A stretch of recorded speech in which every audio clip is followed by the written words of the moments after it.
This time, on the season finale of Highway Through Hell, a logging truck It's winking at me, 700 feet down saying, come get me. becomes Al's steepest mountain recovery.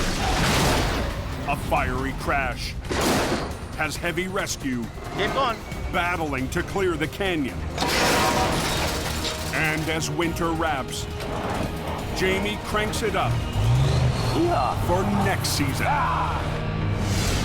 On the Highway Through Hell,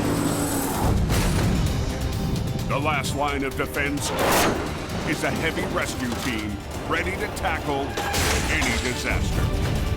Because closure is not an option.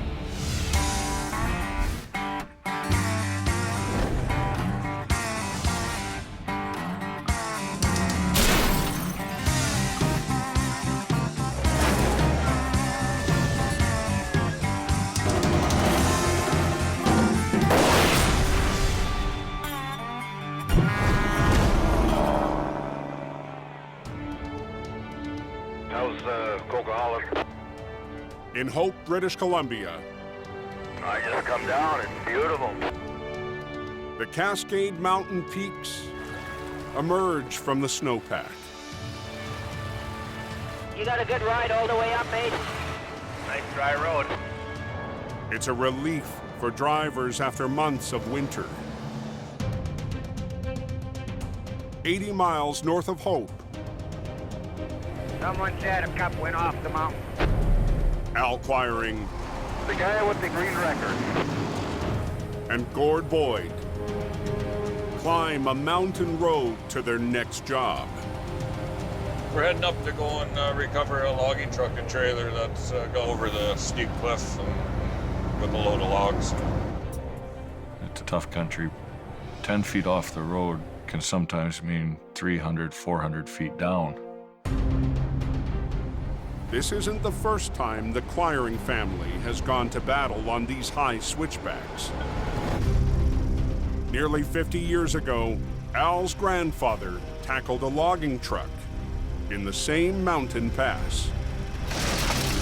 I guess it spawned a little fire in my heart, and I had to have a logging truck myself. My grandpa had quite a legacy in heavy towing. I don't want to let my family down. The risk factor, I'd say 9.5 out of 10. The terrain is very, very steep and very rocky. Hopefully it'll be a safe day.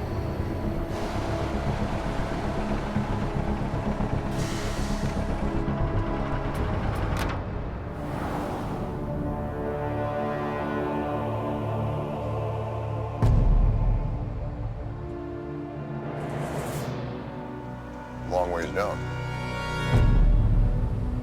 Oh boy. This is going to be one for the books. The driver was standing outside the logging truck when the parking brakes failed and the rig began to roll. It plunged over the cliff,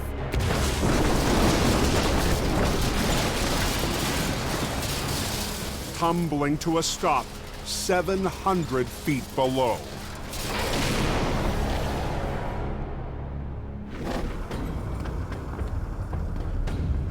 This is the biggest job of my career for going down the bank. Every towman wants to catch a big fish, and this is a whopper.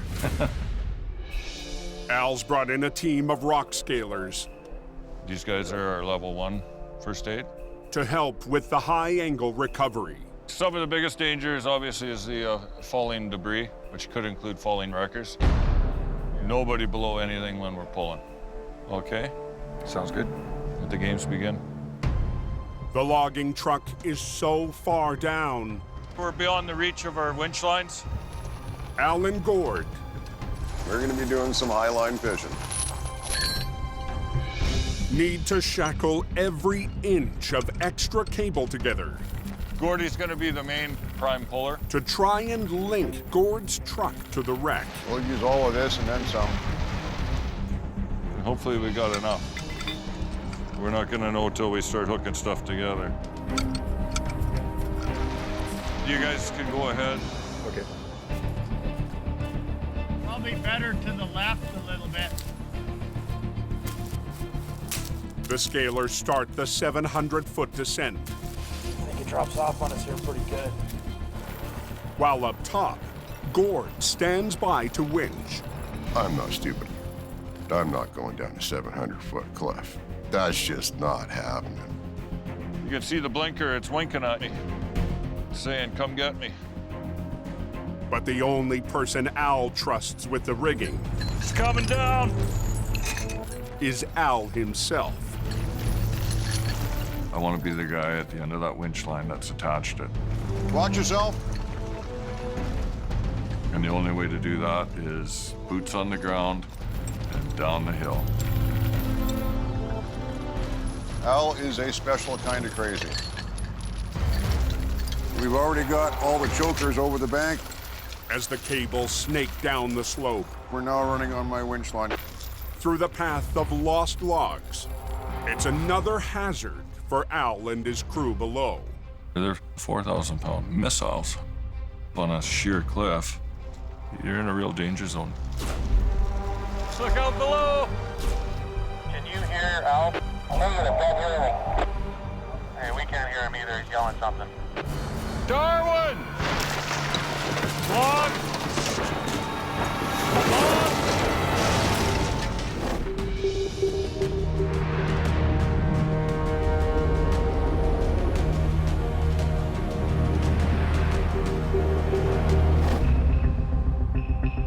"30 miles south, Yeah, big accident.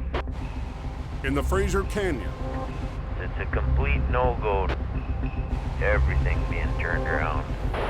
Scott Bird is on his way to an urgent call on Highway 1. We will see what we got when we get there. It's always a surprise, like Christmas morning every time the phone rings. I brought Scott back because I needed to know that I had a guy who was solid, he could get the job done. He'll do it. I can rely on that. What's going on here? The tires ain't moving, or?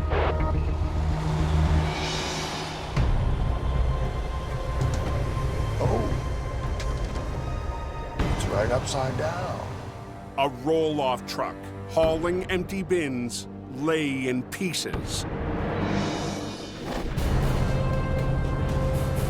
The rig lost control, hit a power pole, then broke apart and caught on fire.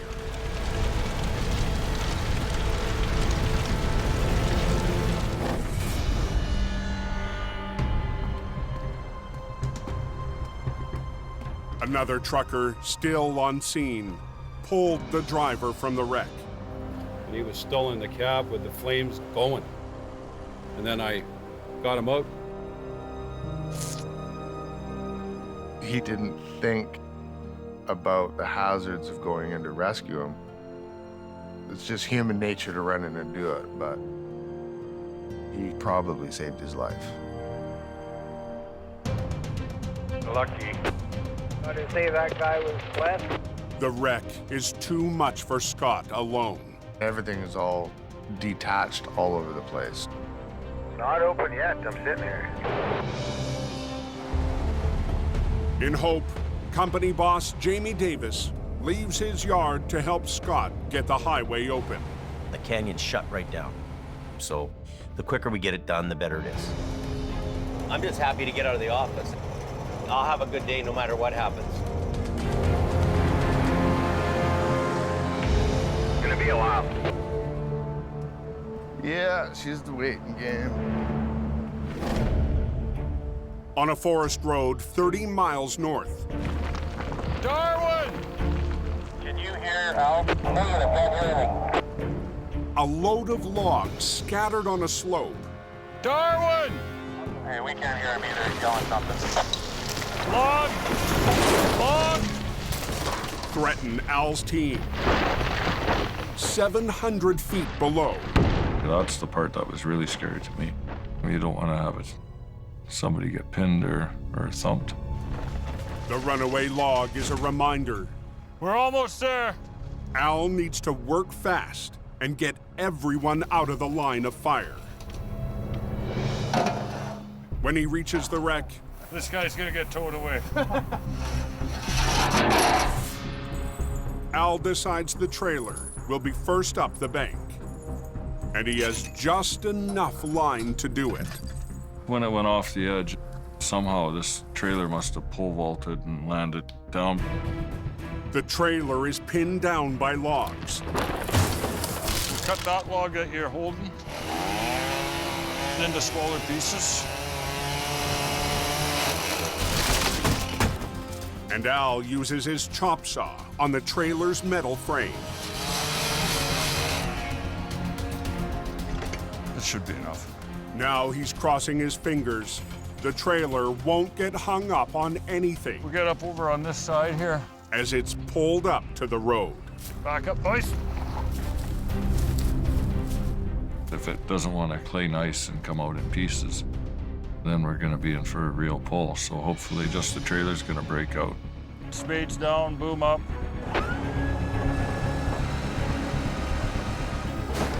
Talk to me. How do we down there?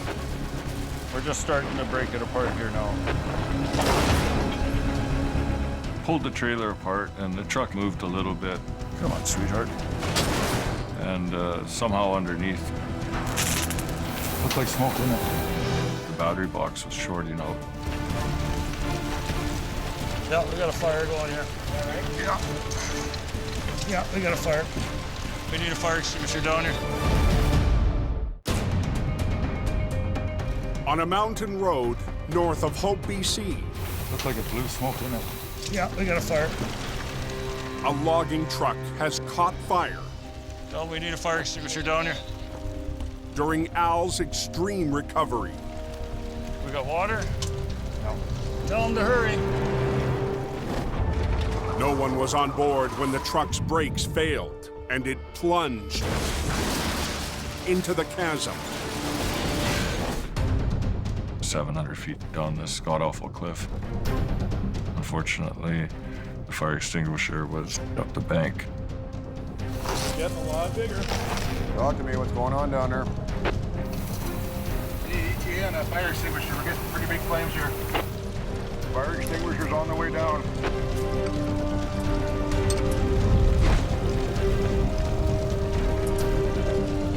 The fire's burning within proximity of 300 gallons of diesel fuel.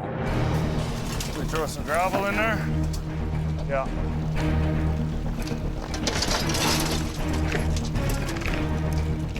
We had the bucket brigade going to get some sand on it.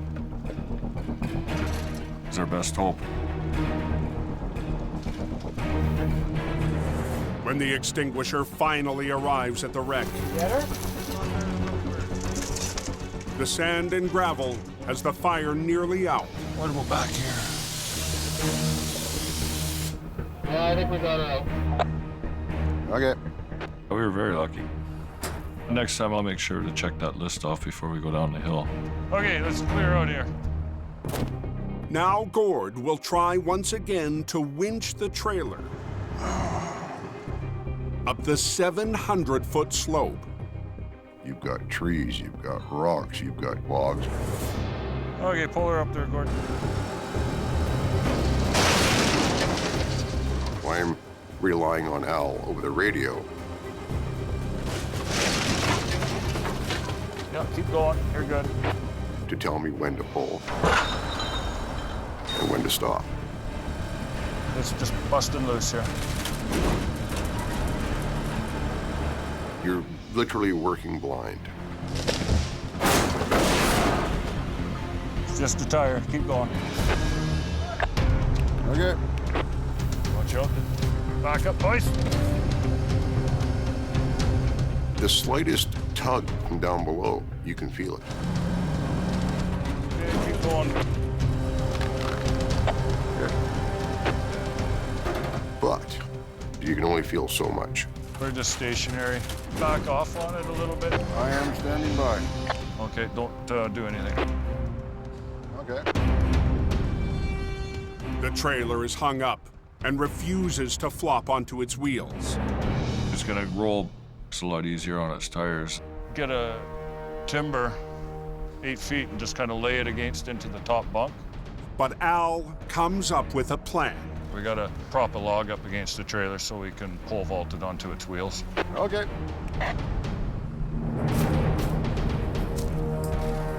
Get a log lodged in there that it can pivot on. And bring her around over here. Yeah, right there. Oh. An old-fashioned pole vault. Hopefully it'll spring onto its wheels. Rip that baby right out of there. Okay, Gord, tickle it up. She's starting to tighten up. Yeah, we're moving. And then all of a sudden, bang. It sprung. That's nice. That is nice. Flipped onto its wheels. Pretty awesome. We're 10-4, Gord. Take her home. Alrighty. The log trailer will now make the slow and steady climb. Pull on her some more. See the light at the end of the tunnel.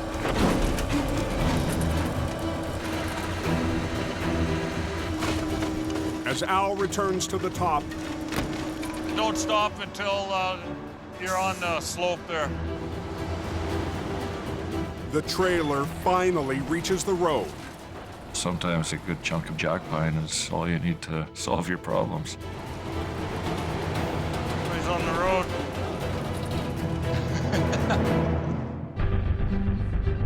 But down below, the tractor may be too heavy to drag up the mountain.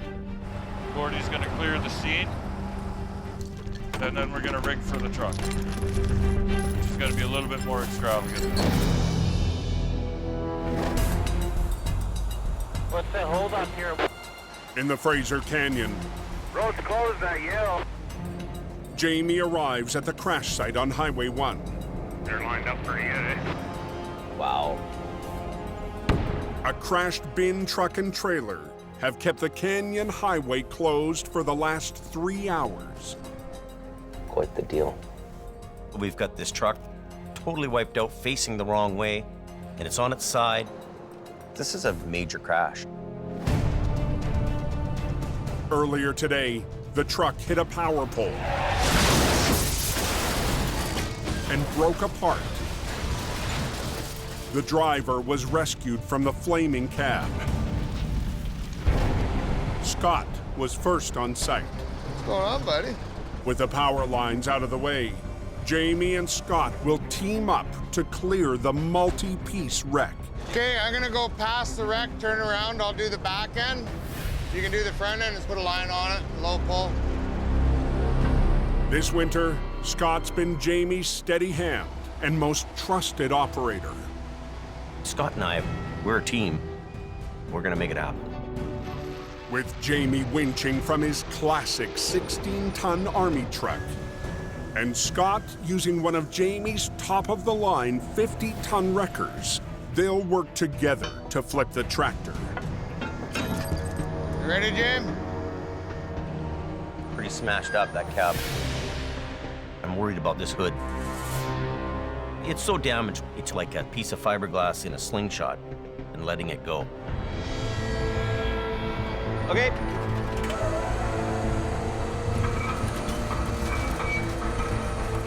When you flip that truck over and it comes crashing down, you never know what parts are gonna fly off it.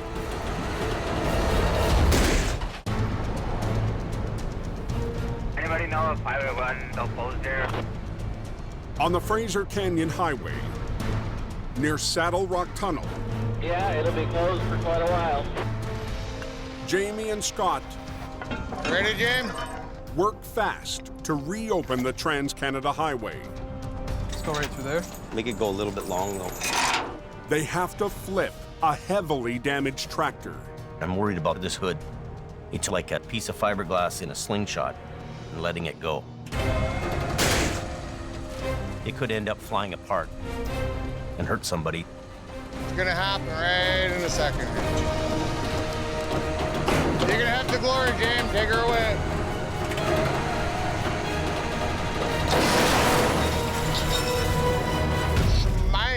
But when she hit hard. The hood held on. That's great. Let's get this wreck out of here. As Scott moves the tractor down the road, We're gonna put this container over next. Jamie sets his sights on a piece of the wreck still blocking the highway. Run the other one up, and we'll drag it across. A 2,000-pound cargo bin. Priority one is get the road open.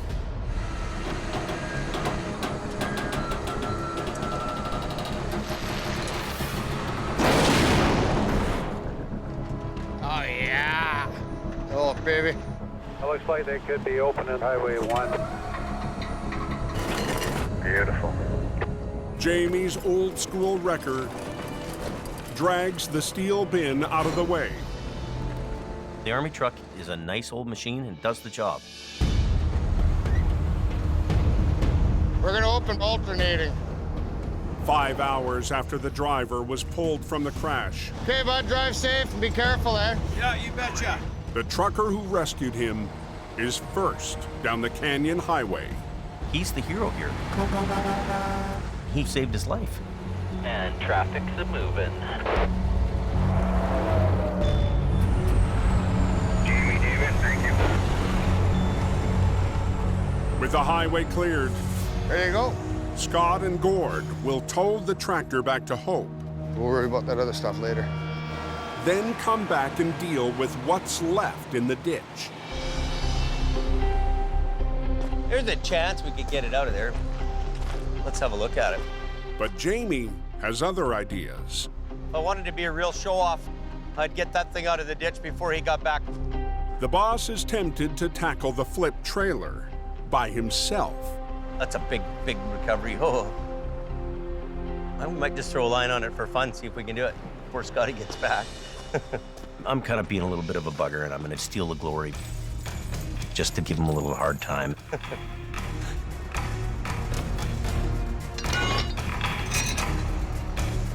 No matter what happens, it has to come over.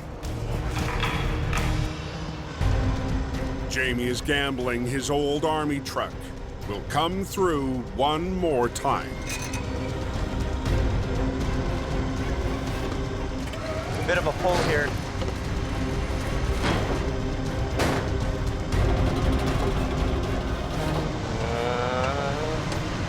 It's a little more than I should be doing.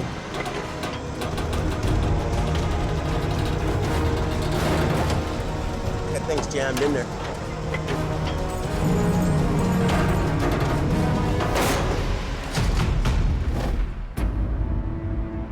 To the north, It's a long way down. Al and Gord brace themselves for the next piece of the logging truck. 700 feet below. That canyon just keeps going down into like Sasquatch country. This is probably the toughest job we will ever do. It's a long ways down into those trees. So you gotta watch your step. At the crash site, the truck's tractor is still weighed down by massive logs. The truck was probably 30,000, 35,000 pounds. Let's give her a cut and let's get pulling.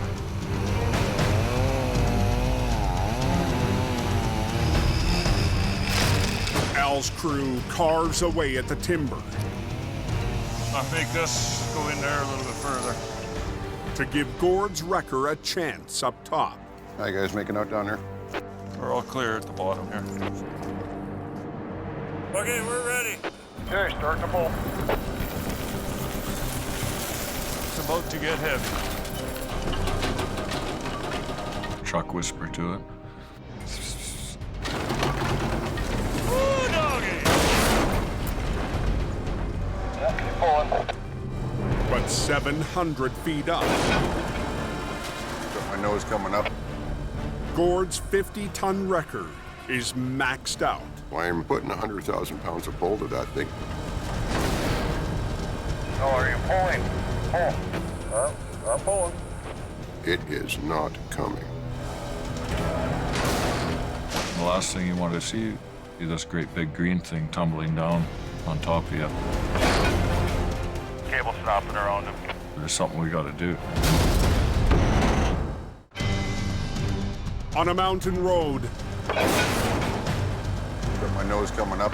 Gord Boyd is in a losing battle with 30,000 pounds of mangled truck. I am putting 100,000 pounds of pull to that thing. Oh, are you pulling? I'm pulling. It is not coming. Al Quiring is 700 feet below beside the wreck. It was just Gordy hooked to it. His truck was starting to lift. I think we're gonna need help on this one. He needed more power. Yeah, I'm gonna start heading back up the hill to get it to pop out. Al has to add his record to the fight. Using his side puller and back winch, Al will add an extra 50 tons of pulling power to help Gord winch the tractor up the 60-degree slope. Wind up with bolt cord. With Al and Gord working together,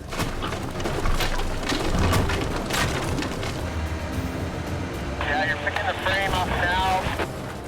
the wreck finally starts to roll.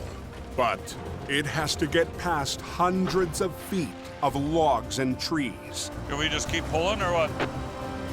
Sure, you might get tight on you though.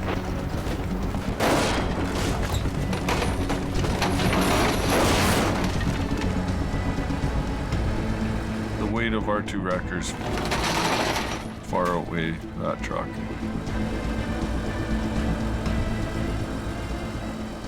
She's not coming up quick, but she's coming up. The more we pulled up the hill, the lighter it got. Just kept shredding to pieces. Top log moves on the frame, I think he's going. Copy.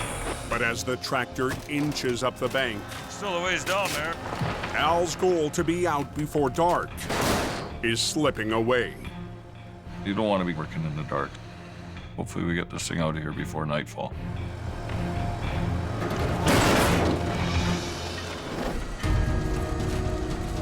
On the Fraser Canyon Highway, Jamie and his army truck try to flip a 14,000-pound trailer and cargo bin. Scott's at the yard, dropping off the tractor. So the boss attempts the recovery alone. Bit of a pull here.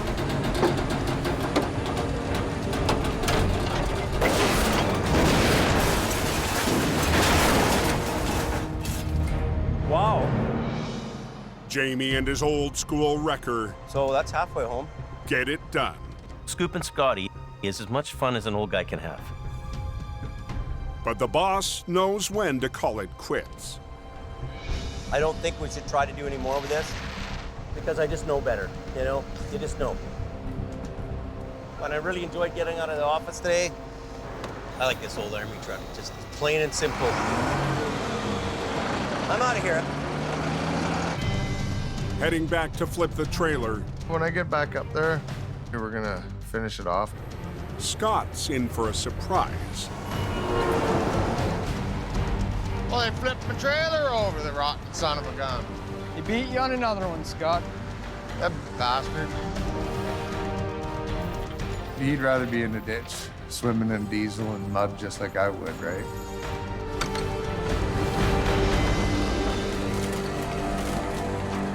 That's all right by me because I know that as he's doing that, he's got a good laugh going on. This thing should be pretty fun to tow. It's ugly. Scott and Gord mop up the last piece of the wreck.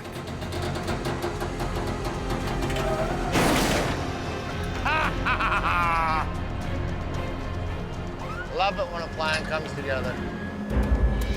We're just gonna chain her down and get the hell out of here.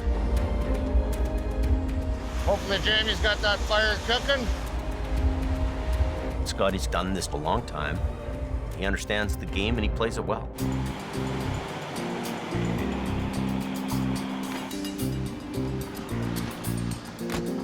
What is it, good. Every time I leave, I It's a come game. back and you got my trailer It's a split. game. It's a game.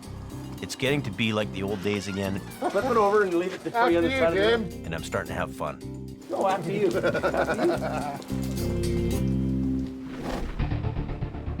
In the hills north of Hope, Let us back it off here a bit. Al's deadline on the logging truck wreck has come and gone. We're out of light. Pull up on it. But with the tractor still crawling up the bank, Al and Gord press on. One of the golden rules is be out of danger before nightfall. All kinds of things to be worried about. There it is. Okay, let's go, Gordy. Give her both there, Gordy.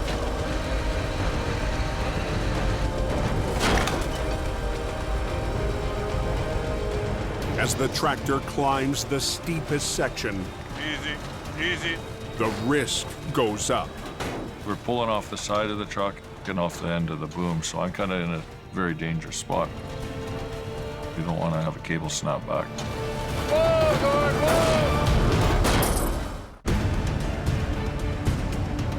On the side of a 700-foot slope, There it is.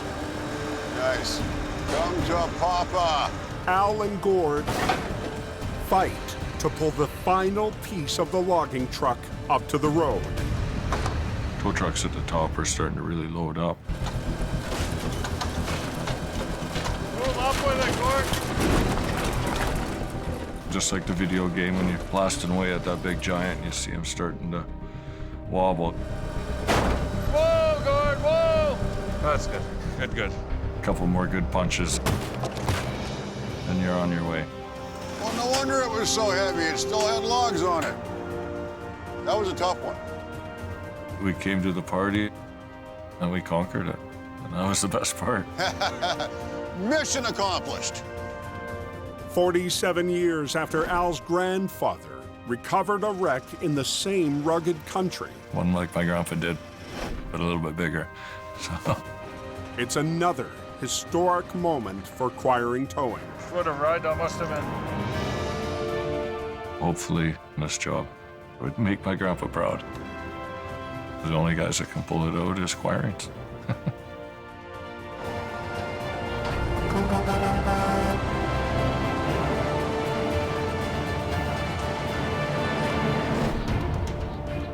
But this winter, we've had a few for the record books.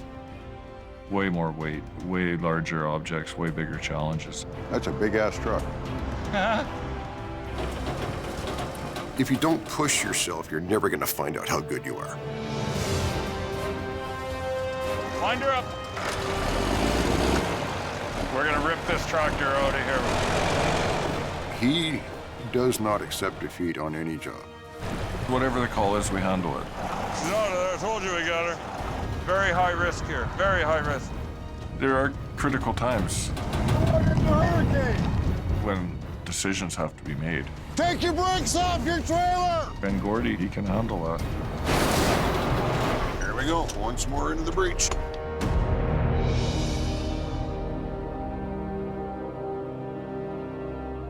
We're given a responsibility. Do whatever it takes to keep the highway open.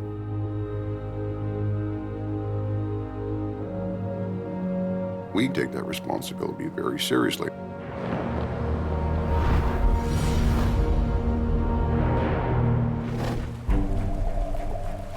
As the last days of winter melt away, Oh, the Coke is beautiful, man. an unexpected call has Mission Towing's Nick DePerrin heading up Highway 5. It might be nice and sunny, but the temperature in the air is still a little bit cold, which causes black ice and slippery sections on the highway. Here's Max it up at the top of the Coke. We received a call that they have a jackknife tractor trailer. Whoa. Ay, ay, ay. The rig hit a patch of black ice, jackknifed, and clipped a power pole. The driver's very lucky the lines didn't come down on top of his truck. Oh, it got the pole there. Yikes. Is that axle ripped right out of it? Holy. The pole ripped the front axle out of this thing, so it's not gonna be an easy hook up and go. We want to clear the highway as quickly as possible. To get the wreck off the road, Nick's called in heavy operator Neil Wakefield. Wow. Here, the front axle's ripped right out of it. Oh. This one, the whole front end is torn apart, so it's an ugly one. Nick and Neil will pull on opposite ends of the wreck. Because this thing's jackknifed, we can't just hook onto the front of it and tow it away. We're gonna have to straighten this thing out.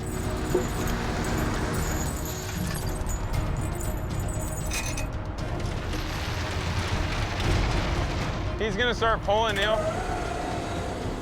Hopefully it comes without too much trouble, Ready? because it's stuck in there pretty good.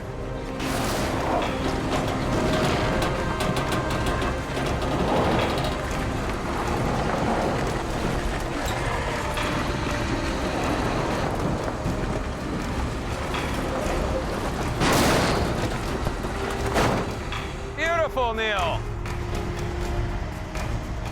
Beautiful.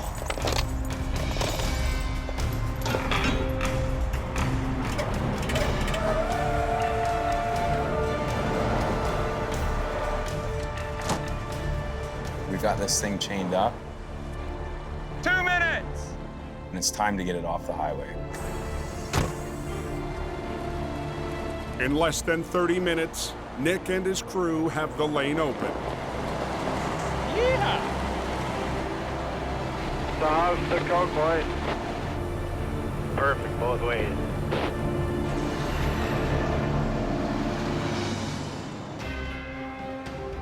Two hours later, back at the mission yard, Nick checks in with the man who pulled him back into the world of heavy rescue. What's up, dude? What's happening, brother? Oh, you know. Big brother Jordy. It's great to have Nick back because it's pressure off of my shoulders. This year, mission towing suffered a terrible blow. The devastating fire completely burnt our whole business down. Dealing with the aftermath of the fire has been, it's hard. But the family business persevered. Knowing that there was going to be a lot of rebuilding and a lot of work to do, I came back to help my brother. This season, we did get thrown pretty much everything. No two recoveries were the same. We had jobs out of the ordinary. Wow. Okay. Whoa, stop. There's a lot of weather involved.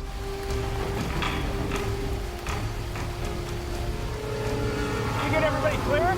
Serious, devastating accidents. That's crazy. We muscled through everything that was thrown our way. Right here. We have a very good team. Yeah, let's go.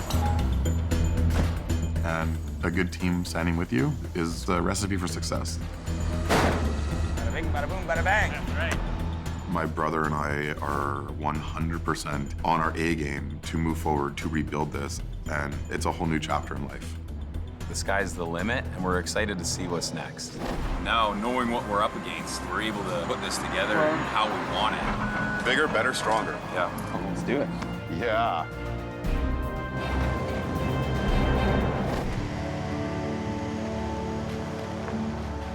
With winter winding down, Jamie is also taking stock. Looking back over the past months, feels like things are happening, things are getting better. So I don't come into work hating coming to work. Since we shrunk things down, it's just better. I'm sleeping at night again, I'm happy again. No nonsense, way better, way better. As long as I can get Mighty Mo on the road and show you how to do the hill. Oh. Okay, I better go do my stuff. But Jamie won't be satisfied this season until his final project is complete. Today we're gonna go pick up Mighty Mo, and I'm really excited to drive it home and do the finishing touches. For Jamie, getting Mighty Mo back on the road will mean bringing history back to life. It's my truck, paid for. It's all period correct. It was kind of the rotator of the day, an 850 Holmes. That old truck is going to go out and do the same job if you know what you're doing. And to be able to drive that around this winter is going to be just fabulous. It's a big day for me to be able to go in and pick the truck up. Oh, it's beautiful. This is a beautiful work of art. Hey, Kelly. What's going on? Well, I got the parts for this. Yeah, did you get those cones? Yep, I got them. Okay, good. A lot of love and energy went into this thing to make it the way it is. Okay, partner, I'll go get some fuel and hopefully I make it back.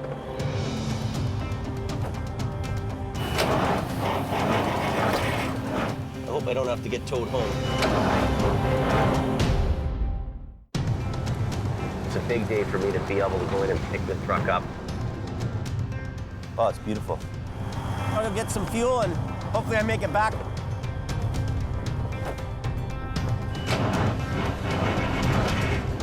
I hope I don't have to get towed home.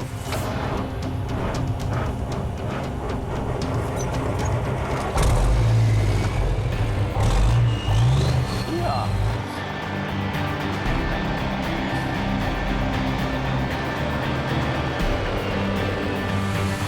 First time in 12 years this truck's been on the road. In grade 6, one of these big 850s drove by me, and I knew at that point I was going to be a big wrecker guy. It's old school, and so am I. Now, if that ain't a hot rod, I don't know what is. Sure, man, that thing is cool. This is a cool honking truck. Ah! Gives me my mojo back. It's a moment of triumph after a challenging season for Jamie Davis. A few years ago, we went to Alberta, and it seemed like the sky was the limit. We were adding trucks, hiring guys, and growing at an out-of-control pace. I could have never predicted that things would start to collapse and the oil field would be almost shut down. Jamie's strategy to downsize began with selling his prized rotator. Good luck with it. It's going to be a great truck for you. Then, been cleaning up and organizing. Retooling his operation in BC. Jamie also took a chance and hired back a heavy rescue veteran. I brought Scott back because I needed quality. Now we're cooking the bacon fat, son. His personality is, rough around the edges. Before you do anything, check with the scene coordinator. But you go to do battle, you need to know you got a warrior by your side.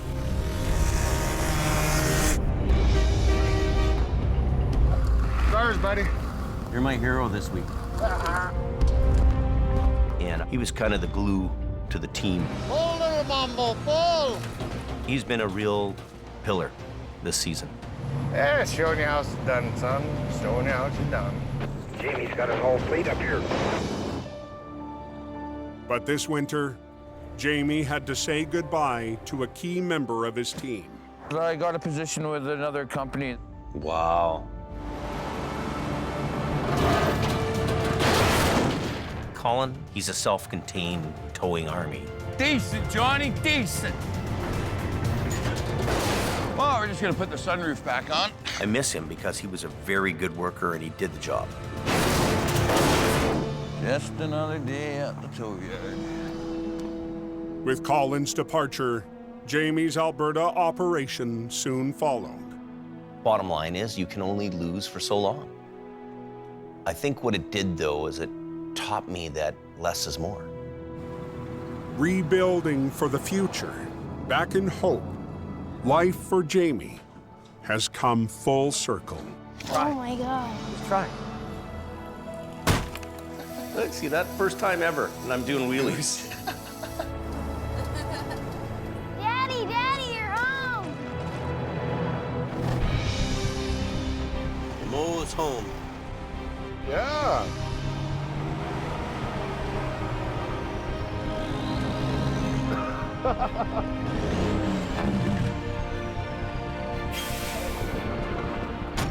Yeah, she's home.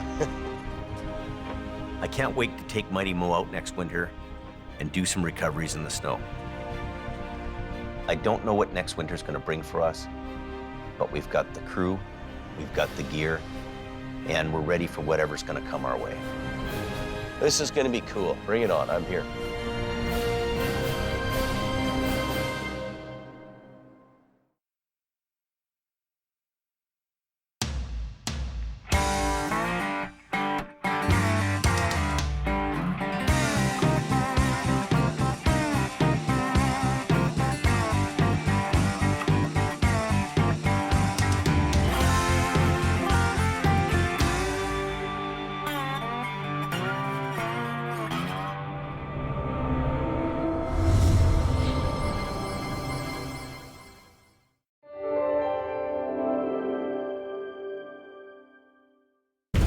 This time on Highway Through Hell.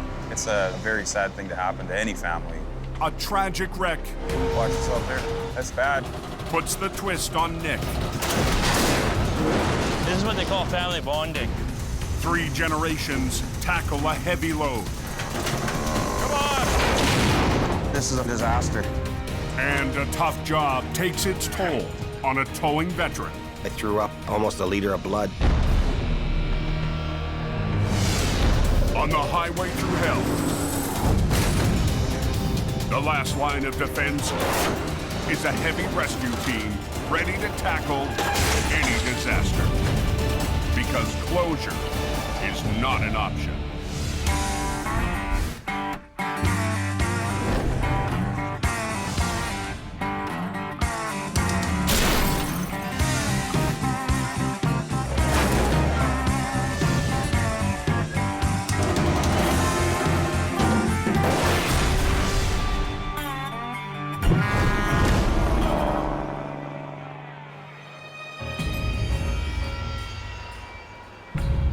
We're supposed to get a good snowstorm coming in tonight, I hear. Yeah, that's what I hear. Just before midnight on BC's Coquihalla Highway. Just be prepared. A massive snowstorm is forecast to hit in the next 2 hours. When a storm slams the mountain, you have to be very aware of your surroundings because you don't know what's gonna happen next. At the summit, sanding trucks and plows roll out for tonight's battle. We're expecting roughly 15 to 20 centimeters. And with that, we bring all the top guns out. Plow driver Gary Eastman has seen it all. This hill's bipolar, because it'll change just like that, eh? We get 3,500 trucks a night up here, so we got to keep this open. Here we go.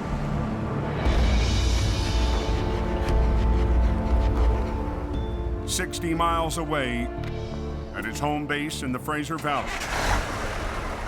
There's gonna be some aches and pains, I'm sure of it. Towing legend Al Quiring prepares for a long night on the Cove. Patsy, Yes. I've got to go do towing. Do ya? Yeah. He doesn't have a schedule.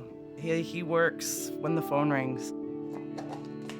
Al couldn't do his job without the most important person in his life, his wife, Nancy. When I go up there prepared and Nancy's had time to make me sandwiches, I can hole up on that mountain for days and not have to worry. He'd prefer my food rather than going to a gas station for food, that's for sure. Of all the things that I haven't done so good, at least I've done one thing good. Marry a decent woman and rear up a good family. I'll see you in a day or two. Okay, be careful. Be safe. Okay, bye. Bye. Uh-huh.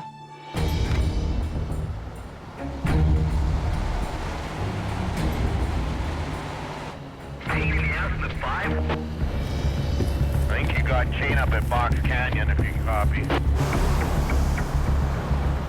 As Al climbs Highway 5, Holy frig. the forecasted storm has hit the mountain hard. Hey, Al, it's a little bit up here. I might need to. 1 minute it's all quiet, and the next minute it's full on like NASCAR wrecks everywhere. Knocking down the hill. A driver who tried to climb the hill without tire chains How you making out, buddy? has spun out in the hammer lane. As long as you got a visa that works, we can tow you right to China. You ready? Let's go. Start grabbing gears. You can go for 10, 12, 14, 18 hours there in a heavy snowstorm, and it'll seem like 15 minutes. The sooner we get at it, the sooner we're eating. Holy frig. As the storm dies down, I run out of things to tow, I guess. Al finally gets a break. So we're gonna have us a little sandwich and wait for the next bit of chaos that comes up. When the mountain starts to wear him down, Nancy keeps him going. 20 years she's been putting up with me coming up here in the winter. I don't know what I'd do without my wife, Nancy. It'd be a tough go, I think. What happened to the coke? At 2 a.m., Guys in the ditch, get somebody up there right away. another call gets Al back on the Coca-Cola. Bit of a nightmare, you didn't over yet.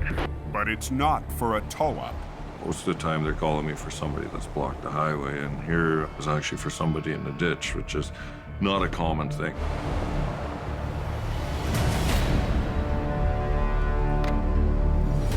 How do you think a guy does this? Must have been a good ride, eh? The flatbed B train spun around 180 degrees, then landed backwards into the ditch. This guy's in a 120-kilometer-an-hour zone, facing totally the wrong way. The driver survived the wild ride. It was down in the ditch underneath this thick, heavy layer of snow. When the 60,000-pound rig went off-road, it flash froze into the deep snow. You hit the ditch, the snow's flying, the truck's hot, and it melts into a perfect little cocoon type thing, and it's stuck there. And when it stops, it flash freezes. It's hard to break that unit out of there. She ain't gonna be pretty.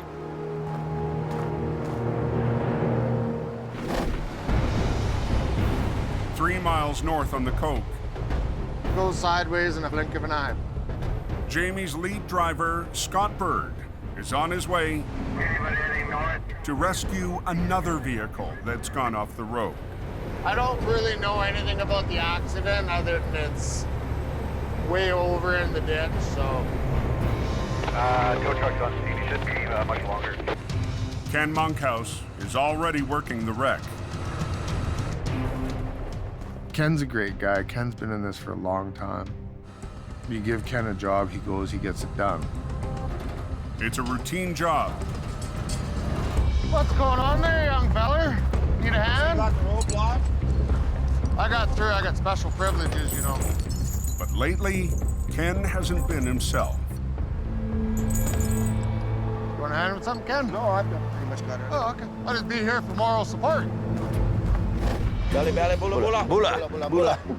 Ken is one of Jamie's original employees. Think you can handle her, city slicker? No problem, buddy. But last winter, he left to work in the valley with Mission Towing. Thank you, sir. Have a good day. This winter, I need as many people as I can. Ken's returned to Jamie's heavy rescue team and the rugged action outside Hope. The mountains seem to call to Kent. Can't relax yet. That's usually when things happen. When you relax, you gotta stay tense right till you park it in the yard.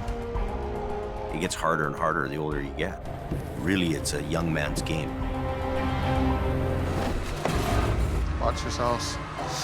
Tonight, Ken seems to have everything under control. But the veteran tow operator isn't well. I been having some stomach aches the last couple weeks. I came into work, walking to the tow truck to start it up and warm it up. I threw up almost a liter of blood.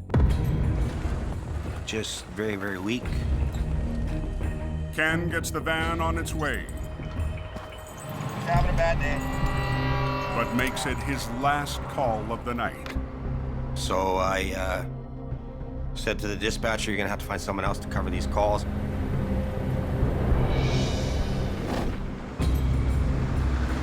Extremely slippery. Just drove it right into the ditch. miles south, Al's dealing with a heavy wreck that spun off the highway. It's a tricky little spot. The amazing thing is that there was actually very little damage to the truck, which is kind of unheard of. The 60,000-pound B train is frozen into the ditch. If Al pulls too hard, he could twist its frame. Even though that unit might weigh 60,000 pounds, it's going to take maybe 100,000 pounds of pull to bust it loose. Al's only option is to attempt a series of sideways pulls to move the wreck up the bank. Everything is cold, everything is frozen, and the resistance in that ditch with the snow is at its maximum. Al starts by pulling on the least buried part of the rig, the back end. You're pulling on 3 separate pieces there, so pull on one end, work it up, pull in the middle, work it up. Come on, sweetheart. Oh, that sounds better.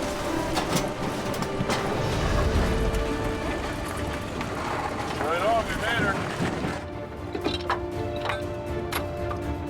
To break the rest of the rig free, Al will need something extra.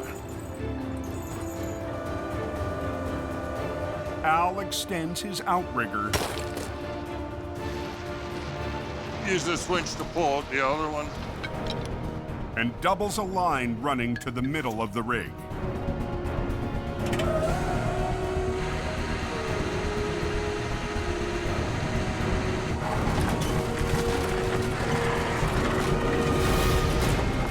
But the more Al pulls, the more his 60,000-pound record creeps closer to the ditch. It's frozen and in deep ground. The more I pull on it, the tougher it's going to be.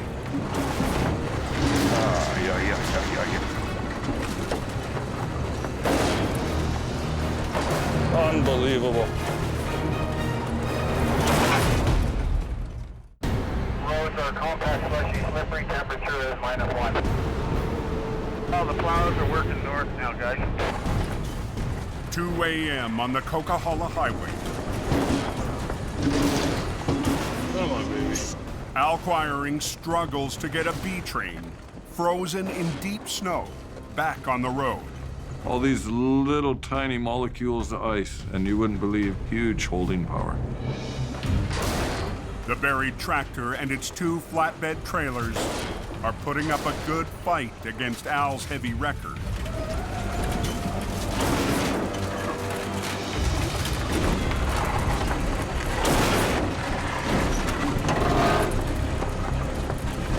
Come on, come on, come on, come on, come on.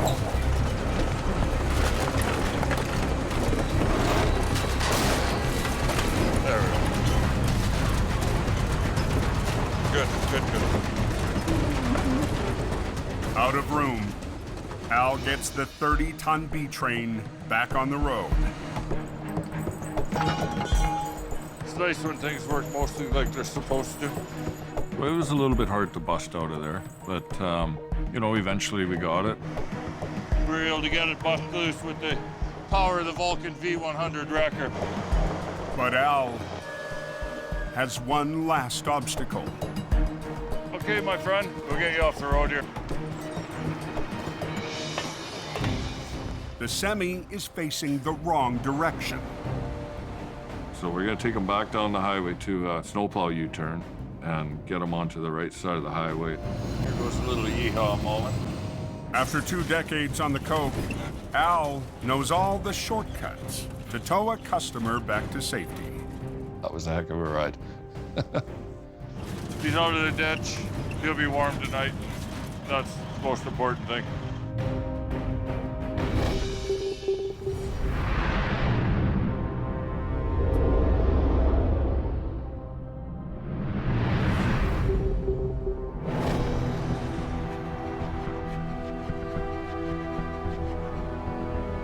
The next morning in the Fraser Valley. Yeah, that's Highway 7 looking. Closed, going east. Now, what happened, you know? Third one's the head-on. Mission Towing's Nick Perrin is on his way to the toughest kind of wreck. We're headed to a fatality accident involving a B train and a car. As far as I know, that's all the information that I have. We're definitely going to have our work cut out for us today.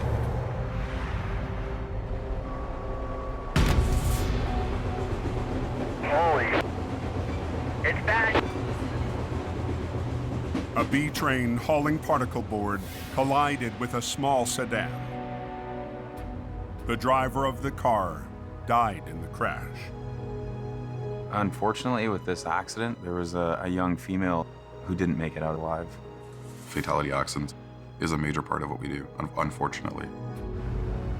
It's a very sad thing to happen to any family. It's very emotional to deal with. The accident happened overnight. As police wrap up their investigation, the recovery can begin. It has been closed for about 8 hours.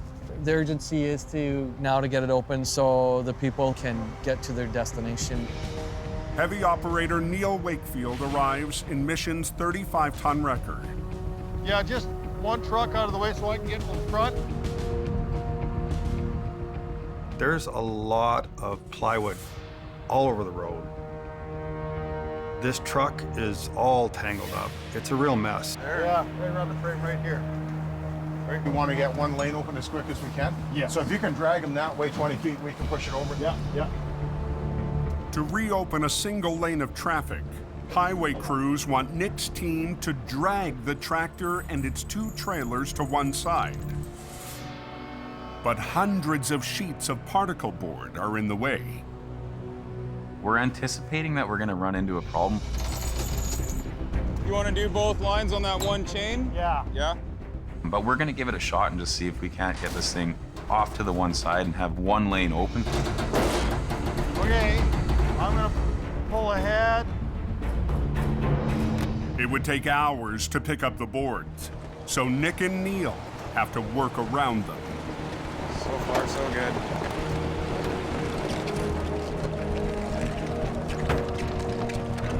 Looking good, looking good.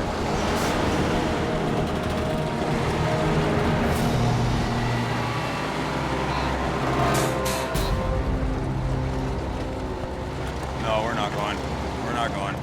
We've moved this thing about 5 feet. See if we can pull that back trailer around, because it's probably all that wood under the other side. It's jammed up in the particle boards, and it brought this whole thing to a halt.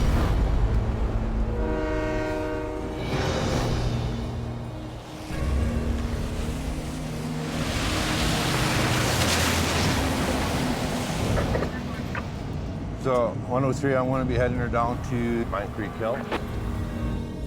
60 miles northeast on the Coquihalla Highway.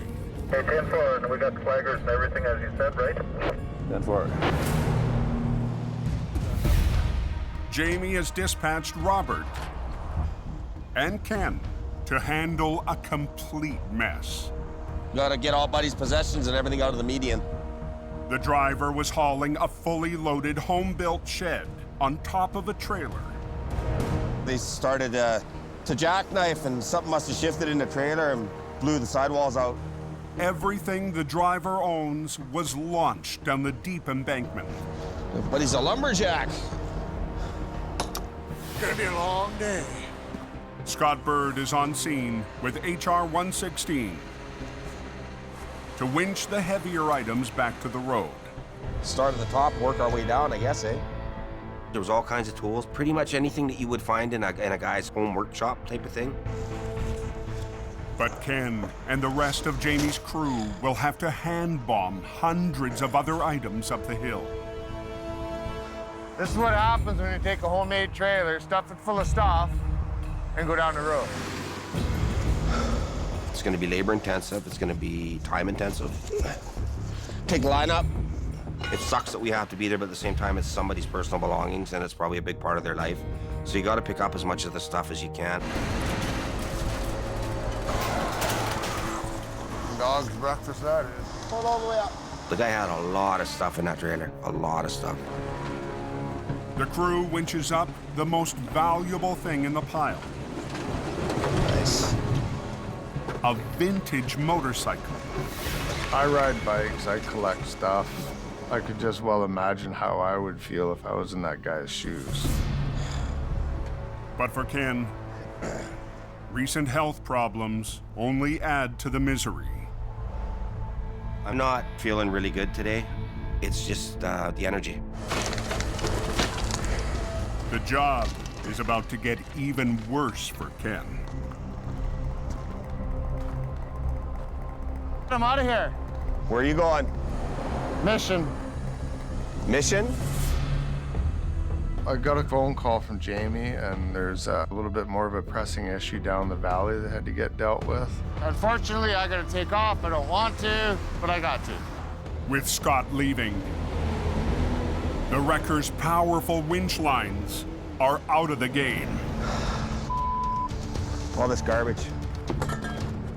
Scotty had to go. It just leaves me and Ken here. We got no small wrecker to pull stuff up. Kind of sucks, buddy. This is a disaster.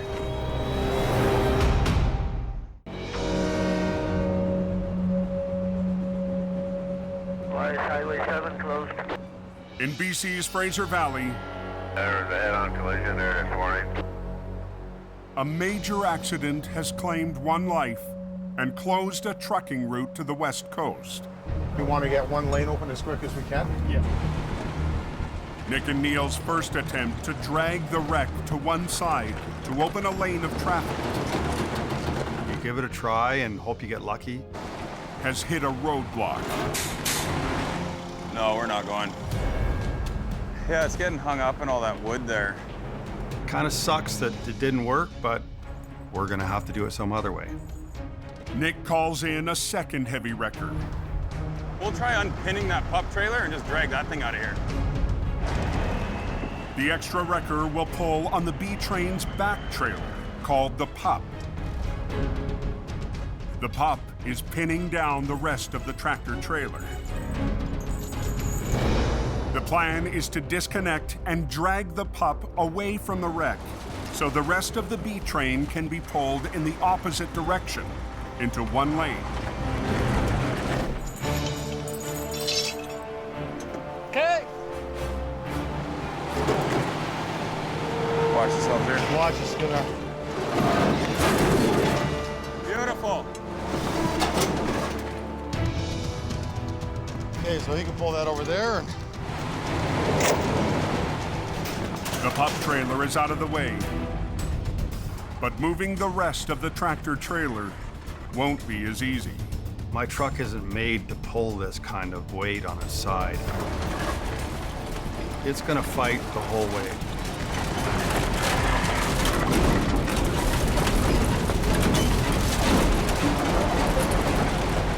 Neil's 35-ton wrecker bucks under the weight of the drag. The front wheels of Neil's tandem are coming right off the ground.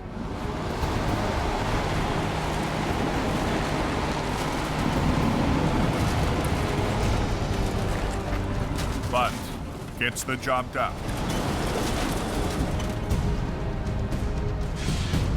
that worked out. Before the highway can be reopened, a salvage crew moves in for its sweep. So did they open that westbound yet? No, not yet. But Nick and Neil still have to get the rest of the wreck back on its wheels. It's got a bad twist in the frame. Yeah. The tractor twisted 90 degrees off the trailer, and all that torque is waiting to let go. The truck's sitting on its side, but the trailer's actually sitting upside down, so there is energy that's inside there. That energy is going to release as we start to take the twist out of it. The crew will try and line the trailer up before the flip, so the cab's frame doesn't come down too hard.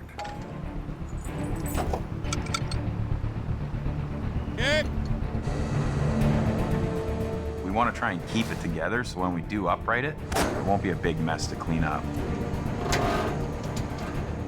We don't want to spend any more time here than we have to. We want to get this over and done with.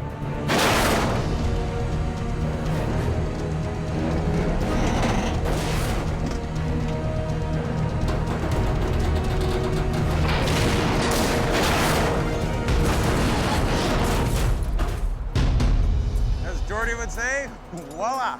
Voila. Less than 3 hours after Nick's team arrived, the last piece of the wreck is on its way. All in all, I think the job went well. Given the circumstances, it's kind of a tough one to deal with, because there's been a loss of a life here. My hat goes off to every single first responder that was on that scene. It's a very heartfelt, very hard thing to deal with.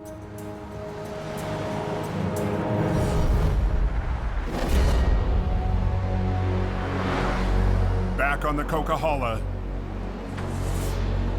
Scotty had to go. This leaves me and Ken here. Kind of sucks, buddy. Ken and Robert have been up and down a bank for the last 5 hours, retrieving hundreds of items from a small trailer.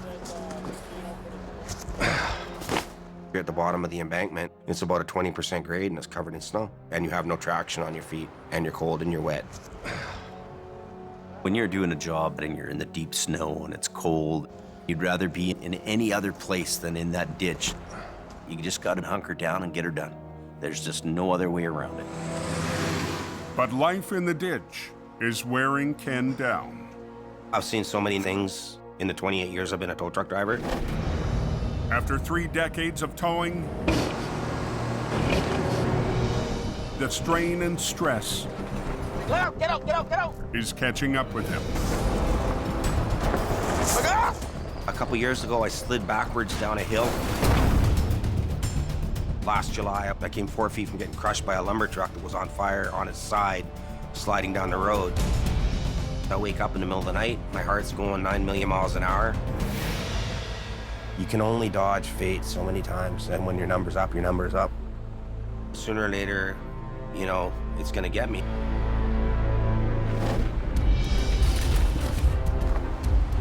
By late afternoon, Ken gets a break. Mike Reynolds shows up with a wrecker to help Jamie's crew wrap up the job. Oh, that's a lot of Mike just showed up. We need to try to get this stuff out of here. Sorry, buddy. Well, there's so many little bits and pieces. It's frustrating. Is that another wall? It's like we're gonna be there all night long, and it's just gonna get colder and colder. Just before dark, a truck and trailer rolls up to haul the final load back to Jamie's yard. This is just all this good stuff.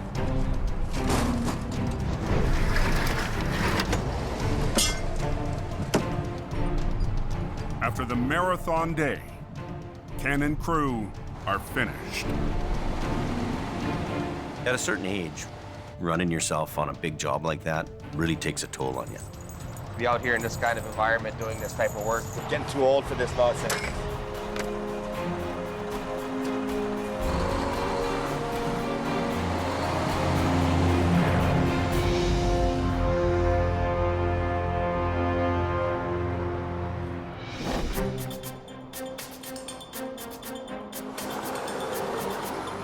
Early next morning in the Fraser Valley, Should be able to get it out. Al Quiring's on his way to a big job near his home base. I have very little information on what caused the accident. All I know is a flip semi with a load of paper in it. Today, Al's recruited his oldest son, Kerry. For the last few years, Kerry's tackled smaller towing jobs, hoping to work his way into heavy recovery. He's my guy. Prince of the Coquihalla, right here. Right there. He's the king. He's 21 years old, and probably from about age 3, he's been riding in a tow truck. He's been exposed to heavy towing just about all his life. Father-son bonding is what it is. For Kerry, it's a chance to move one step closer to taking the wheel from his legendary father. My long-term goal is to keep Quiring going. He can start slowly, turn that switch dial down, then I can start turning that dial up. I'm counting the days when he can take over my job. Did you see that truck in the ditch there? That's a bad one. Go up and turn around and then back in behind me here. The semi caught the edge of the narrow road and toppled into the ditch. Joys of being a truck driver. knocking its load of industrial-grade paper onto the trailer's side wall. There's probably about 70 or 80,000 pounds of paper in it. Big, heavy rolls. Very heavy, hard to deal with. Rain is forecast, so unloading the enormous paper rolls is not an option. Chances are, once the paper is wet, the product is lost. How are we going to get this out without damage? The answer is a special tool designed for this type of heavy recovery. Inflatable airbags are the best way to raise a loaded trailer without blowing out a wall.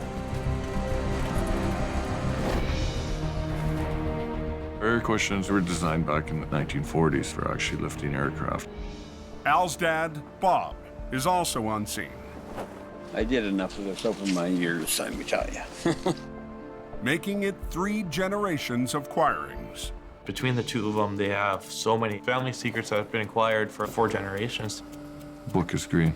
It says Quiring right on the front. Guide to Heavy Duty Recovery. It's there, it exists. A lot of branches underneath the load. The airbags can't be installed until Al and Carrie clear some room.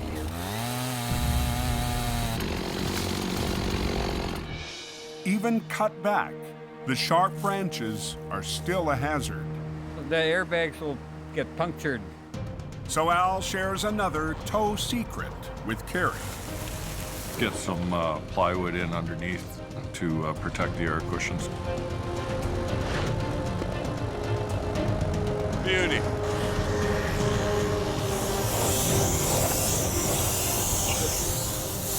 Take another bite. But Al needs more than air power to get the job done. So he's called in a local company with a rotating boom to help land the trailer back on its wheels.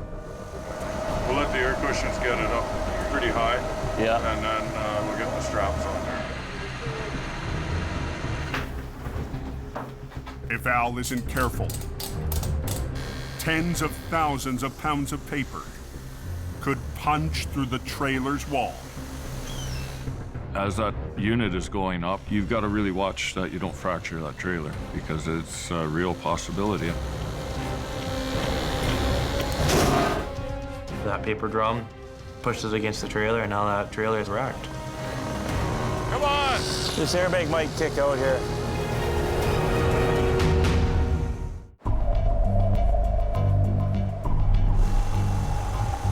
In the Fraser Valley, This airbag might kick out here. 3 generations of Quirings are working together. This is what they call family bonding. Al, his dad Bob, and son Carrie are counting on the family's airbag system to slowly push a trailer with industrial-sized rolls of paper back onto its wheels. You really got to use your ears to know what's going on, listen to the trailer, and be careful. You don't want to start ripping the trailer open. One step at a time, things can change. Come on! Yeah, starting to push. Starting to push. Easy, easy, easy. Listen to the trailer.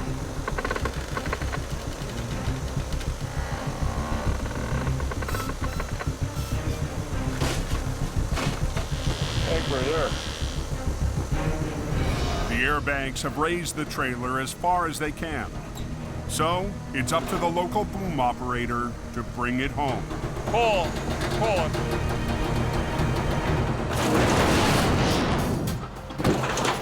Oh! The tractor trailer and its 80,000 pounds of paper is back on the road. Yeah, basically. For Carrie, it's another recovery to pick up a few more family secrets.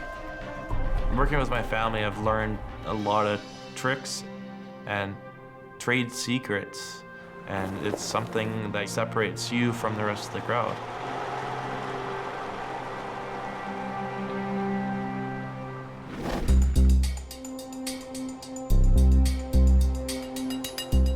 Back in Hope at Jamie's yard, Scott Bird is doing some maintenance. Filling up washer fluid and making sure I can go out on a job. When a curious customer shows up, the owner of the homemade trailer. We're gonna have to pack that trailer really well. There he is. He's come to get his stuff and the most important things that he was worried about. My most valued possession on there was my Harley and the parts, and I seem to have most of them back. It was all there. Going that extra mile, that's the kind of attitude that we need, and that's what Scotty did. He did the coolest thing. Brother, you have no idea how much this helps, even though it looks like it's really hurting me. I still own a motorcycle. I'm really grateful. Yeah, no problem, bud. No problem. I sharpened a pencil a couple of times, and we came up with a deal for him so he could carry on. Okay, guys, thank you. You always have to have a soft spot in your heart for the people that have been impacted. No matter how bad the job sucks.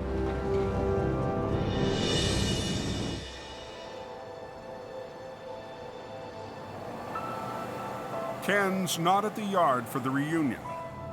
He's taken a much-needed day off. We're going to my hiding place when I gotta get away and turn my phone off and just chill out.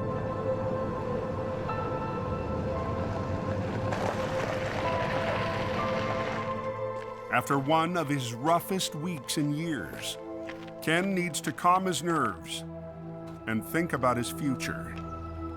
Coming out here definitely helps me de-stress and relax. This morning, Ken received some unsettling news about his health. I went to the hospital. I was diagnosed with a bleeding ulcer. According to my doctors, I have to change pretty much everything about my life if I want to live to be a wise old man. It's all to do with I was involved in an incident on the highway just west of Hope last summer. Since then, I've been having problems with a post-traumatic stress. You just worry and worry and worry and worry about everything. It's a huge issue for first responders all around the world. We're losing a lot of people to suicide because of it. Me and Ken have been friends for a long time. I hope he pulls out of this. You know, I'm really worried about him. Probably time for Ken to make a change.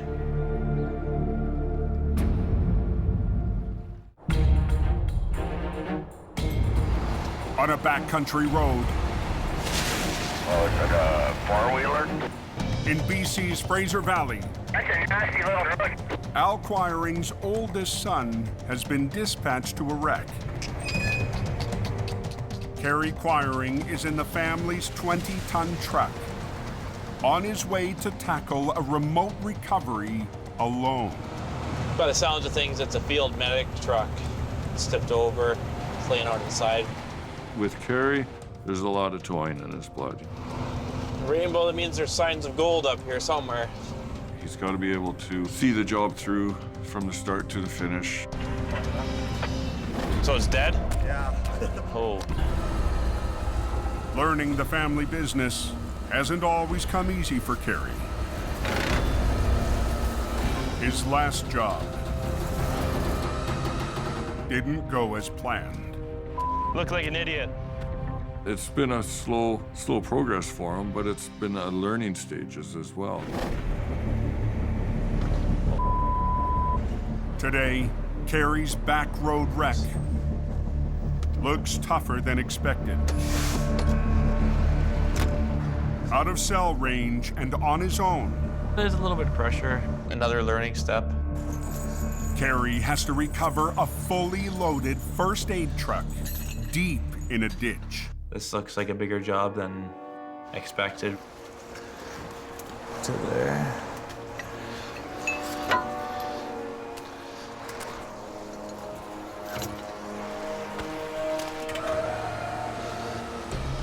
The truck is a specialized unit packed with medical equipment. Its heavy, modified box gives it a high center of gravity, making it easy for a junior operator to get into trouble. I realized how top-heavy, flippy it was. I don't with this one. I'm just gonna hook onto the back here. As Kerry re-rigs the 16,000-pound load, he discovers a new obstacle. A lot of heavy rain. Creeks are swollen up, as well as the shoulders are soft. it doesn't tip over.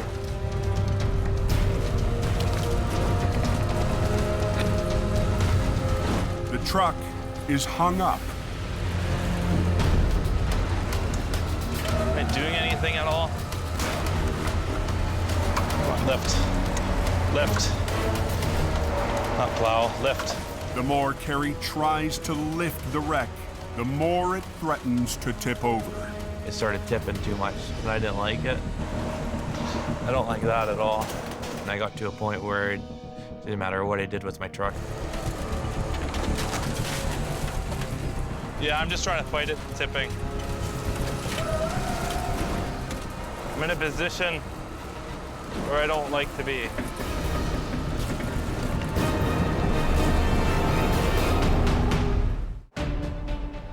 In the Fraser Valley, on a remote logging road. I hope it doesn't tip over. I'm in a position where I don't like to be. Kerry Quiring is in trouble. Am I doing anything at all? The heavy rescue rookie is trying to winch a top-heavy load. I don't like that at all. But if Kerry keeps pulling, he could lose the wreck. Hang on, guys. I only had myself to count on in this situation. I thought to myself, what will my dad do in this position? He's got to have confidence when there is no set plan in place. I got something up my sleeve here. I got a strap. Oh, I'm just gonna hook to this tree to get the angle. He rigs a snatch block to a nearby tree. There. And redirects a line to stabilize the wreck. I opened up the Quiring Toolbook of Secrets.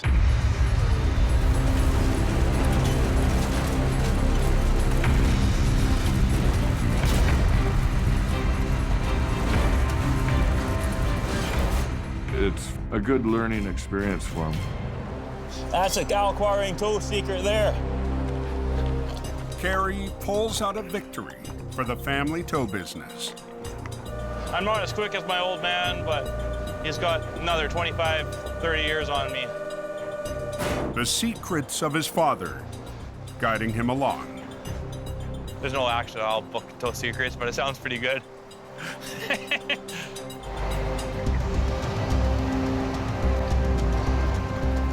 I had a plan that he was maybe going to go into school, become a doctor, a lawyer, anything like that. I'm not heartbroken that he's not. I'm happy that he is taking the reins up behind me.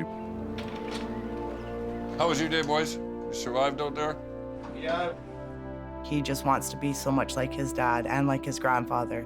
You know, he wants to be just like them.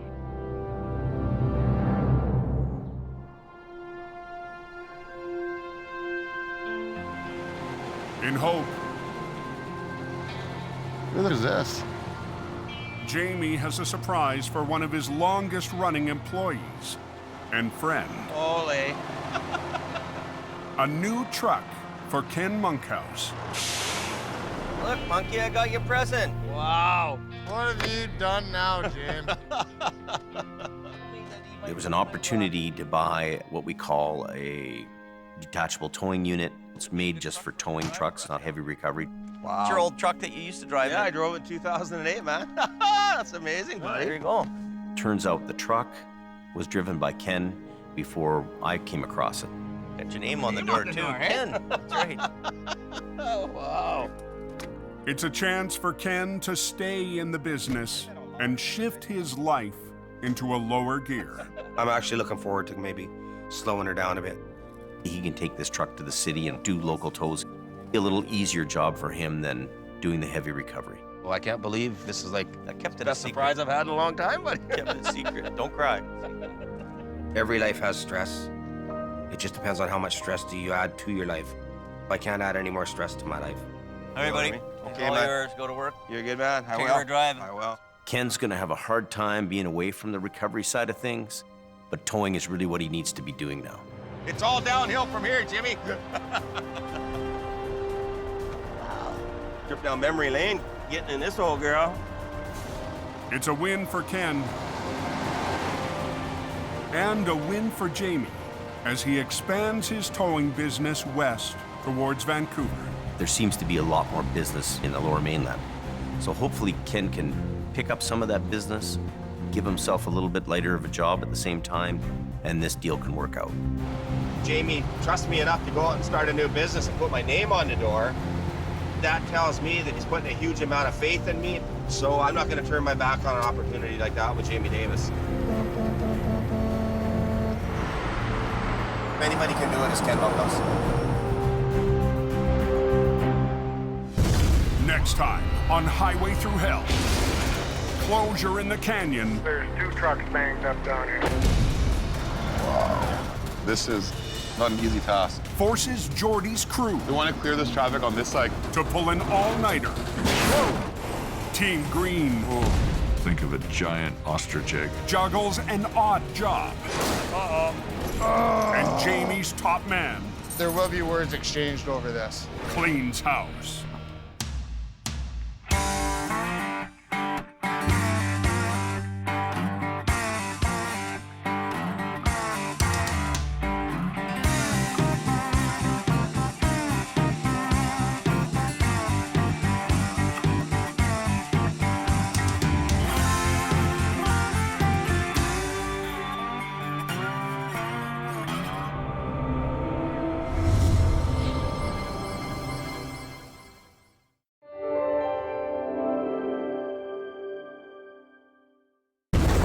Time on Highway Through Hell. Take your brakes off your trailer! A Coca-Cola cowboy. Wrong truck to poke. Why Gord Boyd. Stay off my hill. Never backs down. There's a totally different side to him. The mountain's iron grip puts the squeeze on Johnny. That's bad, bro. And a rolling wreck. That's crazy. Has Nick at the end of his rope. Oh, Trap! Hold on. Let it out! On the Highway Through Hell, the last line of defense is a heavy rescue team ready to tackle any disaster. Because closure is not an option.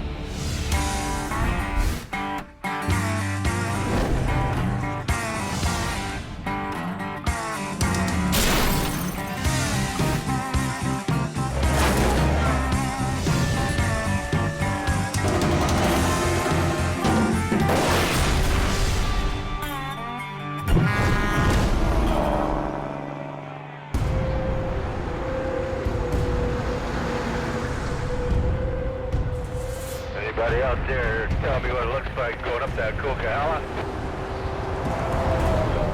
It was ugly when I came down, and then it got ugly behind me. A midwinter storm has hit BC's Coquihalla Highway. Asher's a giant mess. We got stuff jackknifing all over the place here. Gonna need highways help. In the last 2 hours, 6 inches of heavy, wet snow has stuck to the road. When you're up that mountain, you're on guard, you're on edge all the time. It's a very rugged, tough environment to be in. And mandatory chain-up for big rigs has been triggered. Drivers are supposed to chain up before climbing the steepest section of the cope, the Smasher. I'd be kind of ticked off if I had to put my chains on to go up there. But some drivers are going barefoot. AL22, quarter 10. Making big problems for Highway Supervisor Richard Enns. Yeah, you can send your traffic warrior. Oftentimes when chain up is required, the drivers choose to ignore our direction. Yeah, what's the fine if you don't chain and just spin out? A lot of people think, oh, well, throw one set of singles on, that'll work. And they're buying cheap chains. Drivers who roll the dice often only win one thing: a pricey tow from Gord Boyd. As soon as I lift off, you lift off. Let's get this done. When a storm hits, Quiring Towing is called in by the Highways Department. We have been given a responsibility to keep this highway open, and I intend to fulfill that responsibility. I cursed that hill as well. And I'm sure a lot of other people cursed that hill. Just a couple of truck jackknives going down the shed. I just heard about a jackknife semi. We're gonna back down real quick and see if we can do something about it. Gourds battled the hill for Quiring towing for 7 winters. Oh, yeah. Today, even drivers going down the Smasher need help. You get a couple of guys jackknifed, and most of them are sitting there in the seat shaking, because they've just gave themselves a really good scare. We got a mess.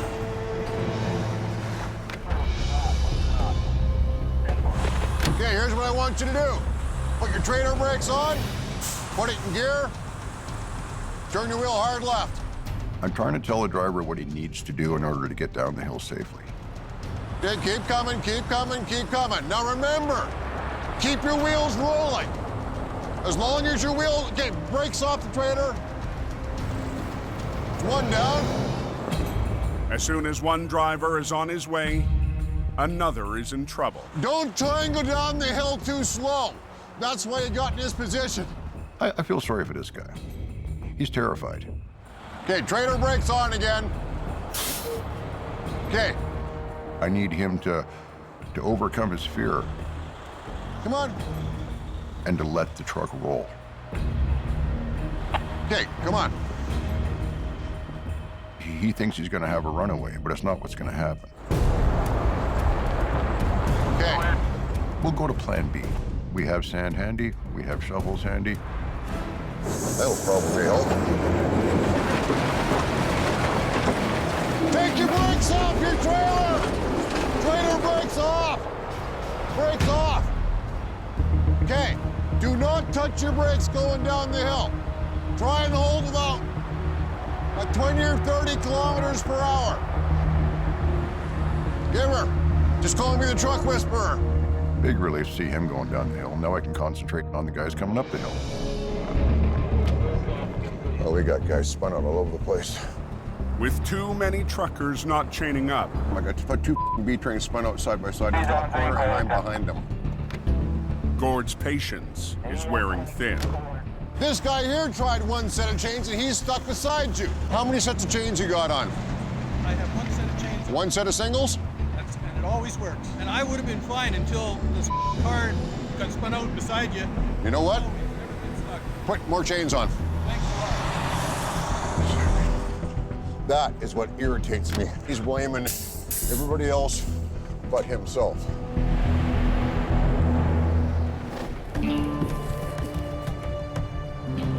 "20 minutes up the road, another heavy wrecker heads south on Highway 5.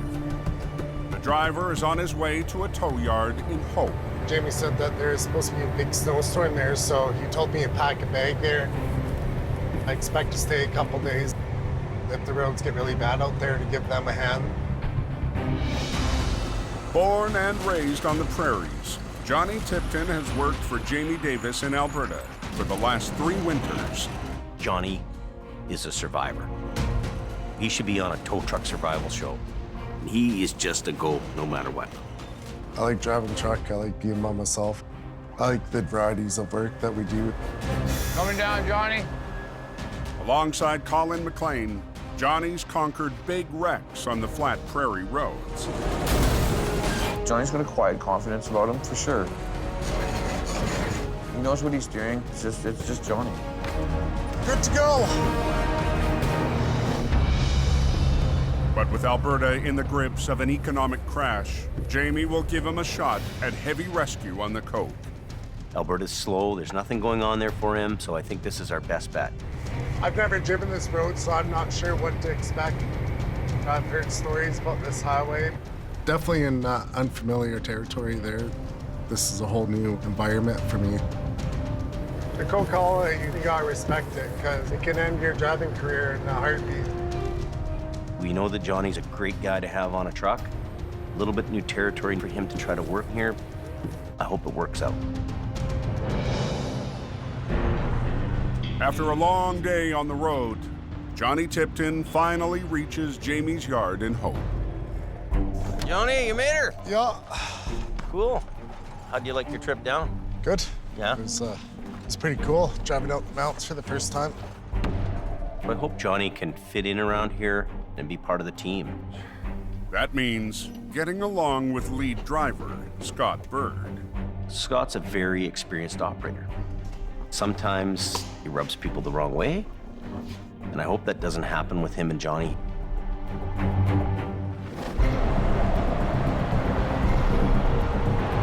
Oh, it's a sticky mess. It's got some pretty slippery spots, not the best.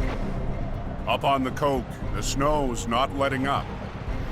Every time you come back down this hill, it's like a different world. Al Quiring has now joined Gord on the battle.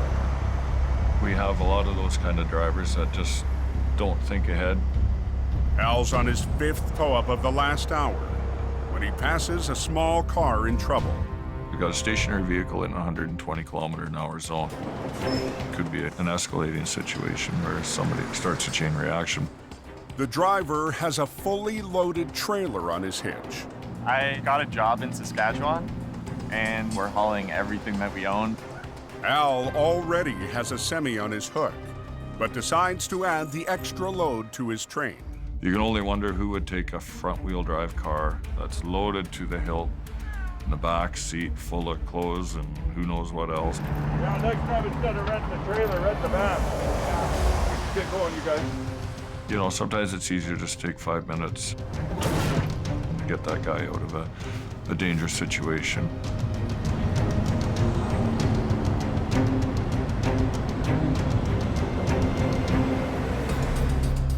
After climbing to the top of the summit, Al gives the driver a break. That just saved you a pile of money. Probably like $300. They got a free ride. I've never been pulled up like that. It's sort of like a train of shame. It would have made my day if they'd have whipped out a grilled cheese sandwich or a hamburger fresh from Hope. It's another case of happy to see their taillights in the distance. Have a nice day. Here's what it is, eh? You betcha.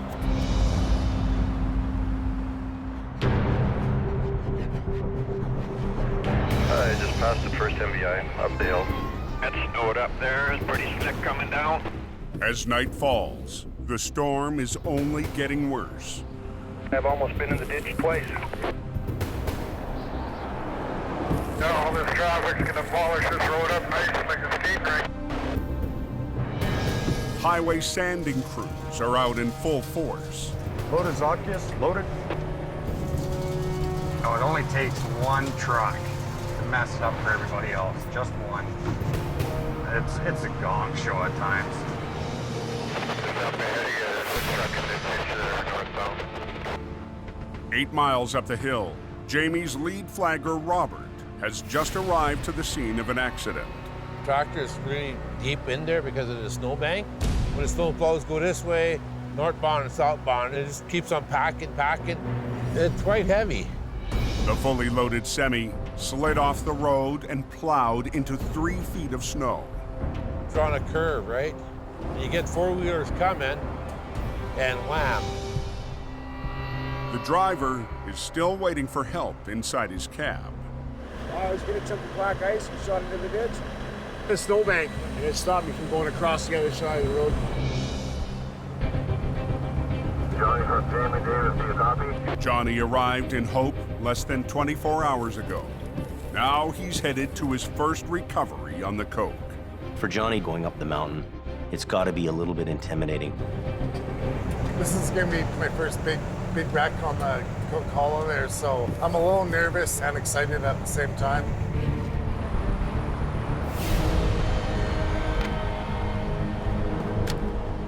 Johnny's out of his element. He's gonna have to be very careful because you can find yourself in trouble in a hurry.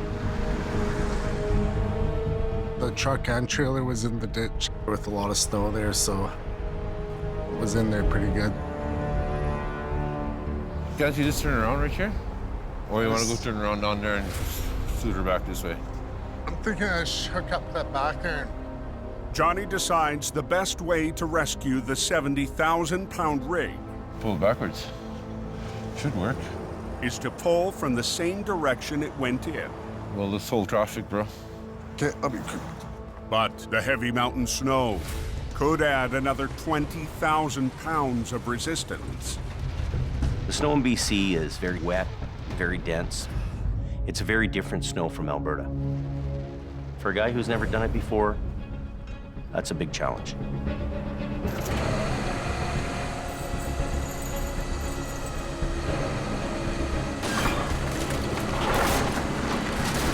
In reverse. Even with the driver trying to help, the truck won't budge. In Alberta, for this job here, it would have been hooked up and packed up and gone in 20 minutes. That's good. Do you have the tow hooks on her? Johnny will try again, this time from the front. Gotta dig about my hands. But the tow hooks are nowhere to be found. In BC, the resistance from the snowpack would be a lot higher than the resistance in a vehicle in Alberta. Same rigs, same everything, but the snow is going to make a difference in your job. And Johnny doesn't know that. You think we should shut it down? Okay. Robert blocks traffic, and Johnny starts to pull.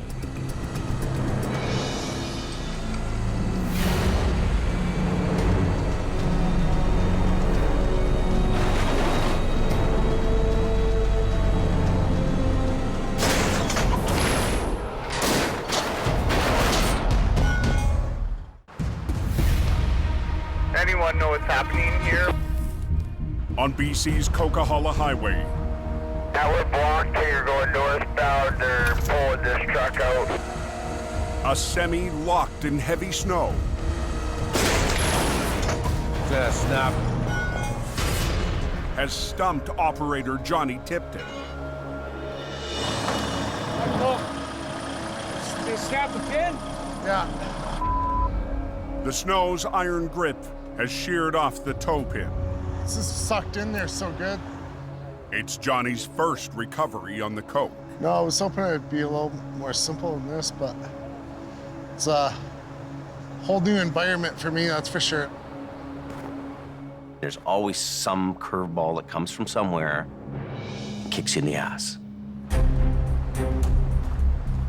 Johnny needs a new angle to get the driver back on the road.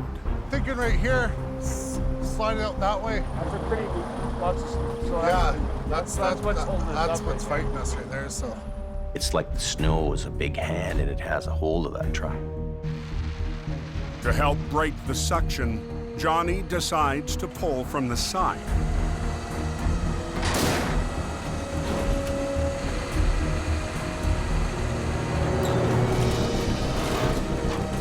But as he starts to winch, Look how slippery it is. the only thing moving is Johnny's 40,000-pound record. Come on, buddy.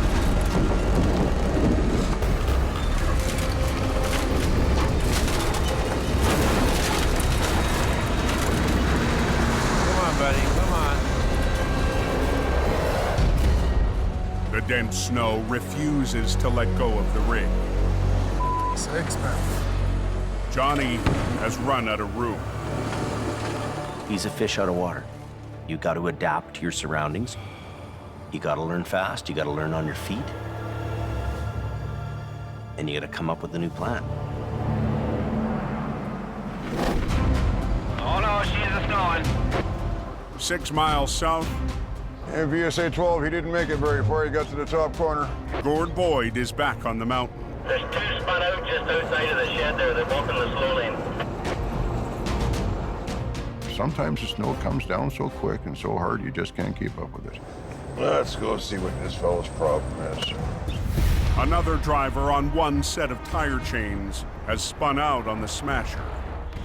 He didn't make it very far. Buddy, what are you doing?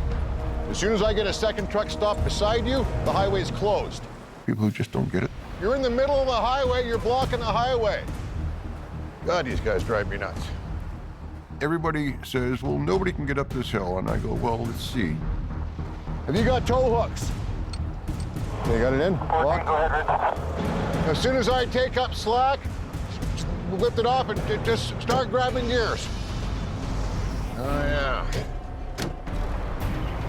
You know, if they had chained up properly in the first place, we would never be having that conversation at all. I just got both of us up the hill. What's the difference? Oh, hey, I know what it is. I got chains on all my tires. But as Gord heads back down the hill for his next customer, That better not be a truck you got on. it's already on the hook of another tow truck. Battle plan is quite simple. Win. Win against the mountain, win against the competition. If you're not going to play to win, there's no point in playing at all. Wrong truck to pull. That's my customer. Hey, back off, buddy. I got here first. Unhook it right now. Out of both of us, I might be the registered gun owner, but Gordy's the one with the short fuse. You should have waited for me, buddy. There's always a green truck on the hill. Hey, unhook it right now. I don't take from anybody. I refuse to let a bully get the best of me. That's just not going to happen. Stay off my hill. Tow truck's all jacked around down here. I am not afraid of anybody. Nobody bullies me.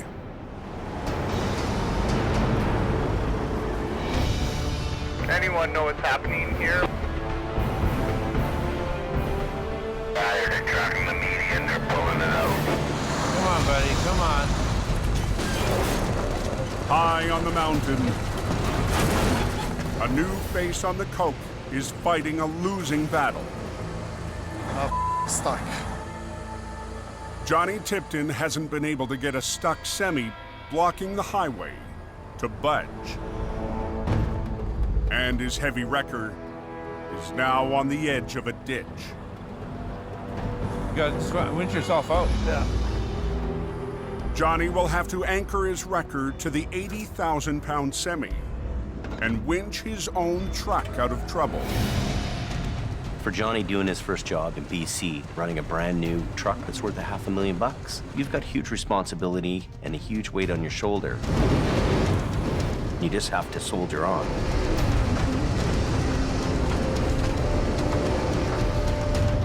With Johnny's wrecker out of the way and one lane open, They're letting us through right now. Robert waves traffic through.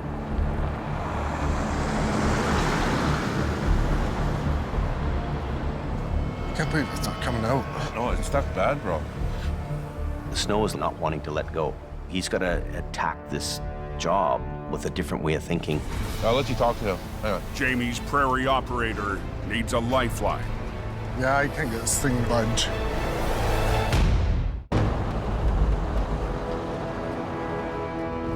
I can't believe it's not coming out. No, it's stuck bad, bro. A semi stuck in heavy mountain snow has Jamie's newest mountain operator in trouble. When you're out of your element and things aren't going right, you got to figure a way through this problem. I'll let you talk to him. Hang on. Johnny calls for backup. Hey. Yeah, I can't get this thing to budge. Snap the tow hook there. It's not budging. Does hurt the pride a little bit to call another operator to come show you how to do it. I just got a call from Johnny, and he's having a problem getting his truck out of the ditch. Jamie's lead operator, Scott Bird, is on his way. I don't really understand how he could be having a problem. That truck he's driving can pull a bloody mountain over. I'm a little rough to work with, but that's just me. It's how I am, you know. If you want to help, you're gonna have to put up with the abrasiveness. Johnny, what's going on, bub? You tired? Sometimes he rubs people the wrong way, and I hope that doesn't happen with him and Johnny here. I hope these guys click and they make this job happen without any sparks flying. Let's go have a looky-see. Were you skidding backwards and... Oh, we're digging down. So you got him out a little bit? Yeah, I got him out a bit there. Ole. You go into the ditch, you got hot tires. The hot tires are gonna melt the snow, and then the snow is gonna refreeze it. And it just grabs a hold of it. You're biting off a little more than you can chew. Holy. The guy's plowed himself in really good.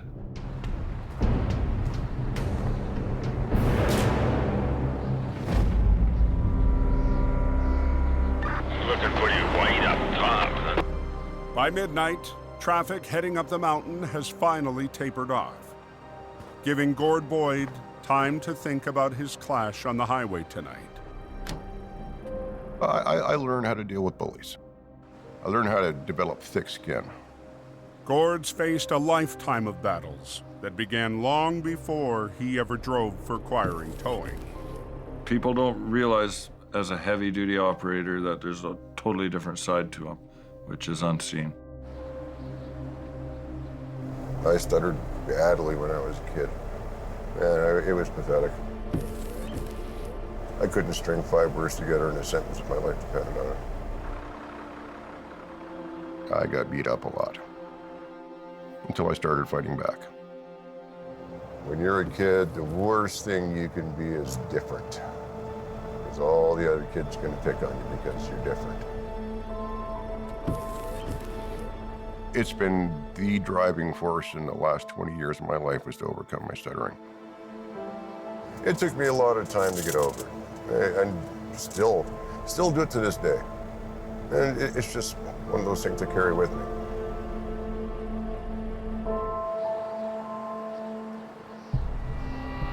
Out on the hill just past going up out of the snow shed.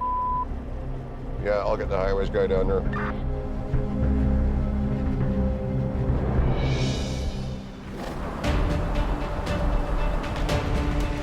Up the highway, Jamie's most experienced heavy rescue operator has a plan. We're gonna go into the frame of his truck right on his 5th wheel plate. Really good and strong in there. So if you got another big 5/8 chain, You have to break everything free. we're doing big bad pulls like this. We're doing big bad chains, buddy. Scott gets Johnny to drag out his biggest chain. Johnny's experience has been out in Alberta. They have the light, dry, powdery snow. Out here, it's kind of halfway between concrete and crazy glue. You get stuck in it, it's gonna hold on for a while. But even after 3 failed attempts, Grab that heavy son of a bitch right there, would ya? Scott refuses to finish the job. I can just feel Johnny's frustrations with this because he's never been defeated until the Coquihalla defeated him. Coaching from the sideline, Scott makes Johnny work the controls. Just go on your hand controls. Don't worry about the remote. Pull. To free the tractor, Scott chains up to the 5th wheel, the solid connector between rig and trailer.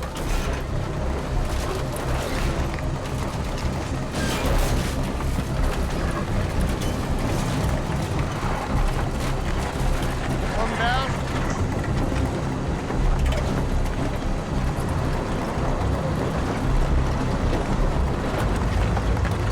Hey, Johnny, kick her loose. Get yourself turned around, Johnny. And Scott has another tip for Johnny. Can't do a big long pull here on this, Johnny. I said you gotta do short little jobs, little short plucks. Run a line down to this chain here again. Give him a little tuggy-wuggy. We're just gonna do another little pull at the back there. I'm gonna get the guy to leave his wheels the way they are for a few minutes. Good enough. Yeah. Just move it around a little bit, pull, pull, pull, pull, get everything set up the way you want it. Where you booming? Pull, little bumble, pull! Robert lets 1 lane of traffic pass by. Pull!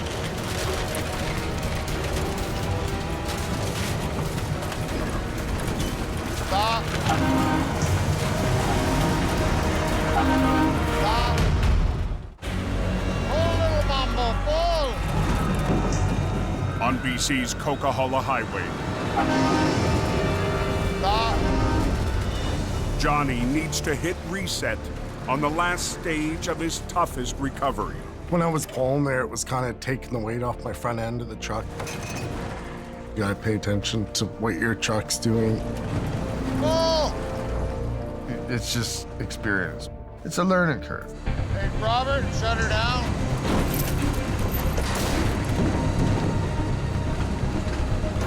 Let's go ahead to the left real hard.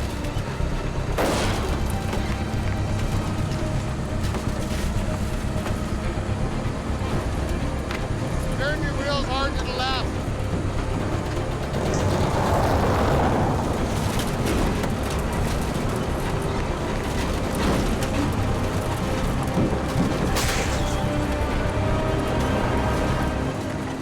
There you go.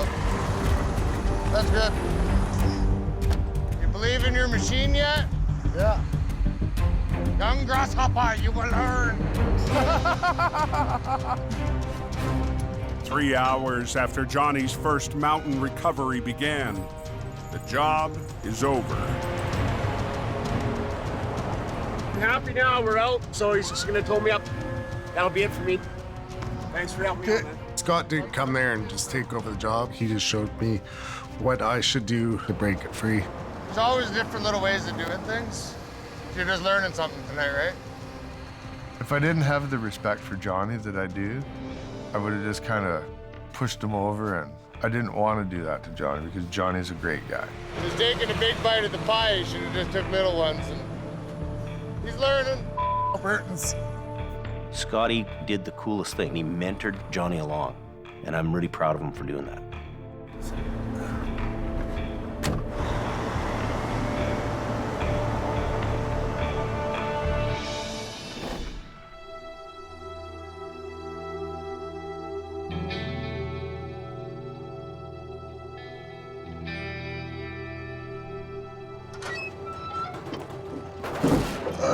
Okay. On a rare, slow morning at the Quiring yard, Gord gets a visitor. Hi. Hi. What's your name? Caden. Caden? I'm Gord. A 9-year-old who shares Gord's passion for tow trucks. You like trucks, do you? Yeah. Yeah? Like these big ones? And something else. He's going through the same thing I went through, and I really feel for the kid. I was just wondering what that looks like. There's all my recovery chains and the blocks. We had a house fire, and then he didn't speak for quite a few years. And when he started to learn to speak, we noticed a speech stutter. I kind of just stutter when I'm excited about stuff or something like that. It's a story that hits close to home for Gord. In 1967, I was 7 years old.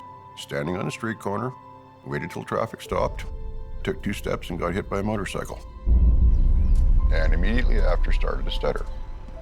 Back in the 60s, no one knew what PTSD was. That term didn't even exist. No one saw the connection between childhood trauma and stuttering. Do you want to see the inside of the truck? Sure. Hop in, I'll jump in the other side. You hop in there.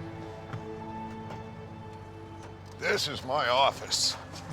This is so cool. It is cool, isn't it? This thing is built to pull.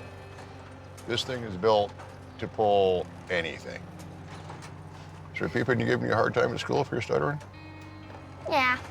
There's gonna be a couple. And you know what? There's always gonna be a couple guys. I used to stutter really, really bad. Like seriously, and it bothered me. It just really bugs me when people bug me about it. You're not alone, believe me. You're not even close to being alone. I wish I'd have had someone like me when I was his age to talk to me, because I didn't have that. Everybody thought I was broken. Probably the coolest truck I ever seen. Right on. So it's really impressive. Thank you.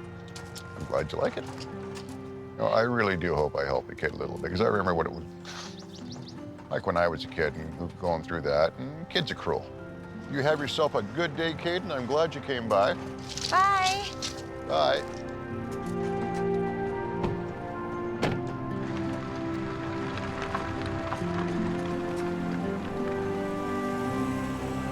That was cool.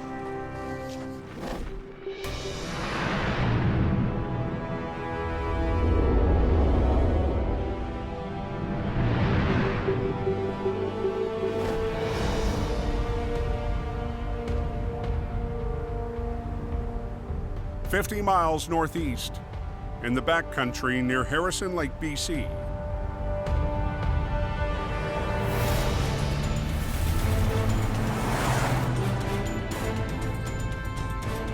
We're headed up approximately 13 kilometers up East Harrison. Mission Towing's Nick DePerrin climbs a dirt road to his next recovery. We've only seen a few pictures of it, so we can't quite tell how steep the embankment is or exactly how far over the embankment it is. Along with his pickup, Nick's brought the only tow truck in the fleet that can make it over the tough terrain. You have to climb up to get into where this vehicle's located. A 1-ton with 4-wheel drive. We don't have any heavy-duty 4-wheel drive wreckers, and hopefully we're gonna have enough muscle to pull this thing out. Wow. Wow. This thing's a lot further than I thought it was gonna be. That's crazy. This is gonna be a gong show. The SUV was parked on the edge of the dirt road when the ground gave way. Fortunately, no one was on board. Now, with the help of junior operators Trevor and Reese, This will be fun. Nick will try to winch the wreck 250 feet up to the road. First thing we'll do is we'll grab the front driver's corner, Yep. get it onto its wheels, spin it around so the nose is facing up. All right, Reese, you and I are going down. Hope you ate your Wheaties this morning. I did not eat my Wheaties this morning. Trevor is gonna stay at the top and run the truck, and I'll be bringing Reese down the mountain with me to give me a hand rigging this thing up. To get the pulling power needed for the job, Nick and his crew must double their lines. Our 3/8 line off the wrecker has a working load limit of 3,500 pounds. Hey, Trav, as straight as possible, okay? It increases that by 2 times to utilize the wrecker to its maximum strength. Where are you at, guys? Right here. Okay, you watching? See it? Oh, there you are. That one's passenger, this one's driver. But the SUV is so far down. Is that as far as that one goes?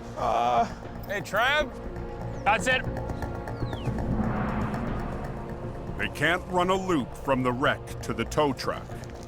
How much line do you think you got, Trav? It's got 150 feet of line on the driver's side, and we're about 120 on the passenger side here. We're not gonna have enough length to reach all the way out to the casualty and bring it up. I thought that was gonna be the end of the day.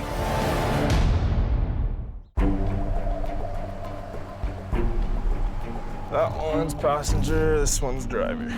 In the hills above Harrison Lake, BC. Oh. Hey, Trav. Nick's at the end of his rope, trying to haul a crashed SUV 250 feet to the road. That's it. We're not gonna have enough length to reach all the way out to the casualty and bring it up.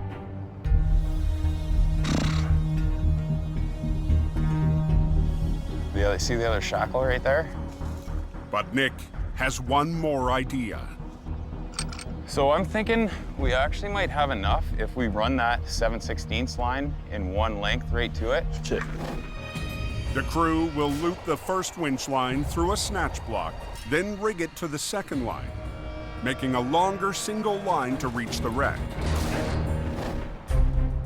What we're gonna do is marry the hooks. So we'll put that block on this right here.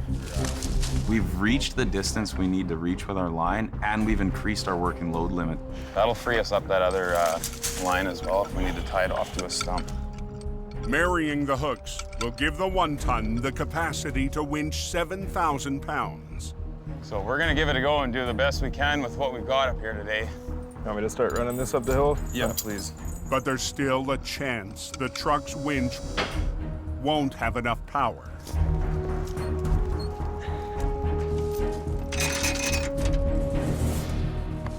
Hook that onto that hook.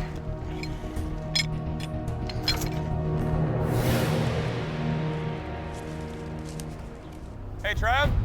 Yeah? If you start taking in your lines, we're hooked up. Okay. We're not totally convinced it'll be a 100% success yet. There's all kinds of sticks and branches that are sticking up. I don't even know what we're gonna run into trying to bring this thing up the bank. You got that one hooked up, right? Yeah, I'm holding it till it's snug. If we snap one of our lines by overloading it, we're not gonna be able to do this job, and we're gonna have to head back to the shop.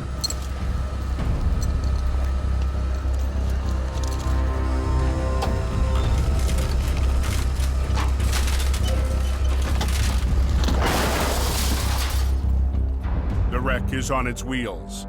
Now the mission team must get it up the steep slope. I'm hoping that we have enough truck to pull it up. Hopefully we don't run into too many hiccups along the way. Just gonna see if I can turn the wheel. As long as it doesn't get hung up on anything, we should be okay.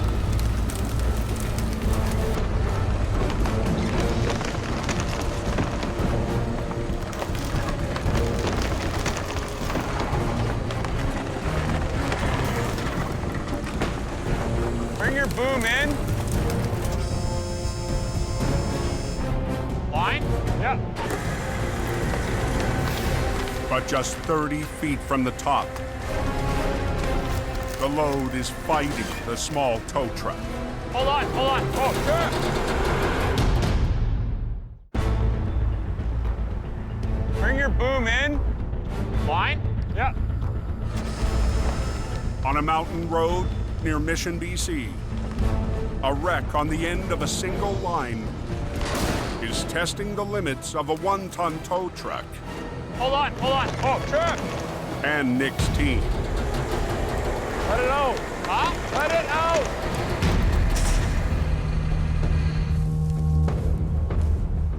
We're just hung up on a stump that's under there. There's a stump jammed underneath the one side of it. It's brought this recovery to a complete halt, and our truck is maxed out trying to pull on this thing. Okay, can you try letting it go down, see if we can go back over that stump? Okay.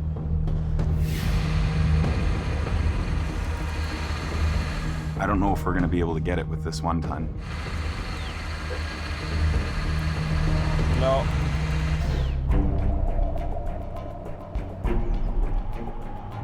Only got a couple hours left of daylight. We have enough obstacles during the day. At night, this job's gonna become impossible. We don't have a lot of options up here, so I'm just gonna grab a log and try to put some leverage on this thing and see if we can get it to pop over this stump.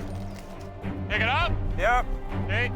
Work your passenger line first to bring it this way a little bit. Okay. And then just walk it up. Walk it up. Wherever it gets hung up, work that other line to try and guide it up through there.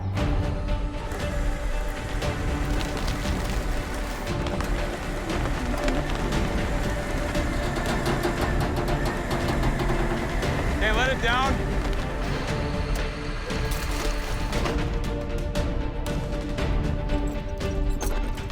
So hopefully it pivots a little bit and comes off that stump. Okay.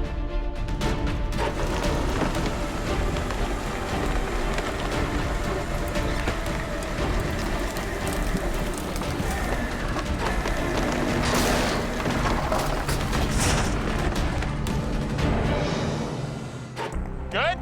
Yep. The wreck is free of the stump. On the Clear? Yeah.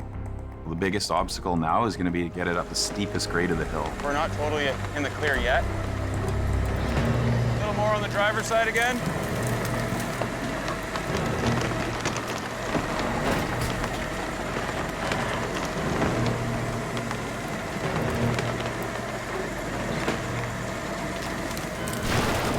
All right. Lead with this side just a little bit. Bring your arm up. Okay, right there, bring your lines in. Okay, work your brake and your throttle at the same time.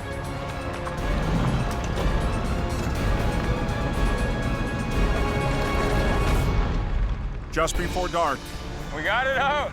Reese, my man. Nice job. Nick and his crew Nice job. Right on. are finally in the clear. Mission accomplished. To get this thing out and load it up and headed to the yard with it is a very good feeling. This was a difficult job to attack with this particular piece of equipment. All in all, it's a success. We got it done before it got dark. You guys did a hell of a job out here today.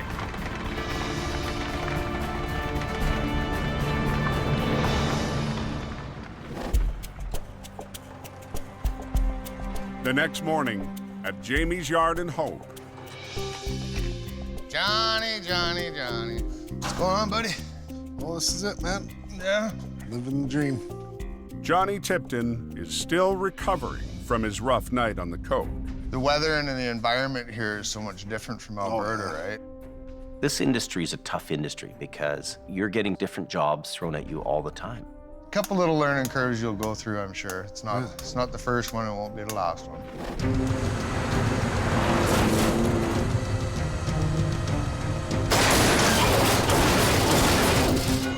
Johnny fumbles the ball a bit, but that's okay.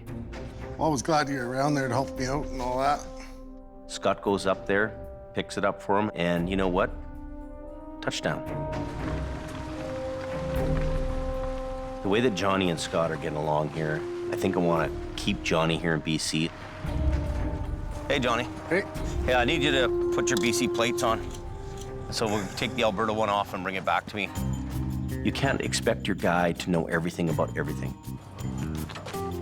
I guess Jamie is confident in me. I'm happy that I'm out here working now. Johnny's got the right attitude, and a good attitude goes a long way. Hey, Johnny. Everybody that's working here now is kind of upbeat. It just seems to be working really well. Oh, I'm glad Johnny's here. I'm supposed to fire Scott, and you're taking over. Yeah. Oh, sounds... Who's gonna help Johnny pull trucks out of the ditch?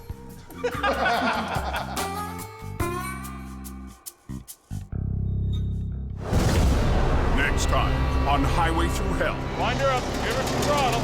A battle in a bog. Like 3 big fat elephants. We're gonna lean into it. Has Al in deep. Man against machine. What? A crash in the canyon. Everybody do a little bit. Puts Jamie to the test. Try to work together. Hold it. It's wedged under there. I can't budge it. And Jordy and Gord tag team. Hang on a tangled wreck. Hold on.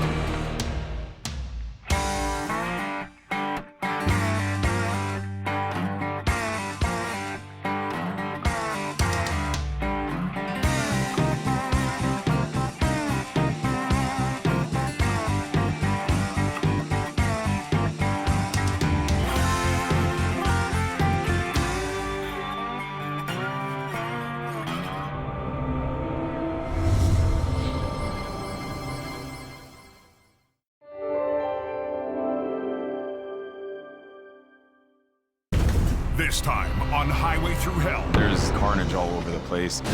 A lost load becomes Nick's tangled wreck. Hold on. Oh, sure. A canyon crash. 50,000 pounds of wood. Has the boss. This is going to be a tough job. Bringing in backup. Put the rotator in on an angle. Holy. And an urgent call. Did she get hit? For one of Jamie's crew. On the Highway Through Hell. The last line of defense is a heavy rescue team ready to tackle any disaster. Because closure is not an option.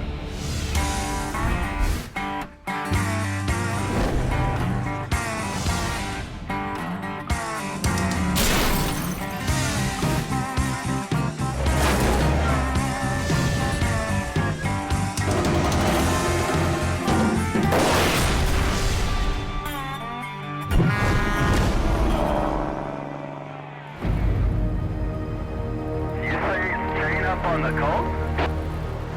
No one hit. 10 p.m. on the Coquihalla Highway. The Coquihalla in the wintertime is not the place to learn how to drive. I've almost been in the ditch twice. Overnight freight runs struggle to climb the steepest leg of the road. Smasher's ugly. No, she's just going. Up near the highway summit. Hey, Al, can you come down the hill here? Yeah, 10-4. There's a truck on there, jackknife. Al Quiring is called out to a jackknife trailer in a dangerous spot. Oh, we got some kind of trailer blocking one of the runaway lanes. Holy, it's a disaster waiting to happen. Got livestock in that thing? The trailer is hauling a special live cargo. How many horses in there? We got a real problem on our hands.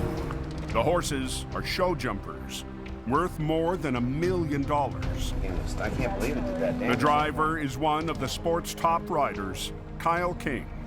We were just coming down. I was following real slow behind somebody else, and just kind of started going. I feathered the brakes, which probably shouldn't have, and then just spun. The hitch broke on the thing. The trailer is blocking a runaway lane, an escape route for truckers if their brakes fail. You're in Hell's Cauldron right here. Expect people to run into you, really. Traffic coming down the hill could lose control, tear into it and break it into a billion pieces. I'll get you off the road here, but you better get on the phone to make some arrangements, right? Hopefully we can rectify the situation. But the hitch is too damaged for Al to tow down the cove. When the truck jackknifed, the fifth wheel hitch was broken. With skittish animals in the back and a nervous driver behind the wheel, Go ahead, turn your wheels hard to the right. Al can only coach the driver out of trouble. Just put it in reverse and just a little bit of throttle. And hope the hitch holds long enough to get him out of the runaway lane. Can you just keep an eye on it? We don't want to break the hitch anymore. The last thing I want to hear is crumple, bang. Little by little. A little more. Ahead a little bit here. It's easy, easy, easy. Al helps straighten the trailer. We've only got one very slim chance to pull this off. Just tease it a little more. Good, good. Wheels to the left. So I'll get you tucked in tight beside the sign there.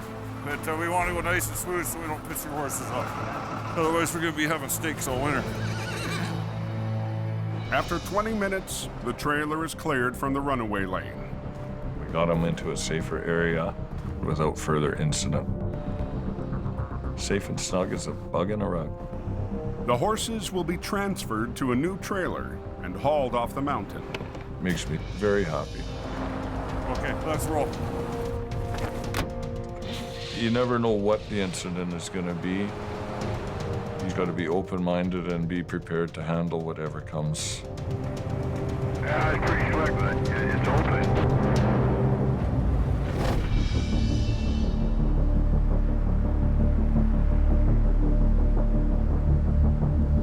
Wow, it's even raining here. We're gonna wait for hope. The next morning in the Fraser Valley.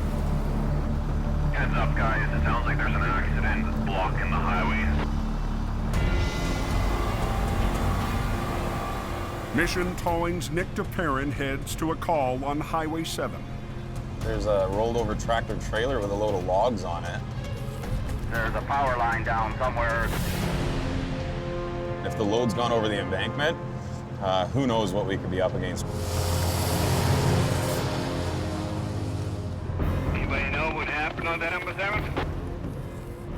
Just hope nobody's hurt.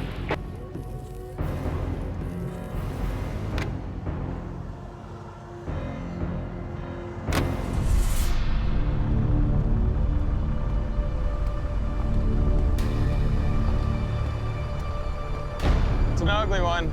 The flip truck has blocked the road. Power lines are down. And a load of telephone poles lay scattered across the slope below. There's carnage all over the place. This is a major wreck. The semi lost control on a bend, struck a power pole, then launched its load over the cliff.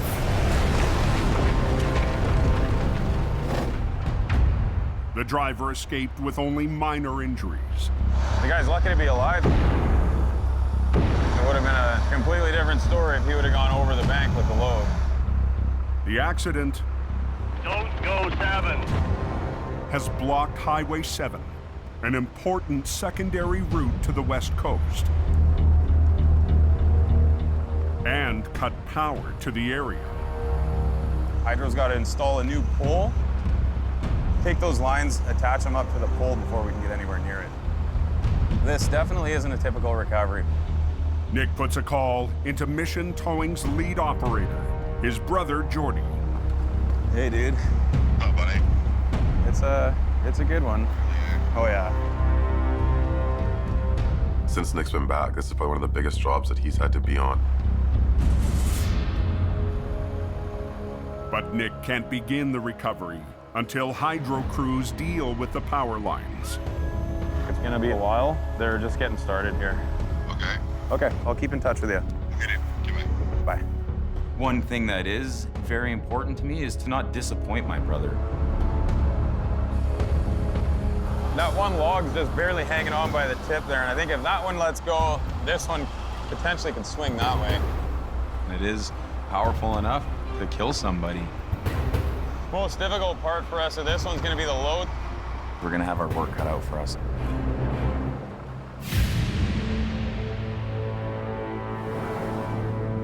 Did anybody tell me if Highway 7's open yet? Still closed. We've probably been here 10, 11 hours now. After waiting into the night, Nick is more than ready to start the recovery.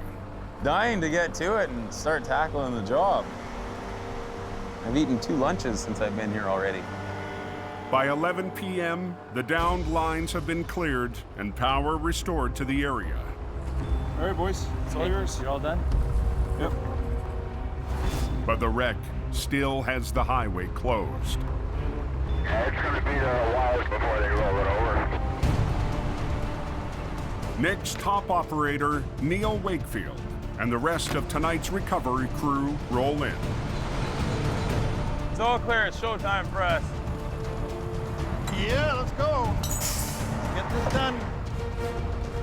Before they can flip the semi, Oh, I'm not a fan of the way these logs are sitting. Nick and his crew need to deal with a potential booby trap. It's actually very dangerous. 2 poles, nearly 1,000 pounds each, are tangled with the wreck. The first thing we want to do is get those right out of the equation. We're gonna have Trevor and Dylan attach our medium-duty wreckers and winch them out of the way. The poles are rigged to separate, away from the crew. With it raining as hard as it is, it could be a nightmare. I mean, our straps might just slide right off them. But the heavy poles, under high tension, are unpredictable. Those things can twist and take somebody's head off. Trevor, do you want to get on your controls? Okay, guys.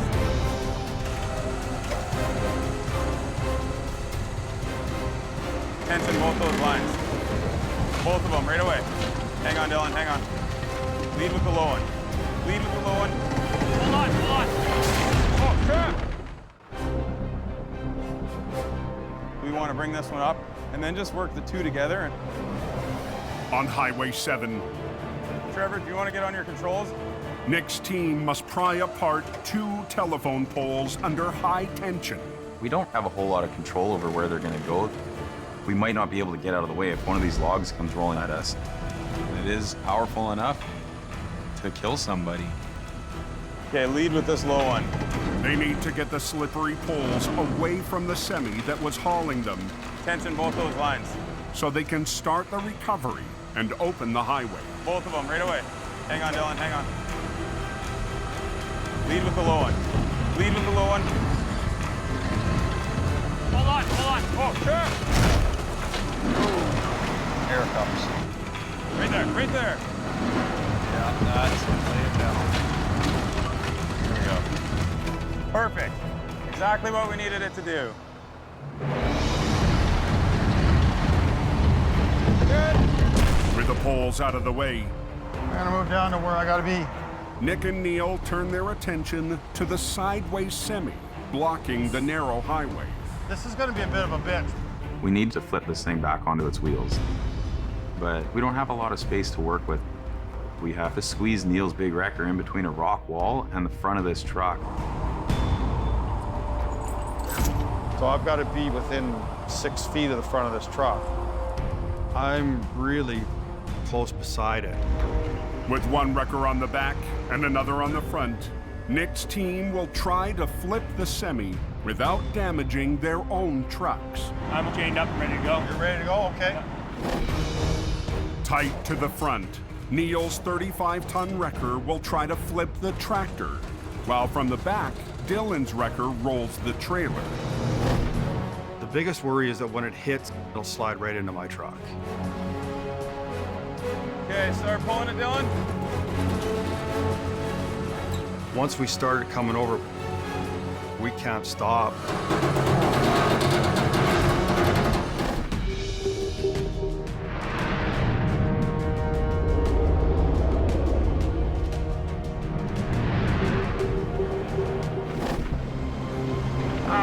Rolling around Shylock up to the top. And other than that, you're good to go. Up near the summit of the Coke. Well, so far it's better than this time yesterday. It's slippery on the road here. Robert Muckwa's been patrolling this stretch of highway for the last 2 hours. Robert, he's got this work ethic that's really good. Jamie's head of traffic control is on the lookout for anyone in trouble. He's out there, he's on it, he's doing it, he's everywhere. Tonight, Robert's girlfriend, Loretta Chandler, joins him on the road. She asked me if she could fly, and she asked me to train her out on the Coke. This winter, Robert's also been proving himself to Jamie. I'm trying to get this young lady on her way right away. As a light-duty tow operator. Now he's training Loretta in traffic control and roadside safety. My goals this season is to keep learning, just be with Robert, basically. 2 slow lanes are blocked, coming in the fast lane up.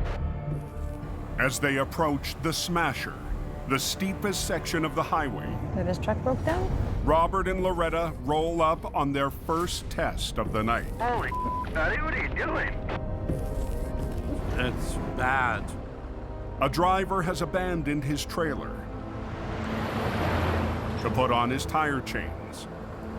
That's the worst time to learn how to throw a chain is when you're stuck on a hill. I never ever seen a guy take a tractor apart, put chains on. To me, that's pretty stupid. So it's gonna be tight getting through? Traffic squeezed down to one lane on the toughest stretch of the Coke. Robert jumps into action, but in a matter of minutes, the northbound lanes are completely blocked. Okay, pass me that radio. Pass me that radio. All tractors coming northbound. Can you stop that box canyon, please? We got another truck spun out. Robert tells traffic to hold.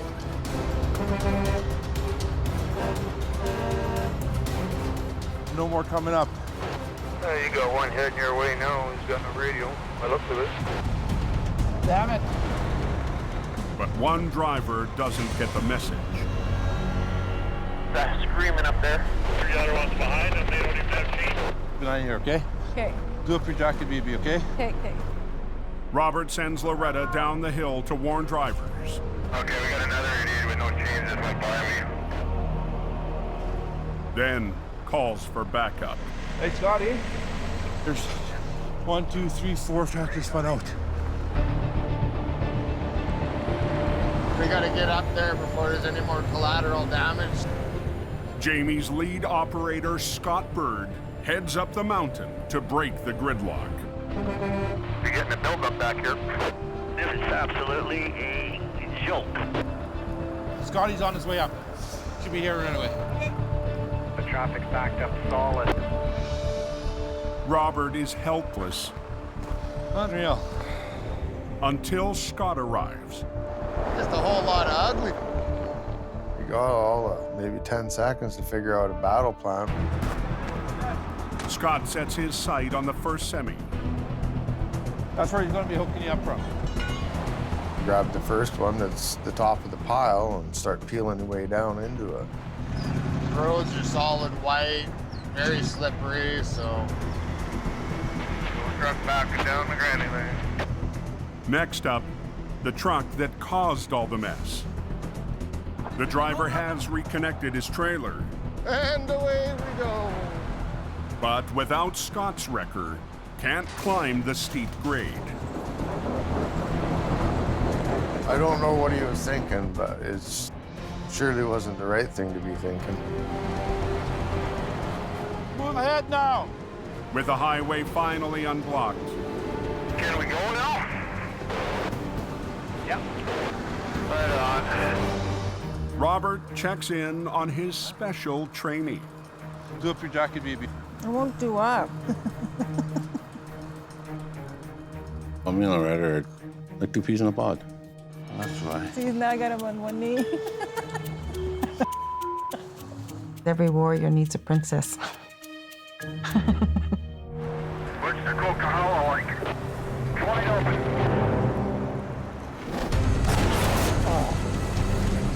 The road is closed. Clean up your mask, let's get going. In the valley, Neil and Nick are in a tight situation. Sliding. Give it a little more, Dylan.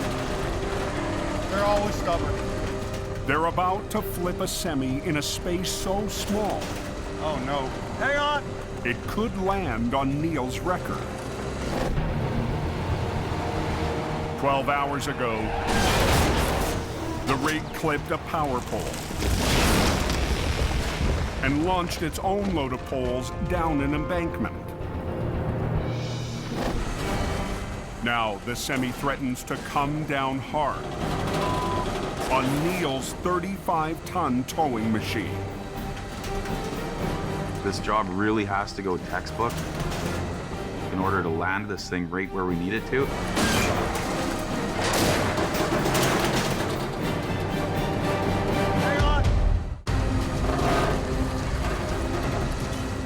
On Highway 7, Give it a little more, Dylan. Mission Towing is trying to flip a wreck with no room for error. We have to squeeze Neil's big wrecker in between a rock wall and the front of this truck to get the right direction of pull. As Neil winches the tractor over, it creeps closer to the back of his wrecker. The biggest worry is that when it hits, it's gonna slide right into my truck. We don't want to end up having a catastrophic failure here. Hang on.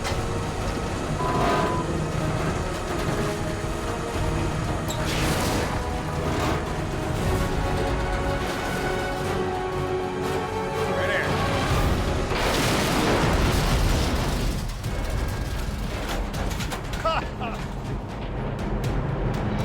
Son of a bitch. Like that much room. It's less than a foot away from my truck. A little nerve-wracking for a few seconds. That was close, man. Swing. Yeah, buddy. We'll get hooked up, get this thing out of here, and get everybody rolling tonight. Nick notches another big win for his brother and the family business. I wish Jordy was here to see this. He'd be very happy with what happened here tonight. Nick did phenomenal. Our crew is top-notch. Being this was a complicated recovery, I'm very proud of them today. The wreck is cleared. Yeah, 7 is open.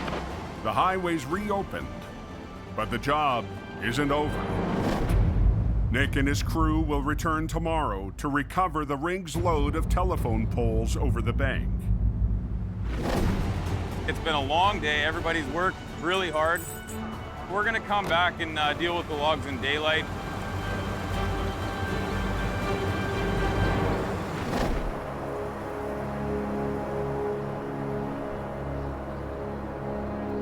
What's happening on the Coke? Is it good going or what? Heavy snowfall. High up on the Coke, Holy crap, he's coming down here, eh? 4 inches of snow has come down in the last hour.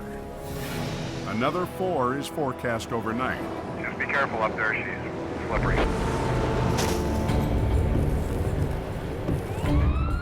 At 11 p.m., Something must be going on up the Coke. Multiple vehicle MVA, southbound, Highway 5.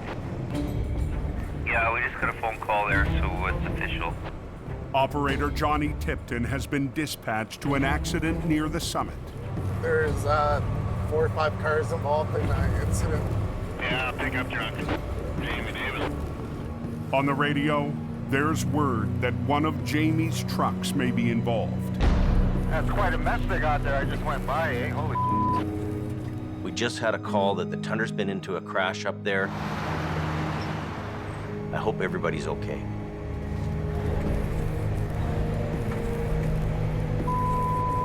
Man. One of Jamie's flagging trucks was rear-ended by an SUV. Robert's girlfriend, Loretta, was inside the vehicle at the time. Did she get hit? Yeah, she got rear-ended. Okay. I don't want nothing to happen to her, if you know.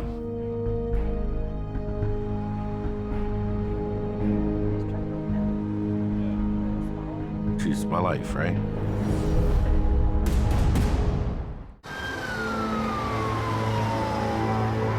Multiple vehicle MVA, southbound, Highway 5.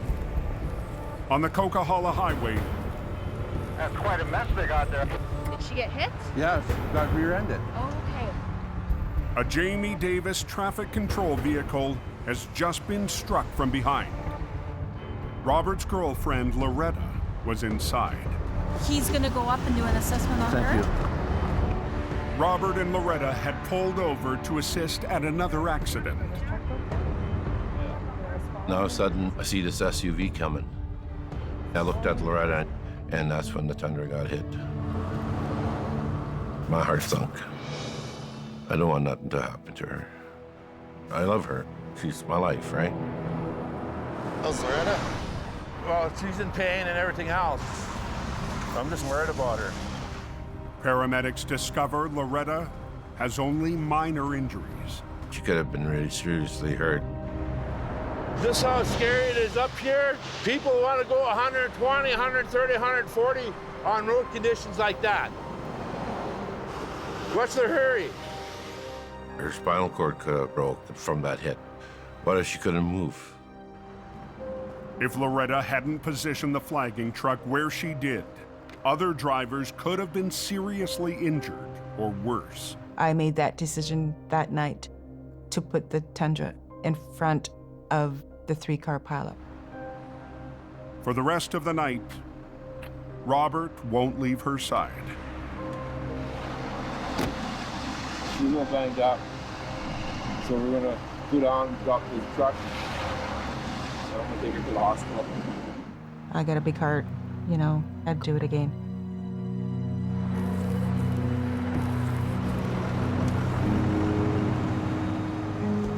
Imagine if we didn't have the flag trucks there. Imagine if they weren't a buffer.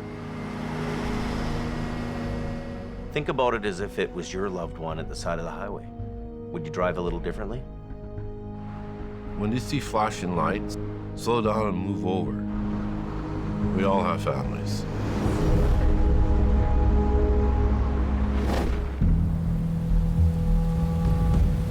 It's just testing down right. You might need a lifeboat, she's wet.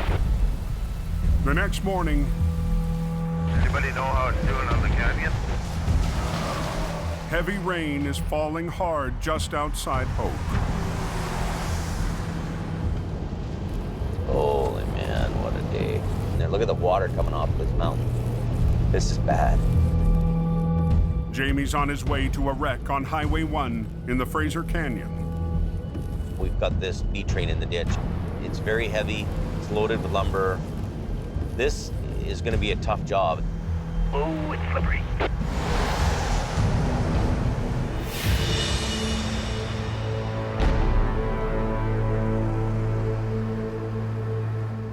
Already on scene is Jamie's younger brother, Jason.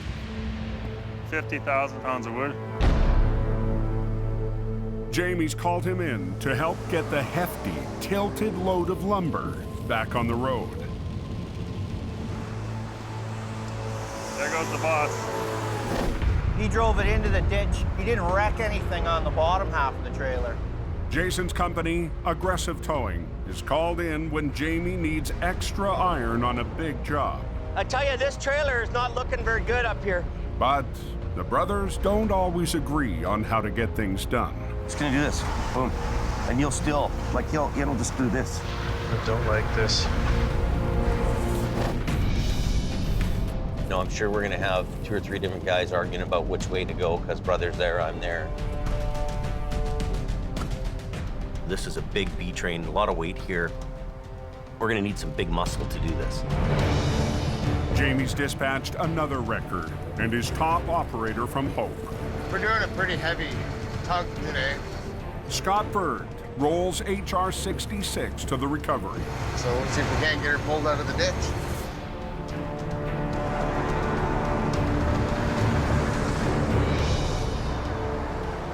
Jason's 60-ton rotator That's a nifty one. and his right-hand man, Chris Mervin, are on standby to tackle the tricky job. That's a big, heavy load. Jamie's been given an immense challenge by his client. The customer doesn't want us to cut the lumber and leave it lying in the ditch. He wants everything brought out together. Gonna be iffy whether it stays? I don't think you're gonna save that lumber on there. Like, it's already enough where you can get a 1 strap around. It'd be nice to get 2 on each set of lumbers, right? Now, 4 heavy rescue heavyweights need to work out a plan. We need multiple operators. Everybody's vision is different. What my thoughts were, Jamie. Or do we do this and put the rotator in on an angle so it's not... I got bigger lift. So it's not sideways. There's a lot of cooks there, that's for sure. Because if we swing that trailer out... Yeah, 50,000 pounds pulling sideways, we got to make that decision. And we don't play pickup sticks.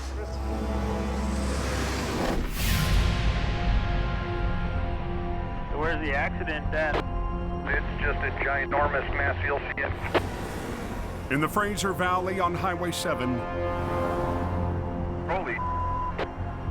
I wouldn't have wanted to go for that ride. We'll tie off our harness gear to this cement embankment here. Mission Towing is back for part 2 There's a bunch over here. of a messy recovery. Yesterday, a semi lost control on a corner, scattering more than a dozen poles down the bank. Last night, the team pulled off a tight flip. Right here. Yeah! To clear the rig and open the road. Let's get geared up, Jay. Today, Nick and his crew must get the massive poles up a 600-foot slope before the end of the day. But the steep terrain and the jumbled poles make this a high-risk recovery. Just below us is a straight drop-off to about 600 feet. It's a very dangerous place for us to be. The plan is to rappel down the bank and rig the poles to the wrecker's winch lines one at a time. We have a lot of logs to pull up, but it's the only way we can do this job. When the wrecker gets the poles to the top of the bank, a picker truck will take the load the rest of the way. And the picker operator will pinch it off of our wrecker and put it on the back of his trailer. All ready to go. Joining Nick for the descent, Already breaking a sweat here. is Mission Towing's Jason LaViolette. Those are gonna be a little sketchy over there, eh? In a giant game of pickup sticks, Nick and Jason need to be careful about which poles to pick. We're gonna have to try and pick the best one first, and hopefully the rest of them don't get freed up and go flying down the mountain. Nick and Jason wrap around the poles using choker straps. We're rigged, pull the line. Let's get over a little more.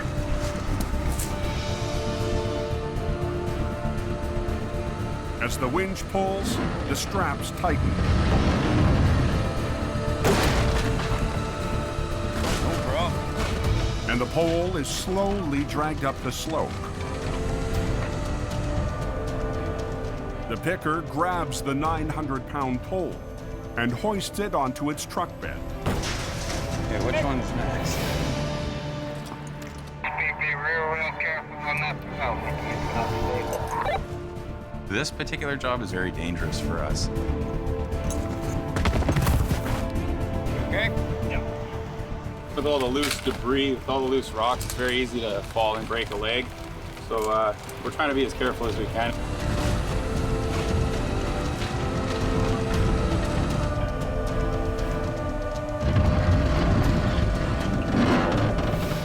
This one might make for an issue. Holy man.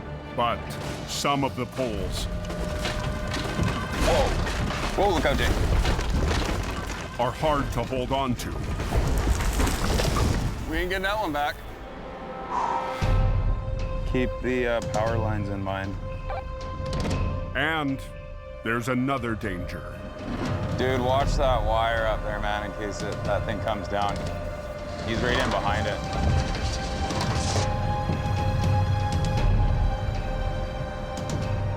We don't want to have another problem here and put the power out to the community again.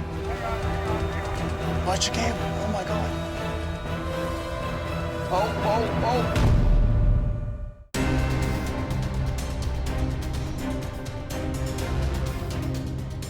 Number 7 is down to 1 lane. Everybody's got to go slow. In the Fraser Valley, Watch that wire up there, man. It's right in behind it. Nick's team is trying to work around power lines to recover a load of telephone poles. Watch your cable. Oh my God. Holy man. We don't want to put the power out to the community. But the picker manages to steer clear of the lines. Thankfully, a potentially bad situation was avoided. The high-angle recovery isn't getting any easier. Let's take it in. But one by one, Pile's getting a little lower. Yeah. Nick and his crew get it done. It's kind of a good feeling, not gonna lie. Every pole that can be salvaged is recovered. That's it, my man. All of them. We did it. Nice job, dude.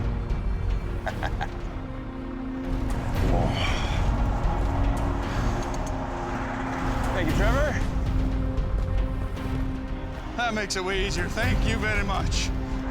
Yeah. That's what I'm talking about. Job completed. These guys will do what it takes to get the job done, and I'm just very happy and very proud that they pulled this off the way that they did.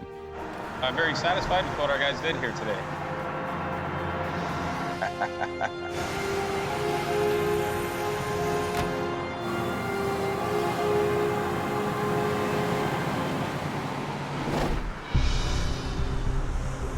Apparently the truck crashed in the ditch there. That lumber truck fall over.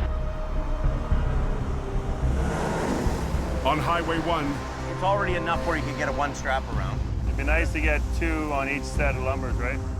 Jamie, Scott, Merv, and Jason Those are 16-foot 2x10. They're heavy. are dealing with a 50,000-pound load of lumber tilted into the canyon wall. You could do 4 working lines off the back of him, though, if you use the 2 deck winches sideways to pull down. They need a plan to recover the rig fully loaded and avoid spilling 5,000 planks of wood into the ditch. Be up right in the center of this. And then I'll be in the same an line. old beat up Jamie Davis truck on the front. Okay. To lift and pull this thing out properly, this is a perfect job for a rotator. Jason's rotator is the only one available since Jamie sold his last summer. The rotator just makes jobs simpler. It's a wicked piece of iron. If I can get in the center of this lumber, then I can rotate with it as the wheels start coming up, right? Yeah. The rotator will have 2 lines rigged to straps wrapped around the lumber and another 2 lines for Jason to pull on the trailer while Scott winches the tractor. Pass those up the gourd, both of them. The load is just about on its side, so to be able to bring that up past the halfway point is going to be a tough job. I worry about that little hook. They don't like side pulling either too much. Those I know. But the limited capacity of the aging 25-ton wrecker could be the wild card. It'll hold. I think, I hope. HR 66. It's a timely piece. Don't get too greedy either, like 15 feet or something like that, right? When you're running the older equipment, you're always running risk of things breaking on you. Ready to make a mess? Gentlemen, confirmed total shutdown. Somebody tell me how the canyon's been? Somebody said 5-minute time delay. The tractor and its load combined make for an 80,000-pound pull. When you're dealing with big weight, there's big danger. These guys all have to work as a team, and that's the biggest equation here. Okay, let's go.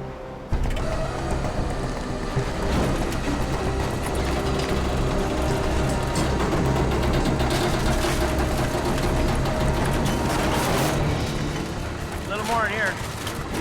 Keep them on that one. We don't want it sliding in, James. Yeah, this one here. Keep these sucked up. Jason controls the boom with the rotator's remote, A lot of weight there. This thing could break. while Merv works the deck winches. Hold on for that, Jay. Stand back, guys. What's going on with an accident? Don't go number 1. In the canyon, Keep them on that one. We don't want it sliding in, James.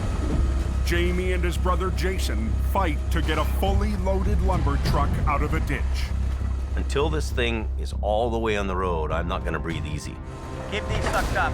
If they lose the load, thousands of planks will spill off the deck. Tighten your yellow one up. This thing could break. Picking this kind of weight up, keeping it all together and intact, was really a huge deal. Slow down on this, eh? You don't want it to shift because then it would be matchsticks. 5,200 of them. Stand back, guys. Whoa. Hold it. Slow, man, slow. Okay, hold it. Okay, Scotty, you going ahead? Yeah. Tuck in your middle one. Okay, we're moving. Keep going, Drew.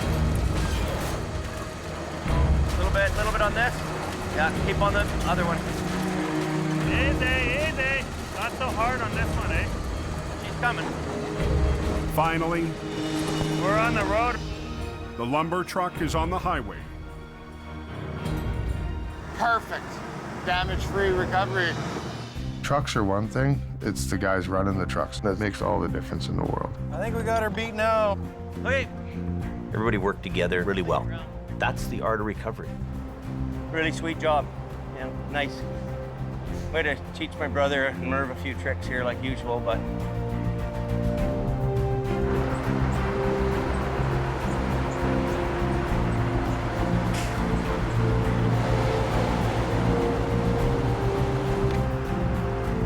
Anybody tell me if highway's open? It's open.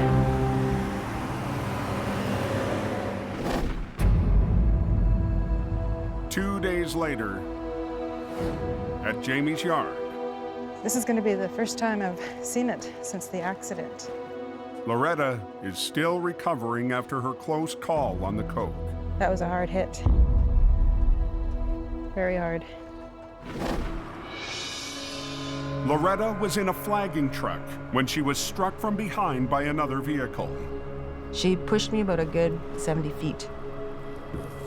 That's how fast she was going. I saw the doctor, and physically I'm better, but mentally, it sticks with you. I'm glad that Loretta wasn't serious hurt, right? I'm grateful for that. I'm very grateful. Hello. Hello.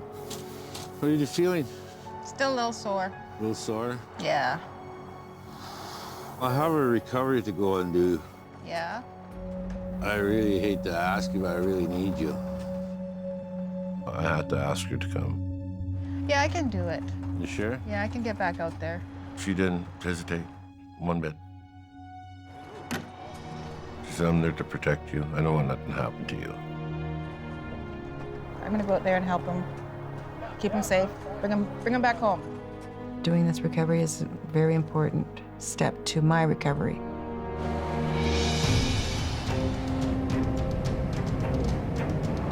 transfer. I'll just follow you. Yeah, just follow me. Thank you, my love. Robert and Loretta head to the job on Highway 3. I gotta get back out there. You roll with the punches. You just keep going.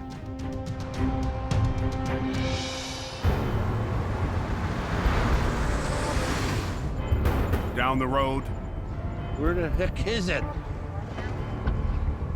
Robert's having a tough time finding the wreck. Oh, you gotta be kidding me. This is covered. The car is encased in ice and snow. Shoveling time. But it's a bigger job than I thought.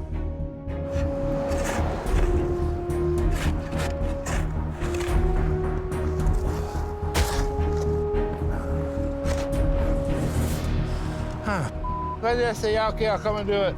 Robert is not a quitter. He'll do it. Oh.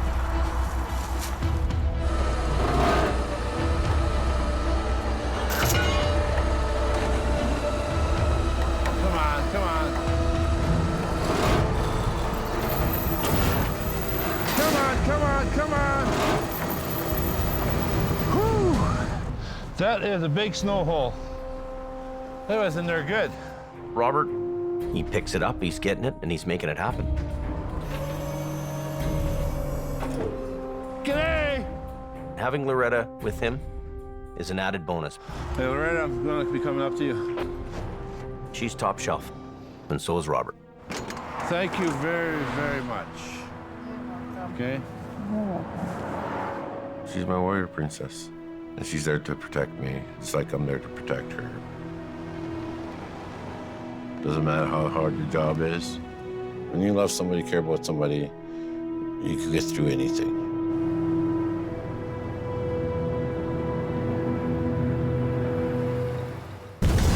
Next time on Highway Through Hell. It's a very sad thing to happen to any family. A tragic wreck. Watch yourself there. That's bad. Puts the twist on Nick. This is what they call family bonding. 3 generations tackle a heavy load.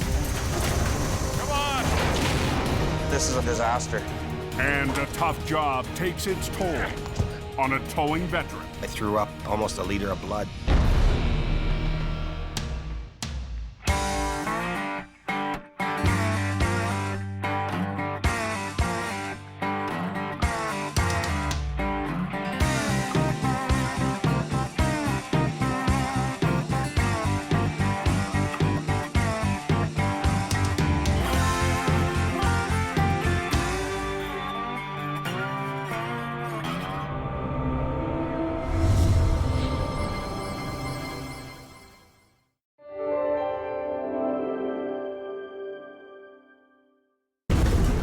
This time on Highway Through Hell. A jackknife on a bridge. Uh-oh, start fire now. Puts Jamie's crew on edge. Watch out, watch out. Scary ride, man. A mountain recovery has mission towing in deep. It was a mess. And a mangled load. We have to get this sketchy-ass load down into town. Makes the canyon run. Here we go. On the Highway Through Hell. The last line of defense is a heavy rescue team ready to tackle any disaster. Because closure is not an option.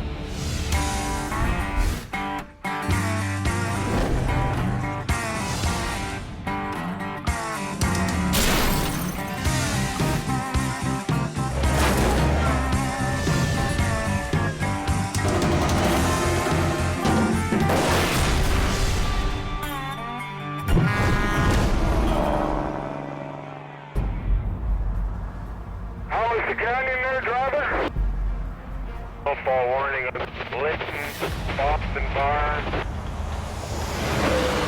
British Columbia's Fraser Canyon Highway. Before the Coquihalla came along, the canyon was the only route. It follows the same winding path laid down in the 1800s. Get ready. Expect lots of snow. Officially part of the Trans-Canada Highway, Highway 1. Engineers carved the route into steep canyon walls, with tunnels and bridges just wide enough for 2 lanes of traffic. It's the low elevation option through BC's rugged coastal mountains. There it is, snowing heavy in the canyon. Today, a blast of heavy snow There's a good couple inches of snow there. has turned the canyon into a slippery mess. Pretty bad, isn't it? Chain up, lights are on, going west in Boston Bar. Even at its highest point, the canyon is 2,600 feet lower in elevation than the Coke summit. Imagine it's a little nasty up there. Snowfall heavy enough to trigger the tire chain-up lights is rare. Highway 1 should not be forgotten about. It is the original highway through hell. Hope Search and Rescue. Page out for MVA. Just after 12 p.m. The truck's tangled up on a bridge here and it's blocked off. Gonna hang over the bridge almost. A wreck on Spuzzum Bridge shuts the canyon down. Nobody's going anywhere. Are you the driver? No, I saw it happen. Is he okay though? We can't see him. The driver is trapped in the cab, inches away from a 350-foot plunge. You got any cuts or anything?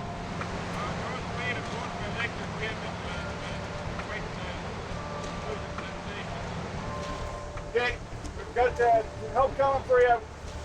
Could smash that window. Yeah. Just hang in there. Lights and sirens coming up behind you there. The RCMP. There's a couple of them up there. Hey, Betcha, you seen better days? How's your leg doing? They're getting cold. Getting cold? Paramedics just showed up here. How'd you lose it? I come around the corner and then the back end of the trailer just started to swing. The semi-trailer fishtailed on the slick road, jackknifed, and broke through the guardrail.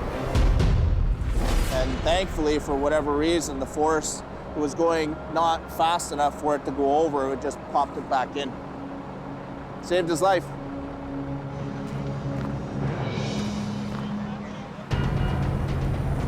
"25 miles away, Ken Monkhouse races to the scene from the valley.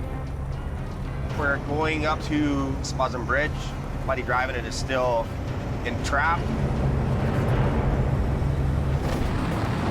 Last winter, Ken left Jamie to work for Mission Towing. Seen better days.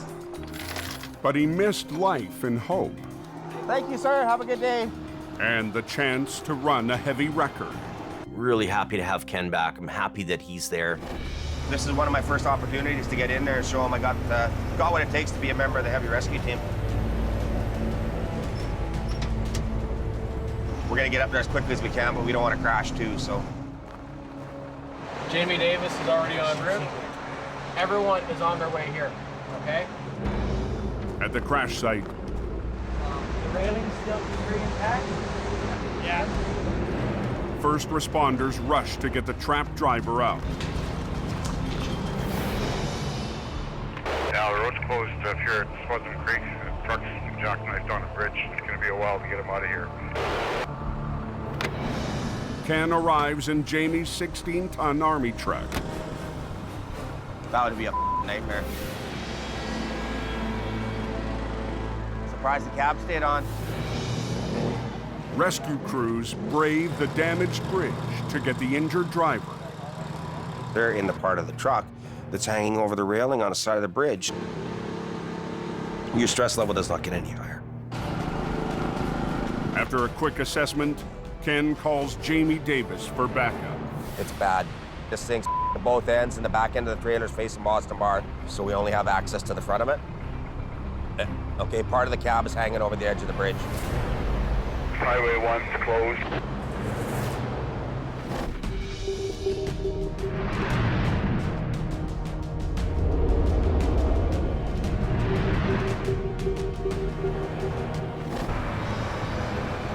With the canyon shut down, traffic bottlenecks onto Highway 5. Snowing heavy all the way to the top. But the same storm system is hammering the coast. Are they making us chain up? Yeah, you need them on. This way. On the sand. Drive on the sand. It's a big headache Really? for highway boss Richard N. Get over on the sand. When Highway 1 gets closed, that can create a huge backlog of traffic, which ultimately just floods us. Don't tell me. Quiring 5-5 Quarterton. Yeah, tow truck's backing down the hill again. Richard calls in Gord Boyd and his quiring record to clear the stuck semis.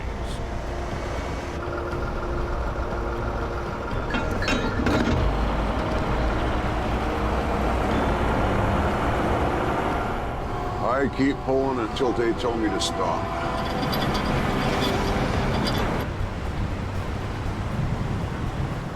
Yeah, you are coming back down, right? Yep, if you need me. Yeah, here we go. There's a dump truck pulling a quad trailer. He's definitely going to need a tow. He's done, Richard. He's done. Yeah, hold your traffic. Highway shut down up ahead of you there, bud. On Spuzzum Bridge, There's a truck on there, jackknife. Yeah, and he's hanging over the edge, too. rescue crews race to extract a driver trapped inside a jackknife semi. Hey, that guy with that truck, did he survive that? Highway 1 has been closed for more than 2 hours when Jamie arrives. I hate this bridge, it's spooky. I get scared of heights here. You look right down there. Don't.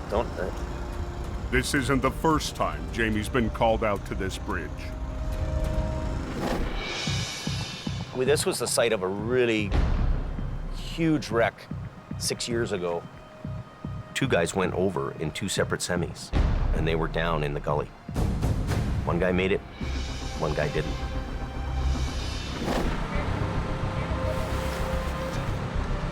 Okay, keep coming. Today, it's a different story. The guy that crashed this truck is alive and well, which is amazing. This guy is lucky.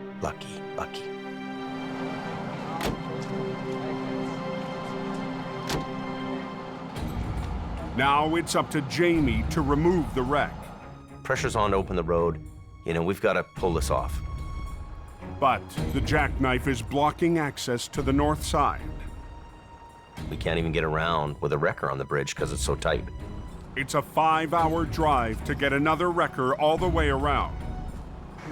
But Jamie's in luck. Well, we got Bonesy here on the other side. That's good. Bones, a local tow operator who got the first call from police, will join forces with Jamie. Bonesy's truck is on the other side of the bridge, and he can help us on the back end of the trailer, pulling it back. Oh, yeah. So it's all coiled up, so we're gonna bring it out like this. Jamie's army truck will pull on the front of the unit, while Bones' 5-ton will winch on the back. But the semi is so wedged into the bridge, it's a tall order for 2 small wreckers on a slippery deck. It's gonna go on the bottom. It's jammed into the railing, it's jammed into the concrete. I'll come and stand right there and be in the middle. So you just go ahead, pull back.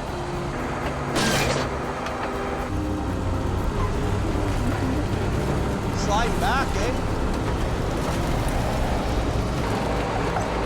The bridge deck is really fighting us on this job. Just boom up, boom up. This is gonna be a really tough job. The canyon's closed. Anybody know what's going on Highway 1 near Spuzum? Oh, there's a truck jackknifed on the Spuzum Bridge. Yeah, I heard it's gonna be closed for hours. In BC's Fraser Canyon, So you just go ahead, pull. Jamie, Ken, and local tow operator Bones struggle to clear a jackknife hanging off a slippery bridge. We've got the middle of a bridge deck. We've got, 350 feet down. Cab's totally crushed. Sliding back, eh? Everything's sliding back and nothing's moving. Only thing's moving is our trucks here. Okay, now just stop. The bridge deck is like a polished rock surface. I put that spade on. Oh, okay. And the trucks aren't biting, they're just slipping on the surface of the deck. Okay, let's get the deck truck up. We're both maxing out, so a little bit more on this one, it'll help us. Jamie drove a deck truck up to haul away the crushed cab. It's got a big 25,000 winch on here. Now he'll add it to the mix We'll run it off the end of this deck. and see if 3 trucks will be enough to unfold the wreck. Can I have that block of wood? Thanks. That'll work. We've got the army truck on one side of the bridge, pulling on the trailer. We've got a flatbed to pull the cab around, and we got Bonesy's truck on the back end.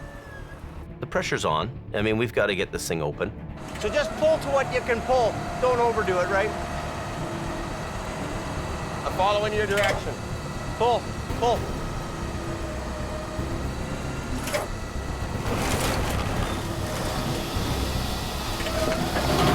Keep pulling.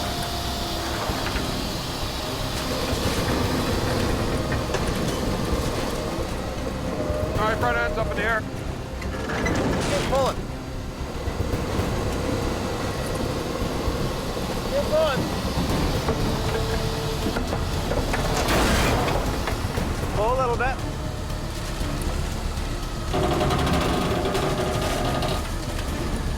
Front wheels are coming off the ground.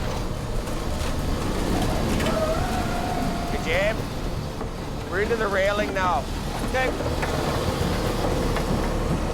Okay. Now stop for a minute. The 3 trucks are maxed out. We're working in some really tight quarters here. And we're right on the edge of the railing. We're like in a tunnel, basically trying to unravel this thing. Just be careful in case. I wish I had a rotator right now. A rotator is equipped with a boom arm that can swing out to reach wrecks in tough spaces.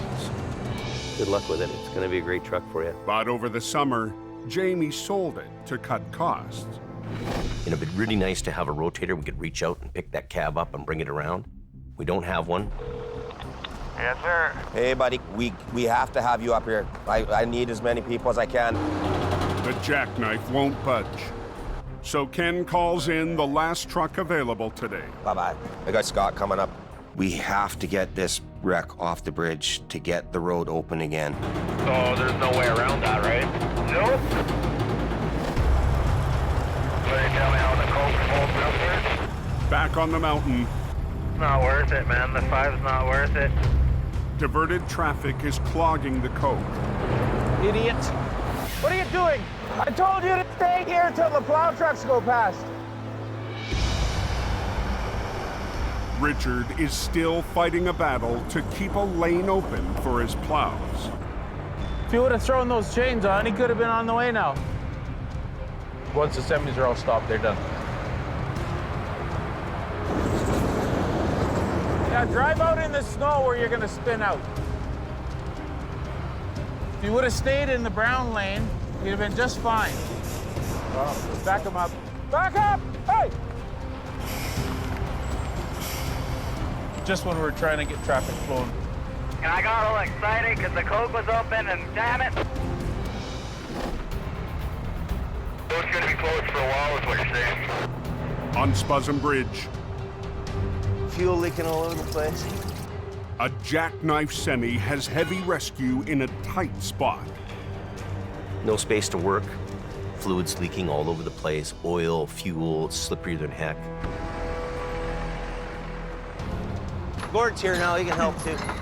Swampert Gord Lundeen and Jamie's lead operator, Scott Bird, show up in another flat deck. We can tie Scotty's truck off to you. When I got there, we strapped the two trucks together. Scott's truck will anchor Jamie's flat deck on the slippery bridge. We're working in a really tight little area here. Hopefully we can do it with all 4 trucks. Okay, you guys pull. Stand back. Watch yourself. Everybody watch out.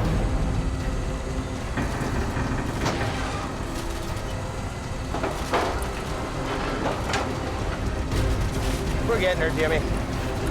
Barely.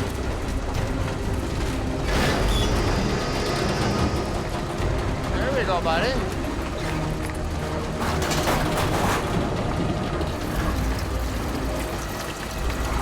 Keep going, son. Keep going. But as the cab comes off the railing, Here we got sparks. We got sparks. Sparking again like crazy. Watch out, get out of there. Anytime you have sparks, you have fire. That's on fire now. Uh-oh.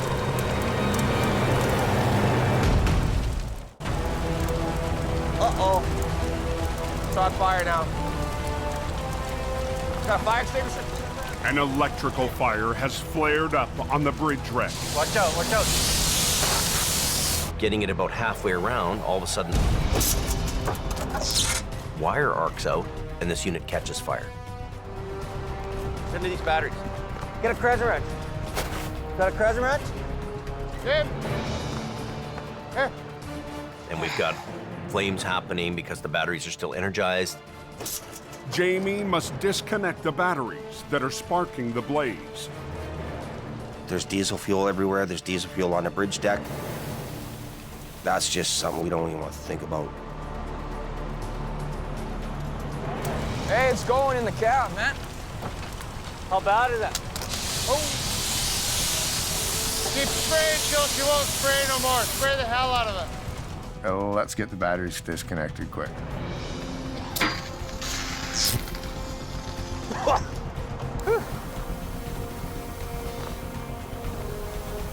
Is it out?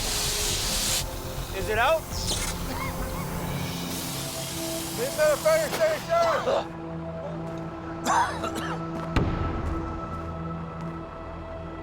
Is it out? We're good.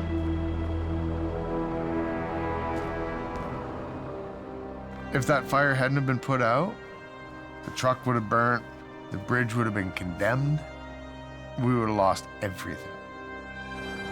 Okay, good. Pull. Traffic's been diverted, but the jackknife on the bridge still has the highway shut down. You only have 2 lanes. You can't use the shoulder of the road because there's no shoulder of the road there. I'm gonna move my truck off the cans and I can't get the other way. We're just about done.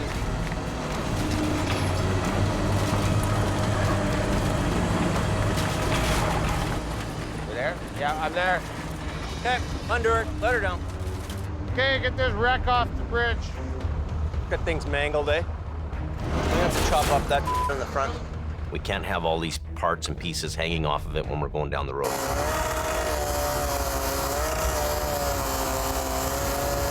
After 3 hours of battling the wreck,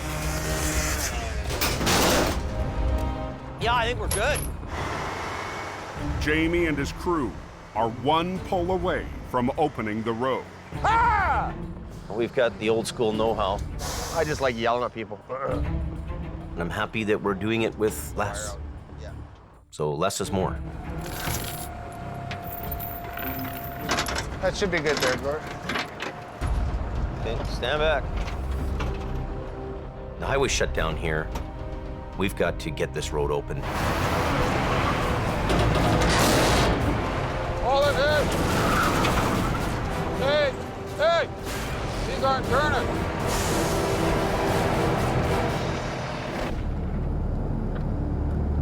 Any of you southbounders, I don't know if you can fit through or not, but there is a couple trucks all over the highway. As light fades up on the coke, There's 4 no posts sitting across the 2 lanes, the middle lane and the hammer lane.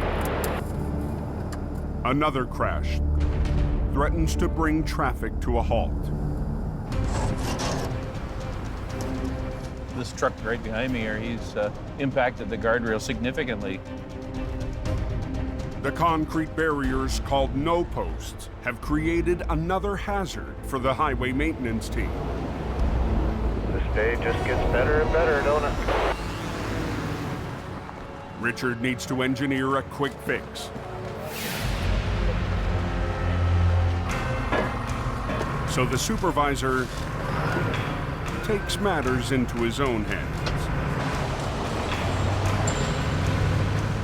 I'm gonna stand these guardrail up and just temporarily position them.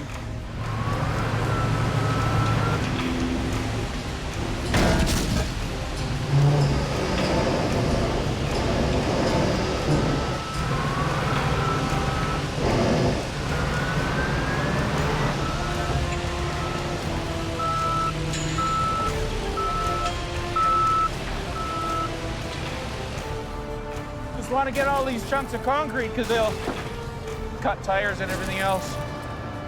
30 minutes after the accident,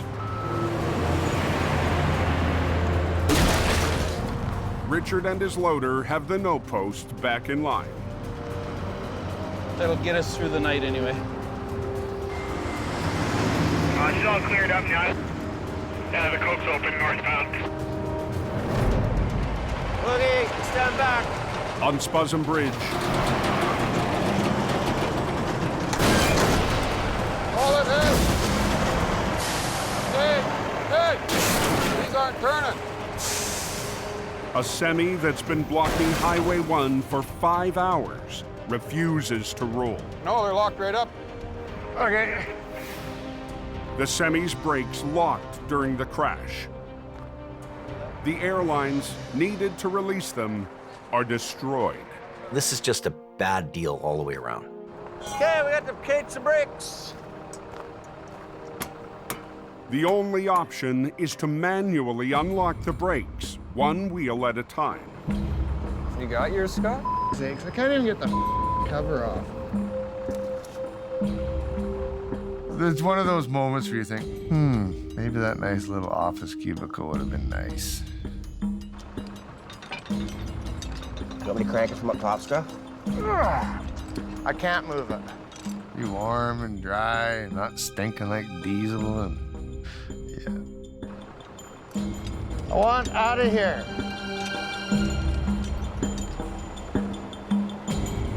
Hey, James, all the cage and bolts but one are screwed. Okay, well, let's try to pull it. We got the trailer brakes off. There's a couple of brakes we could not get the cage bolts into. They want the road open. Just try to drag it off the bridge. People want to get going. The trucks were holding up and stuff, so. It had to get drug off the bridge with some of the brakes still locked up. Okay, everybody should stand back now.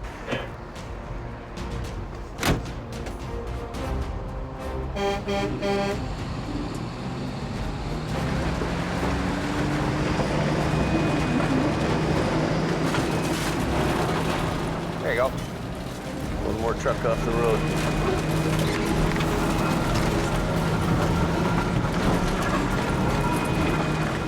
For once, the slippery bridge deck works in Jamie's favor.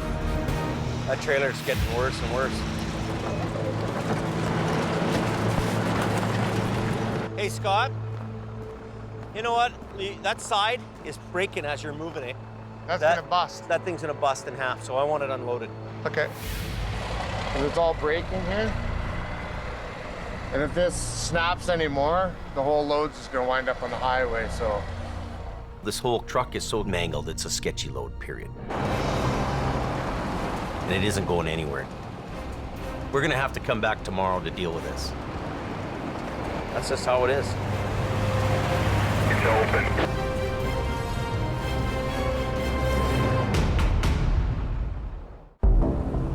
After yesterday's heavy snowfall in BC's Fraser Canyon, Oh, what happened there? a 30-ton wrecker and support truck make the steady climb up a logging road. The road conditions are pretty bad. When you're dealing with ice and a steep hill, it can be a little bit difficult. Hell of a long way down. Mission Towing's been dispatched to recover a vehicle that tumbled down a steep slope yesterday. We have a pickup that's gone down approximately 70 to 100 feet. We're gonna have our work cut out for us. Nick DePerrin leads the off-road recovery. It's extremely hard to go up into these areas to pull these wrecks out of there. After years away from the family business, run by his older brother Jordy, Nick's proving himself with each difficult job. It's so good to have him back. Nick and his crew must finish the recovery before a convoy of equipment catches up with them. So we have to get in and get out and get off this road to make it clear for these guys to get up to their work site.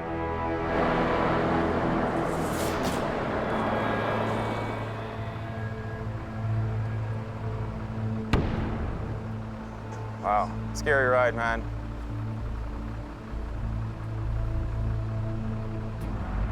I'm thinking front if we grab the heavy end. If we go right down over top of it to both front corners. Bring it around, should roll. Get it to roll, come around, and bring the front end up.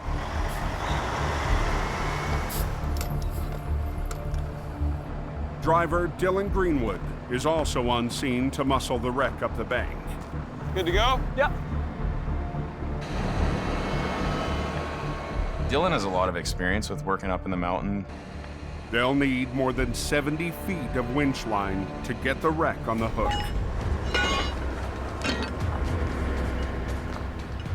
We gotta be pretty careful today because we don't want to break any ankles.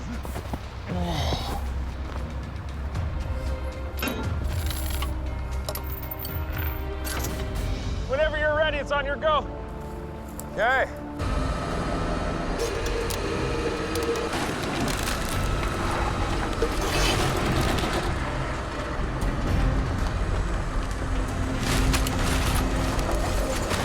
That's a little better. Beautiful. Hold it there. Can you slide me another chain down that line? Okay. Incoming. Nick re-rigs to move the pickup up the hill through a wall of brush and snow. Coming up. Showtime. Both lines in. Both of our lines hooked to the tow hooks allows us to essentially walk it up the embankment.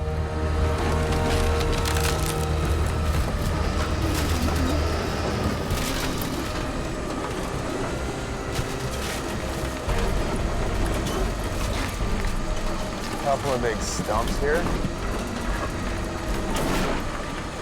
Lead with your far line just a little bit.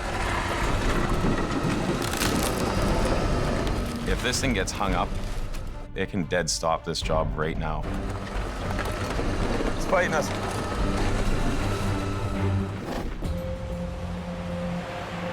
It was really, really icy up here yesterday afternoon.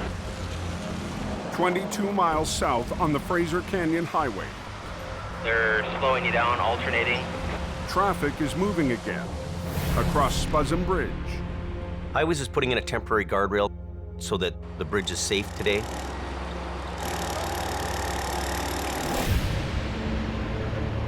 Yesterday, a semi jackknifed in the middle of the bridge.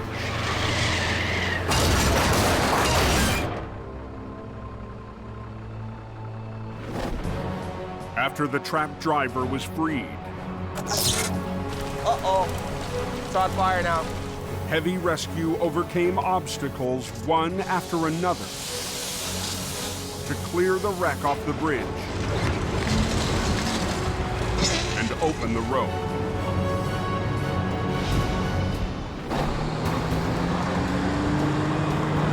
The trailer has been unloaded and is ready to be towed back to Jamie's yard.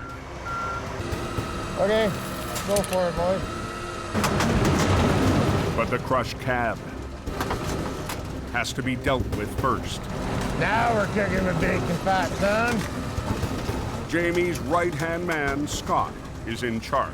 He's a little rough around the edges, but the guy can do the job, and he's good at what he does. The truck is just tore up. It's tore to pieces. Real gentle, Ken, real gentle.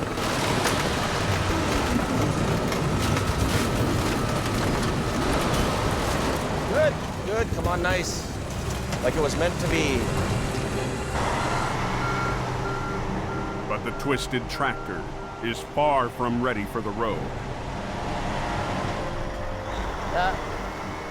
Right there is good. Park there? Yeah. The cab is hanging over one side. We need to shrink this load. Jamie's newest hire, Mike Reynolds, has brought a wrecker up to tow the trailer. But first, Scott needs him to help with the tractor. Mike, I want you right in here. Boom to the back of the sleeper. I've worked with Ken for a long time, so me and Ken, we communicate. Mike, maybe he does things in a different way than me. Hey, straight go! But Scott doesn't think Mike gets his game plan. What's up? What do you need me to do? Before you do anything, check with the scene coordinator. Jamie's the owner of the place. I'm the scene coordinator. Scene coordinator, the captain of the ship. Want to freewheel that other side, Ken? Scott decides to use the wrecker's boom to nudge the cab onto the flat deck. Just get the boom inside of the jockey box, lift it, gently push it over. But the battered load isn't cooperating. Just absolutely no integrity left in any of the body panels on this, so we don't get nice square box loads. We get nothing. I can't leave until that thing's going down the highway.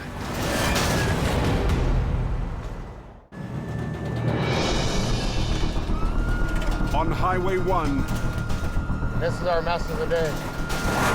Jamie's crew struggles to get the twisted bridge wreck ready to haul. Just absolutely no integrity left in any of the body panels on this. 2 hours in, the boss rolls up to check on the job. It's not a neat load, it's not a tidy load, it doesn't look nice, it isn't nice, it's sketchy. I tried to do it the easy way. Didn't work. Jamie isn't impressed with Scott using the wrecker as a battering ram. Putting the boom into the end of something. It's not my first way of dealing with that. Metal on metal. Not trying to be the boss or anything. Scott and the crew will try to winch the cab onto the flat deck instead. Okay, Mike? But Mike has already moved on to another task. What's Mike doing? Mike? For some reason, Mike decided that we were done with him. And he's heading over to hook up a trailer to go home. Mike? Yeah? Mike, go hook up the trailer. Who told you that? Yo, we're talking amongst each other, right? It's not time to go home. It's not time to hook the trailer up. It's time to make this 14-foot wide thing narrow enough that we can go down the road. What are we doing? We gotta try and pull the cab, okay? Okay. Instead of pushing, this time Scott will try pulling the wreck in line. Got her? You ready? Yep. We'll pull the cab with the sleeper.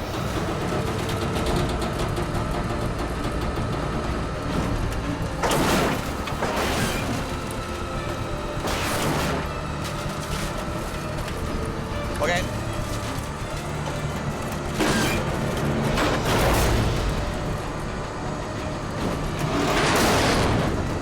That's better.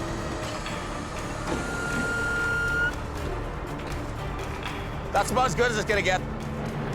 What we're gonna do is we'll put the Tundra in front and we'll just put the lights on, right? Flashing lights. Okay, you got it. I'll see you at the shop. Thanks, buddy. You know, I can just feel the tension in the air with these guys. Okay, Mike, would you go hook onto the trailer for me, please? Sure you don't want to do it for me? The sooner they wrap this up and bring this wreck into the yard, things will be better. I'll come over and pull it through. It's up to Ken to haul the leaning cab more than 25 miles back to Hope. Better. A drive that will take him through Highway 1's tight tunnels. We have to get this sketchy-ass load down into town. We've strapped it down and chained it down as good as we can. We're a little bit over width. I don't want to have any issues. I don't want to have any problems. I got to get this to where we got to go. Nobody can get hurt, and I can't hit nothing.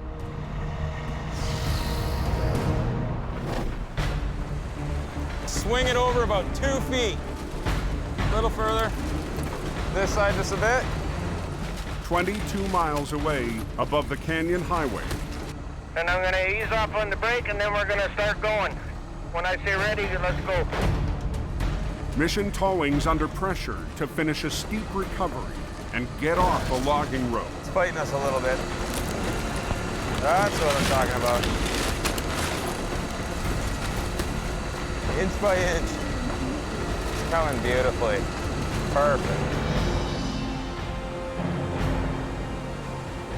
We steered right around those big stumps. Good. That's good. That is that. It feels good to have this thing up onto the road. Mission accomplished. Let's go. The convoy that's been closing in will be clear to pass. It looks like we're going to get out of here in time without stalling them at all.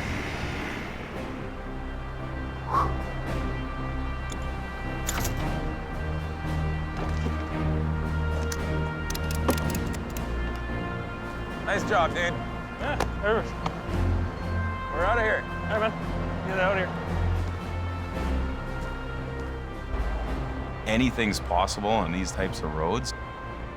It's a huge relief for us to pull away with this thing.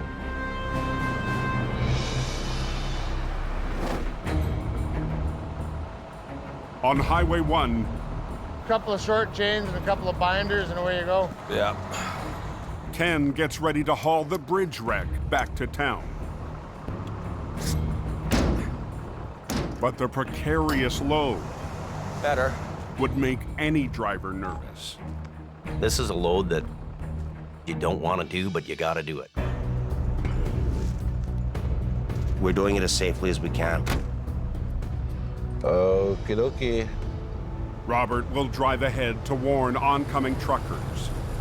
We've got Tundra piloting vehicles, flaggers front and back. It's now or never. We gotta go.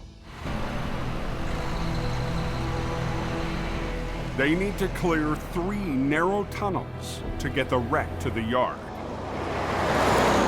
Yeah, I'm hoping we don't get smoked by semi-trailers coming into the tunnels that aren't on the radio. We've got a wide load coming down. Either stop or slow down or get the hell out of the way. My heart's pounding 1,000,000 miles an hour. Yeah, get that line coming there, Ken. And here we go.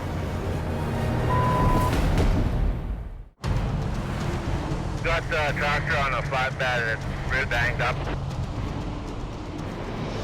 On BC's Fraser Canyon Highway, Yeah, get that line coming there, Ken.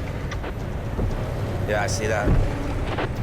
Ken Monkhouse runs a gauntlet of tight tunnels to haul a mangled wreck back to Hope. You letting these guys know coming towards Sailor Bar that they got a wide load coming through the tunnel, Robert?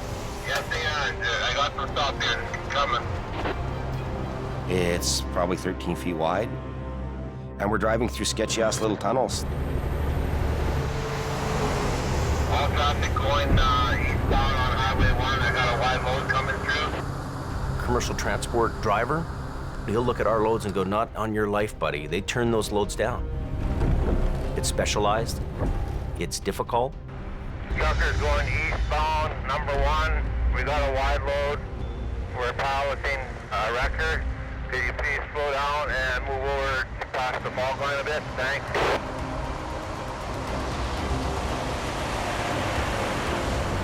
Ken has 2 more narrow tunnels to go. We can't relax yet. That's usually when things happen. When you relax, you gotta stay tense right till you park it in the yard.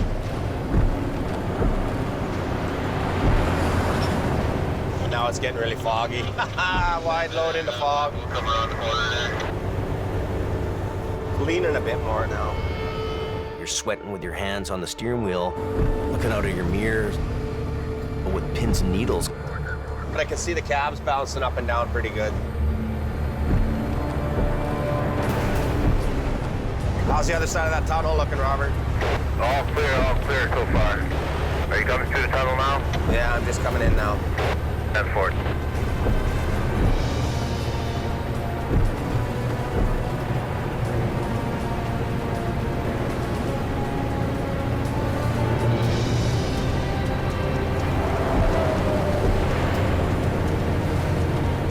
One more.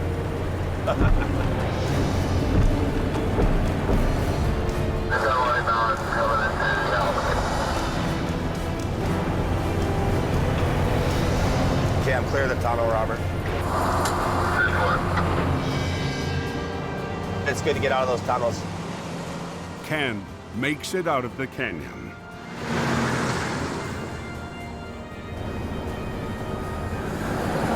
We're about 2 kilometers from where our tow yard is. We're almost to the finish line. Guys like Ken pull off these hard jobs. They get the dirty work done. Here we are. One piece, nothing fell off, nobody got hurt. It's a good day. I'm done. After one of the toughest recoveries in years, Jamie's team can breathe easy. It was a really big job. Sigh of relief, I think, for me and everybody that it's all done. They did a great job, and they can relax a little bit. And then tomorrow we're on to the next one. But some of them are just unforgettable. Next time on Highway Through Hell, a freak storm Order the hurricane! sends a semi airborne. This is sketchy! Holy crap. A heavy wreck Less than a 10-minute closure. puts Scott and Merv to the test. And we're going fishing. Al and Gord, A big giant turtle. battle a monster truck. Gord!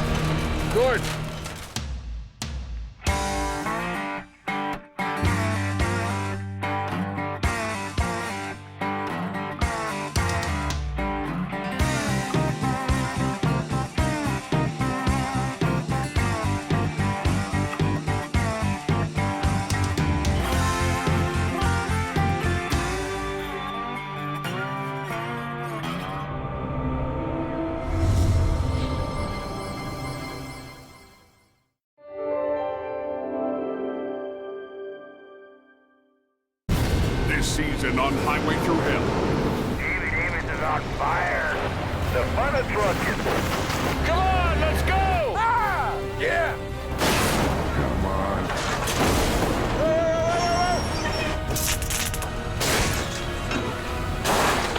Whoa! Nobody's going anywhere. Uh-oh.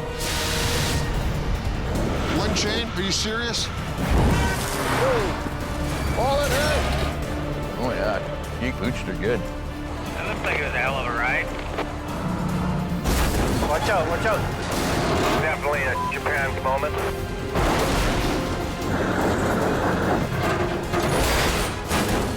Mission accomplished. Bada boom, bada bang. Here we go, once more into the breach.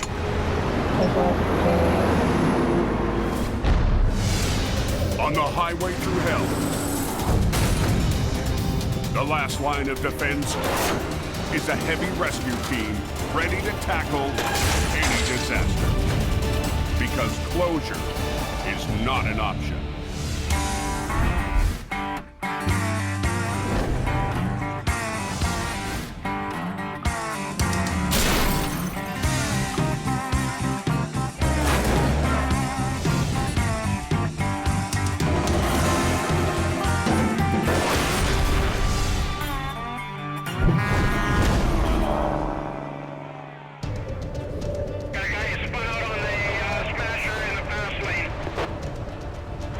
There's guys spinning out on Shylock. It's still chain up on the Coquihalla Highway. We got a schmozzle here. Nobody's moving and we're blocked in. Being stuck up here in the Coquihalla is miserable. It's always nasty here. The first blast of winter has BC's Coquihalla Highway at a standstill. I really just want to get going. You're gonna turn hard left and try and get over against the guardrail. Highway maintenance crews Steer hard that way. do everything to get traffic moving again. Steer left. Yeah, it's closed, yeah. I'm getting very angry. Fat old guy shouldn't have to do this. But before the battle is lost, No trucks backing down the hill. they call in the cavalry, Quiring towing. It's already turned into mayhem. Driver Gord Boyd is back. Yeah, it's winter, all right.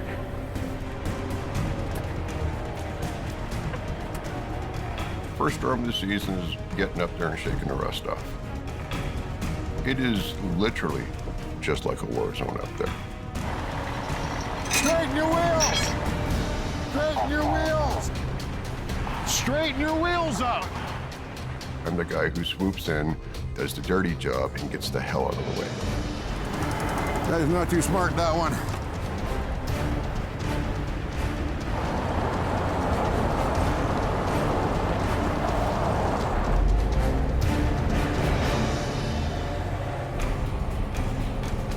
Also in the battle tonight, Instead, we gotta hustle and bustle.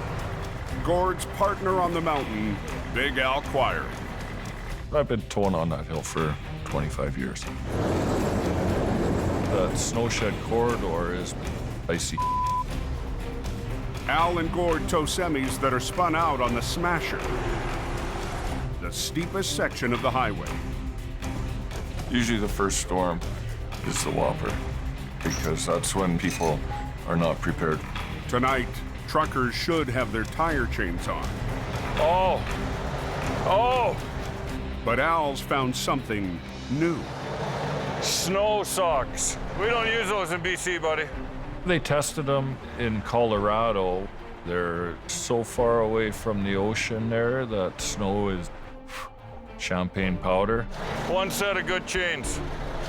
I'm gonna drag your ass to town like we're going for hookers and beer. Hang on, we're going up the hill. Some kind of a condom or something. I don't know what that was, but you know, welcome to the Coquihalla. Those things are junk. Snow socks my ass. Halfway up the Smasher, He's got his wheels turned again. Straighten your wheels! Gord's tow-up has turned into a tug of war. When your wheels are turned all the way over, they're not turning. All they're doing is plowing. Steering from behind, the trucker Truck being towed. Straighten your wheels out. Straighten your wheels out. Turn them to the right.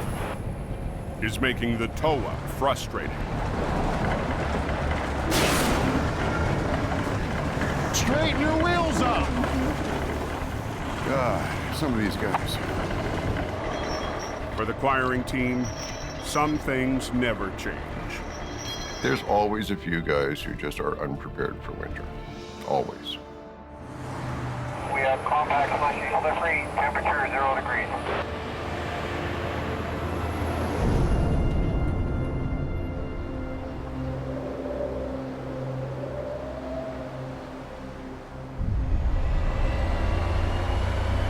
For Jamie Davis, we've owned this truck for 2 years and I've never stepped foot in it. Everything has changed. This season, I'm trying to simplify my life, simplify this business, and I've had to make some really tough calls to do it. 3 months ago, this is the last trip for me in the Rotator. Jamie sold the most prized tow truck in his fleet, the Rotator.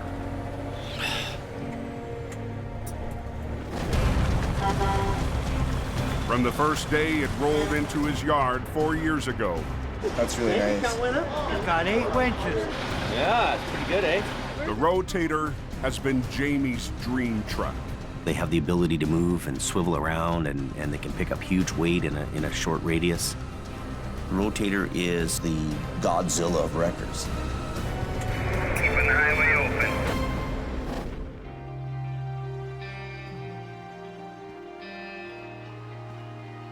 It's hard for you to get rid of one of your favorite trucks. You are it, and it's you. It's almost like losing a part of your family. Good luck with it. It's going to be a great truck for you.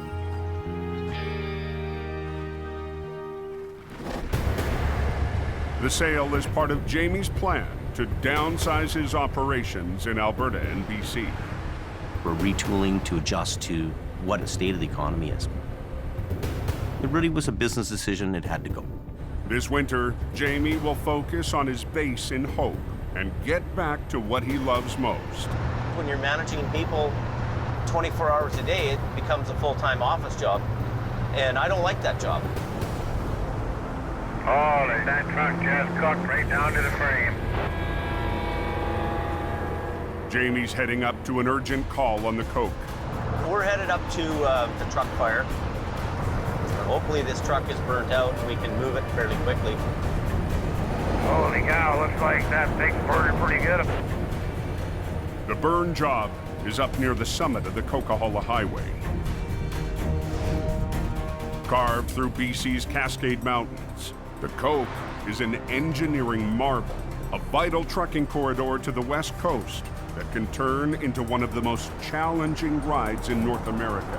When you're driving the Coquihalla in the winter, you are driving in a whole different world. Here's the fire. Yeah, Pirates of the Coquihalla on a cleanup.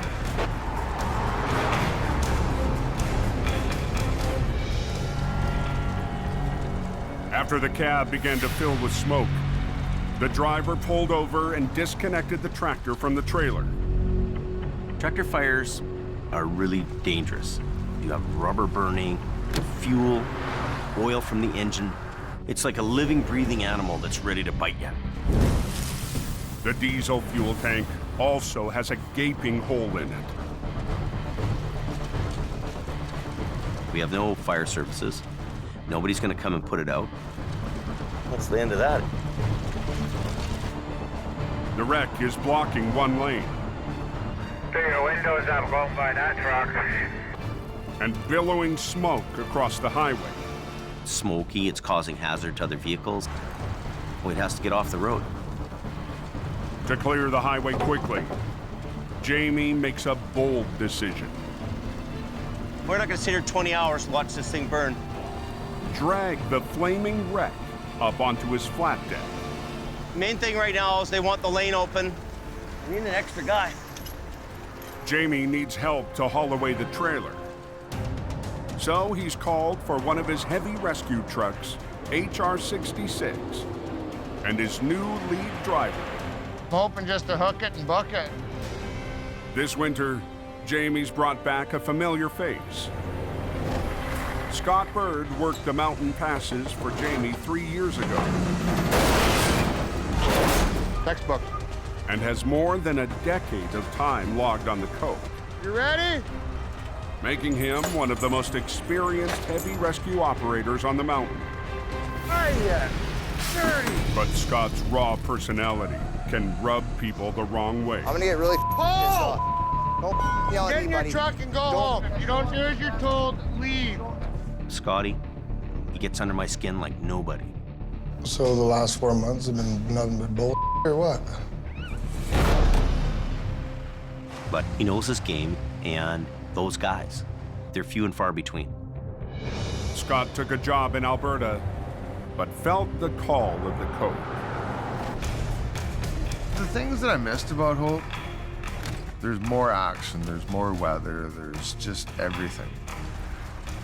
Jamie needs a guy up here that has done it before and is capable of doing it again. Holy smokes. Yeah. I'm that guy. It's gonna be a wild ride. I'm not sure you want to suck that onto your deck yet, James. Oh, I do. I told him we'd get it off the highway. He's like, we're loading it and moving it. And I was like, still on fire, James. That truck has a wooden deck. Wood burns a lot quicker than steel does. Well, let's get the shovels here and we'll try and extinguish some before we put it on the wooden deck. It'll work out. Yeah. It's got snow. Scott's got an opinion. I don't have a problem with that. He's a smart guy. He gets it. But the lane's blocked. You know, what are we going to do here? I would have just let it burn out. His name on the door, his checkbook, so. But as Jamie gets ready to whinge. Give me some line, man. Oh, you all right? On BC's Highway 5. Oh, you all right? Jamie's new lead driver, Scott Bird, has had a close call on a burning wreck. Get off the highway. Scott's walking by the unit, and the fuel tank shoots out at you. It's like somebody taking a flamethrower and just shooting you with it. It singed your whole face. Did it? Oh yeah, all your beard and everything, your hair's burnt. Holy. This was the first big fireball come spitting out at me. It was a very freaky incident. He could have easily taken first or second degree burns. This could have been a lot more serious. Be careful of that. The flaming diesel is still flaring into the live lane. All the conditions are right for an accident with this fuel tank. This is a huge concern. We gotta hurry. Okay, we're gonna start winching. Bit of a bitch, eh? Come on, you. There's nothing here that rolls anymore. This thing's gonna be a fight for us all the way up the deck. Whoa! That fuel tank doesn't like us. That's gonna blow up again.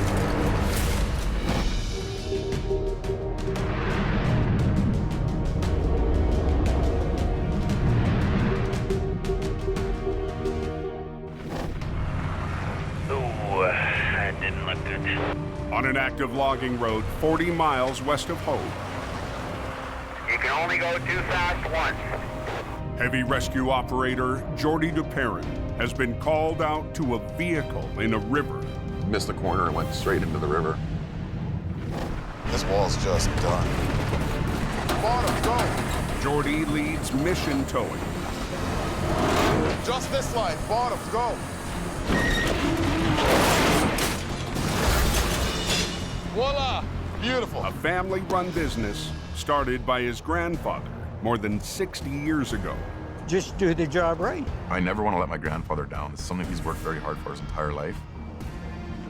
Way too much respect for what he's done and who he is. Jordy's team also specializes in mud mountain recovery. This is off-road towing.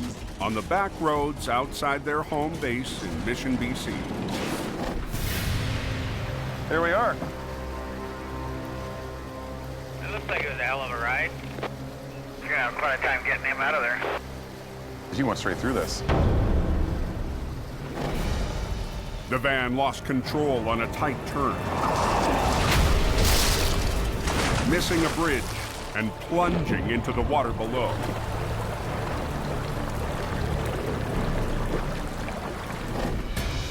Holy cow. Yeah, you got lucky today. The driver found a way to climb out of the van and get to shore. How he survived that just blows me away. Very lucky he's alive. Jordy's called in a 50-ton wrecker to recover the van. The operator is Jordy's younger brother, Nick. Good, how are you doing? Pretty good. I'm Nick. Nick Darwin. Nice to meet you, Darwin. How are you? You can bring it right through the trees up to the road up this way.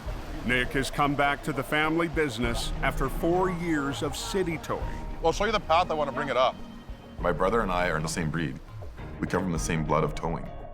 Our grandfather and our great-grandfather started this business in 1954, so my brother and I are 4th generation to it. And Nick and Jordy need to prove to Grandpa they're ready to take over the family business. This is the path I'm looking at right here. What do you think, Nick? Yeah. Right here. This is going to be our path with least resistance. Definitely. It's my first job working with my brother since I've been back at the business, so very excited. It's also Nick's first backroad job in years. Up in the mountain dealing with this type of terrain, it's not just a regular ditch like in the city. There's a lot of obstacles to overcome. The van is nearly submerged in fast-moving mountain water. It may not look like it, but there's lots of force. So Nick and Jordy have hired a swift water rescue team. There's a lot of challenges in this recovery that make this recovery very difficult. Instead of chains, they'll use a simple looped cable to hook on to the wreck. But with safety being a #1 concern here, you don't want to get underneath there and try and hook things in case you lose your footing. We have a lot more serious situation on our hands. You want to be lower down, do you think? Or is that good? The team will try to attach the noose-like choker cable around the front right wheel. I need it to sink so I can get it down. I know, there's lots of force there. I'll just see what you can do. But in the frigid current, it's a struggle. Are you bringing it, pulling it right through? Or are you just hooking up to... It's hell of a shot right now.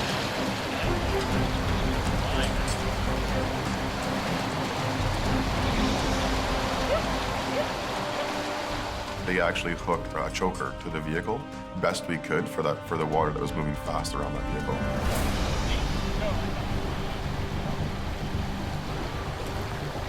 These rocks are going to be the problem. The biggest fight's going to be that big rock right there. This one here, you mean? Yeah. Okay, so let's get this block up. Let's get her going. Jordy and Nick will run a line high on a tree to raise the angle of the pull and lift the van over the rocks. Glue the shackle into the strap, right? And then we'll hook that hook into the shackle. We can pull in a forward direction, coming from a high point. We should be able to get the front end facing this direction and bring it up the bank. Okay. Perfect.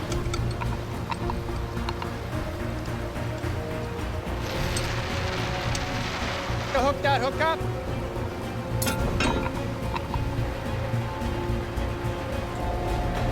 To execute the recovery, Nick has to position his wrecker at an angle across the road. So it's going to be closed for a while is what you're saying? Oh, you got to be kidding me. There's logging equipment that's coming up and down. There's people that are working up there. We can't hold these guys up. The worst case scenario is the weakest link breaking. There's going to be lots of force. Oh, yeah. In this particular job, the weakest link is that choker. If that were to let go, we have to start this whole recovery over.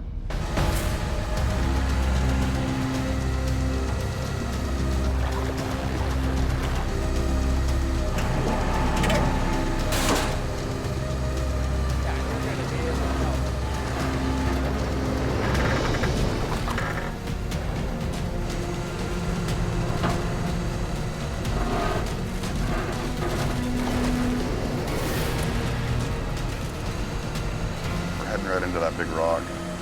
The van is on a collision course with a boulder.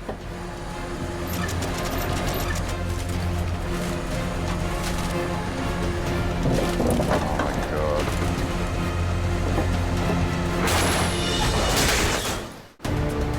It has me. Working over there. Just off a logging road west of Hope, BC. Oh no. That's what we're afraid of.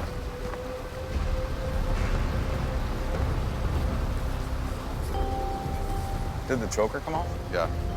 A choker cable has slipped off the wreck, stalling Mission Towing's river recovery. Yeah, we can deal with that, eh, Will? Yeah, we can get underneath there and hook up your big stuff. The van has moved enough to rig heavy chains.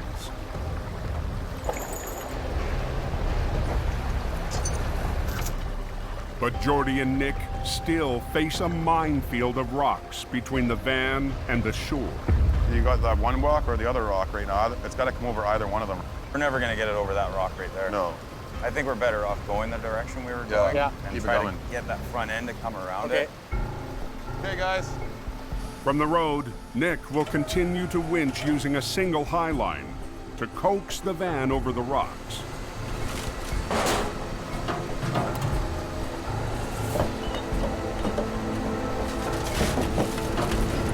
Moving. But as the van inches towards the shore, This is where it's gonna get ugly. a wall of rocks blocks the path.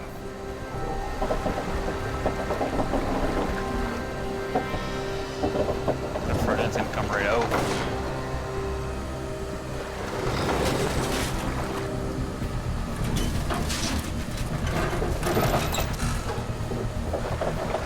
Oh yeah, look at it.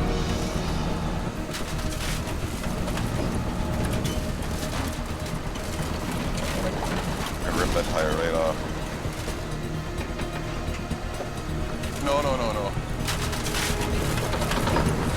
Oh. Get it out of the water.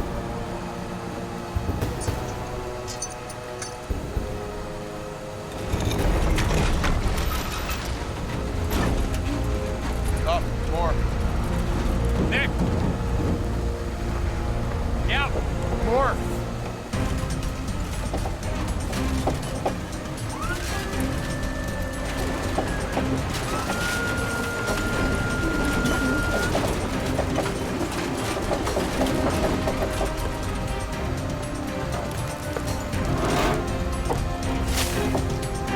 Hold it. Tell them to stop there. It's out of the water. Beautiful. Now we're at the second stage of this recovery.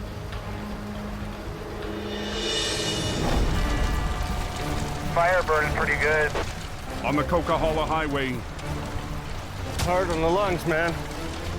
Jamie and Scott race to get a burning wreck off the road. You guys got a fair amount of traffic behind you now, eh? To get the blocked lane open fast and the smoke hazard off the highway, Yeah. Jamie winches the smoldering tractor onto his wooden flat deck. As much as I can get on. You guys want to bring the pickup now and we'll throw the rest of this stuff in?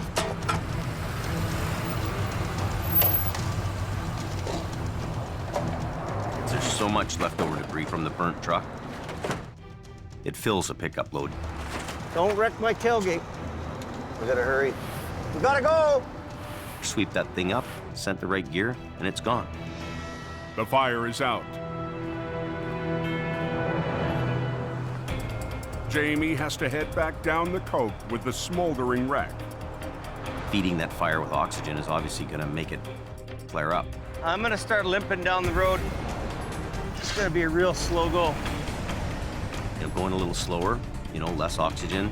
That's about the only way to get it done. Scott follows behind with the trailer. Get there. I'm here. Looking okay? So far, I don't see any flames erupting yet.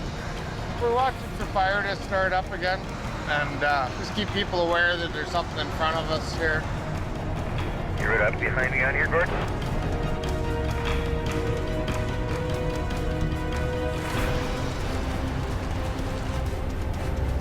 Fire on the deck. Got some fire on it, Jamie. Holy cow, Jamie Davis is on fire. Holy cow, Jamie Davis is on fire. On the coke, a burned-out tractor has flamed up mid-tow.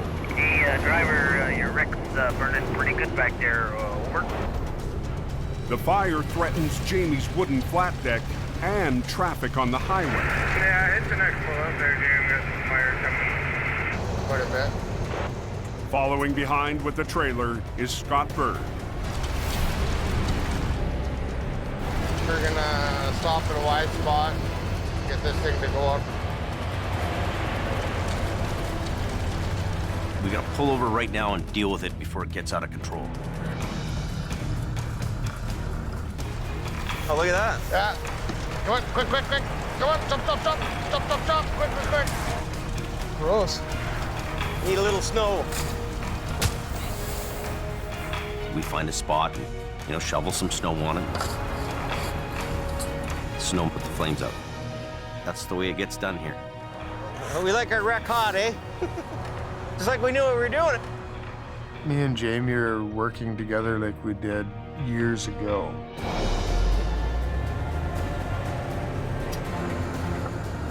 To have another guy around that knows what they're doing really, really makes it a lot less stressful. But I'm that guy for Jamie. Highway's open. Things are good. Nice to be at work and I'm happy. I'm a way happier person on the job than I am at the office. It's old school, like we used to do things around here. Scotty's here, he knows what he's doing. We're gonna take care of things. At the river, the van is out of the water. I want to rehook it. I don't want to go back in or flip over. But Mission Towing's backcountry job is far from over. Through there. Jordy and his younger brother Nick now need to thread the van through 200 feet of forest up to the road. I mean, the terrain here is not made for a vehicle to drive in and out of. We're gonna run that second line down to it. Okay.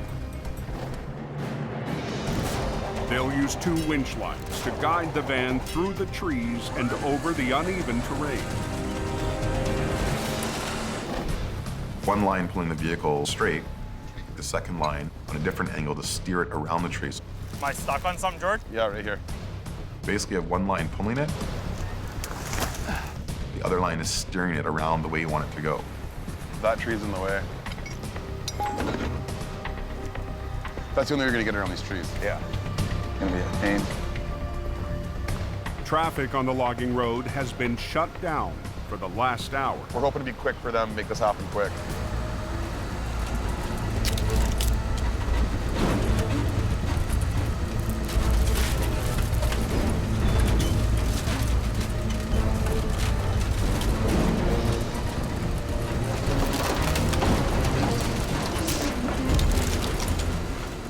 I can't see the load, so I'm 100% relying on my brother to be my eyes down there. Watch that.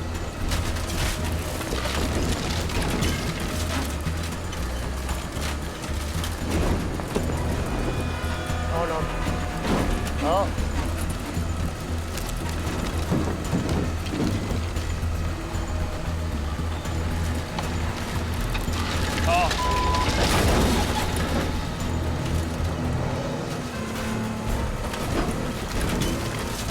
Okay, Nick.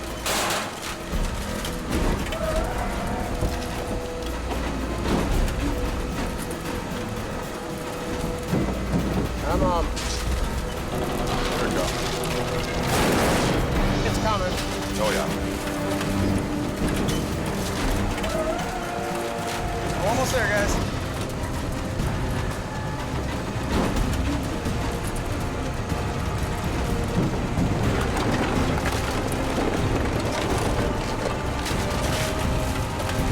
Bang on. Good, Nick. She's out. Perfect. It's out, that's the main thing. This was a very successful recovery, and it's a very great feeling when you're done. Bada bing, bada boom, bada bang. That's right. Something that's very important to me is not disappointing my brother or my grandfather. It's a promising start to the season for Jordy's brother, Nick. Yeah, buddy. Good job, boy. Good job. Nick did awesome. Bring on some more. I can't wait. We're up for the challenge. Maybe the next one, hopefully there'll be a few more trees and bigger rocks we gotta overcome. Hopefully not, actually. It's open. Yeah, they're opening it upwards now. Those are the ones that keep us hungry in this business. Sweet, let's get out of here. We're out of here. We look forward to that type of work.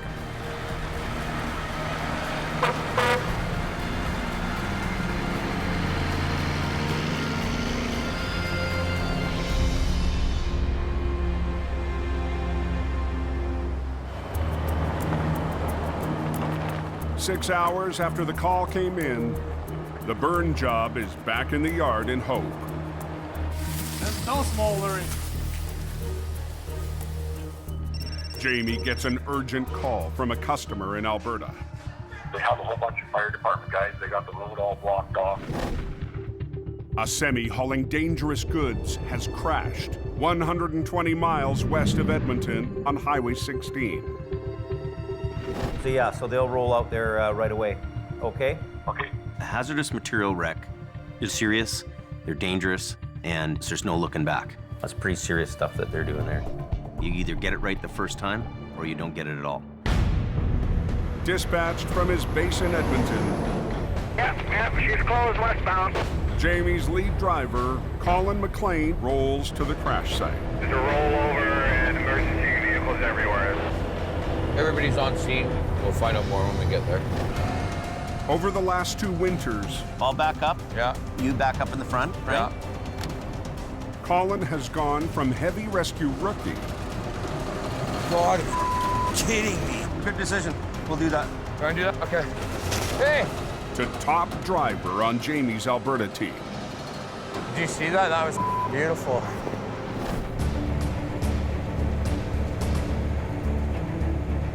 Well, basically in Edmonton, you got me running the show. I'm a confident heavy wrecker operator. We got any records here at this accident? Jamie knows I can do the jobs. If he's got the work, I'll get it done. Where can I sneak in here? Colin, he's picked it up quickly, but we've got a pretty tight, small little crew there in Edmonton right now. I'm really hoping they do a good job. They keep it all together. 10-4, Jamie Davis, truck.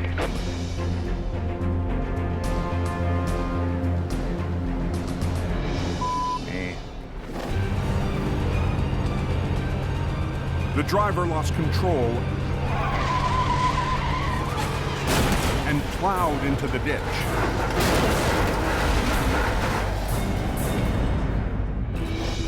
The wreck is carrying more than 100 cylinders of compressed natural gas. Look at all the natural gas cylinders. Lovely. The racks of dangerous goods are housed inside 3 separate transport modules. So flipping it back onto its wheels will not be easy. I have representatives from the trucking company. I probably have a dozen fire rescue people standing around. We've had the highway shut down now for about 40 minutes. This is not a wreck to take lightly. This is not a wreck to up. This is an A-game wreck. In Hope, Jamie and Scott have come up with a plan for Colin. What's going on? So we sent you what we thought was a diagram of what you could do, eh? Really? Because this job is so high profile. Link the back of container number 1 to the front of container number 2. Scott and I feel that we need to give our 2 cents worth in order for him to come up with the right plan. Kind of pissed me off a little bit. You guys are sending me drawings of a truck wreck. You're 1,000 kilometers away.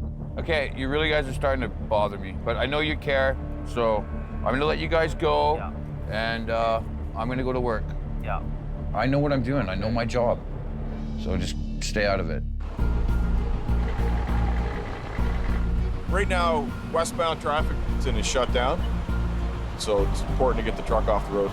She looked like she hit pretty good, though. Driver Johnny Tipton arrives to help Colin with the high-stakes recovery.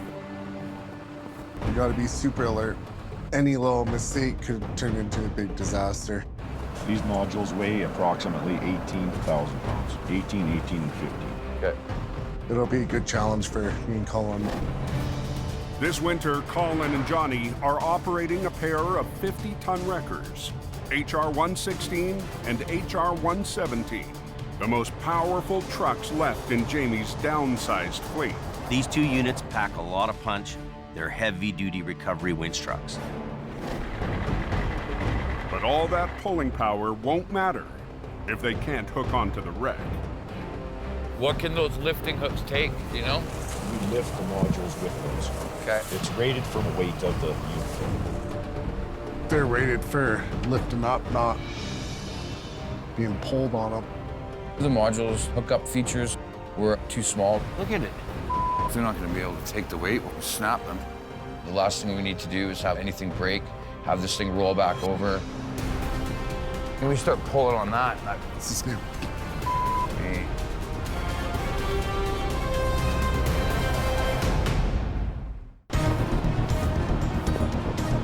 Look at how far out we are. On Alberta's Highway 16, there's not a lot to really get a good hooking on these. Colin and Johnny are trying to flip a wreck loaded with bottles of flammable compressed natural gas. If they're not going to be able to take the weight, we'll snap them.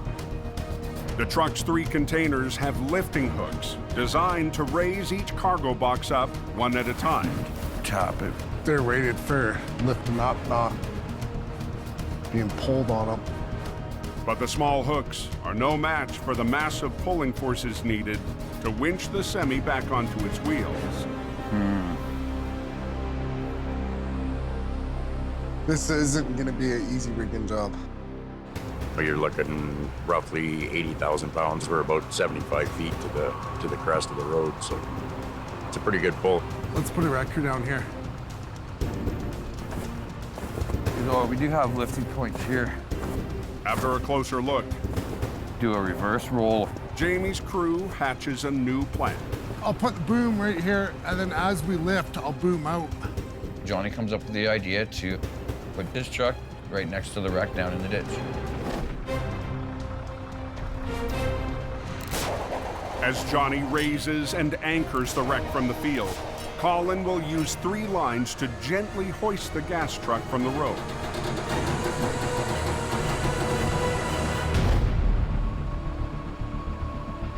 Having the trailer come down hard is not an option. If you mess something up or create a leak or a spark, your ass is on the line. But Colin is still rolling the dice, betting the trailer's lift hooks won't break. One canister opens up and starts leaking, well, now we got a big problem. Get that nice and short. This is just the best option for what we're dealing with. Okay, tighten it up. Okay. Ready?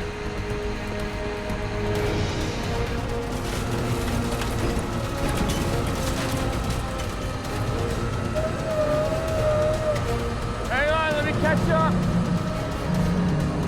As Johnny lifts with a single line, Colin has to work 3 lines simultaneously.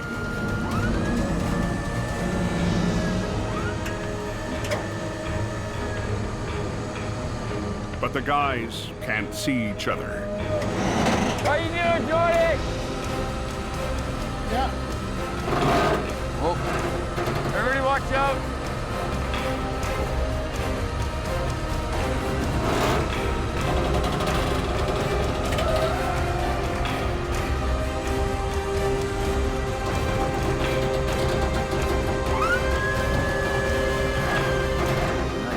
Don't get better than that. Decent, Johnny, decent. I don't even think it shook a door. But the semi full of dangerous goods still needs to be dragged out of the ditch and onto the road. Johnny will pull on the tractor while Colin supports the trailer with 2 safety lines. Because there is that possibility of it going back over. It's going to be a tough recovery because of the incline that we're at. Go!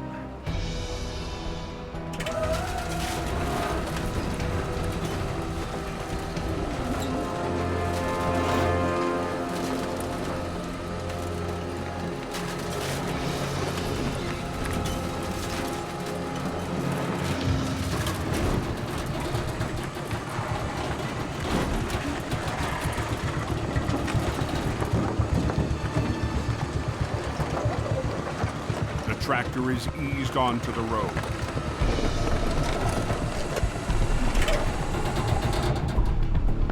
Good job, buddy. Colin and Johnny will drag the semi the rest of the way up using the underlift. It's going to be better if we just take it all in one unit. Johnny can back right up to that front axle, hook up to it. We're good to go. We were in a rush, so we decided that we would hook up to the front of it and just pull the trailer out. There we go.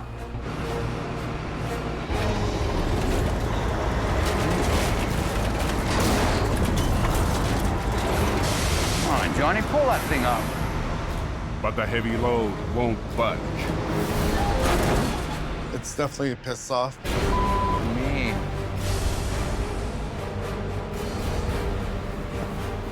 What the happened?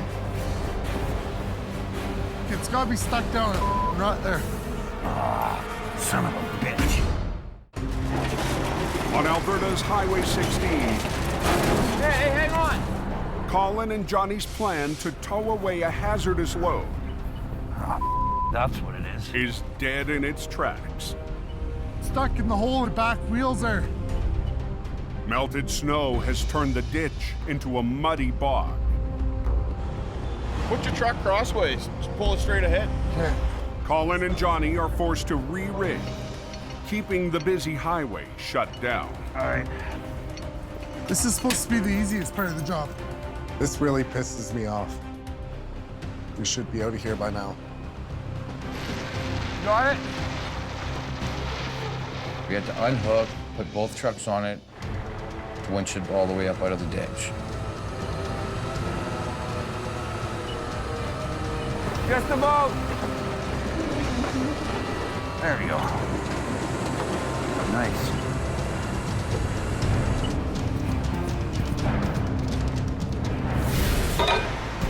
The wreck is finally back on the highway. Dangerous goods still intact. So you're good to go? So we're gonna go cross down and hit the dangerous goods route? The high-stakes job is over. And Jamie's tight two-man crew, his last team in Alberta, found a way. Me and Johnny got the job done, and we didn't need anybody else's help. How's the road looking there? It's open, driver. And we're the guys that did it. That's what makes me feel good.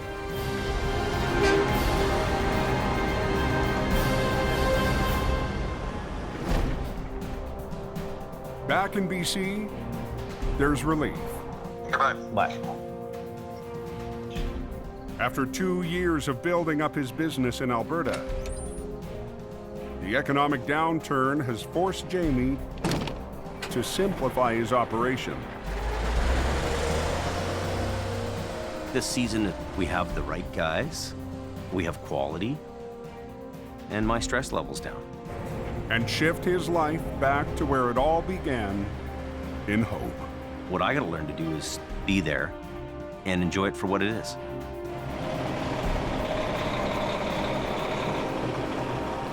My world's just starting. Less is more. It really is. Daddy, you're home! Thanks for a truck. Me too. Let's go. You guys go in the house, okay? Okay.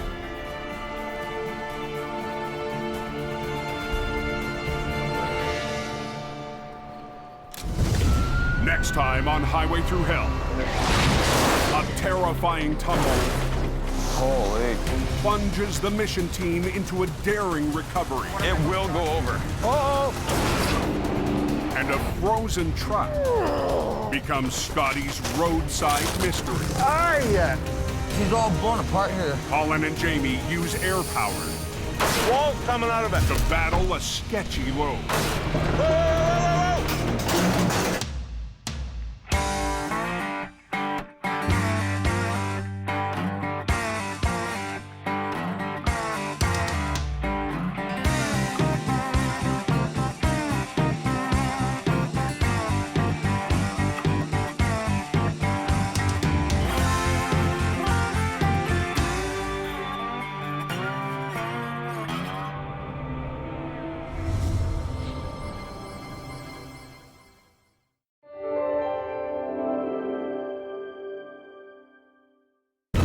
This time on Highway Through Hell, a terrifying tumble. Oh, he's alive.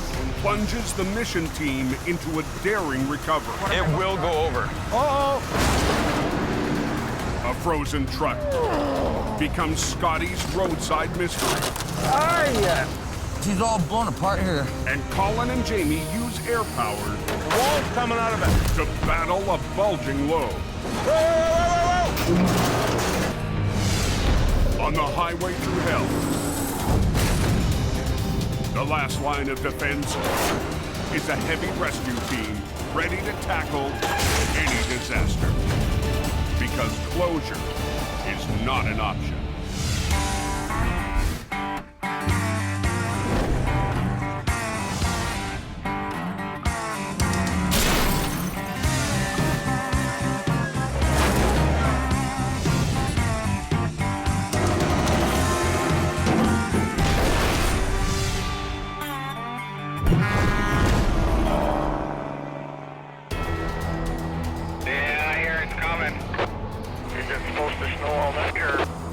Look at him go. Oh, I bet you frick. It's just after 8 p.m. on British Columbia's Coquihalla Highway. Oh, it's gonna get worse. This is nothing. 8 inches of snow has fallen in the last 2 hours. They're expecting heavy snowfall. And the early season storm is not letting up. If you guys want to do another pass through the chain up there. Tonight, Michelle McKenna is one of 10 plow operators 10-4. trying to keep the highway open. Yeah, it's snowing up there pretty good. We're at the mercy of the weather gods. Get an inch of snow up here and the truckers will start spinning out. And it doesn't take a lot of snow to cause a lot of problems. When the mountain gets slammed with a big storm, we're all working together to fight Mother Nature to keep traffic moving. 4 miles up the Coke. We've got quite a few guys out here tonight working. You know, it's snowing, expecting 30 centimeters of snow. Jamie Davis is heading directly into the storm. 20 or 30 centimeters of snow means business. But tonight, the heavy rescue boss is counting on his crew. What's the road like over on that side? It's, you know, hard packed. Jamie's on his way to Alberta to lead a tough job tomorrow. So he's left his BC operation in the hands of his new top driver, Scott Bird. I'm here. This winter, after years away, Scott Bird is back on the coast. I'm not sure you want to suck that onto your deck yet, Jim. Oh, I do. Now Jamie needs Scott to be his anchor and hope. You ready? With Scotty being there, he can manage guys, he can keep the trucks together, he's good mechanically, and he's a doer. Tonight's storm is keeping Jamie's new right-hand man busy. Well, tonight we're just kind of pulling truck after truck after truck. Is what's going on is there's trucks spinning out all over the place and a lot of ice on the roads. Make sure you can lift off, just try and pull ahead. The guy can do the job, and he's good at what he does. I don't have to second guess sending him on a job. Okay, see you later. Have a good one. You too. I got a bad feeling about tonight's weather. I think it's going to be a busy night.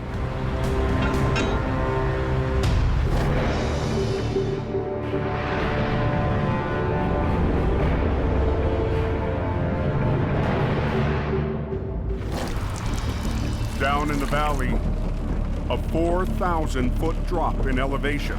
Holy, the wind is raining like a bastard. The storm has unleashed torrential rain. Distant rain is telephone north. We got a fire truck up here on our side. Mission towing has been dispatched Dispatch search and rescue. to an urgent call. There's all sorts of fire and police cars there. Pickup truck has gone over an embankment down into a creek. Operator Neil Wakefield is behind the wheel of Mission's 35-ton heavy wrecker. We're concerned that somebody's trapped, maybe underwater. There's a rescue truck coming up that way too. Someone's having a bad night tonight. Racing to the crash site, Mission's new on-scene coordinator, Nick DeParent. going the way you are. Nick recently returned to help his older brother Jordy run the family business. My brother and I are on the same page. We were trained by the same people. We were raised in the same industry. This is a very high-stress scene, really. It's certainly not a good sign seeing the search and rescue headed up here. Hopefully, if there is somebody in it, they're still okay. If not, it's going to be an unfortunate circumstance tonight.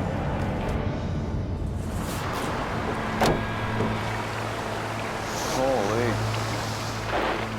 Pickup truck went over the edge, down the cliff there, down into the creek. It's actually called Suicide Creek, is its nickname. That's a tough place for crash. It's a tight turn, and when it's dark and raining, it really sneaks up on you. The driver lost control on a corner, crashing 90 feet to the creek below. It looks like something out of a movie. We've got 2 search and rescue vehicles, multiple fire trucks, police cars. I mean, there's every first responder that you can imagine. Where are we? Way down the bank. It's way down there. And it sounds like the water's rushing pretty good. Oh, he's alive. Wow, thank God. The driver survived, but is trapped inside. With mission towing, anything at this point we can do to help you? The vehicle's unstable where it's sitting. Okay. You want to run a line down to stabilize the vehicle? If you'd like to, we can definitely do that. We're going to be stabilizing the vehicle, so I'll be pulling a wrecker right around the side here. We'll have to put a line from our wrecker to stabilize the vehicle, and that way it's safer for the fire department and search and rescue to go into the vehicle and rescue this person out of there. What's the wheel lift right at the edge of the bank? Perfect. Okay, you grab chains, come down with me. Junior tow operator Brennan Brucker must secure a line to the pickup so the driver can be extracted. The person in the vehicle is trapped in water, and if they're upside down in a vehicle, they might not have a lot of time. Give me that chain, Brennan. Watch yourself. We've got to really be on the ball and quick to get that person out of there. Wrap one of those chains around the axle.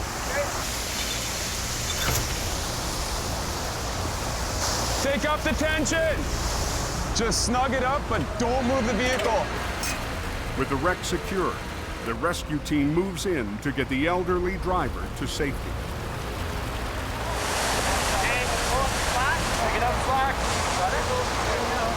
And they don't waste time. Bang, bang, boom. Everybody knows what they're doing. The driver of this truck is extremely lucky. I've been to accidents where people haven't been as lucky as him to survive. How did you guys come across this accident?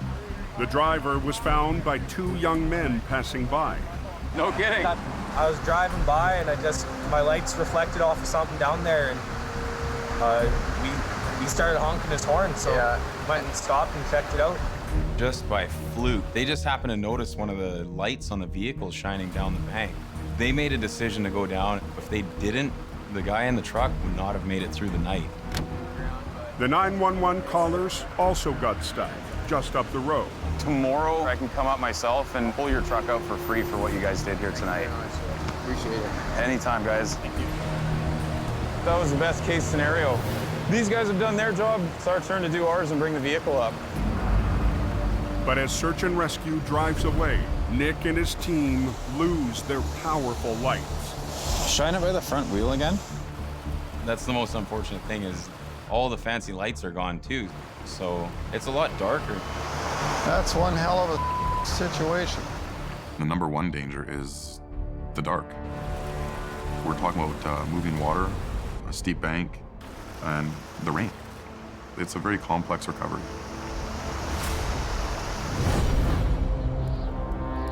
Cadillac is a mess.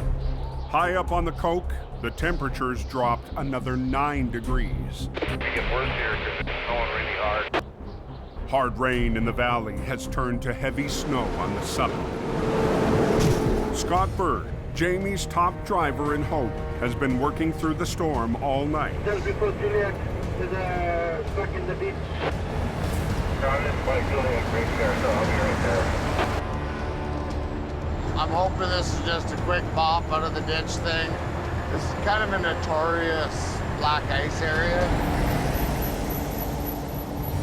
The thing about black ice is you don't know it's there until you're in the ditch.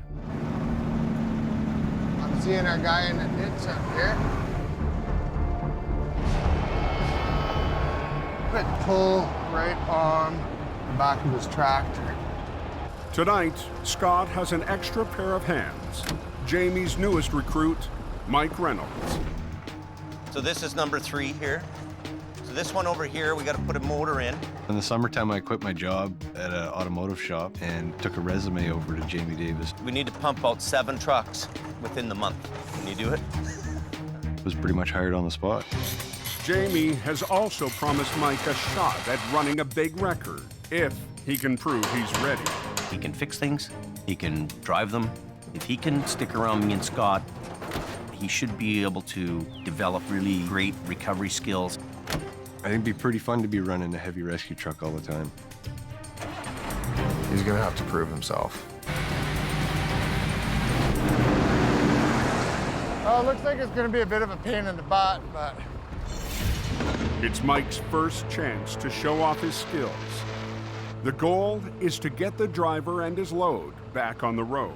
Hopefully he hasn't been frozen too long. Well, let's see if we can get this thing started. Start it up. The semi appears to be drivable. Mike! Shut it off, shut it off. But something's not right. It's smoking. It's froze up. When I see the smoke and hear the noise, I know there's a problem, and I gotta shut it down real fast. That's clutch. That's clutch? That's what it smells like. It's not running the way it should, so we're gonna have to take this to the side of the road and figure it out. Go up in there and just try and keep that wheel turned as hard to the right as you can. Oh yeah, there's lots of frozen snow up in the steering. Well, it's not coming real nice, and it's not steering, so there's some more issues underneath that truck than we can see. We're just going up to the next exit there, okay?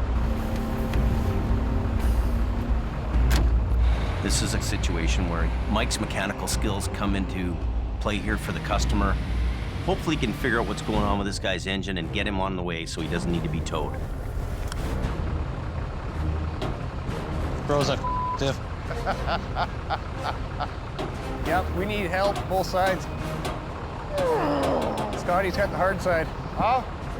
Your side's frozen. Look out so I don't hit you.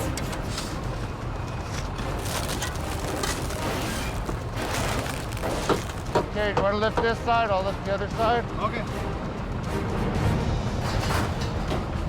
Okay, lift. So, we open the hood, and what do we see? Oh, yeah. It was packed with snow. Aye! On the Coquihalla Highway. Oh, yeah, she's full. Hey, Snowball. Is there an engine in there somewhere? Scott and Mike have finally uncovered the frozen mystery. Start digging. The truck plowed deep into a snowbank, packing it hard into every inch of the motor.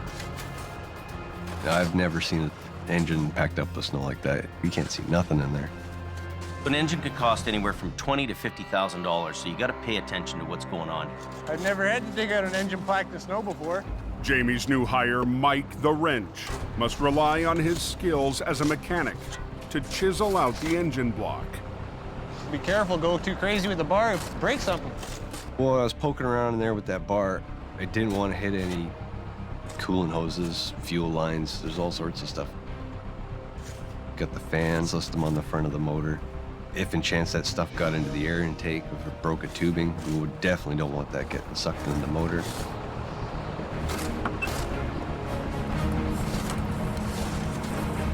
We're gonna fire it up. Mike gets the engine running and does a quick inspection. How's the oil pressure look? 60. Check the clutch travel, make sure it's not binding. You're very lucky you didn't even bend your bumper. The driver can get back on the road. Pretty lucky for the most part. Looking like I'm getting ready to get out of here. Okay, let's get moving, boys. It's always a good feeling when you get something out and the guy's able to drive away.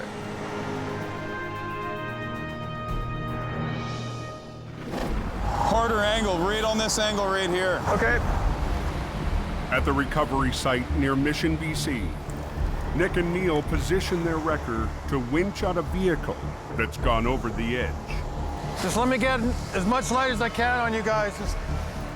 The pickup truck plunged 90 feet into the dark ravine.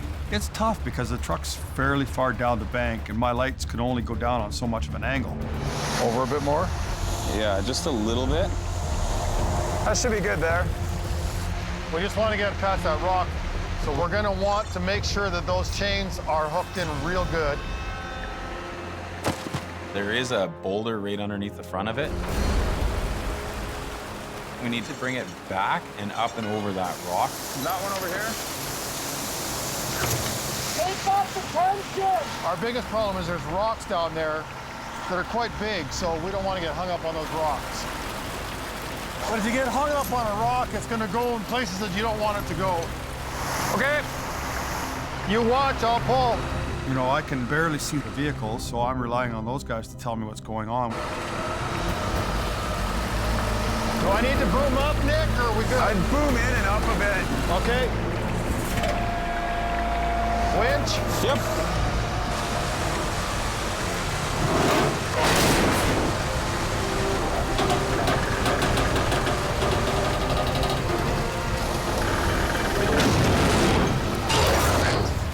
Now, Nick's crew must re-rig to get the wreck up the steep slope. We'll just go to the tow hooks. We'll put both on right now. Yeah. Somebody's gonna be a little chilly. It's your lucky day.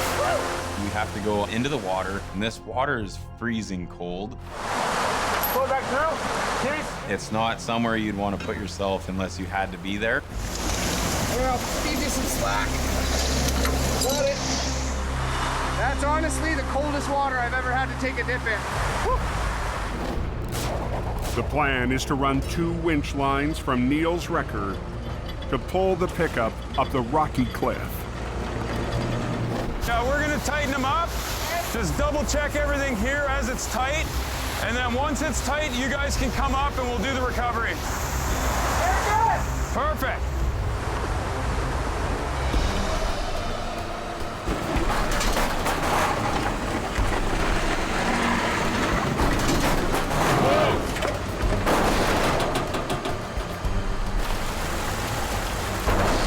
Keep an eye on that spool. Both.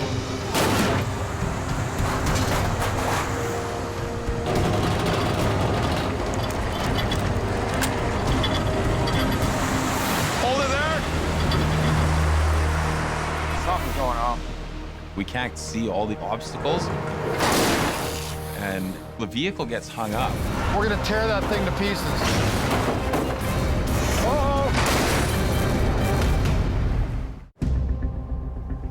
On a mountain road near Mission, BC, Stop! Nick and Neil's attempt to winch a truck out of a deep ravine is dead in its tracks. Right at the bottom of the stump. We're sitting against this tree. It's against the tree? The pickup tumbled 90 feet down a rocky slope. The driver survived and was rescued 2 hours ago.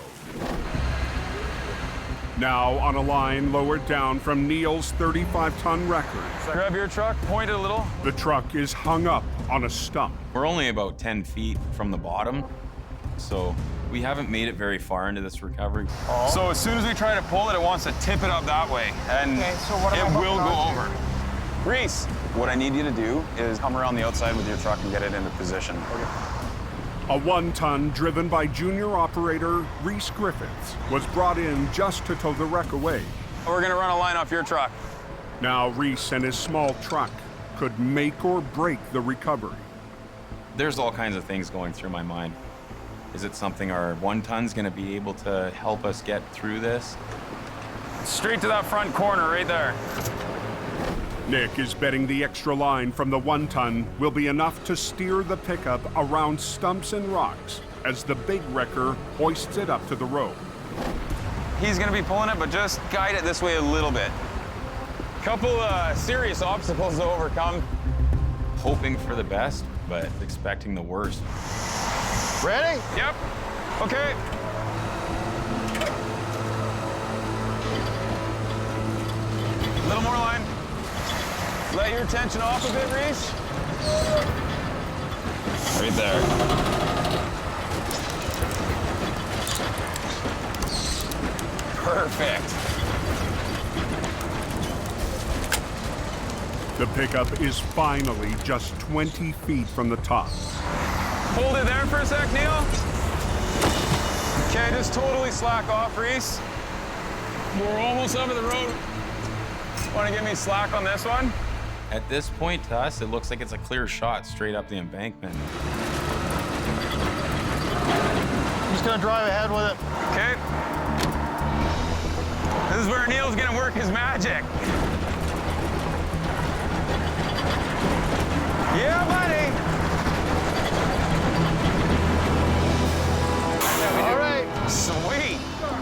Beautiful. Where's Reese? Hell of a job, brother. It was an extremely difficult job, not something that we're doing all the time. What'd you think of that one? That was a good one. Yeah? For everybody to pull together and everyone to work as hard as they did tonight, I still need a hot tub, boss. it was a rewarding feeling for our crew. Okay, out of here, time to dry off. But Nick and Reese will be back up the road tomorrow to fulfill a promise to the young men who helped save the crash survivor. We still have another major part of this, which is get these heroes' vehicle that we promised when we get out for them.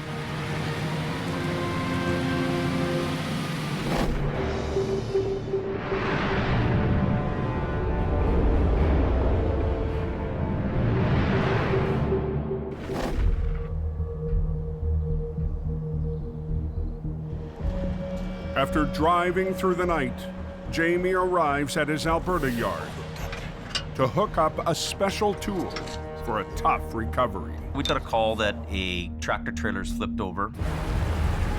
Jamie's towing his airbag recovery system to the wreck site 120 miles north of Edmonton. Down there, Colin? Joining Jamie Yeah, go ahead. is Colin McLean, still getting used to working without Jamie's rotator. That'd be a good rotator thing to have, eh? Well, yeah, but you sold it, so. Oh, what happened there? Holy, somebody's having a bad day. The driver lost control, and the trailer, loaded with 40,000 pounds of groceries, slammed onto its side. Looks like the trailer flipped over and the truck stayed upright, which is amazing. She's a gooder. Jamie will use the airbag system to try and right the trailer without blowing the cargo out the side wall. It's a full load, and it's all sitting on the wall. It's my reputation. I've told the customer I can lift this trailer up fully loaded, and I'm gonna do it. There's more weight in here than you think. That's ain't good. On Alberta's Highway 55, she's a gooder. There's more weight in here than you think, and it's all sitting on the wall.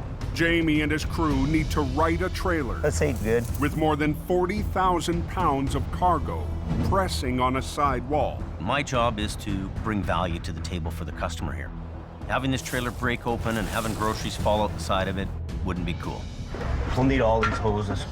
Here, grab that. Jamie will use his inflatable airbags to gently raise the loaded trailer off the ground. And then the last one will be over there. We're gonna put bags in, we're gonna blow them up a little bit, and then we're gonna drop one down, shove it in a bit more, lift, put it in. So there's a bit of positioning we're gonna have to do with the bags. Jamie has used his airbag system in the past on some of the most fragile loads. She's ready. Airbags, you may only use them twice a year. But when you need them, And the further down you get, the better. it's gonna pay off. Colin is Jamie's top heavy rescue operator in Alberta, but today he's glad the boss is on site. This is my first airbag recovery in 17 years of towing. There you go, James. I'm excited about it. Be a good learning experience. Keep going. You see how we're already getting some lift already? Yeah.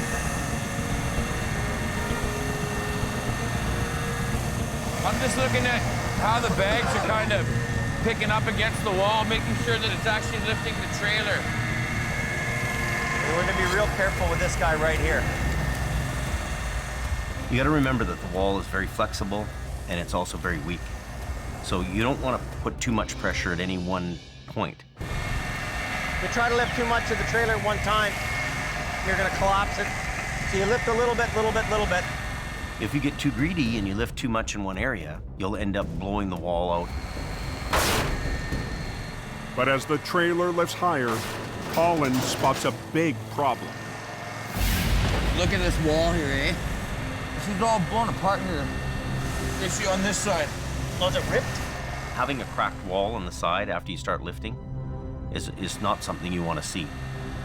Damn. We got to stop this right now or we're going to have a big fail here.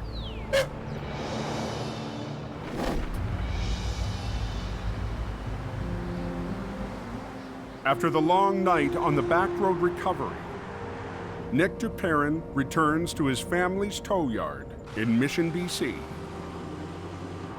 Big brother! What's up, dude? You get your feet wet today? Yeah, I did. Yeah. It's good. What's happening? Not too much. After 4 years away, working for another tow company, Nick has returned to help his older brother Jordy run the business. We work so well together, we think the same way, we know what each other's thinking when we're on a job. Family's very important to me. And one of the most important things about our family is the family history in our business. Our grandfather and our great-grandfather started this business in 1954. A lot of family memories. Jordy and Nick's grandpa Wally still owns the company he started with his dad 60 years ago. That's the one that burnt down. But it's been one of the toughest years in the family's history.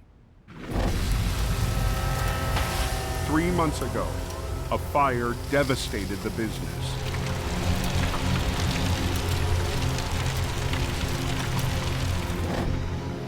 That was a toolbox, a 3-tier toolbox.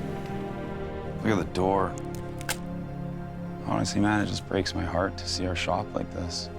Everything that our family's worked so hard for is just destroyed. Everything's gone. There's nothing left. For the Peterbilt. Can't even believe this. There's a lot of memories you'll never get back. My grandpa's really upset. You know, him and his dad built this.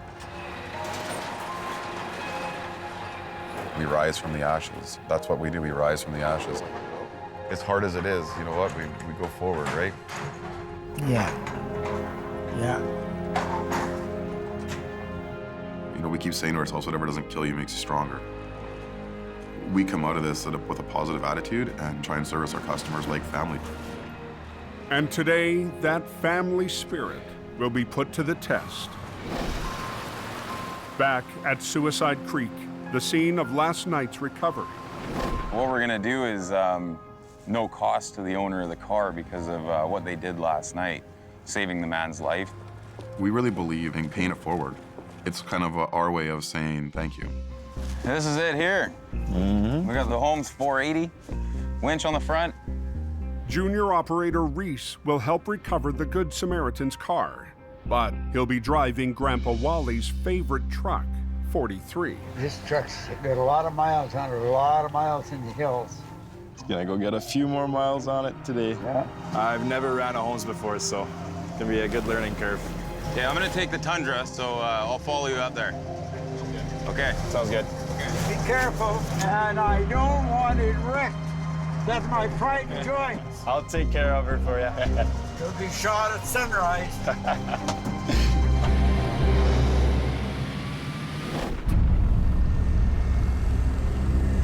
Hey, Jamie.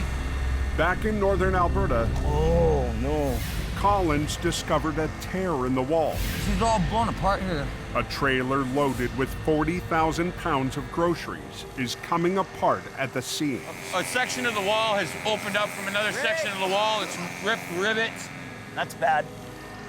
If Jamie keeps lifting where the airbags are set, the wall could fail. We found a tear in the side of the trailer. If I saw this blown out, I wouldn't even attempt at airbags.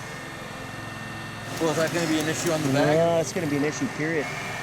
Okay. We have to stop right now and rethink this whole situation. Take down that one. The tear in the side is a bit of a sketchy deal, but it's my reputation.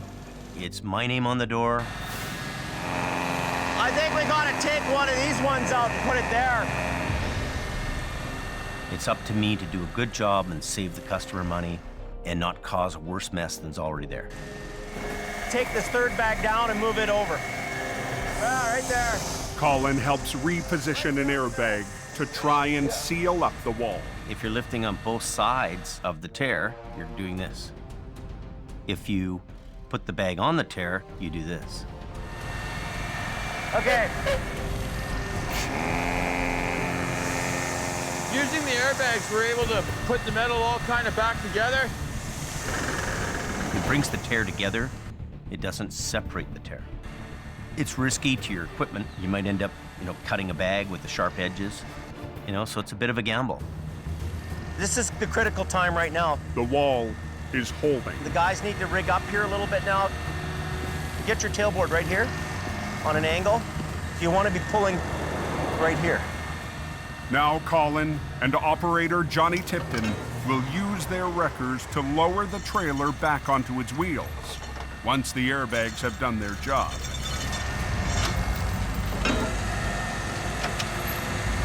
Good. This should be good. With 2 winch lines running from the wreckers and 1 strap, the operators will try to guide the trailer onto its wheels as the airbags let go. You just take a little bit of weight, they blow out. Pull your bottom ones first. Do the bottom ones and only do the top if you have to. Whoa. The groceries are starting to fall down inside here. This guy's at the maximum now. It's gonna pop out first.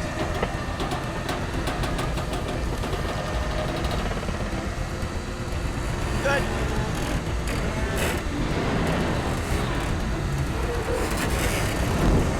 So perfect. Good. Oh, see, there he goes. The air cushions have done their job. But the loaded trailer still needs to be moved to the road. It's going to be a struggle just getting it 50 feet. You just keep tight here.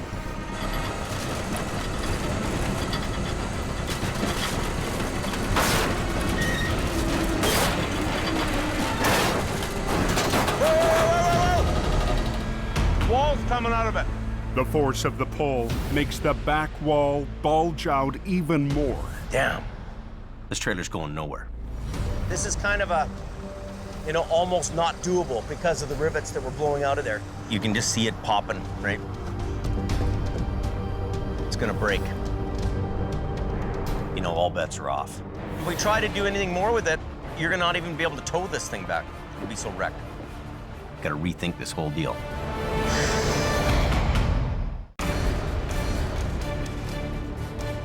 In northern Alberta, damn, you can just see it popping, right? Jamie's attempt to lift a fully loaded trailer out of a ditch has come to a grinding halt. It's gonna break. This thing could easily just unzip like a zipper. If Jamie continues, the wall will blow out. The only wrecker in Jamie's fleet designed to lift it was sold months ago. If we had the rotator, we'd lift this. Really what we need here is a rotator and swing the front end of the trailer onto the pavement. Problem is we don't have the rotator here. So, we're faced with the facts. This is what we have to deal with. Put one safety chain to your deck to here, and you put another safety chain in over here so it doesn't slide on you, right? The only other option for us is to put the underreach underneath, lift up like a big hand, and then try to drive it ahead. And you pick this whole thing up, right? And then you just idle ahead. This is a really critical situation here right now. We're at a point here where this thing could blow apart, and that's all we can do. They've got the road closed for now. All stop. Tighten those chains up. Lift. Keep going. Yeah.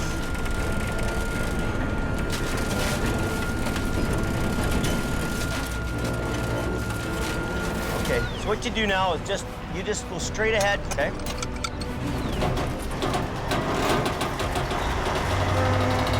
Turn your wheel to the left. Okay, good, good, good. Keep going.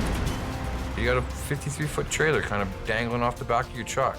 Okay, go ahead a bit more. Drive forward. Are you kidding me?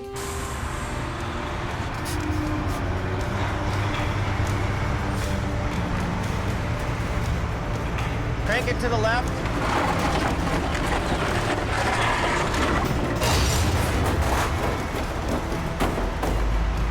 Okay, go ahead a bit.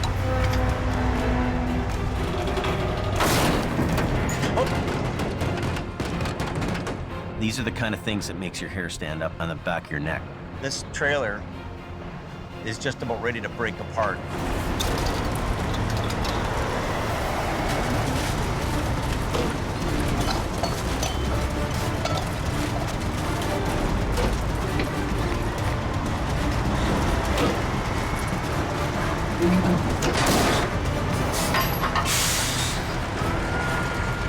It seems like this is never going to end.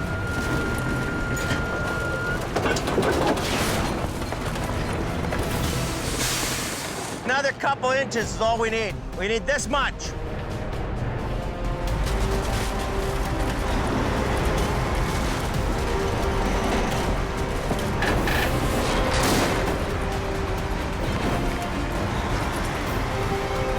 Okay.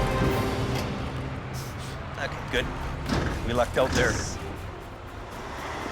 Just barely hanging together. That's sketchy. The trailer is on the highway, but can't be towed more than a few hundred feet to a side road. We're gonna be really lucky if this trailer even makes it just to that pullout over there.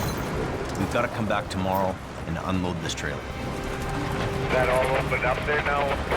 Southbound is open.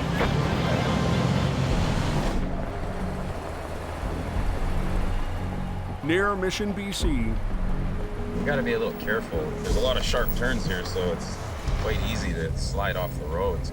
Nick and Reese head up a logging road to make good on a promise. We're getting closer to where the vehicle's located, and the snow's getting a lot deeper.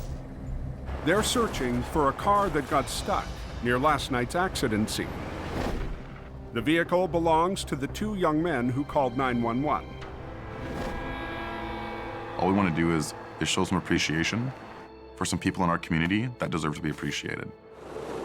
But it's getting tough for Reese in Truck 43 to keep climbing. The roads are getting worse. I'm hoping that we find this vehicle, because I don't want to be going too much further up into the mountain. Found it. Got a little slippery. Yeah.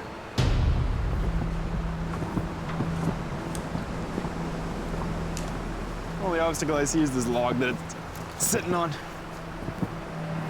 Well, we're on a bit of a hill here, so there's a big log that's stuck underneath the front of the car, so it's not exactly the nicest working conditions here. They slipped off the road and went down a log, so we have to actually get it off of the log. Get your chalk block set up. I was spinning my tires coming up here, so I'll put these down so I don't pull my truck towards the vehicle we're trying to pull out. The tricky part about it is being on the hill that we're on as well as the snow. We have to apply more force to get it out.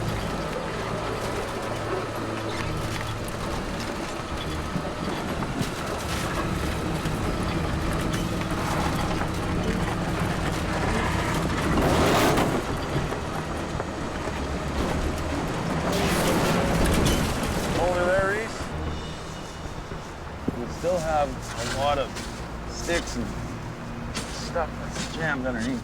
The car won't budge by winch alone. Oh boy. So Nick and Reese must get truck 43 in motion. A big worry for us is that our truck slides off the road and ends up in the ditch as well. Definitely do not want to get Grandpa's truck stuck. To help Reese's truck bite into the icy road, Nick adds traction. It's gonna help us maneuver the wrecker around to where we need it.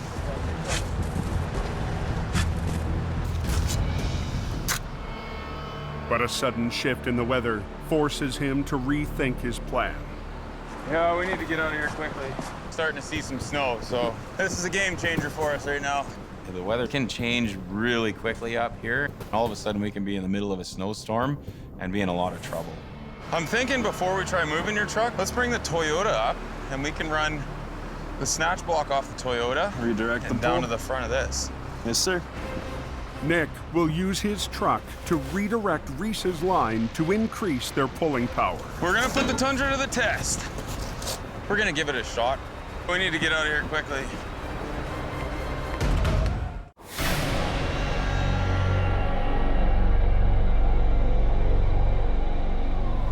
In the hills above Mission, BC, Nick and Reese race to get a car off a logging road before a storm closes in.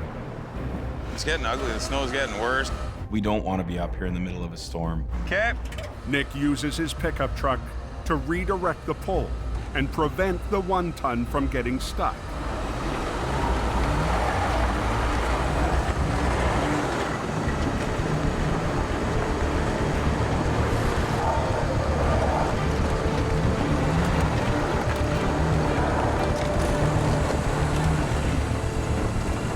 Awesome. Perfect. Look at that. Look at that. Reese, man. Nice job. The car will soon be returned to its owner at no charge back in Mission. You know, it's a great feeling for us to pay it forward to them. For what they did, for saving a man's life, was a really good feeling for all of us. Didn't get stuck. Now I gotta get back down the hill.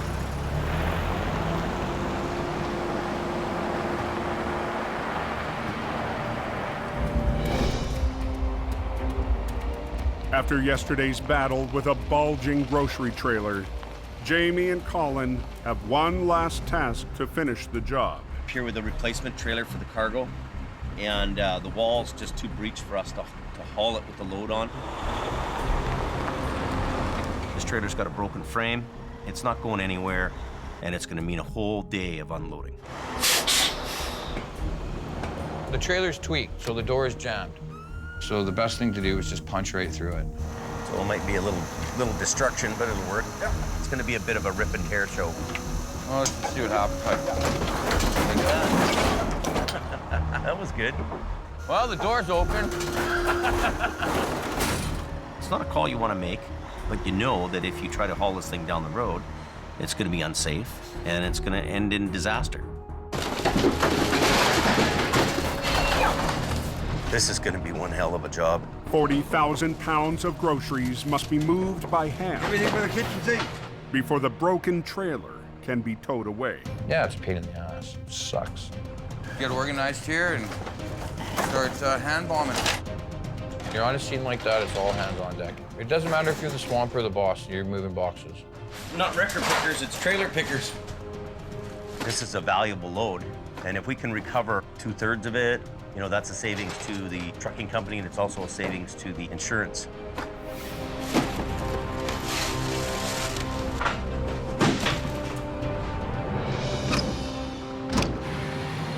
I guess we're all done then, eh? Good job, Jim. Good job. One of the best parts about this business is that really no two jobs are the same. You just overcome all these problems and you get the job done the best way you can. And, you know, you need a hot tub after 2 days of hard work.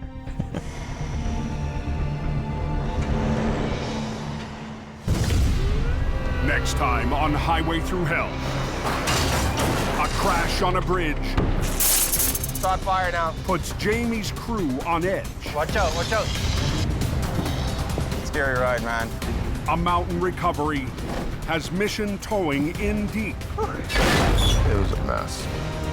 And a mangled load We have to get this sketchy-ass load down into town. makes the canyon run. Here we go.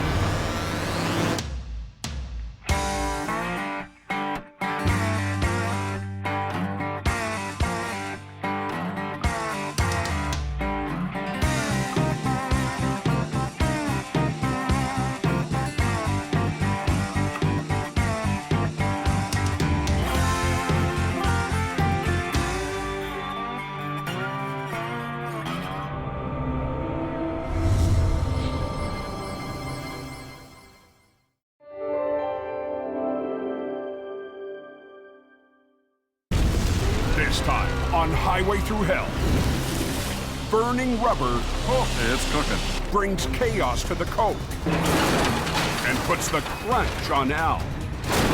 Pay attention! A bad delivery Merry Christmas, Mom. has Colin in a bind. Watch yourself.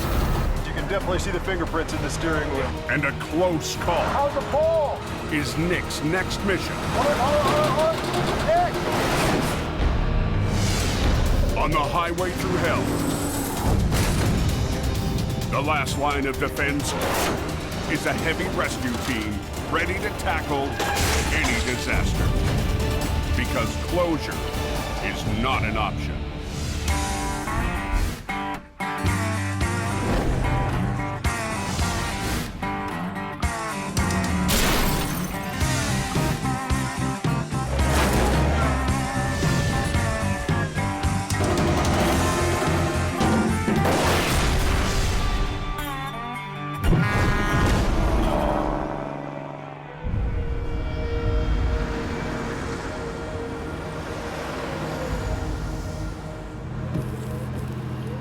What's the cold like?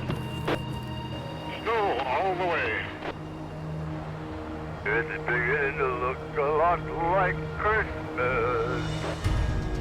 Mid-December on the Coquihalla Highway, They're calling for over 20 centimeters of snow and slush up there tonight, guys. the holiday season doubles traffic to more than 10,000 vehicles a day. You'll get bad weather conditions, lots of transport trucks moving freight. The whole thing can add up to a really bad day sometimes. There's 3 or 4 trucks all kinked up halfway down the hill. What a way to start their Christmas holidays. By 8:20 p.m., jackknife semis have paralyzed all southbound lanes. Until we can break that logjam southbound, they're gonna have troubles. Highway Supervisor Richard Enns has called in heavy wreckers to clear the mess. Quiring towing, he's put in a hard day here. He's been very, very busy. I saw Quiring on his way down there to straighten him out. Al Quiring's been fighting to keep the road open for 15 hours straight. As the holidays ramp up, the traffic's building. And if you don't get traffic cleared right away, those problems can multiply. The jackknives are on the downhill stretch of the Smasher, the steepest part of the Coke. Come on, hop in. The easiest way to drive this thing is behind the seat. For Al, sometimes the fastest way to clear the road is to be a driving instructor. Start it up, turn the wheels hard to the right. Give it a little reverse. I just start talking to them Come on back. Crank it hard. and give them advice on how to get that semi down that hill. You want to get right down in beside the guardrail here. Keep coming. Okay, you got it from here, buddy? Yeah. Have a good night. Okay.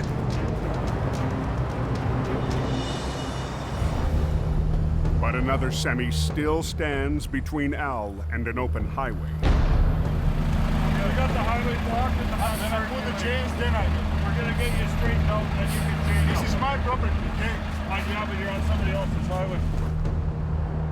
The trucker was going downhill when he lost control. Now, the driver insists on chaining up before letting Al straighten him out. He's telling you that he's gonna close the whole road for no reason. 10 minutes, just no wait. Traffic is backing up, and Al has no time to argue. The traffic is building and the storm's getting heavier, so the push is on to get that road open as quick as possible. We need to get you straightened out. 10 minutes is too long. He just wouldn't cooperate, wouldn't listen to my advice. Deal with him. This is my life. We will not gamble with the life. He's probably pretty nervous, Come on. but he doesn't seem to understand that time is essential to get that road open. The whole world is at the mercy of this guy. What do you want to hit the next truck? What jackknife? What do you want to lose somebody's life? We're talking about safety. Safety. What is the safety to go without chains down? He seemed more eager to argue with the crew that's trying to help him move than to actually move himself. Without chains, they're not going anywhere. We're stacking cars up probably 10 every minute, eh? Unbelievable. Yeah, boys, the Cadillac is a mess. I'll go stand back here. He's not going to chain up the other side.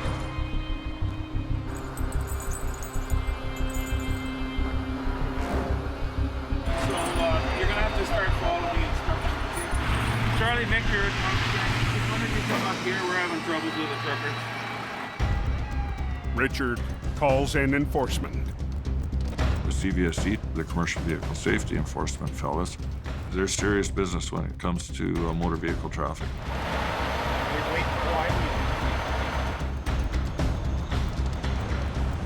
Let the authorities hash it out with him. It's okay to stand at the back of the crowd sometimes, too.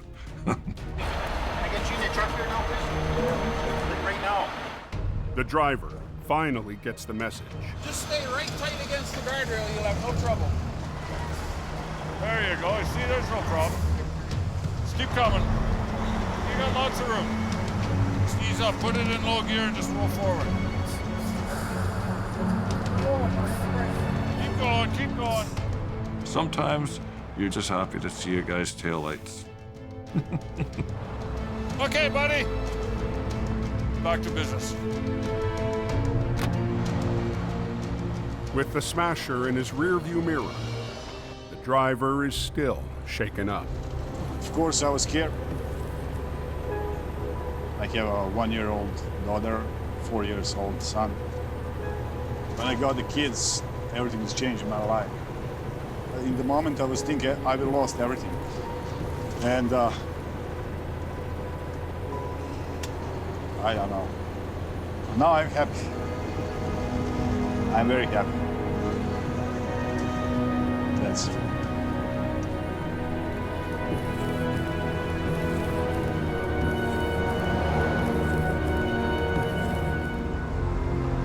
Looking like northbound. I heard something about a closure at Coldwater. 10 miles up the highway, Apparently the truck's on the northbound side and it's on fire now. All trailers engulfed right now. a truck fire has brought all northbound lanes to a crawl. How did the driver make out? Truck driver was okay. The fire started after the vehicle jackknifed and the truck's battery ignited. They letting anybody buy that fire yet? No, you can't go anywhere. The Coke is backing up fast on the week before Christmas. It's gonna be a long night. And highway's closed northbound. Up at the last turnaround is Bright Creek. Okay, thanks a lot, driver. Jamie's lead flagger, Robert Muckwa, races to the fire. It's very important to have traffic control in place before the tow truck gets there.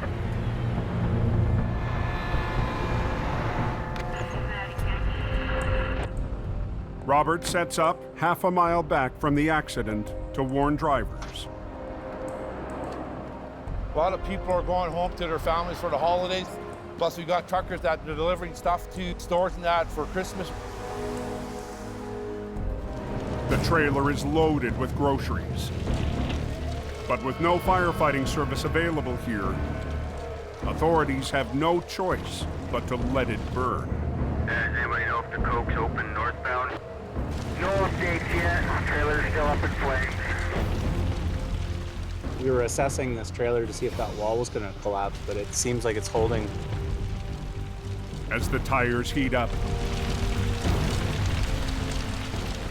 I just don't want it to start popping off those tires. Right. there's a risk of explosion. We don't want any injury or property damage of a vehicle going by. There's a tow truck trying to get through to the accident scene. Robert may be running traffic control, but the raging wreck Hey, buddy. Come on. Good, good. now belongs to Al Quiring. Yeah, it's cooking. It's cooking. The rig is owned by a Quiring customer. So tonight, for the first time, Jamie's head of traffic works for Team Green. I'm not biased. He was available, and I needed a traffic control, so Robert was a good choice. I sent Robert up there to give Al a hand with some flagging. Merry Christmas, buddy. To relieve the backlog, We can probably get them squeaking by. One at a time, just tell them to go straight through. Yeah. police decide it's safe enough to let one lane of traffic through. How about it, guys? Are we on the move from this accident scene northbound? Yeah, you guys are. But if the burning wreck gets too dangerous, they'll shut the highway down. Thank you very much. Have a good Christmas, guys. Right now, it seems to be just a steady burn. We're just trying to clear out as many vehicles as we can at this point in time. At 365 degrees Fahrenheit, the tires will blow.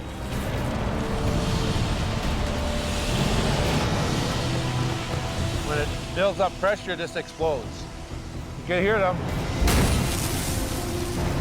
Just wait for the slow down.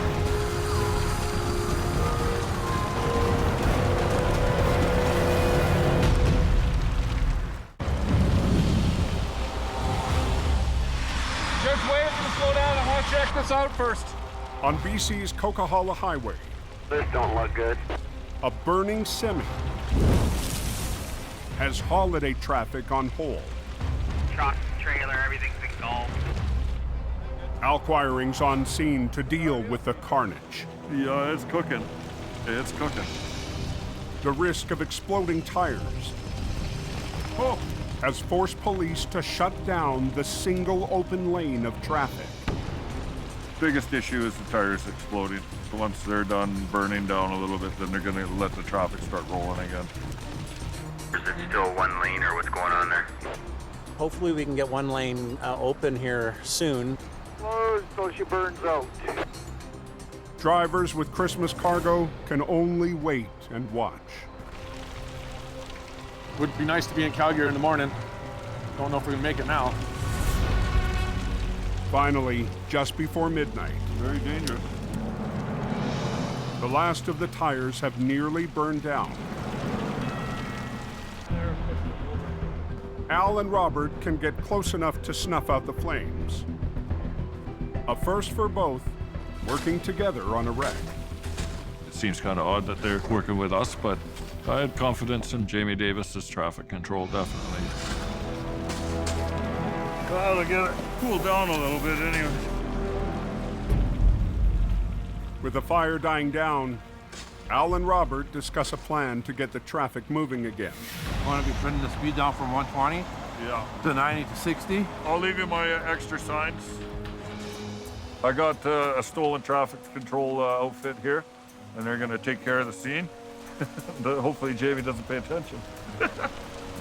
They're going to babysit this wreck overnight. Al will be back tomorrow to tackle the wreck.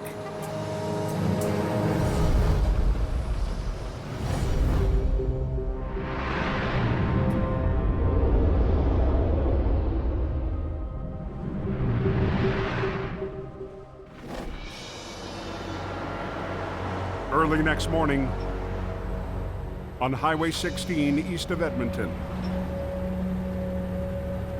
Oh, yeah. Now we're getting into the good stuff. Heavy rescue operator Colin McLean is feeling his way through ice fog. I got about 10, 15 feet of visibility in front of me. To rescue a truck that's gone off the road. It's a different fog. It's really cold. It crystallizes on your windows and your headlights.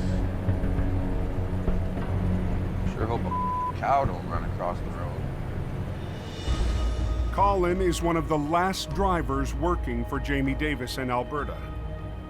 There's thousands of layoffs going on all over the oil fields. We've laid off staff. We're down to a very minimal crew. It's Colin's first wreck in weeks. Everybody's feeling the pinch here in Alberta right now. It's just something we're gonna deal with. Coming up. Oh, yes. Yeah, he ain't driving that out of there. Oh yeah, deep booched are good.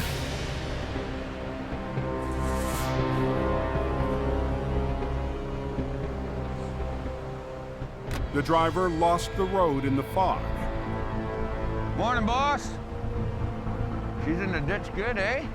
A bad day made worse because he's the owner of the 5-ton. It's going to be costly to fix this. More money than I make a year. Fully loaded full of crates of mail. We're loaded. The damaged truck is packed with Christmas mail and holiday packages. A mail load is the load that you don't want to see in the ditch at this time of the year. You know how important it is for those presents to get where they need to go. Big, big priority. You blew the roof out of it. If I try to roll this over, there's nothing here holding that in. So what'll happen is I'll go to roll it over, all the mail's just gonna stay in the ditch. And you're not gonna be able to drive this away. The truck's totaled. He's definitely not driving this truck away. We start off loading this and getting it onto another truck. That's the first step. The truck's back door is damaged and can't be opened. But Colin has a plan. I'm gonna get my truck down in here, and I'm gonna punch the door out. The door's anyway, right? It's Oh, what do you mean? well, it's already the whole truck's. But the driver insists on leaving the door untouched. This one is damaged for sure. Yeah. We are not going to fix this, but the door can be reused. Well, he thinks there's a better way to get at the parcels. Let's rake one part of this. Through the roof. No, you're gonna end up hurting yourself. Grab it, go slow with it. Come on. Yeah, there you go. Just take the whole roof out. It's kind of what was holding in the mail, though. So, Merry Christmas, Mom. There you go, Ismail.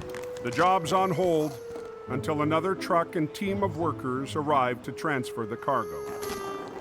Now just let it sit. Don't hold it. Just, all right, hold it. The truck has sustained so much damage to it. If we don't empty it and we operate it, we're gonna rip the truck into pieces. We got our work cut out for us on this one here today.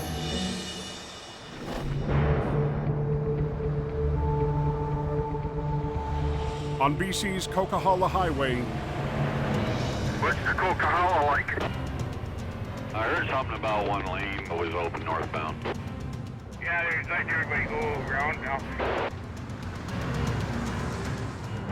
Al Quiring has to get the charred remains of a loaded transport truck off the road. Roasted potatoes. The flaming wreck took all night to burn down. Oh!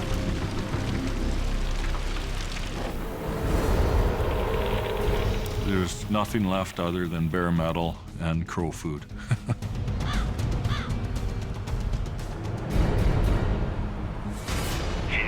Duo here.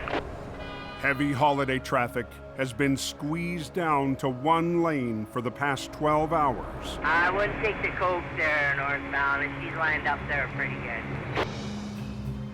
Just grab this, throw it in there. We'll break the out of here nice and easy. Al's brought in a demo crew and an excavator to get the smoldering wreck off the highway.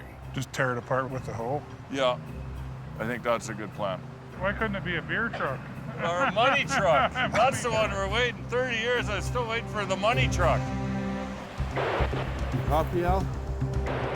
And Robert, Jamie's top traffic controller, is back to help out Al again.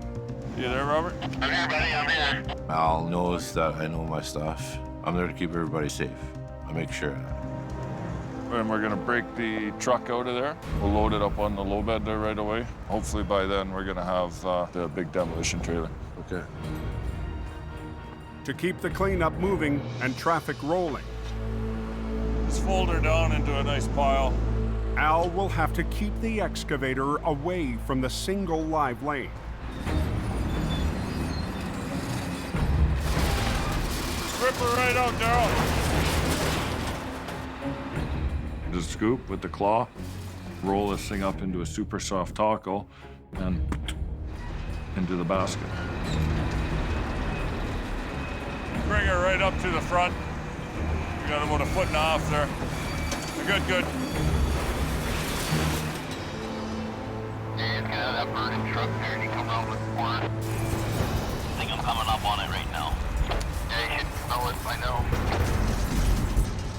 Another wide load coming through excavator.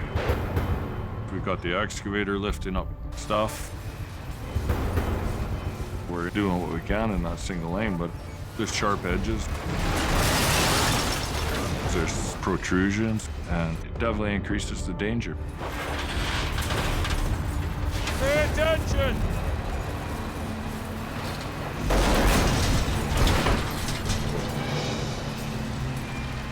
Two hours into the cleanup, the first load of the charred wreck What a mess. is ready to roll. Merry Christmas, Al. Yes, sir. Thanks again. All right, see you later. Yeah.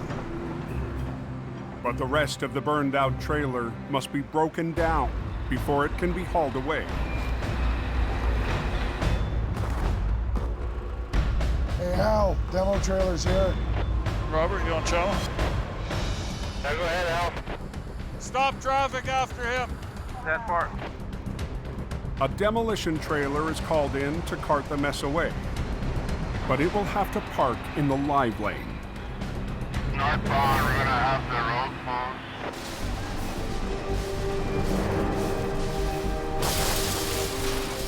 When you stop traffic, you've got 5 to 10 minutes, and then traffic is going to start to back up. It's important that you keep that traffic queue as short as possible. But the mangled trailer is taking longer than expected. When you got big bulky pieces, you can't stuff it in there as easy. Run! Hey, anybody tell me what's going on? Well, we were moving. We can go stop again here. Traffic is piling up. Okay, just traffic backed up top of the signs. You're right on the corner. Is it by my first set of signs, driver? Yeah, there are about 20 cars that open the signs now. Oncoming vehicles now have no warning. My biggest worry there was somebody else coming around that blind corner and... Hey, Al, do you copy? Quiring, do you copy? I got a line up behind me. Northbound on the Coquihalla Highway, Stay in the fast lane. We've got traffic hold for now. Al's crew works fast to remove the last pieces of the burned out semi as holiday traffic stacks up. Backed up top of the signs. You're right on the corner. All lanes are now closed for the excavator and demolition trailer. Is it by my first set of signs, driver? But Robert can no longer warn oncoming traffic to slow down. Yeah, there are about 20 cars that open the signs now. Hey, Al, do you copy? Al, I have to release the traffic because the traffic's past my signs. But 20 minutes after the closure, Getting all the debris and everything off the road. Al's got the job mopped up. We're gonna open the road. Okay, watch out. Okay. We're getting the traffic going. Looks like traffic's moving here. Have they got a lane open now? One lane. That's what we're liking. Have a nice day. Have a nice day. Merry Christmas. Could be a door greeter for the Coquihalla. Beauty. Looks better than it did last night. Very good, buddy.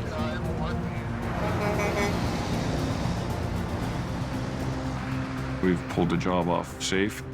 We got that traffic moving as quick as possible. It won't be long till turkey dinner. Thank you very much. Have a good Christmas, guys. Merry Christmas to you too, my friend.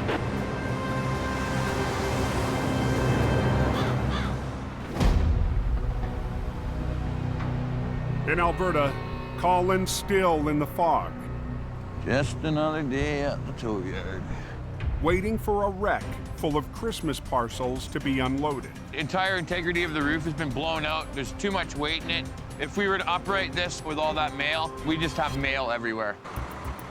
At 2 p.m., a salvage crew arrives to get the mail on its way. Every year there's a mail truck, and every year we're gonna hustle to get that mail so that those presents get to where they're going. Okay, so everybody grab a corner. Ready? Well, why don't you just get it right up on the road, the straightest way there. I helped organize those guys so that they could get the mail delivered. You don't want to mess with the mail. They're getting it done. Just got to keep kind of plugging away. But the truck Colin still needs to flip keeps getting trashed. Okay, guys, you know what would be sort of cool? If you didn't keep pulling the roof back. The more you rip the roof back like that, the less structural integrity the truck has. You leave them alone for 5 seconds. The more that the roof's kind of ripped off of it and they take out these cross beams that hold it together, it just becomes a big floppy mess. As fog starts to lift and the wreck empties out, Colin moves his truck alongside to start the recovery. I'm pulling up beside the vehicle, and I'm just gonna pull the thing right over beside me. Like most heavy rescue trucks, HR 117's winch lines are at the back. But it also has another tool that allows Colin to winch from the side pullers. The side pullers' hydraulic legs stretch out to provide an extra angle of winching and another 35,000 pounds of pulling power. That's nice, eh?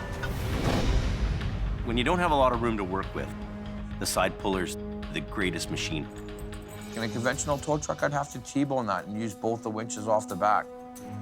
The side puller, you can work off the side of your truck, keeping the highways open. Colin will use the side puller to winch in tandem with a line off the back to flip the wreck while keeping the highway open. If I can just add a couple of points, just add a little bit of structural integrity. We only have a couple of contact points that's basically keeping the box together. The only question now, will the damaged mail truck survive the recovery? Well, we're just gonna put the sunroof back on. Close it up. It's gonna be a little windy for the drive, so. You know, this could go two ways. It could go very smoothly, or that whole rest of the box could rip apart as I'm uprighting it. All righty. It's good to go, kids. Boss, don't come past this point, because I'm gonna upright it. So I just want to make sure I don't have anybody in here. Actually gonna be tight. To work the controls, Colin must sandwich himself between his wrecker and the 5-ton. When you upright the truck, it's sort of leaning towards you. So there's a tendency that it could, you know, fall over on you.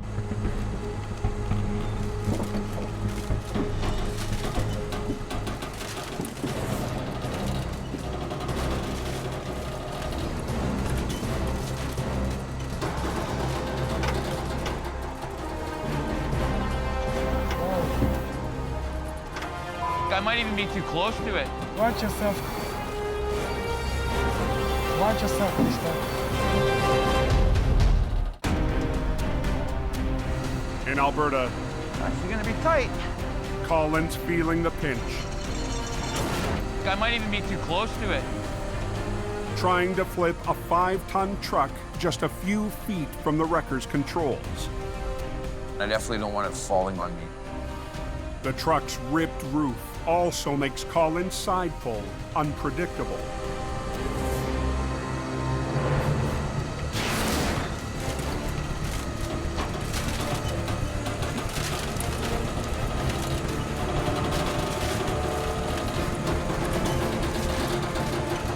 Watch yourself and stuff.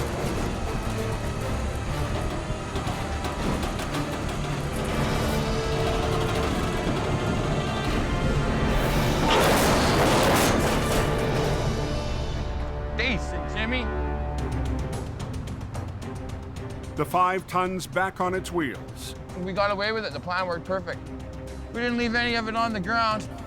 But it will take a Christmas miracle for its owner to deliver any more parcels before the holiday. You sure I can't drive it? Huh? It's not drivable?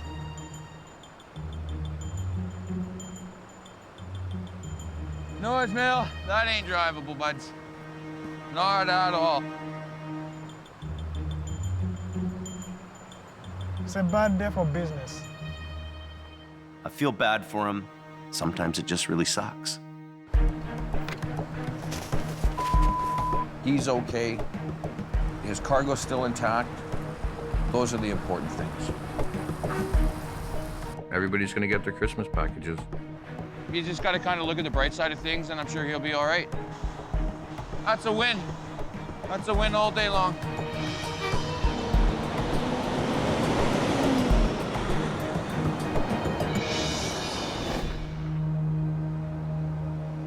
Back in BC. Holy, it's snowing.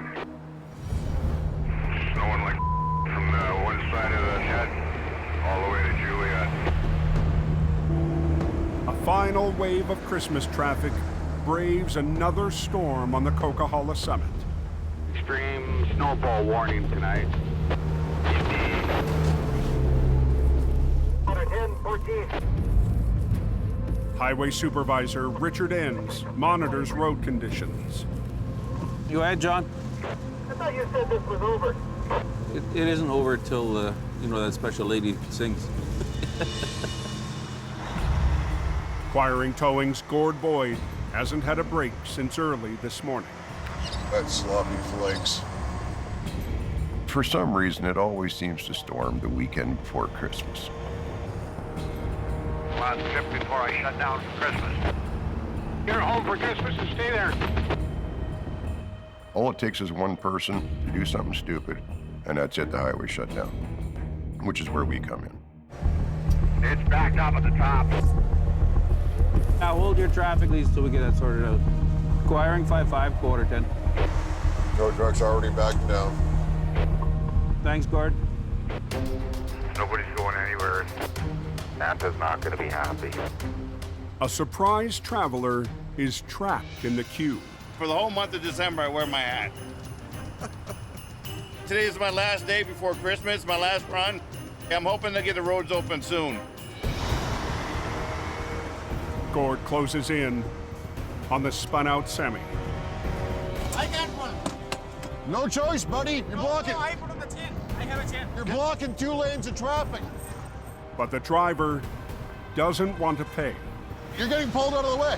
I can't pay. I don't care. I'm still moving you. I don't have a choice. I have to get him out of there. It's like a parking lot out here. In the countdown to Christmas, You're getting pulled out of the way. I can't pay. I don't care. I'm still moving you. Gord locks horns with a trucker. Hey, I'm not asking for money. I just got to get you out of the way. The driver has the Coquihalla at a standstill. It's just a ginormous mess. And a surprise traveler is still stuck in line. Today is my last day before Christmas, my last run.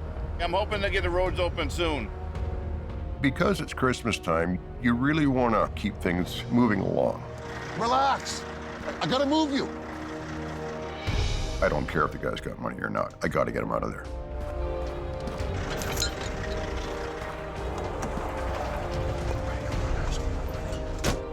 I don't want to pay. I don't want to pay. Didn't ask for money, buddy. I just got to get you out of the way. My primary concern is to keep the highway open. That's all we needed to do is get you straightened out. Gord lets the driver off the hook. It's Christmas. What the hell? Cut the guy a break. I'm heading home. Makes me feel good to get the road open. Hey, Gord, thanks for what you're doing. Merry Christmas.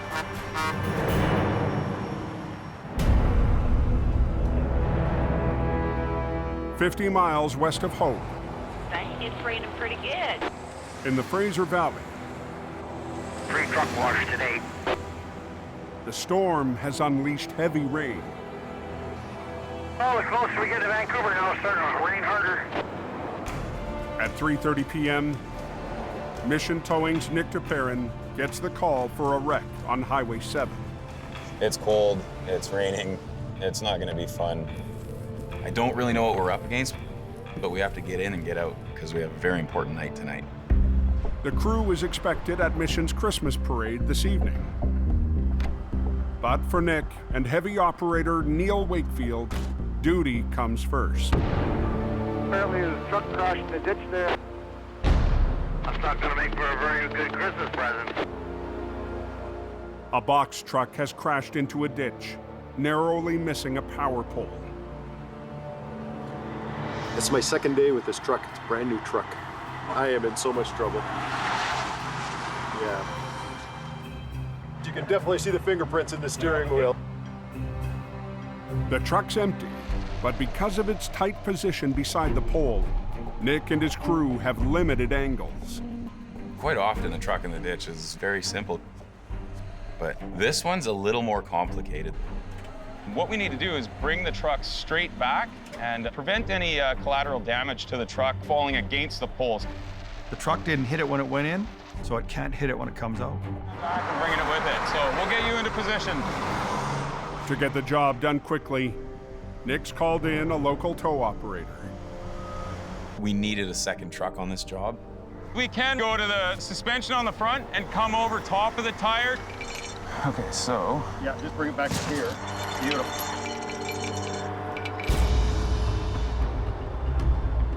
You're gonna lead with your passenger side line. I want to double check that cross member once we start pulling in there. Okay, all right.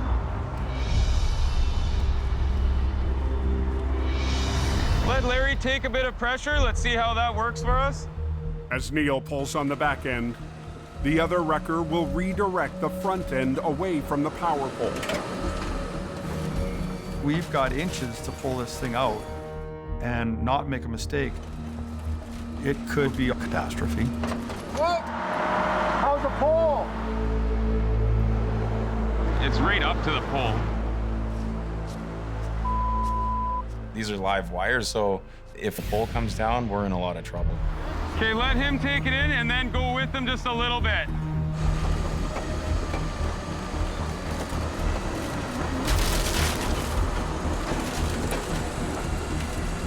We're clear that pole now.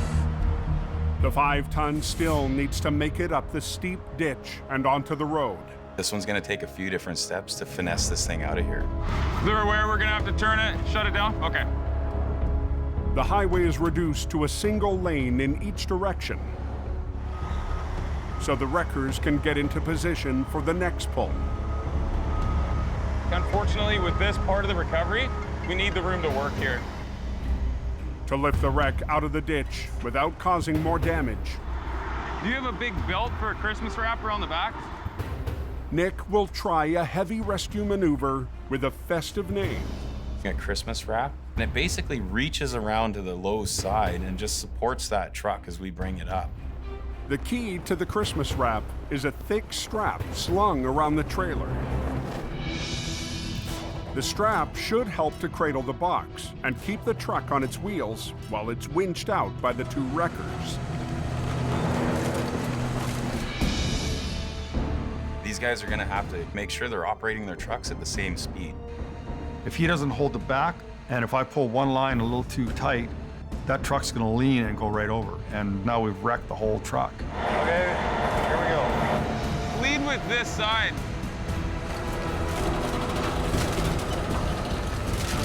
You want to start taking that one up a little bit? Hold it there, Larry. A little support on the back.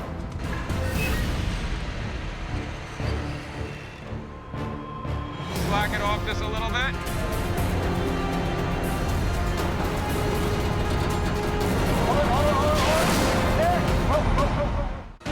Lead with this side. On Highway 7, hold it there, Larry. Mission Towing is using 2 wreckers to muscle a truck out of a ditch and away from a power pole. If you get out of sync for a split second, the whole job can go sideways in a heartbeat.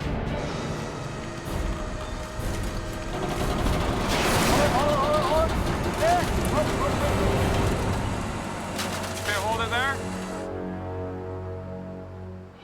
The trucks were out of sync for just a split second, but Neil caught it right away, and we're good to go. Where you need to be very gentle on the controls. That's where being experienced helps. With the Christmas wrap supporting the back end, Neil repositions his wrecker to get the truck fully out of the ditch. If we could close that down for just a couple of minutes, we'll be one more shot all the way out of here. All right. Police stop all westbound traffic for this final stage. Have a bunch of traffic stopped in front of me. So you want tension up on that one? Tension up on this one and just slack that off to let it go with it. Okay, slow it down just a little bit, Larry. Beautiful.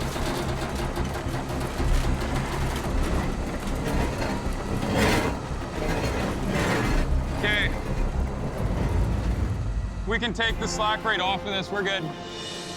Neil, Nick, and the Christmas wrap deliver a heavy rescue gift. The box truck is out of the ditch. For us on this one, we're very happy that it's up onto the road. It had a potential to be ugly. Absolutely. We got lucky on this one. Beautiful day. We're gonna head back to the yard and get into the Christmas spirit because we have somewhere very special to be tonight.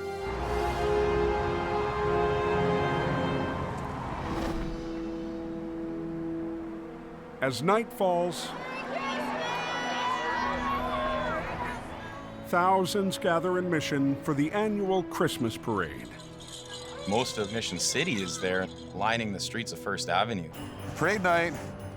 Mission Towing readies to roll out. Fresh wash job. To add a dash of red to the community event. This is a parade that my family has been involved with since I was a little kid. We're ready. We look forward to this every year. Merry Christmas! We have a few trucks leading. One of the traditions is that one of our trucks always hauls the Santa Claus float. We really enjoy giving back. And if it wasn't for the people in our community, we wouldn't be here as long as we are.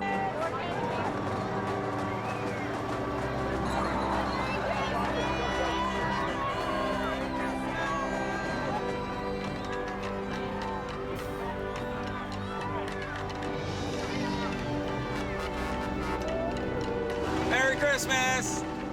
It's great to represent our business with our trucks and everybody see us taking part in the parade. The general public always thinks that tow truck operators are bad people. That's a very common thing in our industry. Merry Christmas! But we're not all bad guys. The towing industry is full of great people. Every towing company in the world is here to help people.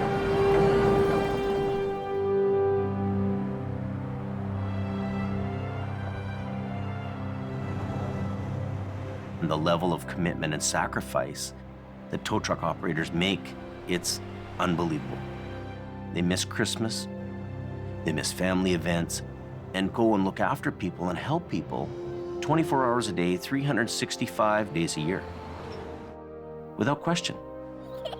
You're paid for your service, but it's more than just the money. It's a way of life. Yeah, we're gonna go in another truck. You're gonna stay nice and warm now?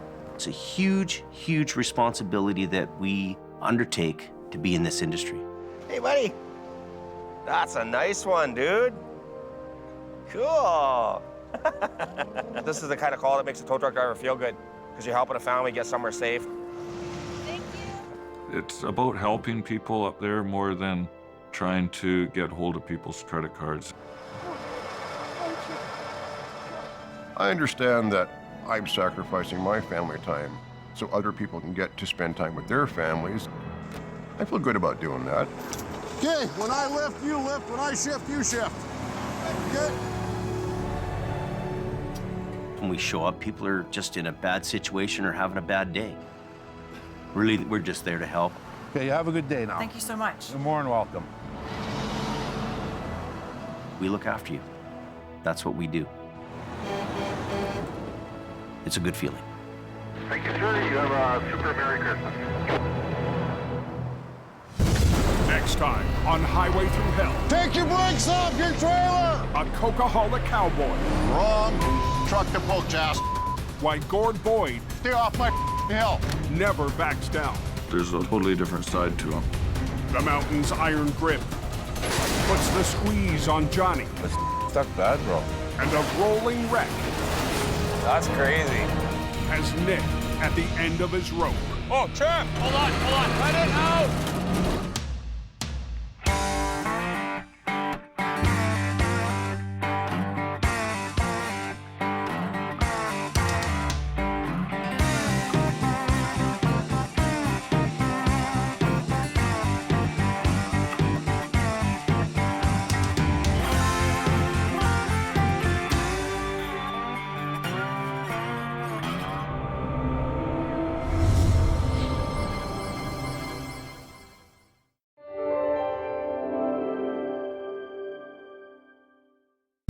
This time on Highway Through Hell, a freak storm Ordered the hurricane. sends a semi-airborne. This is sketchy. Holy crap. A heavy wreck Less than a 10-minute closure. puts Scott and Merv to the test. And We're going fishing. Al and Gord Big giant turtle. battle a monster truck. Gord. On the Highway Through Hell. The last line of defense is a heavy rescue team ready to tackle any disaster. Because closure is not an option.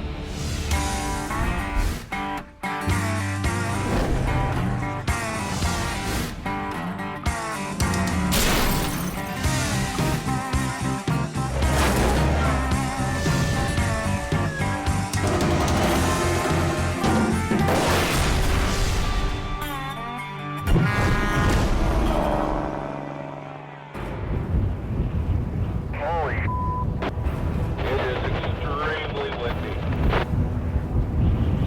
Hang on to your steering wheel, boys. In Hope, British Columbia, Trees down all over the place. high winds and hard rain have truckers and travelers on edge. That's dangerous. Shouldn't be allowed to surf in high winds like that. Heading west from his mountain base into the Fraser Valley, Weather's starting to get worse and worse, and this is a dangerous day to be driving. Jamie Davis drives into a windstorm with gusts reaching 50 miles per hour. We get some high-speed winds from the west, and it travels through kind of a funneled area in the valley, and it becomes even more intense. Holy crap, there's a lot of water on the road. By early afternoon, conditions are getting worse. Winds up to 75 miles per hour howl through the valley towards Hope. Big trees are down. When a windstorm comes through like that, it does damage. Damage. Holy monkey. Truck is slipping. Oh my God, where? On the radio, there's word of the windstorm's first major casualty. Heads up, guys. Sounds like there's an accident blocking the highway. At 12:15 p.m., Al Quiring gets the call. Sounds like we got a semi flipped over in the wind. We haven't had one of those out on the highway here for quite a number of years. Could be exciting. Mission Towing's Nick DeParent has also been dispatched. The fact that the wind's blowing hard enough to roll this thing over on the highway is a little concerning.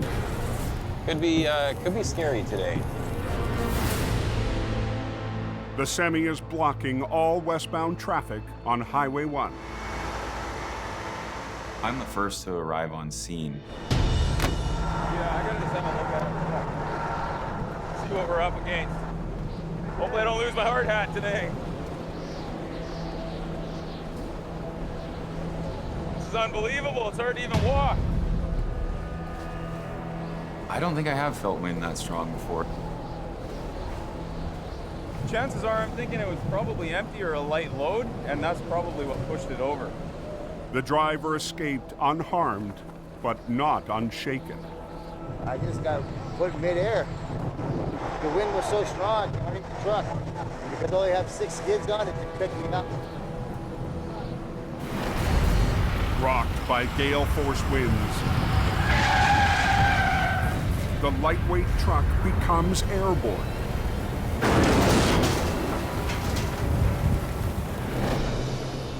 I was about 8 feet in the air and just hung on for dear life.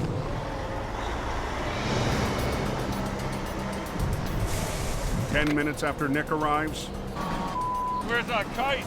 Al Quiring is on scene. This was one of Quiring's customers, so he's contracted to do all their towing. We were there to assist Quiring on the job. It will take both Nick and Al's heavy records to get the job done quickly. Ordered the hurricane! Ultimately, the goal is to work together to get that road open because we got traffic backing up. Al's right-hand man, Crazy. Gord Boyd, joins the battle. You can't have the Trans-Canada Highway shut down. That's just not allowed. The flying truck has cut off the main commercial route to the west coast. So you just get it done and get it done quick and get the hell out of there. To straighten the wreck, parallel to the road, Al pulls from the front, Okay, be careful. while Nick pulls from the back.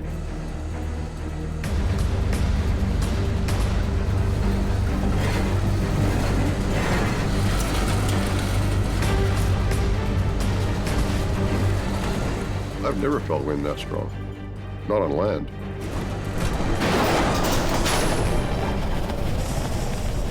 Holy crap.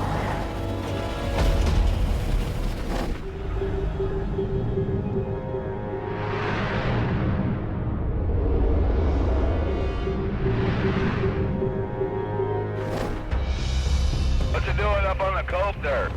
Blizzardy slushy is starting to accumulate. High on the Coquihalla Highway,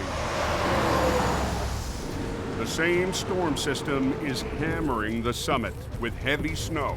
Driving up here is a completely different animal. When you get that wet snow, you can slip out at any second. Okay, 113, you can turn off your airboard. Jamie Davis has sent one of his operators into the mess. Lead flagger Robert Muckwa. So 103, I'm going to be heading her down to another tow. I'm still Jamie's #1 flagger. I go and scout in case somebody hits the ditch. Robert works the cope. He's out stopping if people broke down. Now he's into a 1-ton truck, and he's doing a really great job at that.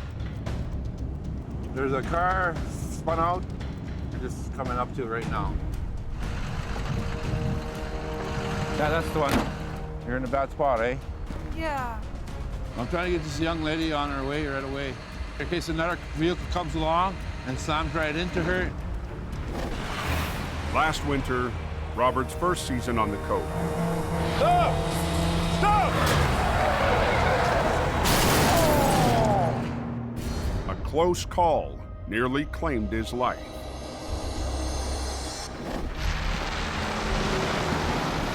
It's a very dangerous situation with fresh snow on the road, especially when there's still ice there. Some of these people are traveling at 140. Come get in the truck. Yep. Roll down your window. Crank your wheel this way.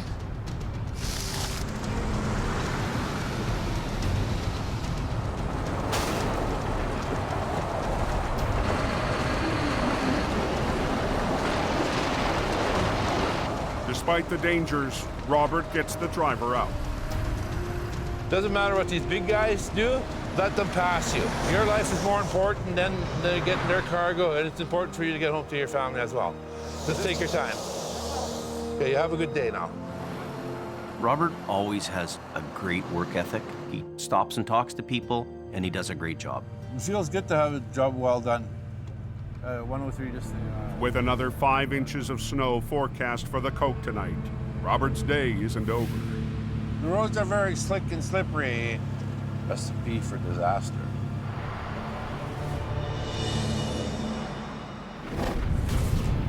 Oh, it's pretty windy down there. Down in the Fraser Valley. The highway's so closed at Thru. Yep. High winds are making it nearly impossible to clear a wind-blown wreck off Highway 1. I've never worked in wind like that, and it really complicates things. As Al tries to straighten out the semi, the wind blows a hook loose. It adds a variable that you can't control. Working together, Quiring and Mission Towing are under pressure to clear the busy highway.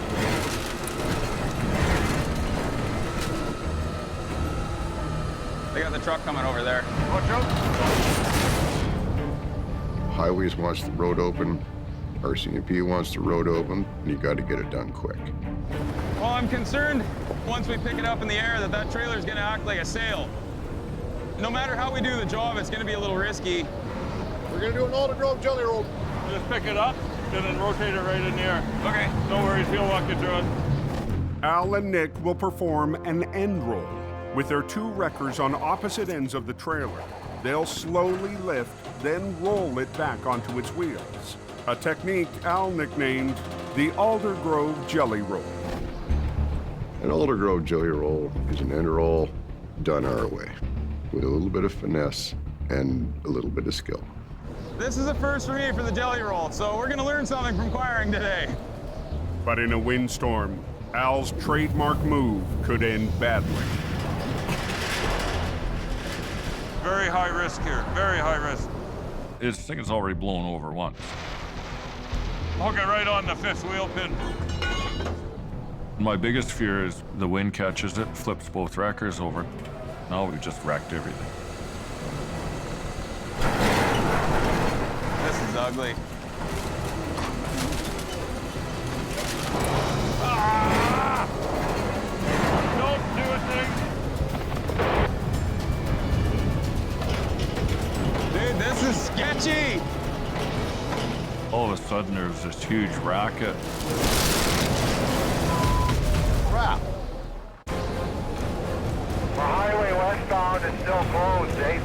Keep that front nose to get open so we can get through it. On the Trans-Canada Highway, It's gonna be a long way. Wind is downright crazy. Murphy, Al and Nick are about to flip an empty trailer in gale force winds. I'm worried, man. The semi was blown off its wheels. The driver was lucky to survive.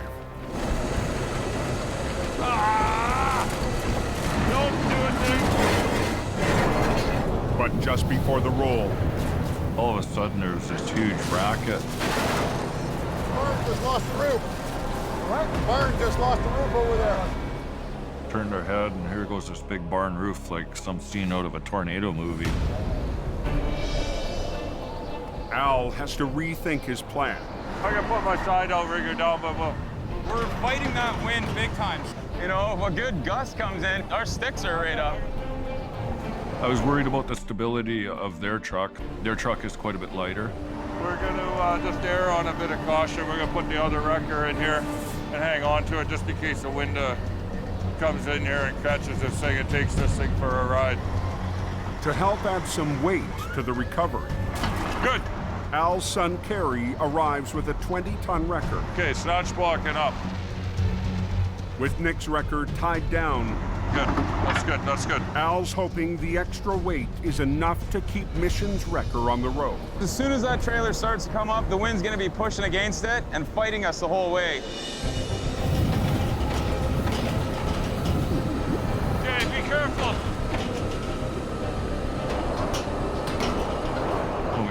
trailer up.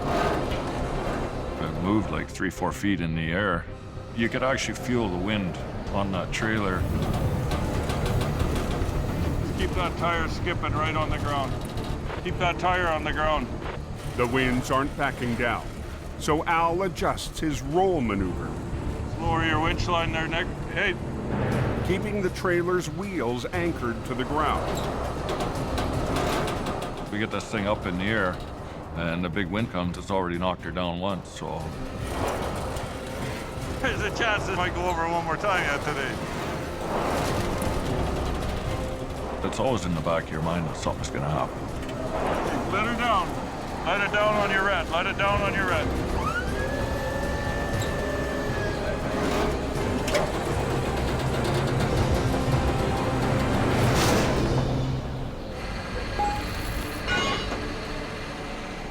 Oh, you taught me something today, Al.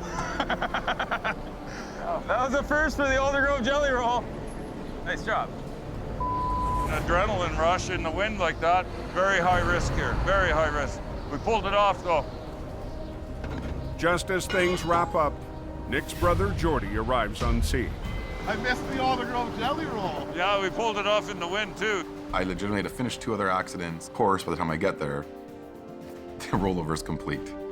I was concerned with that wind. It was risky, but it came up, wheels just slid, set over, beautiful. Just like you knew what the hell you were doing. You'd almost think I'd done a jelly roll before. Traffic's coming through, boys. Yeah, we're moving now.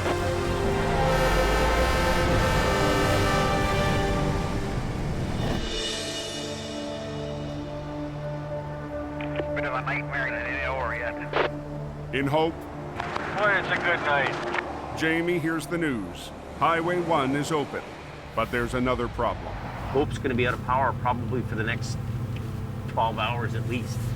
So there's going to be no electricity when we get home. The windstorm has knocked out power to Jamie's dispatch center. The power goes out in our shop. You know, what I worry about the most is phones, because communications is #1. Why is this thing not working? This is the phones right here. This is the battery backup for the phone, but it doesn't seem to be working. And without any power, the phones don't work. We have to just adapt and deal with it. Rigged up an inverter to the batteries. I'm trying to keep the phones going, and I don't want anything else going wrong with the phones, so I'm gonna just jump in the back of the truck right now. I'm gonna have a nice night in the pickup, but we got a heater, so that's good. Sometimes we gotta do what we gotta do. Kind of like having a sleeper on a big rig. Good night.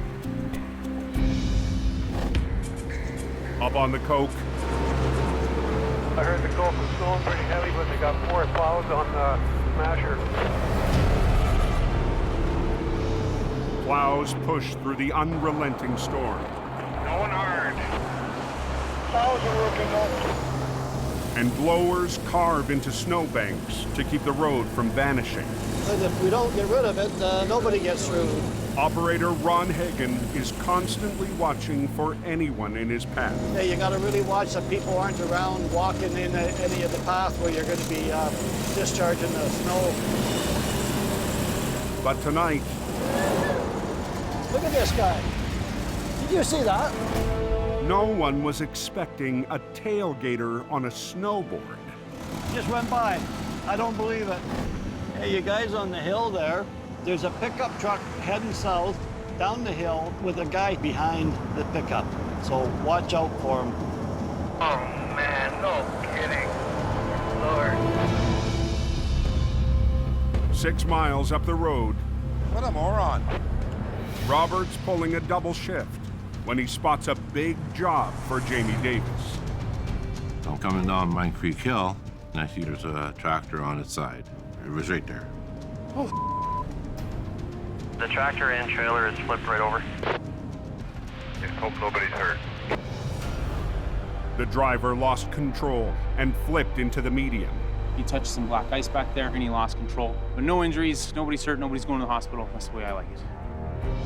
The truck is carrying 60,000 pounds of peat moss. Seeing it's peat moss. It's gonna be heavy. It's gonna be heavy. And look at the weather.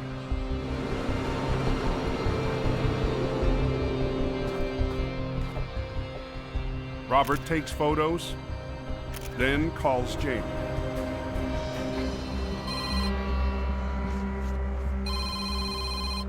Hello? Jamie. Hey, buddy. Doing a recovery at nighttime is dangerous for your workers. You can't see. This wreck's completely off the road. It's not affecting traffic, so we can wait till tomorrow morning. How are the roads this morning? Oh, the coke is beautiful, man. At 8 a.m., Jamie's lead driver, Scott Bird, rolls up to tackle the peat moss wreck. We've got the green light from highways to do what you gotta do, get it done, get it out. I'm responsible for making sure that this recovery goes correctly. Bumper isn't even bent on this thing. Just a whole lot of ugly for first thing in the morning. Swamper Gord Lundeen has been guarding the wreck since last night. How many is there in there? There's 2 per skid, so it'd be 24 skids, right? Oh, she's front to back, eh? So there's 48 of these bastards. 48. We're dealing with 4 foot by 4 foot by 4 foot plastic bales of peat moss. He's grossed out with weight-wise. So if we try and flip it over with this cargo in it, the bottom of the trailer is gonna come with us and the rest of it's just gonna stay where it is. They're big, awkward bales of dirt. So it has to be unloaded for this job. But it'll take more than muscle to offload the super-sized freight. Hello? Hello? I need a picker and a 53-foot trailer. My cargo crew, they're pretty tough guys, but 1,200-pound bales, that was a little more than they could deal with. Okay, so what our plan of attack is, we'll get them out and then we'll move them over. The picker's here. Scott's called in a special crane, a knuckle boom picker. They all gotta come out and then lift it onto that trailer. The knuckle boom was the choice for this job. It has several different joints in it. They can pull sideways with it, so he could pull the cargo out of the rack. I want to know, how far is that boom going to go out that way? In charge of traffic, Robert spots a hazard. I'm just concerned about the boom swinging over top of my taper, right? There is a big safety issue with where this truck is sitting.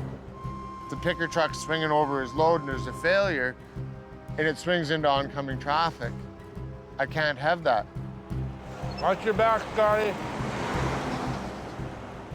Every second that you have the highway blocked, it's bad.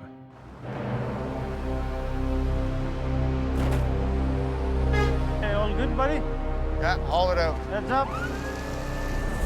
You gotta do the job, and you get it done as quick as you can get it done.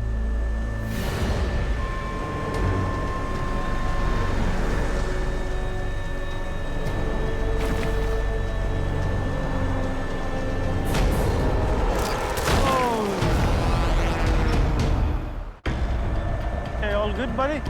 Yeah, haul it out. On the coke, Heads up. Scott and his crew are offloading 1,200-pound bales of peat moss, We gotta work it. just feet from a live lane. We're picking the very first bale, and we're using one strap on it. Oh. I guess that one's pretty much where it's going. It didn't end as effectively as we wanted. Nobody got hurt, but it was close enough. We're gonna double strap them. I want every one of them doubled, please. After that happened, we decided we were gonna put 2 straps on it. There's really no other way of doing it. It's a time-consuming, slow pain in my arse. Hours behind schedule, the extra step will push the recovery into evening. Faster. You gotta get them out. It is just a nightmare. How far did you got that trailer done? Oh, slow, slow, slow. We're pulling her out one bundle at a time. 8 hours into the offload, the knuckle boom is still hoisting bales from the wreck. And then the sun goes behind the mountain. When you're working in the dark, little things become big things. We gotta get it done. Can you foresee any problems if I go into town? I gotta go get a tow truck. I got it, man. Everything's under control. To get ready for the recovery, Scott returns to Jamie's yard in hope and fires up the only wrecker available tonight. MR-60, also known as the Army truck. With 16 tons of pulling power, the Army truck has become an important asset in Jamie's downsized fleet. It's an old, steady Clydesdale horse, and it'll tow till the cows come home. But its old school mechanical winch lines make it a challenge to operate. The Army truck, she's a little slow. Should have put it in the museum. It's fun to work it once in a while. Would I want to drive it every day? Not so much. With the rest of Jamie's trucks out of town, Scott needs a second wrecker to back him up. Mr. Mervin. Chris Mervin is the top driver for Aggressive Towing, owned by Jamie's brother Jason. You guys ready? And it's not the first time Merv's lent a hand. Mervin's really become a seasoned veteran now, and we're really lucky to have him. Come on, baby, just a little more. I'm always excited to go help. It's back to physics, buddy. We always win in the end. I'm available for you anytime. Mervin's gonna come up. He's got a 50-ton wrecker. All right, Scotty, I'm just coming over the hill. Oh my God, look at that wreck. It's a beauty parking job that guy pulled off. We've got a lot of pulling power. Straighten it out, flip it over, drive it away. I told her it's slippery. But the big flip can't begin until the last bales of peat moss are out of the trailer. Right on, big shitter. How's it going? Oh, slow. I got 6 bales left in there. 6? Yeah. The colder it's getting, the straps are stiffening up and it's getting slipperier. Ah. Every minute that they're behind schedule, your anxiety level's rising, and it's just... So let's start rigging now. Oh, yeah. So what do you want to do? You want to drag the ass into the trailer up? Flip it and pull it. And I'd like to have less than a 10-minute closure. Highways want us to get this out of here now. I think our best chance for least lane closure is just drag her right up to the edge. Yeah. And then we'll just roll her right on the road, slam her down, done. As quickly as possible, that was the goal. Okay, well, we'll set up for that then, yeah. We decided to put my truck on the back to do the heavy side of the lifting up. Okay. And Scott's truck on the nose of the tractor to bring it over. After 12 hours of unloading, Oh, looks like that's it. the trailer is finally empty. Scotty's given us a 10-minute time frame once we start. He's a little short-handed, being a little tiny truck, but whatever you're given to work with is what you got to work with. So we got to kind of finesse her to keep both trucks working together in sync versus one truck doing all the work. Do you want Rob to shut down that other lane? Yeah. Stop the traffic. Coca-Cola is closed till they clean up that accident. You ready, Scotty? Go, go.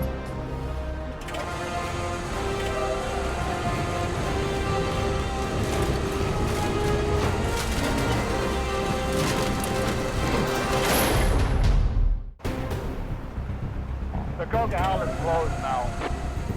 With all northbound traffic shut down, You ready, Scotty? Go, go. Scott and Merv have 10 minutes to get a semi back on its wheels and open the highway. How long is that road going to be closed for? Who knows? We've got this window to deal with, and you don't want to be the guy failing. Scott's old-school Army truck must keep up with Merv's modern 50-ton wrecker. Merv's winches work a lot quicker than what I have. When you're working with older equipment, you definitely have to pay attention to the other truck. If you operate 2 wreckers at different speeds, worst case scenario, we tear the trailer in half. Hold on, Merv.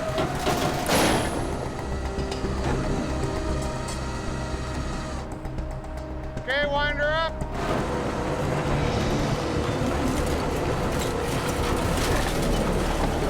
That's good there, Murph. Okay, let's loosen off and rig up to the top. The wreck is within 10 feet of the road. Scott and Merv can prep to get it back on its wheels. Now we're gonna re-rig in order to flop the truck and trailer back over.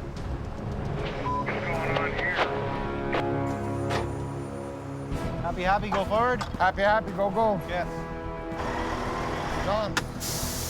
Okay, Yes. pulling. I gotta get on this before Mervyn out does it. Middle line, Merv! Hold on, Merv! Okay, wind her up.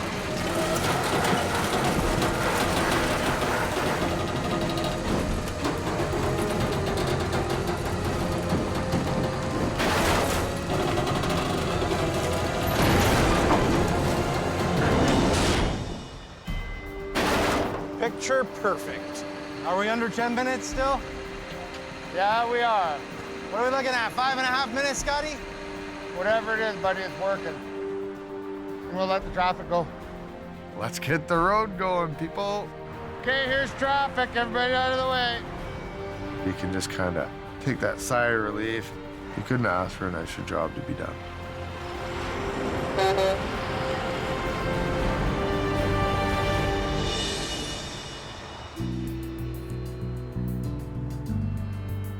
Here's the whisper of wind nowhere. Trees dead calm. 2 days after the windstorm, From a big storm to clear skies.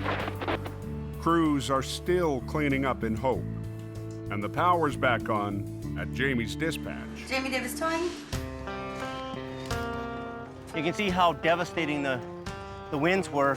And the boss is in his back 40. We have a lot of trees that are down here. So help pick up the lumber. Come on, let's go.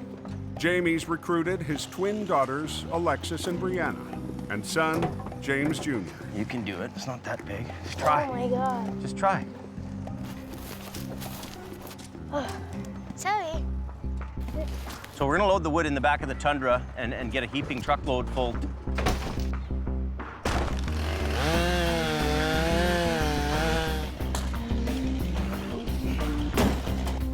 That'll be good enough for today. Get in the truck. It's nice to have all the firewood for the house and for the shop, but I hope we don't have another windstorm for a long, long time.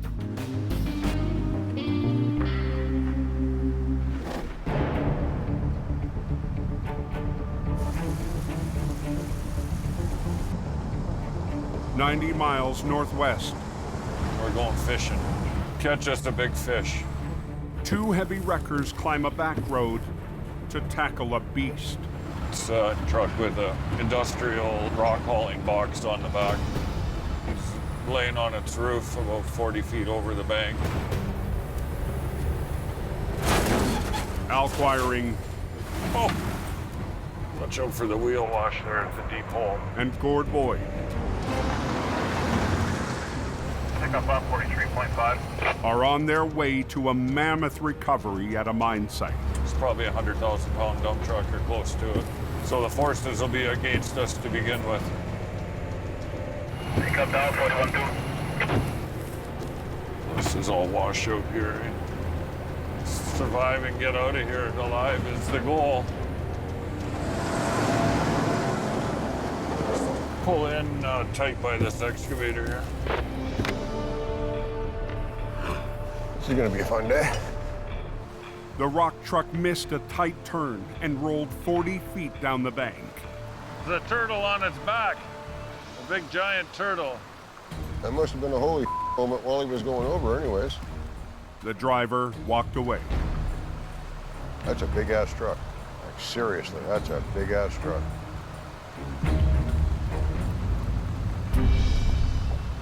That thing weighs as much as both of our wreckers. The only real damage to that thing is the mirror.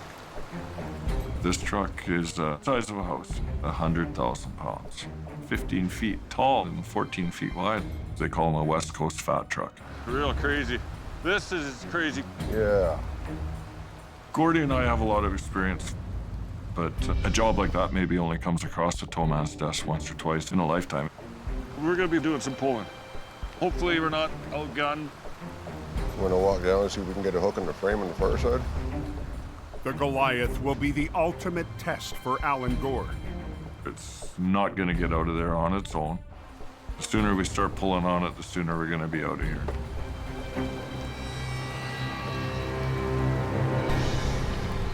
Can you grab the big 3/4 chain with one hook? You mean this one? Yeah. Oh man, that's sloppy. Before they can rig up, it's not good.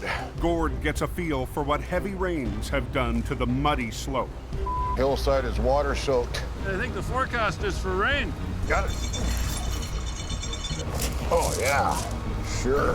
I can get up the bank. My foot's sunken up to my ankles. That's a problem. Don't want to see a water problem develop here.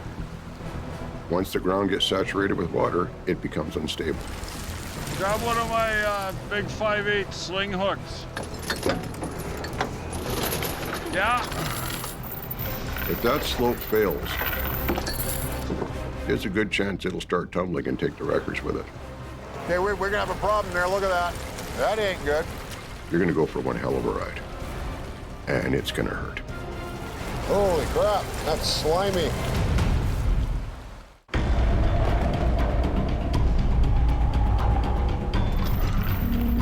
Damn, that's a big truck. An unstable slope. Okay, we're gonna have a problem there. Look at that. That ain't good. Threatens to wash out Alan Gord's recovery of a 100,000-pound rock truck. If that slope fails when we've got that thing halfway up, there's a good chance it'll start tumbling and take the wreckers with it. Don't like the edge of this road. Oh yeah, we got water issues here.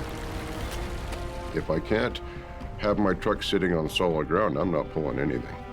Time to come up with a plan B. If you can't find the path of least resistance, create it.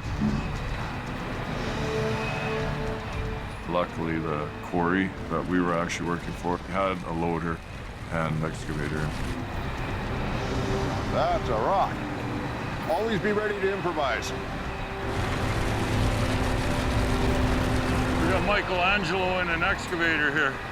He's painting us a nice picture. Yeah. One more load down here, and I think anymore we're gonna be having a dance floor on it. That's nice. That's real nice. And we'll start getting rigged up here. At least the rain has stopped. Gord backs up his wrecker to the bank to rig up for the flip. And my truck is going to be available at the tail end of the recovery to actually winch this unit out. Running from Gord's wrecker to the rock truck, a single line will loop back through the excavator several times for a rare 5-point pull.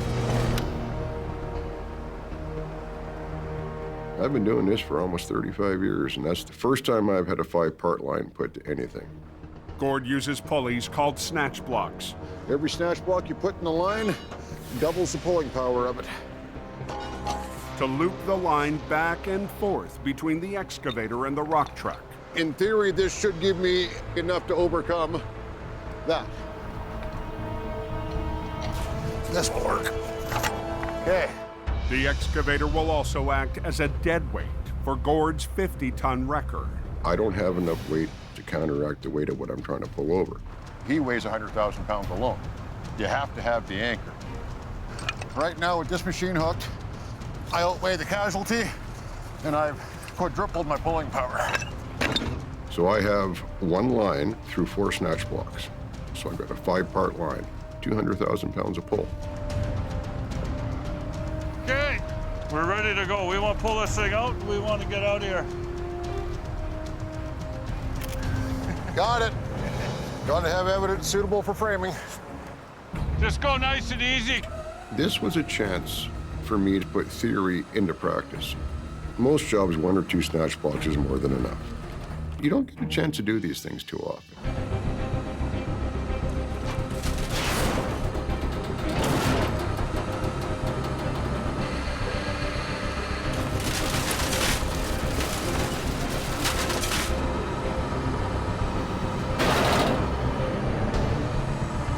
Here it comes.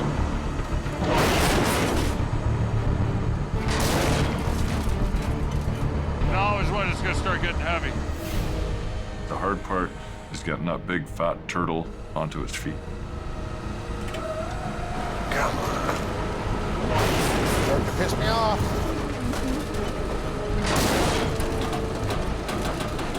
Just hold on, Gord. Just hold on. Just back it down.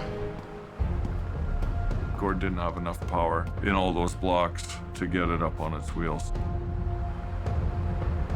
No way. That's how tough these trucks are. It's unbelievable. I'll get it back down and I'll hook on that top one and give you a little help. That'd be a good idea.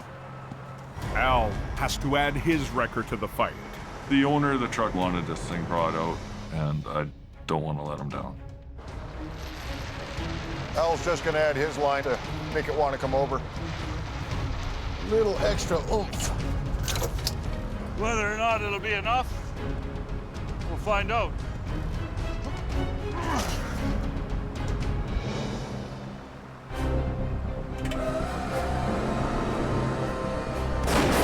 Okay, go easy, Al.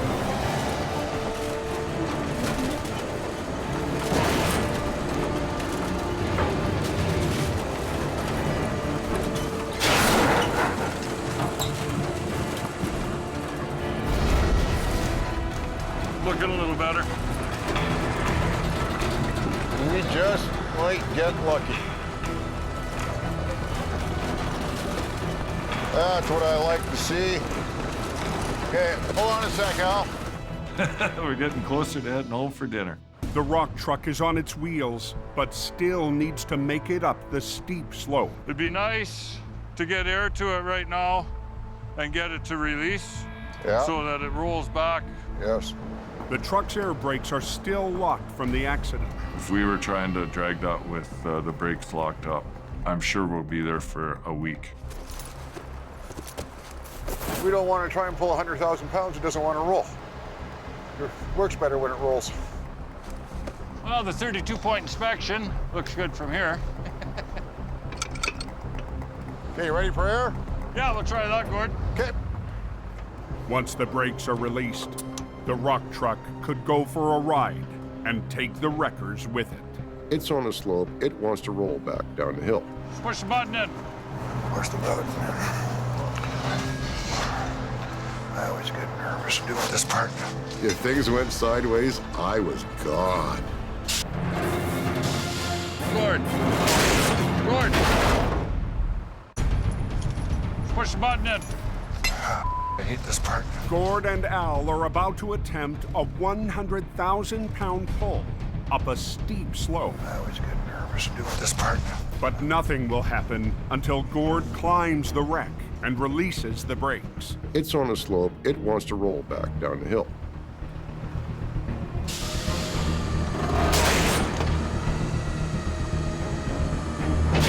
Gord. Gord. We should be okay. I always get nervous doing that.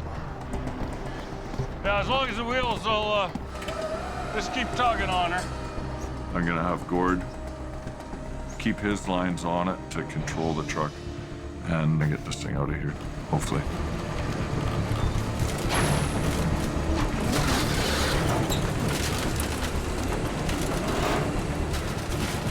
Just keep tugging on her. Thing ain't gonna get out of there on its own. There she's rolling.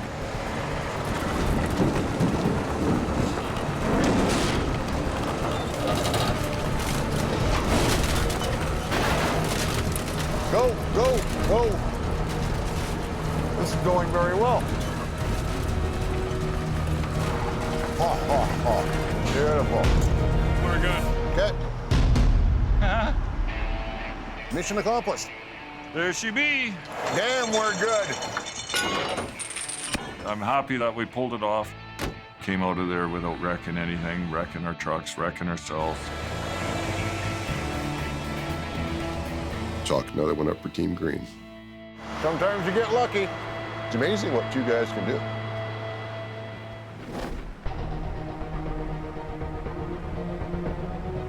So far, so good. You're all fair and clear up here. Battered by a windstorm 2 days ago, life in Hope, BC, and the highways that run through it Copy that. has returned to normal. Be careful, be safe. That's what we're liking. Nice dry road. But for Jeff McLaughlin and his airborne truck, it's still a struggle to understand how he survived that day. And I thought, there's no way. This isn't happening. Before I knew it, it's like an airplane. I hit the highway, the windows smashed, and the sparks were flying inside the truck. This driver is very, very lucky to be alive. They don't know how I walked away. I don't know how I walked away. I love the road. I love the mountains. It's gonna take a little more than that to get me out of the truck. Those workers are out there on the highway, putting their lives in danger to help people. The risk factor is huge. Next time on Highway Through Hell, burning rubber It's cooking. brings chaos to the Coke and puts the crunch on Al. Pay attention! A bad delivery Merry Christmas, Mom. has Colin in a bind. Watch yourself. You can definitely see the fingerprints in the steering wheel. And a close call How's the ball? is Nick's next mission.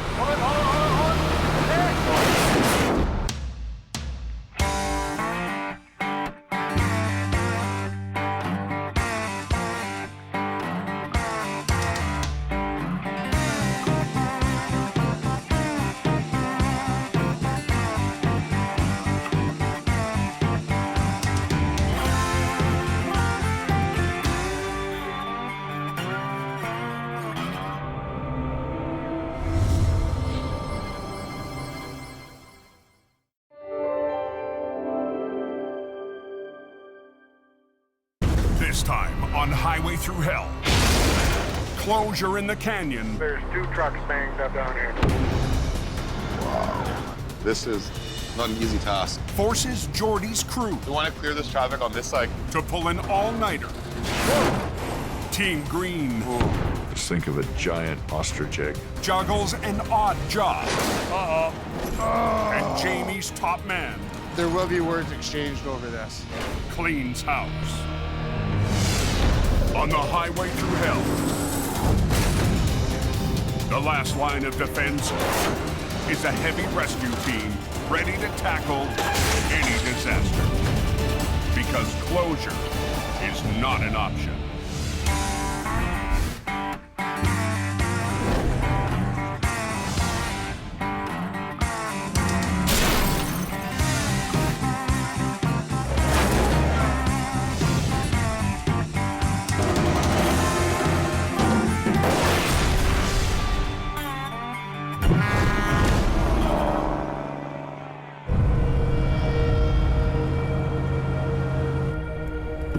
Be careful on the coast.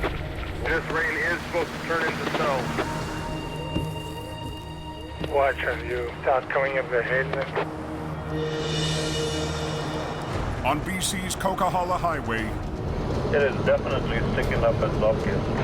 a late-night storm has caught drivers off guard. When you head up the Coquihalla to the top of the mountain, you're heading into the eye of the storm. Oh no, she's a snowing. You're in your own little hemisphere of weather and trucks and snow plows. Clouds heading down the hill. Truck drivers are having trouble going up and down the hill. Bad night in the Coquihalla. Seems to last forever. Yeah, we got a little storm going on. Al Quiring is on his way to tow a semi blocking the hammer lane. Did that guy burn himself to the top of the hill, Angie? Still trying to get up, and I think Tonight it's supposed to be a case of idiots. I'm just gonna back down there and get this guy. Sometimes they're happy and recognize that they need help. Okay, just go easy. And then there's other people that seem to be content with being stuck in one spot. That guy's still trying to spin his chains off. Oh, he's got her full throttle there, so it's a little bit dangerous to be hooking on. I'll just wait till they blow something up.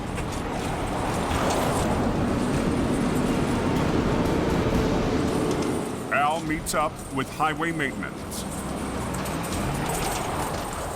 Indian Phil's here tonight. But the driver just won't give up. Come on, buddy, come on, come on. Sometimes I wonder if they like to do it on purpose. He's gonna blow his truck up here eventually. He's been at this for about half an hour already. These drivers think that they're gonna put on these cheap tire chains, thinking this is gonna save the day and it'll get them right through that Coquihalla.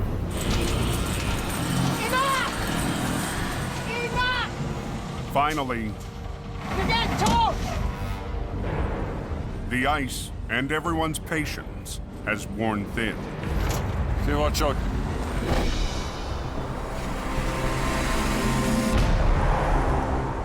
"40 miles away in the Fraser Canyon, Running into some reduced visibility. Pretty scary out there. dense fog is slowing down the overnight freight runs. Can't even see where the hell I'm going here. Just after 9 p.m., Okay, we're stopped up here. traffic in the canyon grinds to a halt. Two fully loaded tractor trailers have collided, shutting down Highway 1. There's a lumber truck rolled over there. Freight all over the road. There's two trucks banged up down here. An accident between a B train loaded with lumber and a courier truck full of mail has scattered debris across all lanes. Now we have a complete block of the Trans-Canada Highway. Oh, this could be ours.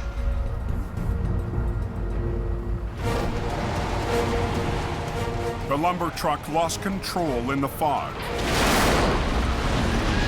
left the road, and rolled onto its side. Moments later, coming from the same direction, the courier truck jackknifed hard into the B train. Both drivers escaped injury. The courier driver is still on scene. There was no way I was going to be able to stop. Slammed into him at about 100 kilometers an hour. Scared the you-know-what out of me. They're going to need some heavy equipment to clear all this. Hey, buddy. Was fully loaded with lumber. Mission Towing already has one driver at the wreck. We're having a party on Highway 1. 10 minutes later, Jody DePerrin arrives to lead the recovery.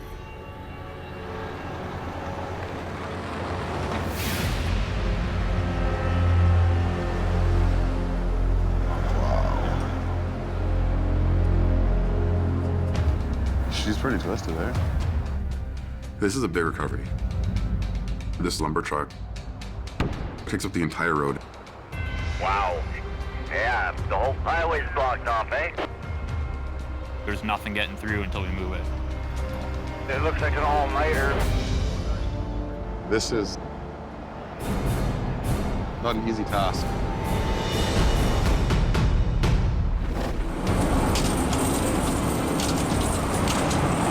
Back on the coke. Come on, buddy.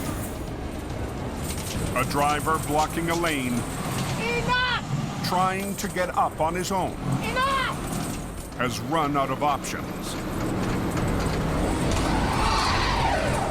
You have no choice! You're getting towed! You're gonna cause an accident! Highway maintenance gives Al the green light to do his job. Thanks, Al! Some people just can't think beyond their own self. After a 30-minute holdup and 3-minute tow-up, the trucker, An arm and a leg, buddy. learns a tough lesson. You probably put 300 miles on your truck.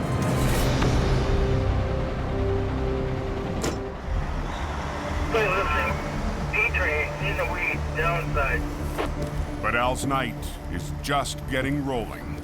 There's something going on. Down the hill, another truck is blocking a lane. It's getting worse by the second. All because of one guy down here. What are you doing? It's skidding. It looked like he steered off and into the snowbank to stop the truck because he was panicking. Can you get going? Because you're in a bad spot here. You're going to cause an accident. Somebody else is going to smoke into the ass end of you. Put the phone down. We're trying to get the road opened up here. If you can pull that down, how much? Pull you down the hill. You know how stupid that sounds? He wanted me to tow him down the hill. Well, if you hook onto that guy and something goes wrong, you're now a 200,000-pound missile coming down that bobsled chute. And God help anybody getting in your way. If you don't want to move it on your own, we're going to move it for you. We're going to... He's got the door locked now. Oh, let's go get the cops up here. We're coming for you. Woo, woo, woo, woo. A commercial vehicle safety enforcement officer arrives. You can't wait here. We got hundreds of vehicles up there waiting to go down. CVSE comes and they show him the badge and show him the riot act. Different read tonight, Must be the moon. And he finally agrees to put the chains on. It's a good word of advice, buddy. Don't come back here till you got winter tires, eh? Chained up. Are you ready? Lots of room, buddy. You got lots of room. The truck Nice and slow. heads down the smasher. Gotta go back up the hill then? Yeah. I don't know if it was Friday the 13th or full moon time, but it seemed everybody was wearing cranky pants. One of those nights on the Coquihalla. Down in the Fraser Canyon, Somewhere at the back here, nothing's moved up front, has it? No, not yet. a collision between a courier truck and a B train loaded with lumber Lumber everywhere. has choked off Highway 1. Did he ever do a number? Jordy and his team get to work We want to clear this traffic on this side coming down. on the massive multi-stage recovery. Get that one out of the way. Operator Dylan Greenwood hustles to move the lumber truck's rear trailer far enough You're good there, Dylan. You're past it. to open a single lane of traffic. They're going to be opening up one lane. It's about time. Do single lane alternating traffic to relieve some of the traffic that's been stuck in the lineup. Opening up one lane. And thank you very much. Mission's heavy operator Neil Wakefield What's up, buddy? Welcome to the party. and Jordy's brother Nick It's a game plan, fellas. have all arrived to help tackle the mangled mess. There's carnage all over the place, and we're gonna be here a little while. Unpin the rear trailer, do it on its own. Yeah. The crew begins by finishing the job Dylan started. Put it onto its wheels. Get it out of the way. Let's try.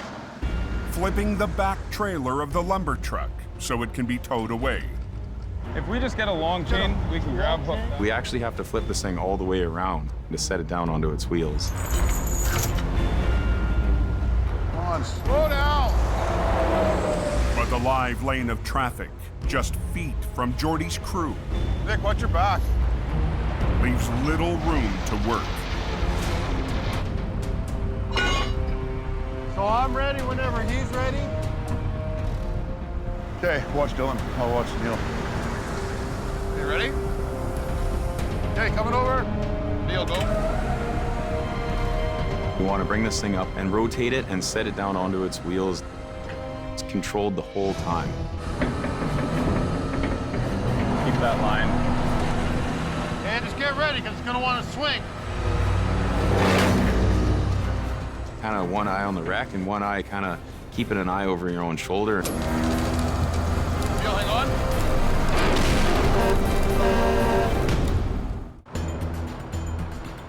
There's a lumber truck there, white out. Sure spread that lumber around, didn't he? In BC's Fraser Canyon, If we just get a long chain, we can grab hook that. Yep. Jordy, Nick, and the mission crew Unpin the rear trailer, do it on its own. Yeah. clean up a spectacular wreck on Highway 1. This is a major wreck. There's 2 trucks and trailers destroyed here.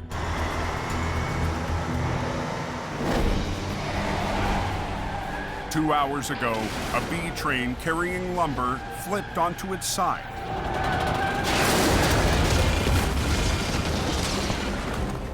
Seconds later, a courier truck slammed into the wreck. So I'm ready whenever he's ready. Okay, coming over. Jordy's crew is trying to flip the back trailer of the lumber truck. Get ready, because he's going to want to swing. Hang on, Neil. Let Dylan catch up. To roll it onto its wheels next to a live lane of traffic. Now start taking this line in. Up with the boom a little more. There we go. It's going to swing a bit. It's going to swing in. There it goes. We want to bring this thing down onto its wheels, controlled the whole time. Now lead with this low line.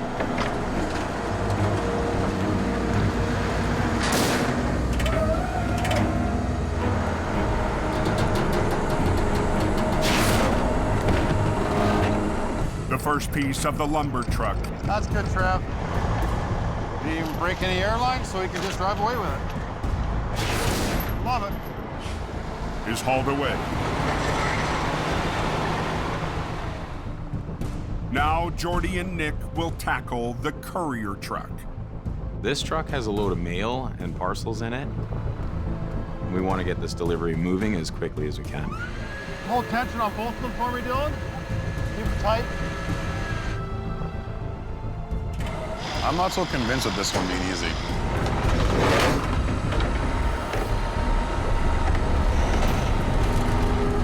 The tractor trailer is badly jackknifed. As the crew gets a closer look, Kind of ugly, eh? the extent of the damage becomes clear. Not much we can do with this one. Nope. This thing's in rough shape. It's not going to be an easy one to tow. Jordy's team has to improvise. Just throw that chain on there. Okay. To get the front of the wreck on the underlift. I'm sitting on number 1 in that friggin' lineup. With traffic on Highway 1 still at a crawl, I'll just say the least, I'm really pissed off. Hey, Neil, take it back to Hope, drop it, fly back up, then we'll do this. the courier truck is on its way. Lickety split, nothing to it. Booyah! But the toughest part of the recovery, the rest of the lumber truck, is still to come. We have one more part of this recovery to finish off, and now the pressure's on. What a mess that is. Like a bad game of Jacob.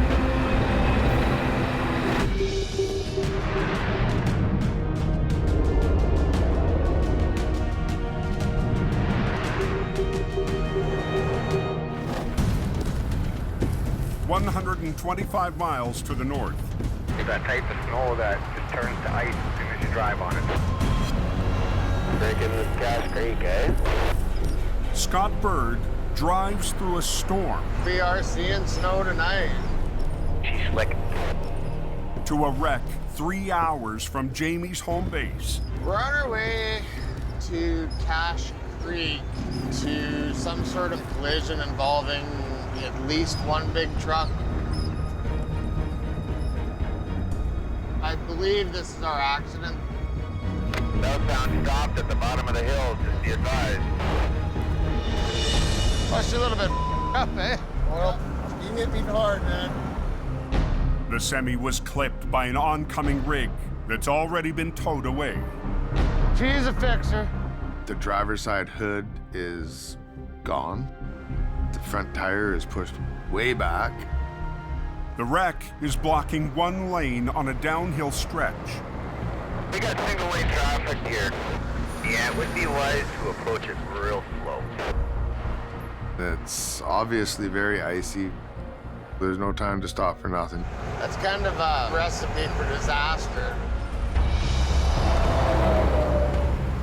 But the crumpled front end means it won't be a simple tow job. Because the axle's tore out of it. I don't want to trust the springs. I don't want to trust anything. This is a dangerous spot. You gotta think quickly, and you gotta figure a way through this problem. Hook it and buck it. Scott sets up for a chain lift, an old school technique for towing damaged cabs.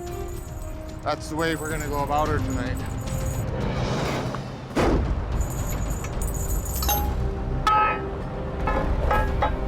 It's the old Truckmaster style hookup. Old school technology, but it's used every day.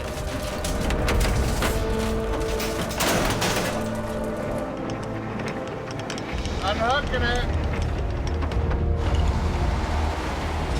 Scott disconnects the tractor from the trailer,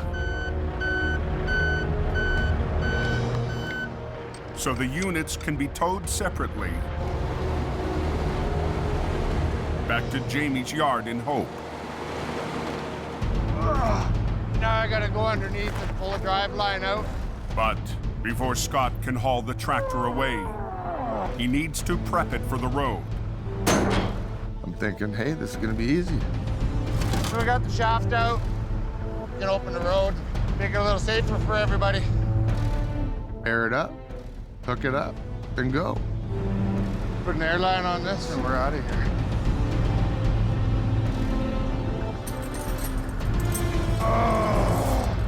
But the piece needed to attach the wrecker's airline to the cab has disappeared. I'm missing a bunch of these that adapt up and down to different sizes for the air tanks. There's been other people driving the truck. My airline is not rigged up the way that it was.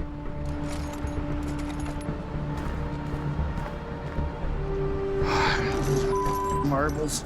Scott suspects the part is at the yard in Hope, a 3-hour drive south. That's the bucket that had everything in it that one man would ever need to tow.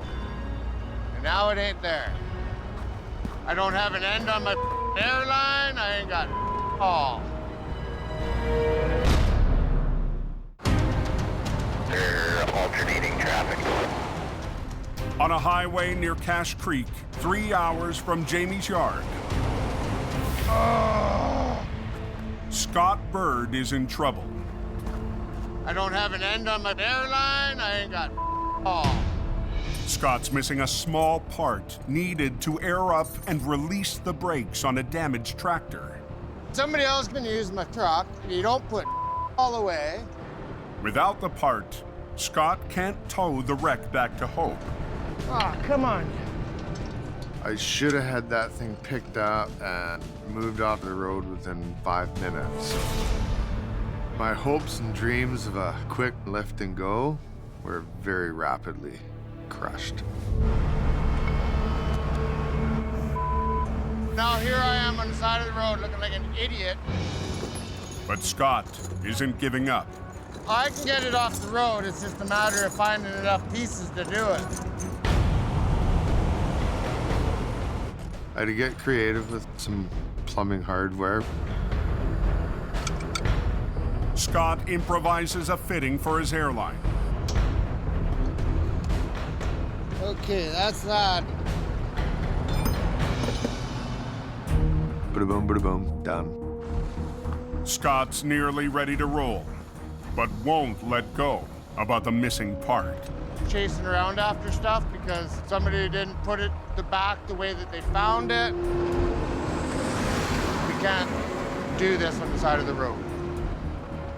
There will be words exchanged over this. Okay, the tow truck is leaving.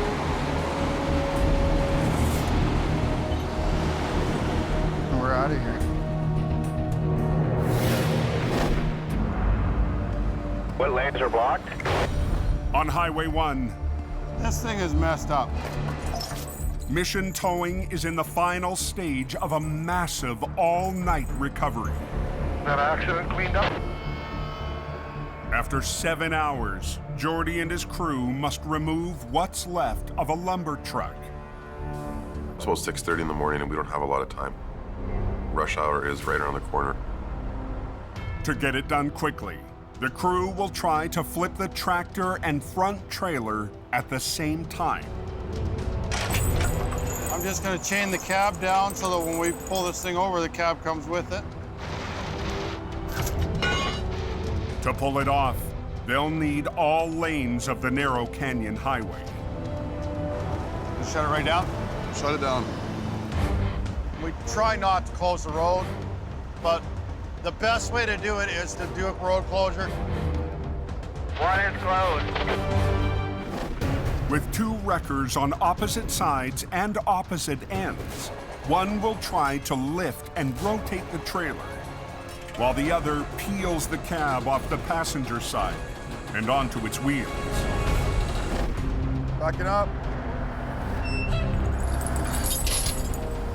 And we're gonna basically belly wrap it so the chain comes out and comes around. We gotta go, traffic's backing up. The pressure's on for us to get this thing loaded on our equipment and get it out of here. Okay, we're ready. The two wreckers start to lift and pull. The back is so twisted out. Hopefully it springs back.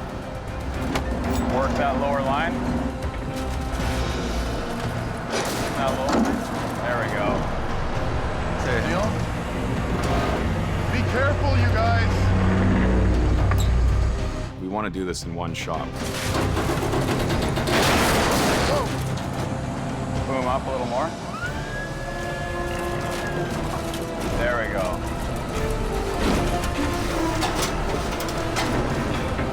Just like that. Beautiful. Sweet. Grab the trailer and winch it around just to free up a lane to let some of the traffic get by. Sitting here waiting for this road to open. Go ahead, Neil. Once that's out of the way, you guys can open it up again.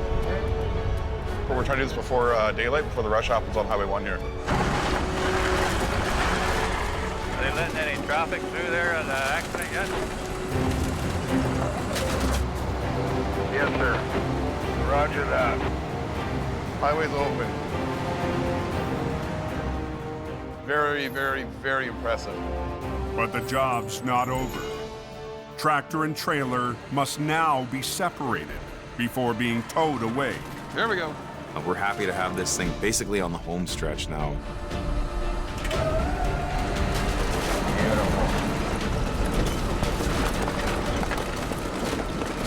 It's been a long night. Everybody's tired.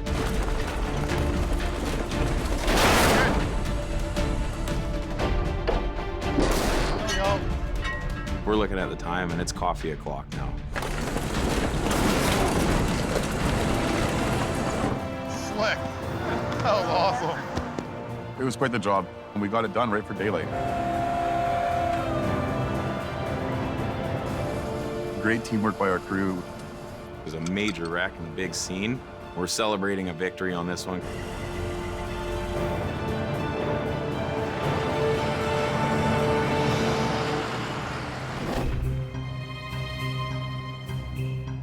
After a tough night, Scott Bird's back at Jamie's yard. All right, you dirty sons of bitches. On the hunt to find the missing part. This is other people's mess. That's garbage. Everything that I reached for that I thought was there wasn't where I left it, and it was just a pain. It's starting to really get under my skin. Scott finds the part after cleaning up a counter piled with junk. This little area is a dumping ground. There's just absolutely nothing where it belongs. I guess today is a cleanup day. This winter, Jamie hired Scott to set an example. He's doing his job, he's looking after business. So whatever way it gets done, I don't really care, just get it done. But I think this is the right tool for the job.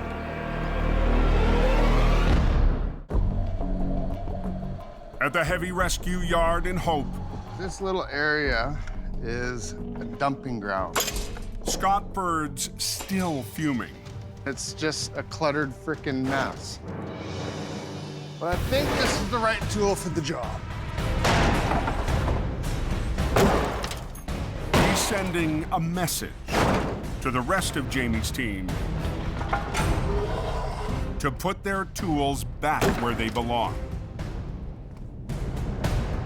Yeah, I gotta get the stuff out of here and moved. As Scott finishes off the crew junk table, the boss returns. Got us some firewood for tonight. Wow. He's taken the bull by the horns, a little rough around the edges sometimes. Well, I don't mind this. I think this is a pretty good idea, actually. But I can trust he's gonna make the right moves. It's good. It's getting really clean in here. Things are gonna work out. In the Fraser Valley, Big Green to the rescue. Al Quiring heads down a back road to a strange call. Yeah, cement mixer overturned into a creek. See what the action is when we get there.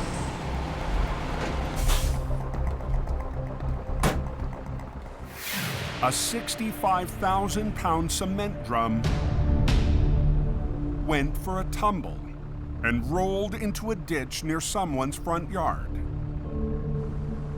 It was parked near the edge of the driveway when the driver turned the mixer on. Without thinking, fired the truck up, and when the drum started spinning, The truck has already been towed away. But the cement-filled drum won't be so easy. just think of a giant ostrich egg. That's really heavy. Al's right-hand man, Gord Boyd, and his 50-ton record. Let me get down to the bottom side there, Al. Have been called in to help. That's the kind of job you don't want to screw around on. You want to get in there and you want to do it right. Well, it's through. But the big egg isn't built for easy rigging. It's slippery in the middle and it'll slide right off. Al and Gord managed to wrap a sling and shackle around each end. Topside, here we go. The drum doesn't have wheels on it. It's bulky, it's awkward. It's going to take some finesse. To drag the 30-ton drum out of the ditch, Al and Gord will use nearby trees to anchor their wreckers and double their winch lines for the pull.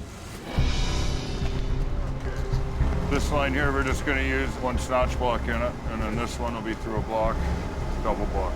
Okay.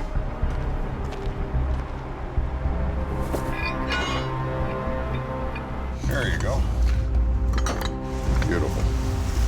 That'll work. We've done some extra safety rigging so we don't flip over. But the soft slope and dirt road the wreckers will pull from could be a problem. There is a danger that the ground I'm sitting on could give way.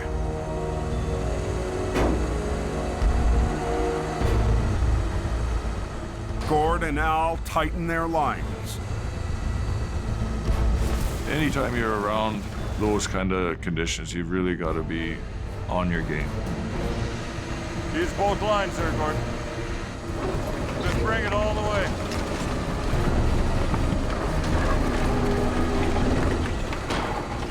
I don't need to tell you that's a loaded gun right there.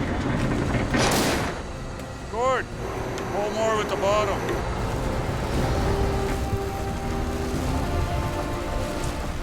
As the drum reaches the top of the bank, Hold it, Gord. the ground starts to give. Just wait. That's the last thing we want. In the valley, Use both lines there, Gord. Al and Gord fight to pull a 65,000-pound cement mixer up a crumbling bank. Bring it all the way. Near the top of the road, Just hold it, Gord. Just wait. the fully loaded drum is digging in, carving up ground the heavy wreckers are parked on. There is a danger that the ground could give way. I don't want to see this. Where'd our shovels go? Here's Gordy and I tied to this 65,000-pound ostrich egg. After clearing the path, Okay, out of there. Al and Gord ease the drum out of the ditch. Boom, all with it, Gord.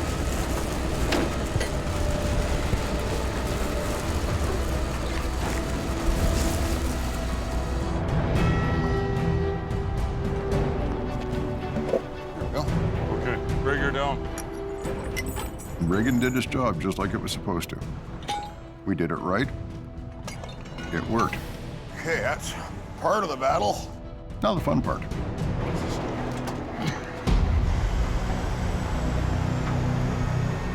Al and Gord need to maneuver the mixer another 30 feet to the road. What we're gonna do is just hopscotch it out.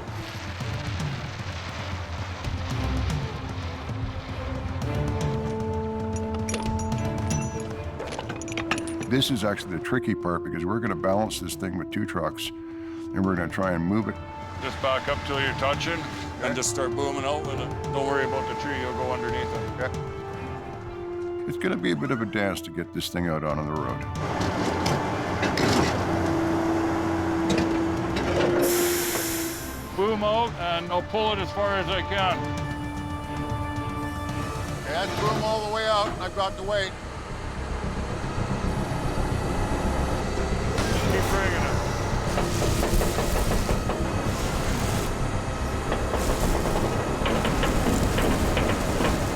You can back up one more time. Okay. At that point, we're actually carrying the cement drum between two tow trucks, pulling it out to the road.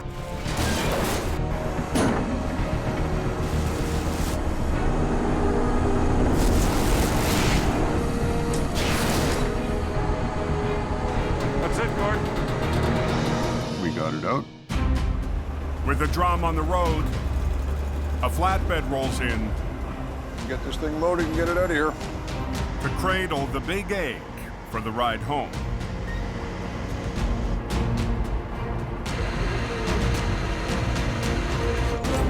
Al and Gord's oddball recovery is in the books. We came, we pulled that out, and there it goes. We did the job, and nothing got wrecked.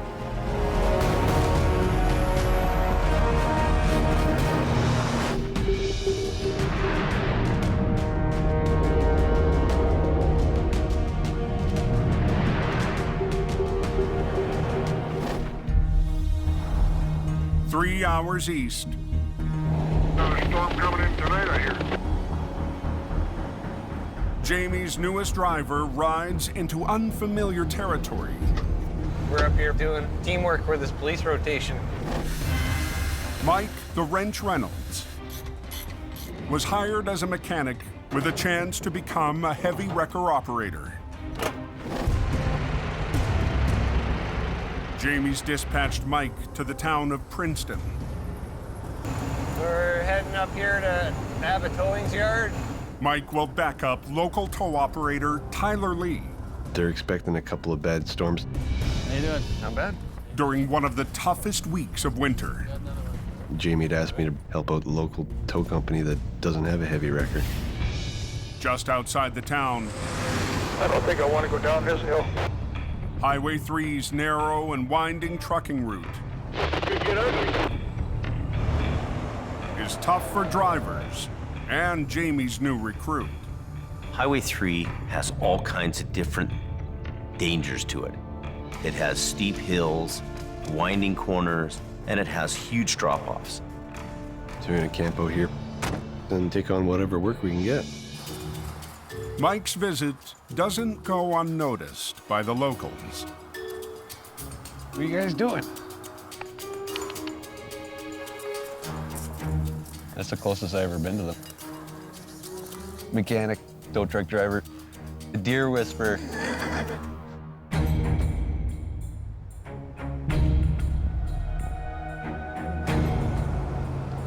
At 8 p.m., Getting a couple inches of snow out on the road right now.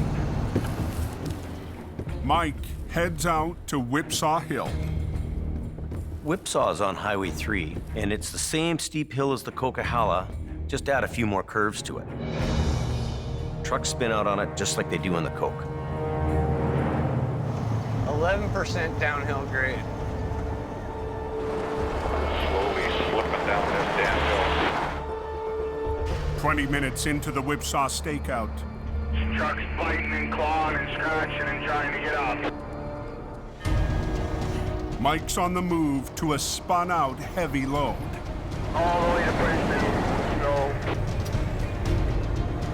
There he is.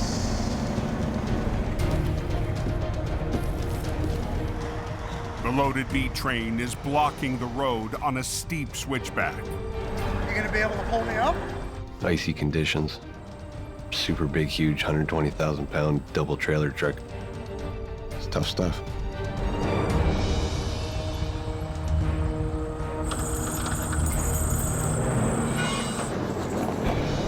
But on his first tow-up of the night, Come on, you freaking newbie. Mike's having trouble getting in gear. He's rolling. Fighting in there. After 10 minutes, Going pretty good. Mike gets the trucker to the top of the hill. Thanks a lot. Have a good night, eh? Sweet. 2 minutes later, another stranded semi Yeah, I come to a stop there. Tow truck. sends Mike back down the hill. He spun out up on the second set of switchbacks here somewhere. Not too far up the road here, I think. How's it going, bud? But Jamie's heavy rescue rookie Son of a bitch. runs into his first major hitch of the night. You got the tow hooks that go in your bumper? No, I don't. Oh. The tow pins on the spun-out truck are missing. It's not too awesome not having the proper tow hooks with the guy in the truck. That's the worst case scenario for doing a heavy load pull-up up a hill. If Mike can't come up with a plan, Where are they? traffic will stack up on the slippery highway.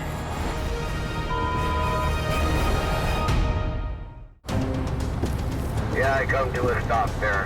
Tow truck. On Whipsaw Hill, How's it going, bud?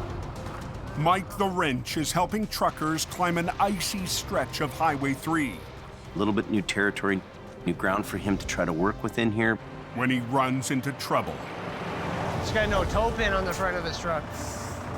He's got tow sockets.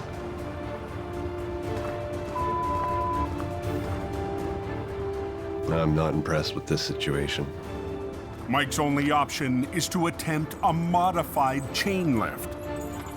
We're gonna hook a chain around his front axle and go off a low point of my truck so we don't pull up into his bumper. A risky move for a rookie operator.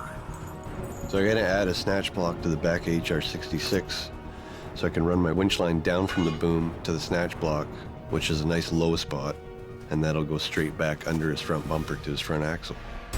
Mike will use his low line to avoid damaging the semi's front end.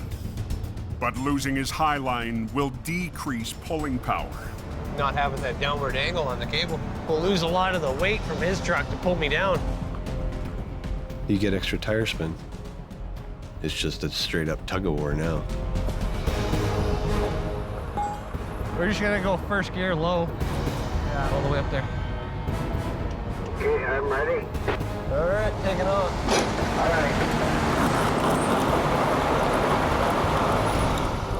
The fully loaded semi puts Mike's 25-ton wrecker to the test. Going slow, but I'm going up.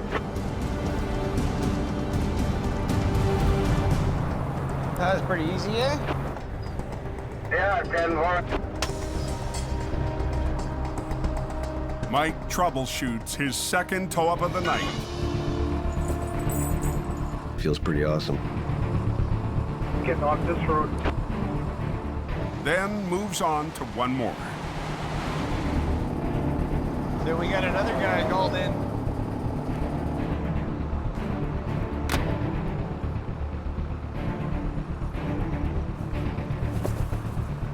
All right, buddy, here we go. Third pull-up tonight. That's pretty good, even for Coquihalla standards. Good old girl. Thank you very much. No trouble, bud. Safe travels. I think Jamie will be able to get a good night's sleep tonight. Decent first night. I haven't wrecked anything. I kept myself busy, got all the jobs done, and made some new contacts. We're just getting warmed up.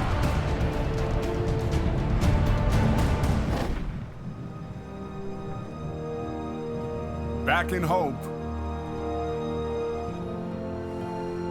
Done and done. Mike returns to Jamie's yard after a successful first tour in Princeton.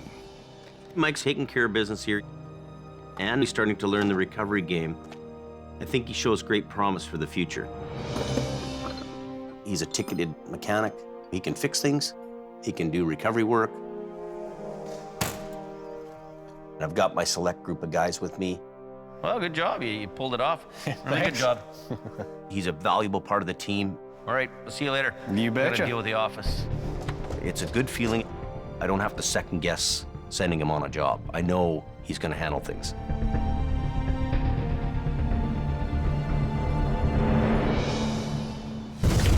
Next time on Highway Through Hell, Number 3 is pretty bad. Jamie's top dog But this will be the epic wreck of the year. gets more than he bargained for. We're right on the verge of tipping the thing over. It's a serious load. A colossal convoy That's pretty badass.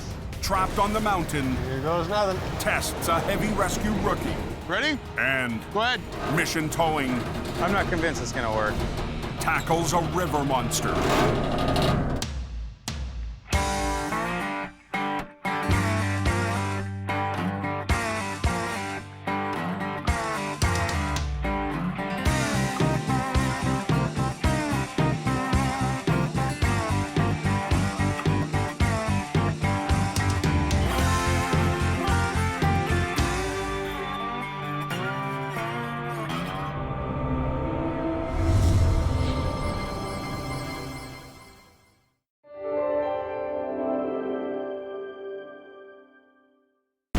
This time on Highway Through Hell, Number 3 is pretty bad. Jamie's top dog But this will be the epic wreck of the year. gets more than he bargained for. We're right on the verge of tipping the thing over. It's a serious load. A colossal convoy That's pretty badass. trapped on the mountain Here goes nothing. tests a heavy rescue rookie Ready? and Go ahead.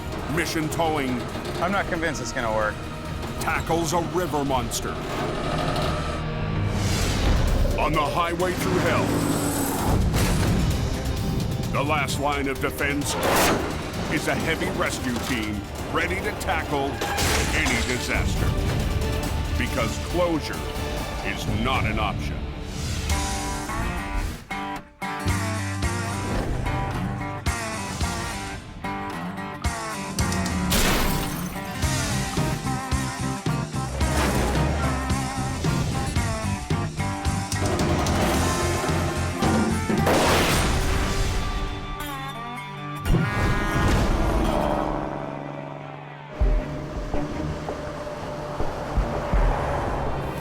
What's doing up on top? Well, it's letting you know that spring's not here quite yet. A spring storm has hit the mountains near Hope, British Columbia. Anybody know what's going on with Highway 3? Probably a couple inches, but it's snowing all the way across the Sunday Summit. Jamie Davis towing. At 10 p.m., Scott Bird gets the call. Well, I was gonna go up to Coke and do some work up there, but I just got rerouted up Highway 3. Scott's dispatched in the biggest heavy wrecker in Jamie's fleet, HR 117. So number 3 is pretty bad. Instead of climbing the Coke, Scott turns east onto Highway 3. There's a truck in the ditch. Yeah, watch yourself up there. A customer of ours called, and one of their units is spun out up by Sunday Summit. Sunday Summit is the second highest point of elevation on the southern route, with 1,000-foot drop-offs beside the narrow road. It's skinny, it's windy, it's up, it's down. You gotta be on your game to play on this road. Highway 3 is not to be forgotten about. It has all the dangers of the Coquihalla and more. An hour into the drive, there's our guy. Scott gets his first look at the job. A Super B loaded with lumber that has slid off the road. I think it'll be a pretty easy job. It's a pull-up. I've done thousands of them. Get my line out, pull the guy up, kick him free. But the truck's driver knows it's worse than it looks. The road missed that way, and I just started sliding over into the ditch.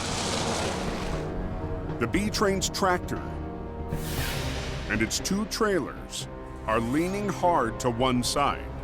Truck's running and everything okay? Yeah. Okay, I'll pull some line out and we'll get this done. We'll be doing about a 140,000-pound pull. By myself, I'll get her done. I can go to anything and deal with anything. Once that cable's tight, release your brakes. If you start going backwards, go back onto the brakes. Okay? Okay. Yeah, watch yourself up there. You're gonna come up on a tow truck trying to pull a lumber truck out of the ditch. The highway is still open. I'm gonna try and see if he's gonna come out easy. Scott gets to work, pulling on the front of the 60-ton Super B. Come on. But it's a struggle to get the tractor back onto the road. Come on. The fully loaded trailer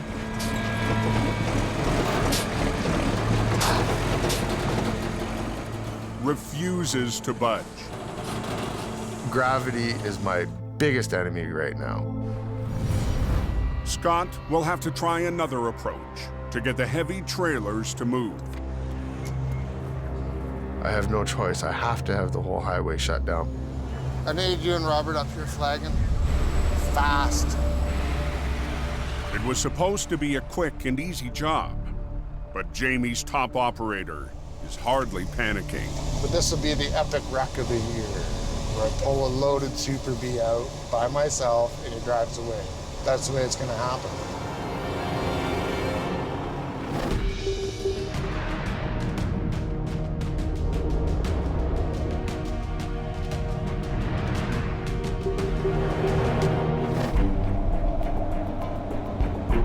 With Scott tied up on Highway 3, there's something blocking the snow shed.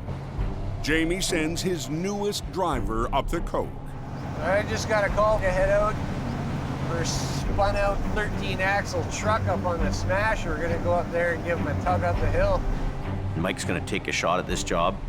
He's new here, but I'm confident he can get it done. Mike's behind the wheel of one of Jamie's smallest heavy wreckers, HR 66.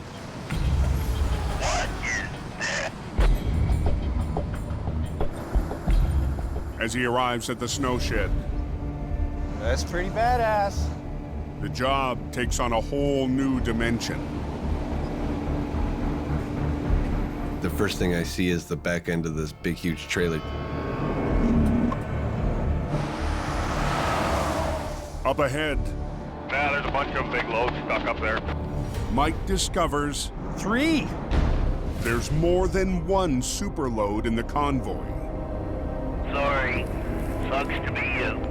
2 more oversized loads hauling oil field equipment are stuck. These are massive, massive heavy loads. Each one of these things weighs about 240,000 pounds. The 3 enormous units were no match for the steepest section of the cove. Once you start climbing, your weight starts going to the back. And when it starts going to the back, you start losing traction, eh? And all of a sudden, wham, bam. The convoy's lead driver needs the oversized loads up the hill tonight. These oversized loads run under permit, and they only have a certain window that they can travel during a 24-hour period. And if they don't get through, it could cost a lot of money. These trucks are 13-axle tractor trailers that weigh about 5 times as much as a regular tractor trailer load. The rookie driver and his 25-ton wrecker won't stand a chance without chains. When something's blocking the highway, the pressure's on you to get these chains on in a hurry. Hold on a second. It's a little bit of a fight to get them stuffed in there, but I'm flexible. I fit in here. I'm gonna get this done. Done. I'm gonna be at first. Okay. And I won't shift. We'll just crawl it up. We'll crawl her to the top, and hopefully we make her, right? That's right, sir. Okay. Hope nothing breaks.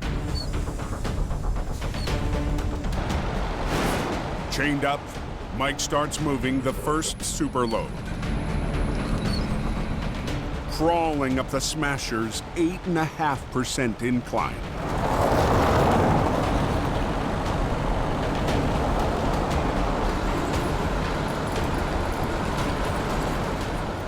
I'm watching on my mirror, making sure that my winch line's tight.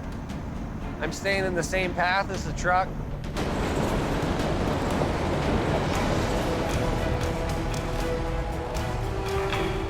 Every moment that we've got these heavy loads blocking the road is potential for a bad accident, and there's potential for lost freight time. Mike gets the first $250,000 load to the top of the hill.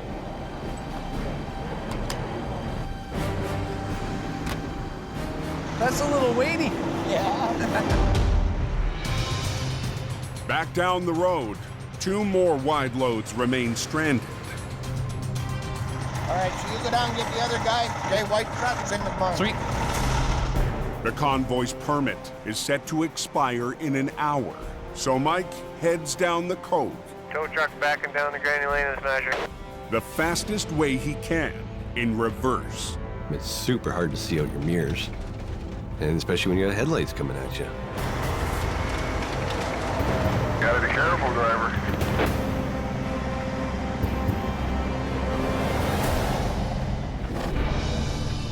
Across the mountains on Highway 3.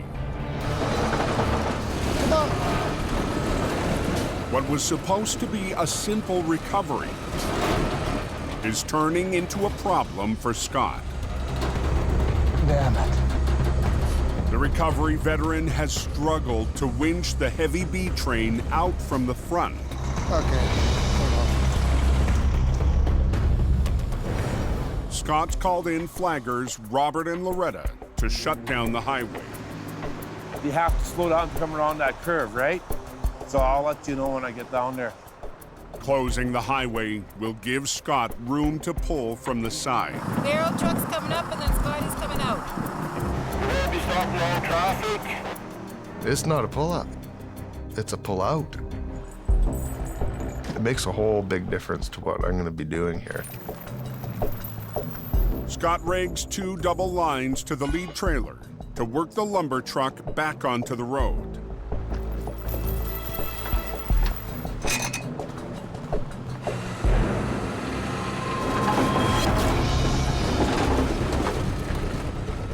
There's not a mark on this truck or trailer anywhere. The load's perfectly intact.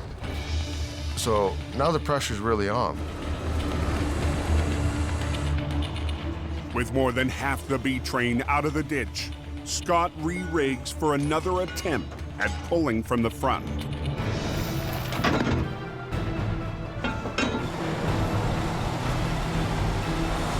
I'm really confident I can get this job done. This will be the final pull. I'm thinking it's just gonna be a walk in the park. But the rear trailer Steer! Steer!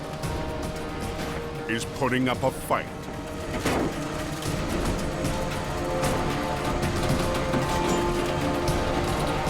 I noticed the back trailer is starting to tip over. 100,000 pounds of lumber threatens to spill. If the back trailer goes over, it's gonna take the front trailer and it's gonna take the truck over. And if I'm the guy that flips that thing over, I'm gonna be kicking rocks down the road looking for a new job.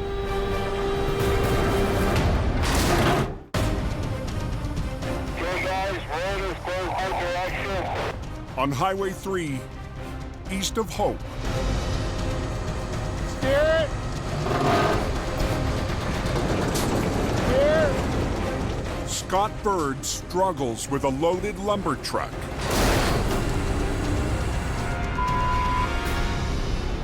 Threatening to topple onto its side. Damn it. Weighing more than 100,000 pounds, the tilted B train went off the road. Unfortunately, we're right on the verge of tipping the thing over.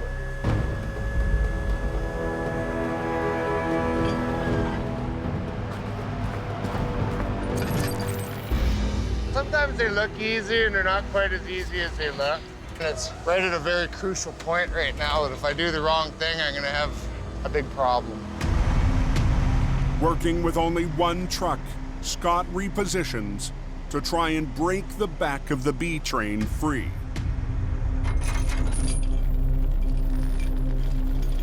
We have to immediately address that back trailer. It has to come out sideways.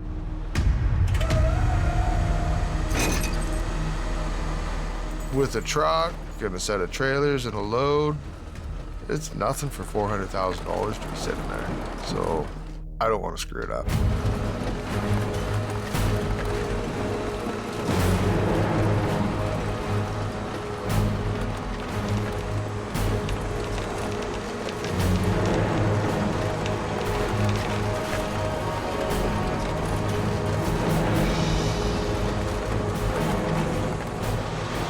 Made a thing into a good thing. Now we'll go do this midsection.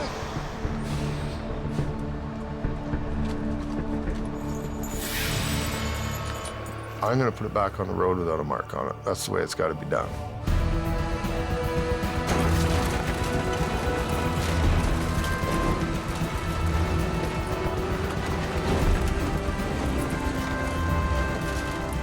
Finally, both fully loaded trailers are back onto the road.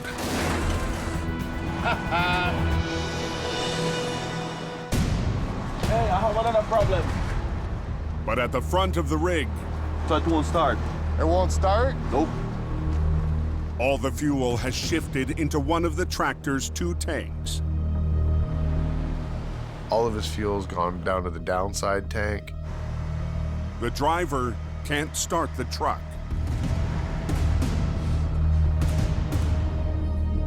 She ain't gonna run.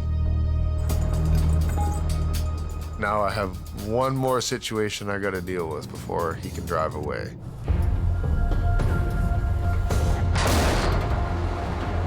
Okay, I gotta try and pull start this fella here. Okay, driver. Scotty's almost got him out. Not much longer. Excellent. Thanks for the heads up. Okay, let the clutch down. Let's try and jump start it now. If the clutch start works, the driver should be able to get on his way. Give me a thumbs up if it's running.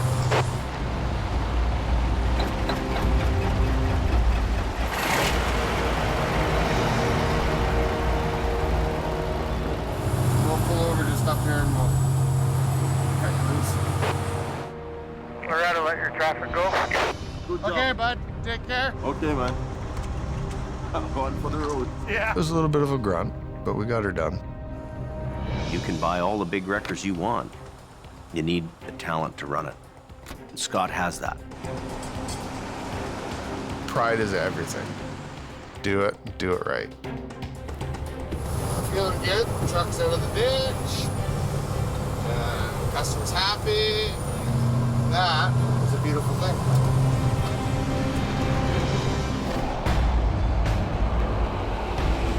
Back on the coke. Tow truck's backing down the granny lane of the Smasher. After getting an oversized load to the top of the Smasher, Mike Reynolds backs down to try and get the rest of the massive convoy moving.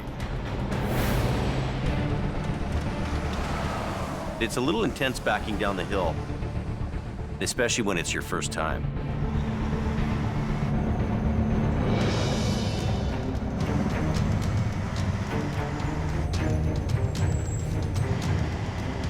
Backed all the way down the Smasher. The top to the bottom. But as Jamie's rookie rolls up to the second wide load, another tow truck is already hooked up. Tri-Drive here is having a little bit of trouble with their load pulling up. The wrecker struggles to haul the 240,000-pound unit up the steepest stretch of the coke.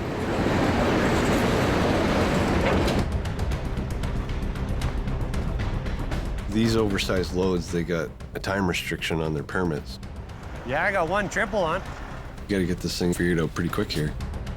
Sitting here doing nothing ain't gonna get the road open. To get the oversized load moving, Mike's front bumper is connected to the back end of the 100-foot-long train. And I'm gonna act as a push truck and help push them up while the other tow truck pulls them up. It's got to be in there far enough, eh? This is a long one, eh? It's probably bottomed out. Never got to be a push truck before. So just first gearing it? Yeah. All ready back here? Ready to move.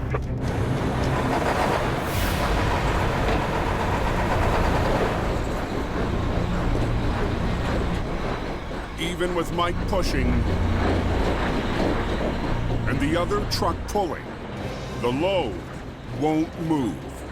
Tires are smoking away to pieces. Truck's jumping all over the place. This is being super hard on my truck. I'm just burning my tires and chains off back here, man. Not very good.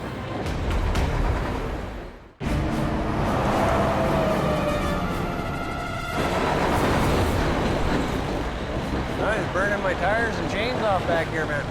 On the steepest section of the coke, another oversized load is too much for Jamie's junior operator. Tires are smoking away to pieces. Truck's jumping all over the place. With Mike pushing at the back and another truck pulling up front, the 250,000-pound unit won't budge. This is silly. We gotta figure something else out. Closer inspection reveals the load's tractor has a broken axle. He weighs so much, we need the extra help from this tractor. When his tires don't roll, it ain't helping us at all. This second guy's needing a tow job now.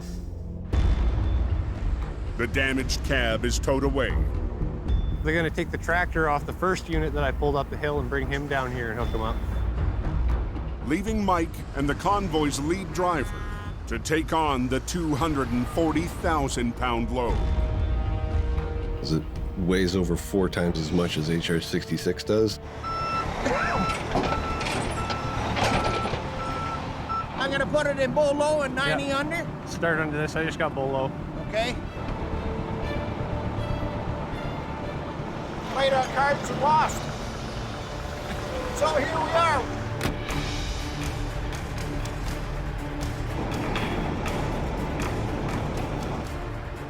All right, buddy, I'm going to ease off on the brake, and then we're going to start going. I'm in bull low, brakes off, ready to go. bull low is the lowest gear Mike has in HR-66.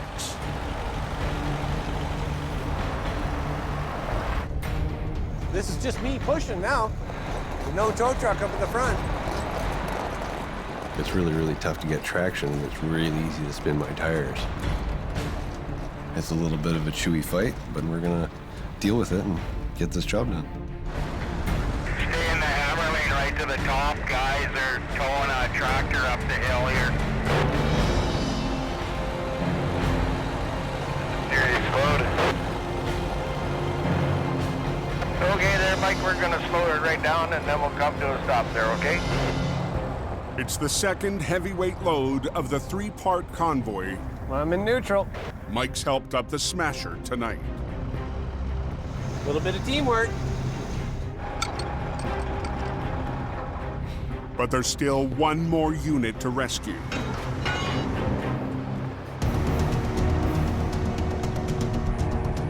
A third rig spun out in the fast lane south of the snow shed. Get back and down the Smasher. We got big truck a minute trying to get up this road. I mean, we got to get in here and get this thing cleared up fast.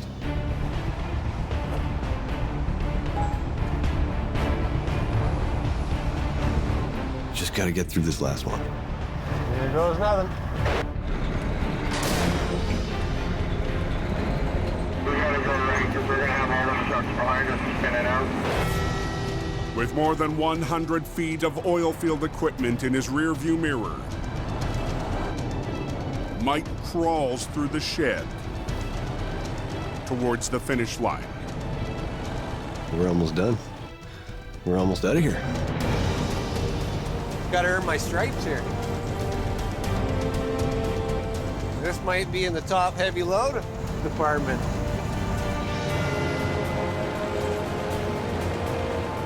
The mechanic turned heavy rescue man as the last piece of the convoy to the top of the coke.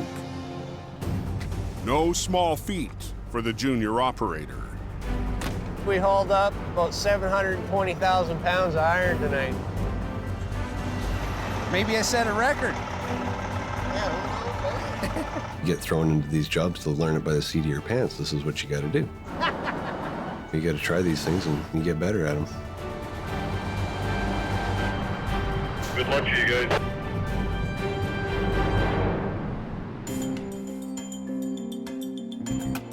Done and done. Mike pulled off a huge night, and I think he holds the record for the heaviest load pulled up the coke. Yeah, you got to be a warrior to do that hill, man. It's not for the faint of heart, right? No, that's right.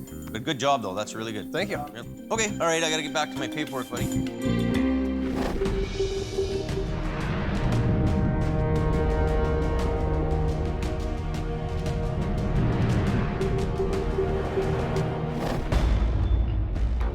The next morning in the Fraser Valley, Mission Towing has just been dispatched to a different kind of heavy rescue. We're heading out to a mill that's been torn down. Jordy DePerrin and a 30-ton wrecker are heading down to the docks of the Fraser River.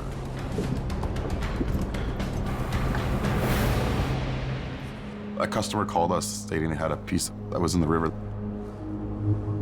You're walking into this job blind and you don't know what you're really getting into. Oh, this is a mess. Wow. Underneath the water, a 40,000-pound log conveyor is anchored in the deep mud. For decades, lumber mills have relied on the machines to move logs up from the river. When the mill on this site was being demolished, This has got to be 30 feet deep here. the log conveyor collapsed into the river. This thing's big. I mean, this is a big, heavy piece of machinery. The 40-foot-long hunk of metal has Jordy and his brother Nick wading into uncharted waters.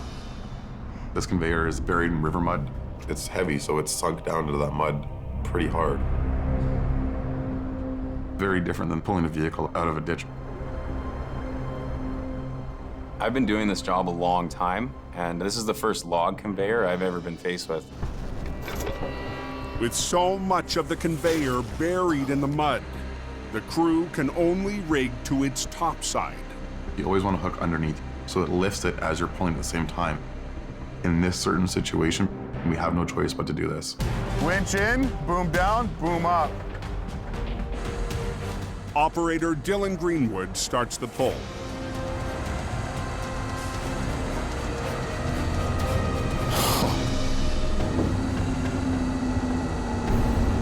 He didn't budge it.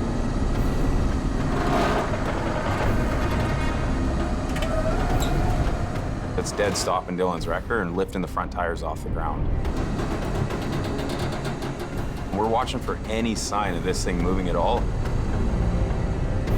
and it's not budging one little bit. The conveyor is suctioned so badly to the river bottom. Dylan's 30-ton wrecker is not enough. We're gonna need more muscle. Yeah. We can't get a good lift on it. Jordy and Nick roll in some extra iron for the job. A 30-ton excavator. You get you to bring your boom down? The excavator can lift a lot higher than the tow trucks can. This is definitely one of those jobs where we make it up as we go. Hook onto this thing and give it our best.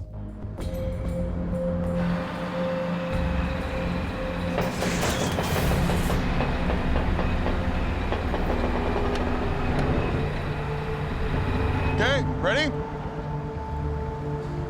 Go ahead.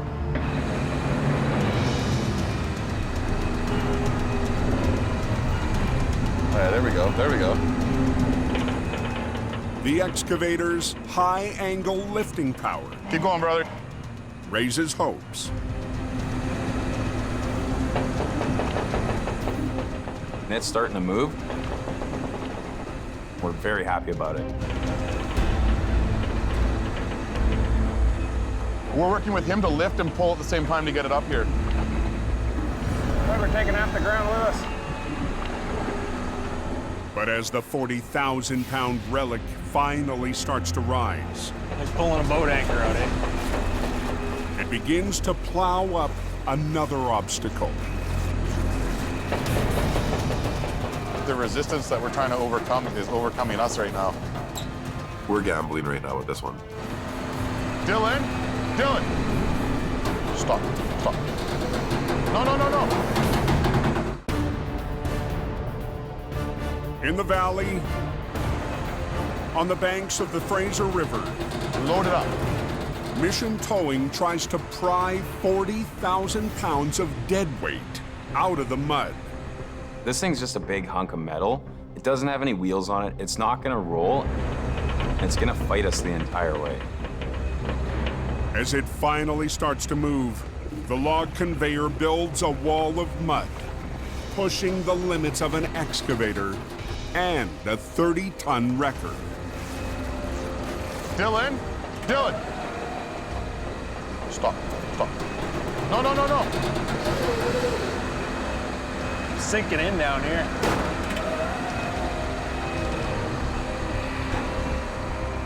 We're not moving this. This recovery, it is defeating us.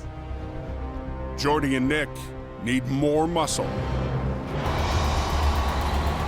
Mission Towing's 35-ton wrecker and driver Neil Wakefield. Jordy gave me a call and told me to meet him. They couldn't move it any further. Got there as quick as I could. Neil has spent years customizing Mission's eye-catching wrecker, Truck 70. That truck is my whole world. I am constantly working on it, painting it, rewiring it, polishing it. It's my baby. He's even poured thousands of dollars of his own money into its chrome and gleam. I don't have any other bad habits. I don't smoke or drink, so what am I going to spend money on? Now Neil and the 35-ton wrecker will try to turn the tide on the riverside recovery. Welcome to the party, Neil. How long is this thing? See where the ropes are? Yeah. Okay, they're probably like 30 feet past that. It's not very often we catch ourselves doubting what we're doing. And this really has us reconsidering whether we should have taken this job on.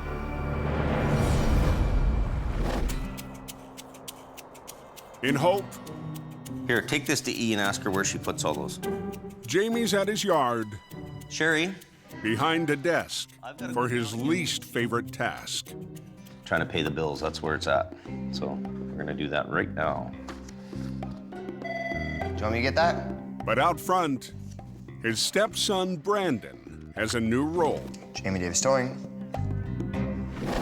Sakes. You're in the wrong gear. Brandon's been working for Jamie since he was 16. Whenever I head up to a wreck, I'm always kind of a bit worried because I've had so many close calls with getting hit. Get over! What? Brandon, he just walked off the road. Brandon decided that he didn't want to flag anymore, and I understand that because it's dangerous work. Fast and efficient.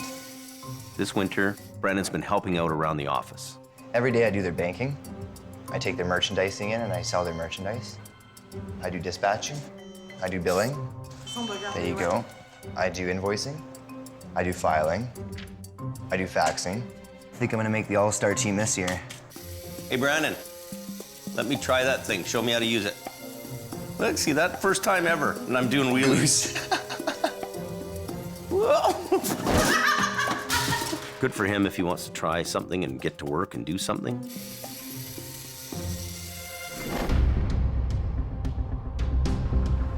At the river, Are we gonna do 2 into 1 or are we gonna do 4 lines? 4 lines. Okay.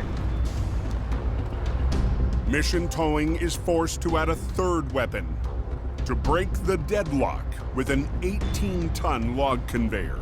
We've maxed out Dylan's wrecker and this excavator, so we're hoping the 3 of these things working together, we'll be able to get this thing out of the water. To free the conveyor from the riverbed, they'll use 3 machines and 11 lines. The pair of wreckers pulling at an angle and the excavator lifting from above. How much more do you think you need, Dylan? We're gonna go right where this line is going. It's underwater right now. Okay. Let's hook to a chain underneath it. Jordy is throwing in everything he's got to reel in the big catch. We have 11 lines this load because we're dealing with a lot of weight and the resistance. We're at a point right now where we're not sure. Can we get this out? We got lots of pulling power here. Perfect. Oh, let's keep our fingers crossed. Yeah. But 3 machines and 11 lines still may not be enough. We're gonna run out of truck here is what's probably gonna happen. I'm going up.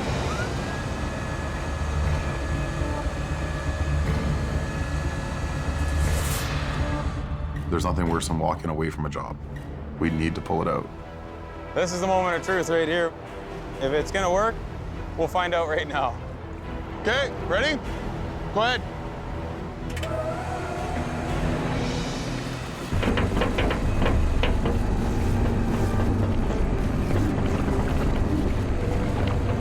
Finally, the massive hunk of steel Beautiful. breaks suction, then starts to push through the wall of mud. I don't know, man. But the base supporting the heavy wreckers threatens to give way. Dig them right in. We might need a wrecker to come and get us out. The weakest link is the ground that we're sitting on. We're working on the riverbank. That concrete's very soft.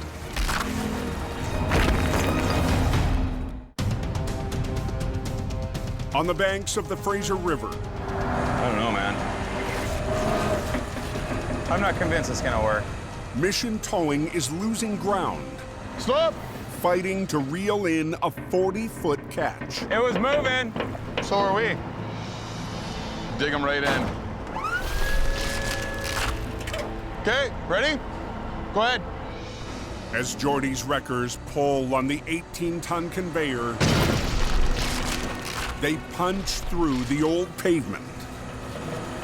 Keep going, brother. There we go. But with 2 trucks, 1 excavator, and 11 lines on the job, Jordy's crew makes a breakthrough. Sweet. And all of a sudden, it just sort of jumped. Ah, okay, we're gonna actually get something done today. Beautiful, Neil. Beautiful. I'm not feeling defeated anymore. But the recovery is far from over. The massive relic must now be maneuvered past old pilings and a 15-foot retaining wall. This is going to be the hardest part. The fingers are crossed.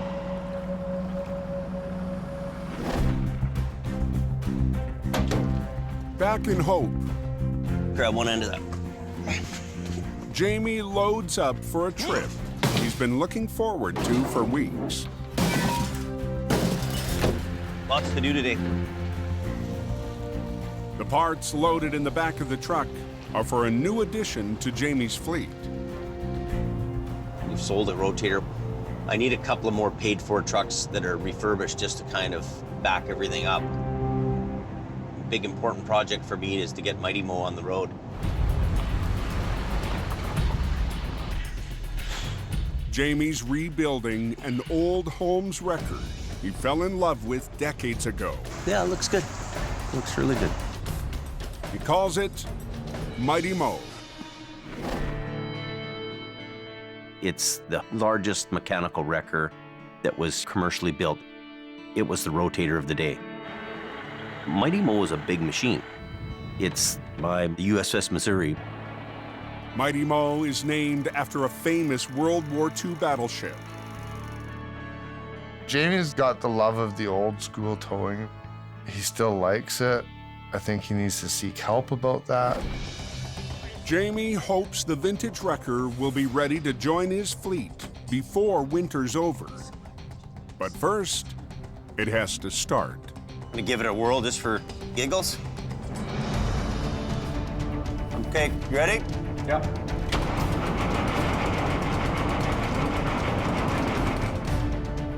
It's old school, cool kind of truck. Is it pumping up, Jamie? There's no electronics, there's no onboard scales. It's all manual labor. We had one fault code on the dash, but it ran. We'll figure it out. That's part of the game. I can't wait to take Mighty Mo out and do some recoveries in the snow.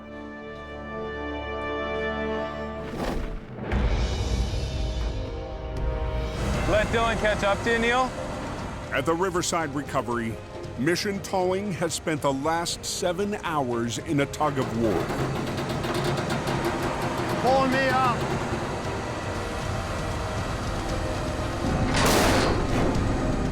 We've worked so hard to get it to where we're at now. Our fingers are crossed. The 40,000-pound log conveyor is free from the mud. But Jordy's crew needs to lift it past a row of wood pilings and a 15-foot retaining wall. Take some weight up.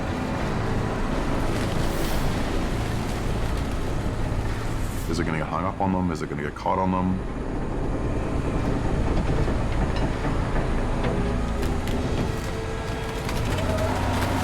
Hang on, we're pulling against each other right now. Hang on.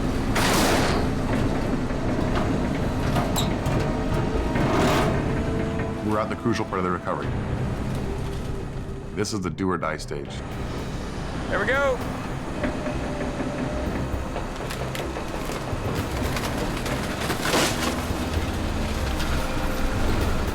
The conveyor clears the retaining wall. Neil, hang on. But gets impaled on a wood piling. No log coming out with it. Let Dylan pull. Let Dylan pull. Pull, Dylan, go. It's worse than a tug of war.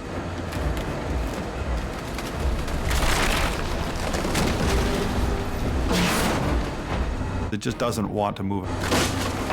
The only play Jordy has left They ripped these frickin' things right out, who cares? Yeah. is to try and tear the conveyor free.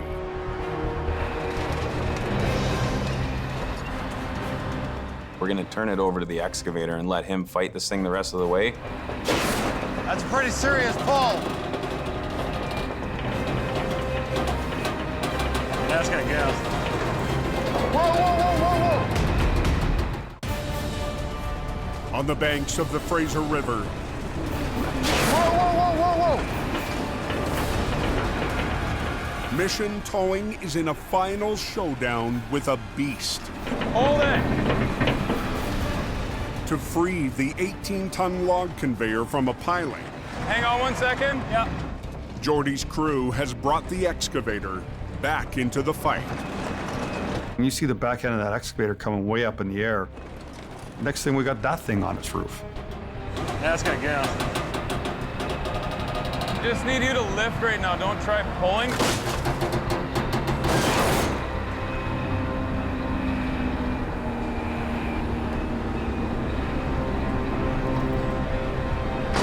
There we go. Go. Oh, yeah. Finally, after 10 hours, the conveyor scrapes up the bank. Good, I'm gonna have to call you back, okay, honey? Daddy's finishing the job. And Jordy gets a reminder of his most important appointment of the day. I got a hockey game to make. I need to leave in a hurry because I'm on my way to my son's hockey game. Okay, I'm gonna go. Good job, buddy. See you later. Thanks, Dylan. Hey, big brother. Later, dude. Good job. We love a challenge, and we love to do something that people say cannot be done.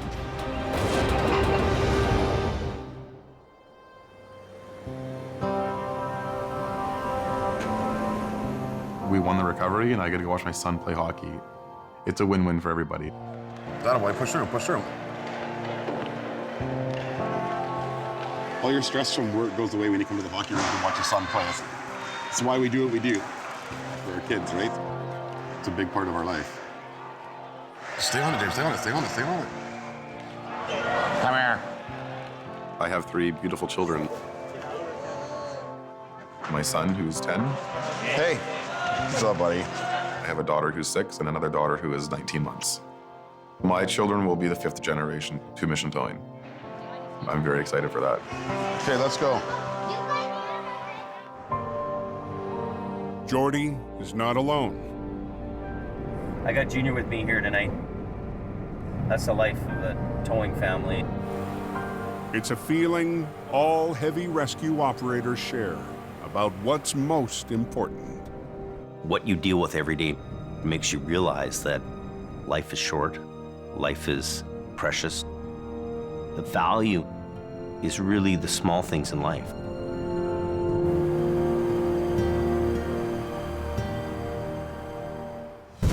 Next time on the season finale of Highway Through Hell, a logging truck, It's winking at me, 700 feet down, saying, come get me. becomes Al's steepest mountain recovery. A fiery crash has heavy rescue Keep going. battling to clear the canyon. And as winter wraps, Jamie cranks it up for next season.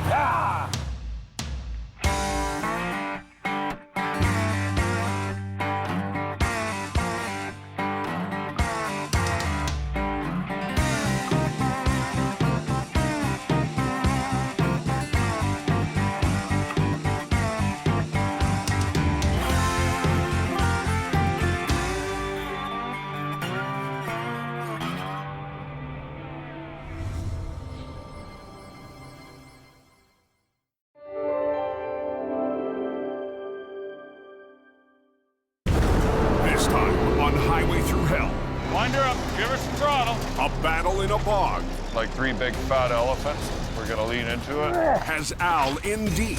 Man against machine. A crash in the canyon Everybody do a little bit. puts Jamie to the test. Try to work together. Hold it.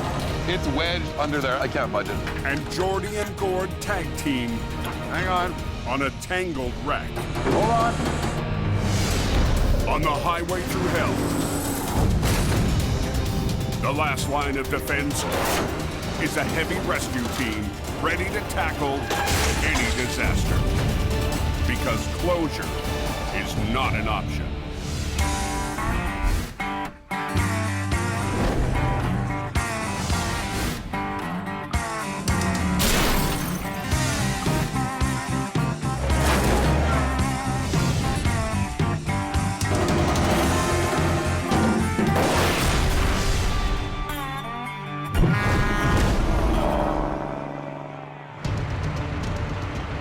How's the coach? Going hard.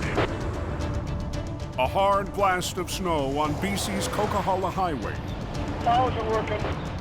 has maintenance crews in full force on the mountain. Is it still snowing heavy up there? Going pretty good, yeah. When the storm hits, everybody works together to make sure the hill's kept open and traffic flows. Heavy-duty snowplows are crucial to keeping the vital trucking corridor open. BSA does a wonderful job keeping the roads so damn clean. Leading the pack With a full load of sand on. is one of the highway crew's newest machines. These are all new, and we are just ironing out the bugs. Plow Truck 244. They're scraping away, it's getting better. But after an hour on the front lines, Now we've got an issue. plow driver Robert Copeland is in trouble. We have a red engine light on. It says engine fault. The highway's newest line of defense is down. 10 minutes north, It's winter. Quiring Towing's Gord Boyd is on standby 655 quarter. Yeah, go ahead, Richard. when highway maintenance calls. I'll need you to skip 244 off the hill there. Sounds like an overheating transmission or something. Oh, lovely. You have to keep the plows cycling. As long as they can cycle up and down that hill, that highway stays in good shape. Like any other piece of machinery, snowplows break down too. Gord heads down the mountain the fastest way he knows how. Just a heads up, there's a tow rig backing down. Takes a pretty dedicated team. You got the plow guys, the supervisors. Me, I would be considered the special forces. They need it on the road for tonight. Okay, time to get dirty.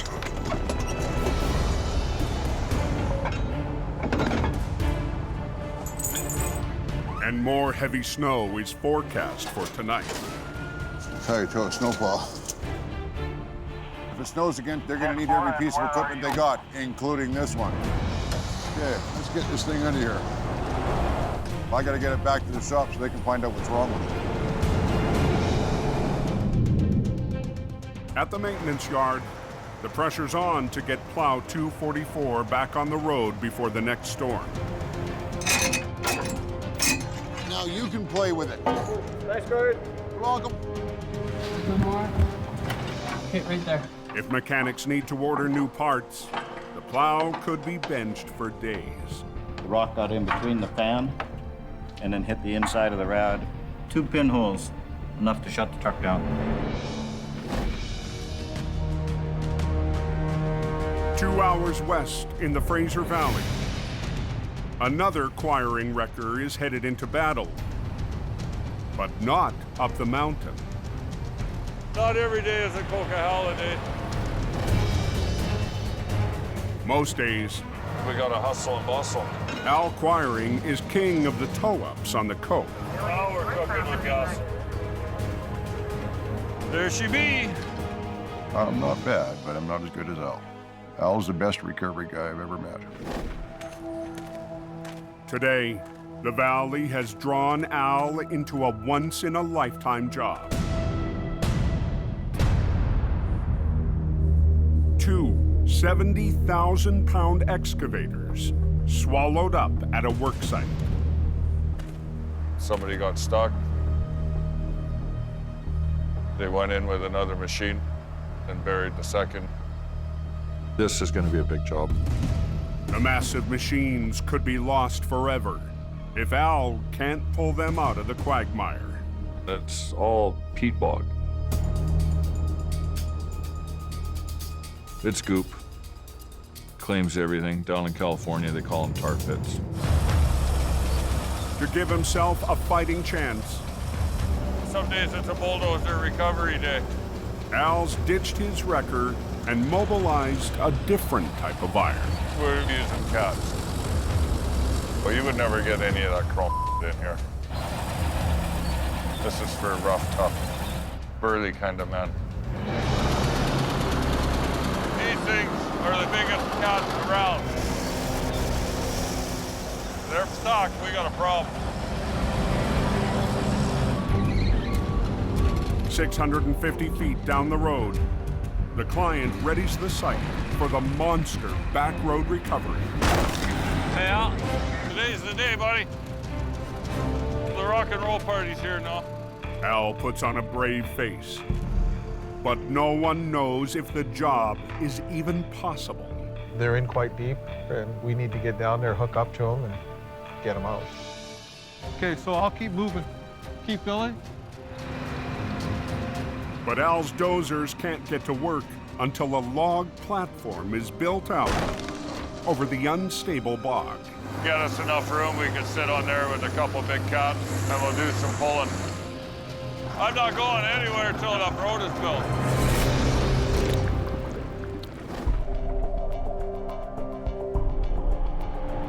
Up on the coke. Is it snowing up top yet? Tonight's forecast is still calling for another 8 inches. Near the summit, Shove it my way just a little bit. highway crews race to get the newest plow back on the road. 2 pinholes, enough to shut the truck down. The radiator was punctured by rocks, but replacing it won't be easy. Trying to twist it. For Highway Supervisor Richard Enns, going into tonight's storm down a machine is not an option. Hopefully we'll get her back up again. Which way? Yeah. Sometimes a little persuasion helps. Everything looks good? At 3:45 p.m., Okay, looks good. Alrighty. Plow 244 returns to duty on the mountain. Slippery, slushy section, snowing and plowing in progress. It's a constant battle to make sure the equipment is up and running and ready to go when the storm hits. I'll see you at the top, buddy. Down in the Fraser Canyon, Is there a fresh accident there? I'm not sure what's happening. I heard something about a smash-up. conditions are clear on Highway 1. We're just past Boston Bar. But Jamie Davis is on his way to an accident scene. There's a wreck here that we're dealing with. It's a tractor trailer that flipped over with produce on it. The wreck happened last night. I don't know how they got there.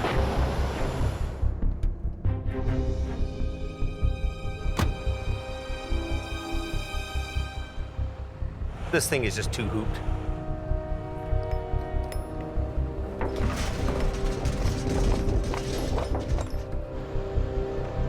I'm not gonna lift that. Scott Bird, Jamie's top operator, has just arrived from Hope. When I got up there, I seen a bunch of concrete barriers knocked out of the way. I see a trailer on its side, and I don't see a truck anywhere. Is it? Yeah. And we just have a trailer flipped over. You know, usually the tractor and the trailer stay together. The semi lost control.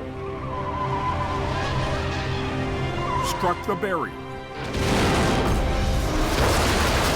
Then broke apart, leaving the trailer on its side. And the tractor nowhere to be found. It was kind of a difficult one for me to piece together. Interesting. On Highway 1, Not paying attention to the road, I'd be guessing. Jamie and Scott have been called to a wreck where the tractor is missing. Usually the tractor and the trailer stay together. Right through the barriers, right? Okay. And I don't see a truck anywhere, is it? I don't know. Yeah. These guys. It was kind of a difficult one for me to piece together. Kind of a really weird wreck. Finally, Jamie spots the tractor around the corner, 500 feet from the trailer. The tractor is sitting upright down the road, facing back the other way. Jamie also discovers the driver spent the night in his cab. How the hell did he end up on that side? After losing control, the tractor snapped off from the trailer and somehow avoided tumbling off the canyon road. Interesting. Strangest thing I ever saw. If the no-posts weren't in place there, there's a good chance that truck would have went down into the ravine. As highway crews repair the barrier, Oh, look at that. Jamie and Scott get ready to tackle the wreck. Hey, you need a little bit of extra fat on the job? Yeah, a little more fat. Yeah. Oh my God. What we have is a great big Greek salad, tomatoes and cucumber. Greek salad's one of my favorites, but I think after today, it's not gonna be so much. Over 40,000 pounds of produce will have to be offloaded before the damaged trailer can be flipped. The structural integrity of the trailer is compromised. Anybody trying to move that trailer with the load in it, it would have been bad. Jamie calls for another refrigerated truck. We can't lift it because we lift it and the sidewall's gonna break. And another team to transfer the produce. If you send a truck and trailer here, I'll have the crew reload it and we'll shrink wrap it and put it back in your trailer. Okay, bye. With the perishable load at the side of the highway, the race is on to get another trailer and clear the wreck. In the valley, it's just an equipment and machinery graveyard around here. Al Quiring's facing the recovery of a lifetime. 2 excavators buried deep in a peat bog. The crew is finishing a log platform so Al's bulldozers can get close enough to tow out the trapped machines. Just like building Alaska Highway. Punch stick road, dirt over top, gravel, logs, peat bog. About that order. Front and center for the pull is a piece of iron with a special place in Al's heart. His vintage 1963 D9 Cat. It's the best D9 that they've ever made. Bulletproof. This particular tractor that I've got, it was kind of a scrap piece of metal. Brought it home, sweet talked that thing, and finally it roared to life, and this made my day. The makeshift platform is ready for Al to start the recovery. How's it look? My biggest thing is we can't get a hold of it right now. The excavator has a tow pin on its undercarriage, but it's buried in the muck. We got about 15 feet to go to get to that pin. Yeah, I know. After a previous failed attempt, a leftover cable still attached to the excavator gives Al something to rig onto. This cable's hooked up, Al. It's a 100-footer. It's hooked up to a shackle right at the pin. You go and hook onto something that somebody else has got off their farm. If you can't see it, how can you be 100% confident with it? If something breaks, things go flying. Last winter, Al had a bad experience with someone else's leftover rigging. That doesn't sound good. So that's why I don't like using other people's rigging. We'll lean into it a bit and see if we can get it to poke its nose up a bit more. Today, Al will pull using the old rigging and hope it holds long enough to expose more of the machine. Hopefully we can nudge it out enough, we could get a big wrap around to get that big on there. I might be able to pull it just enough. Yeah, 10-4.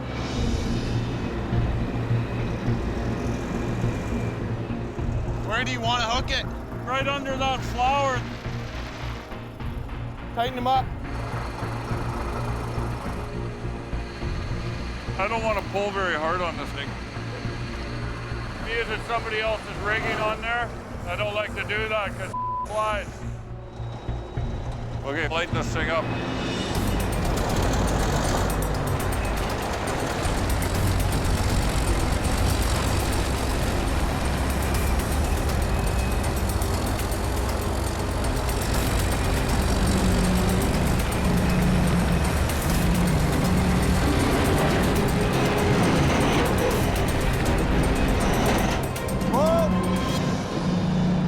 The excavator's 8 feet farther out of the bog.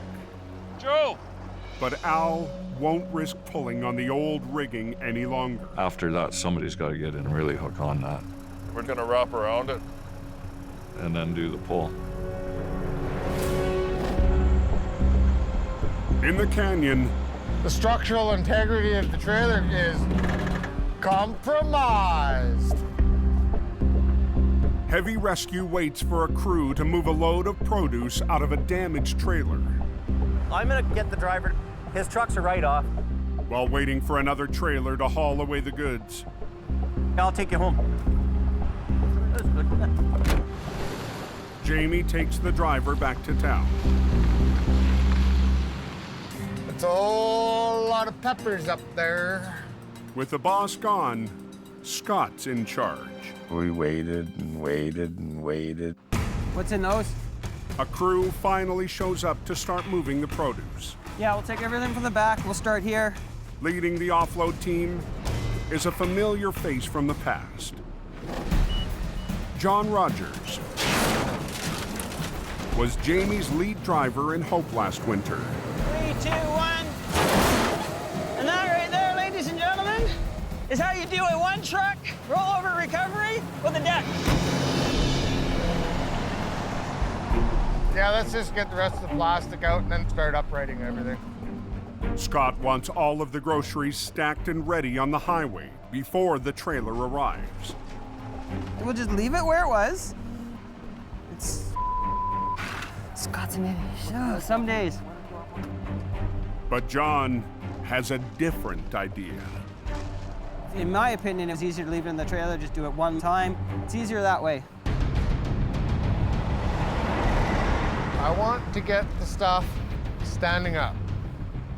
That's what's gonna happen. I understand what you want to do, but sometimes that's just not legitimately going to work. I'm not gonna argue with you. I'm gonna run my scene the way that I run my scene, and I'm gonna tell people to do what I want them to do. That's my job here. I want things out of there, over here. I don't care. Jamie's putting me there in charge of the job. But you're not doing the work. We are.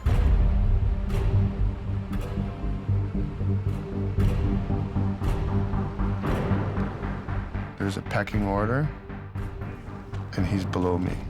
Thank God John Rogers is on scene. I'd be lost. It takes more work to do it the way we're doing it, but it is his rack, so we'll do it his way. At 3 p.m., a refrigerated trailer arrives. Are you loading everything in there? Everything is going in there. Thousands of pounds of produce must be loaded before dark, or the cargo could spoil. Do what you gotta do, get it done, get it out, and that way we don't have any more problems.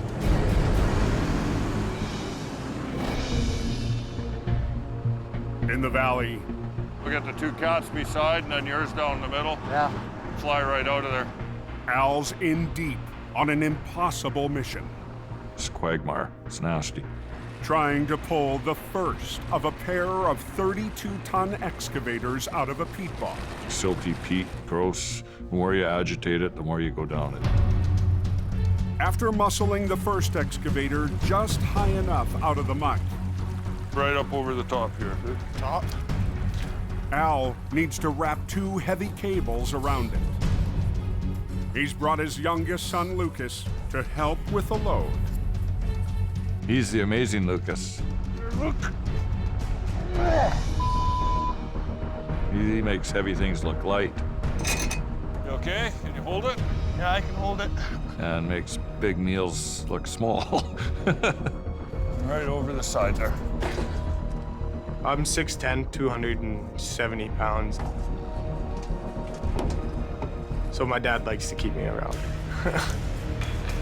To hitch the 70,000-pound excavator to the dozers, Al's had a heavy-duty piece of rigging custom-made for this job. Put the triple hook on her. A 110-pound piece of solid steel called the triple hook.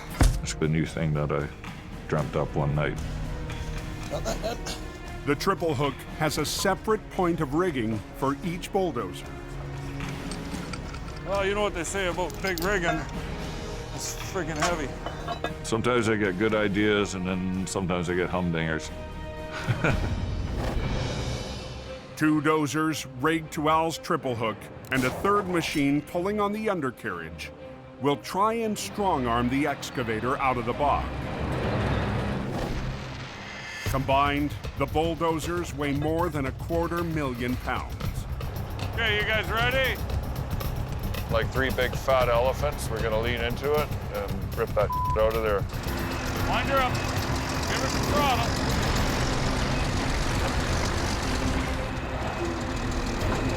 Use the winch.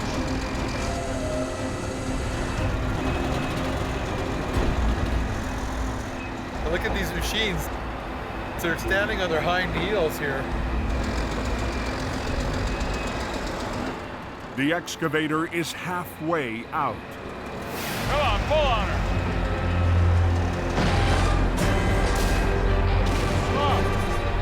When it gets hung up on the log platform. There's logs underneath. Right in the way. Use the winch. Wind her up. In BC's Fraser Valley, give her some throttle. Al Quiring and his army of dozers. Come on, pull on her. Stop. Can't free the first of 2 excavators trapped in a bog. That D7 holding up all the weight now? Yeah. We're working on such soft ground here, there's nothing underneath it. We're just sitting on basically a raft. The machine's tracks are caught on the log platform at the edge of the pit. Dig a bit of that, move this log out. The operation's on hold until some of the big logs are removed. 1 minute you're getting ahead. The next minute, you wonder why you answered the phone in the first place.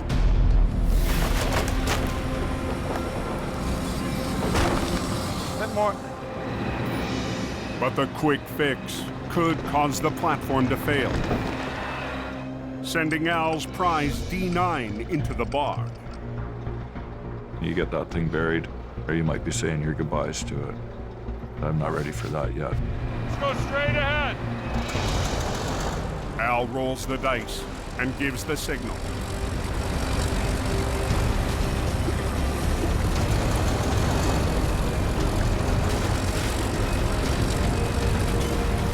There she comes. This time, nothing is in the way. Let your line out. Take her to town. The first excavator is out of its muddy grave. He's jumping with joy that this machine's out. We can breathe a little bit easier. That's D9. It's an old sweetheart. Worth every penny. That's for sure. But the second machine, buried deeper in the bog, may be impossible. I guess I'm bringing swim trunks tomorrow. The next one, it's gonna take a little bit more preparation and thought. Come back tomorrow with fresh thinking. Man against machine. That's it for today.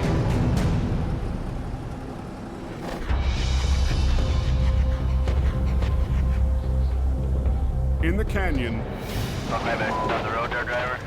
Oh, yeah. Scott and an offload crew Oh, we're down to cucumbers.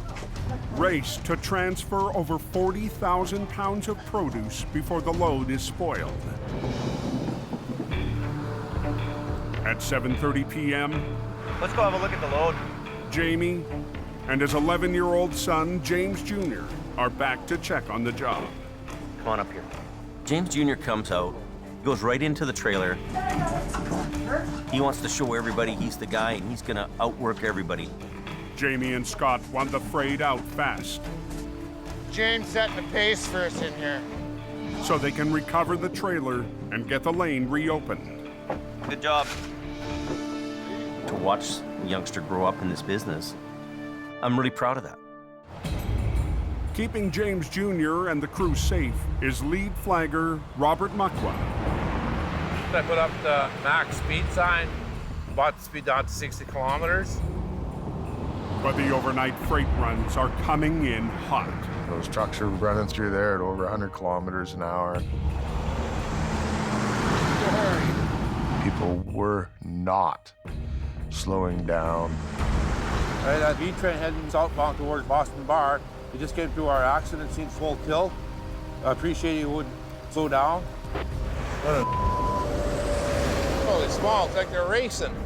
People don't care about anybody but themselves. Fifth Row general information for the trucking community out there. If anybody else speeds through this work zone, it will become a single alternating traffic pattern and everybody will be delayed. Thank you. Give me the word there, boss, I'll do it. Next guy speeding through here, it'll be done. As another semi speeds by, You want to be goofs? Roberts had enough. You stay right there. Well, I hope everybody's happy with you. We're going to start stinging lane, and you stay right down where you are. That's the proper speed. He made the best decision that was safe for the motors and safe for our crews. He did the right thing. After more than 6 hours of offloading, Here, James. Okay, that's it, guys. We're all done. Good job. We're good to go. the load is on its way. Hello. But Jamie gets a call from a longtime customer who's had a breakdown. All right, thank you. Bye.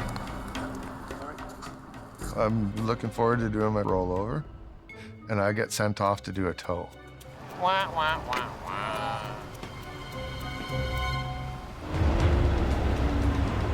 Scott drives away with HR 66, the wrecker that was supposed to recover the damaged trailer. You want to do the recovery? I've been on this job long enough. I want the trailer off the road. Jamie decides not to wait for Scott and flip the trailer with the only trucks available. We've got 3 vehicles that we can use. 1.5-ton truck, a 1-ton, and we have the rescue here. You got snatch blocks? Yeah, I got a snatch block, yeah. With Robert and Gord. Get everything rigged up before we block the highway. And even a hand from John, Jamie will try to pull off the recovery with an unlikely set of trucks. So if we all work together, I'll get each guy rigged up and we'll get each truck in place. Jamie will run lines from the 1-tons and the rescue truck to the highest points on the trailer, hoping it's enough power to pull the wreck back onto its wheels. You're gonna pull low with your boom down, the snatch block through there and back, okay? It's not something we do every day.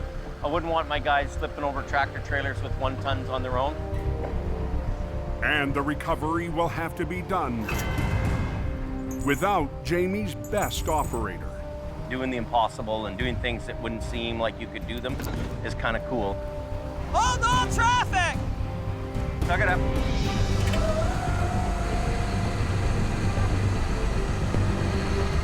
Okay, now everybody watch me and I'll tell you how to pull, okay? Take your tension up. Try to work together, all 3. Don't overdo yourself. Go ahead. Just everybody do a little bit, little bit. You stop them. You catch up.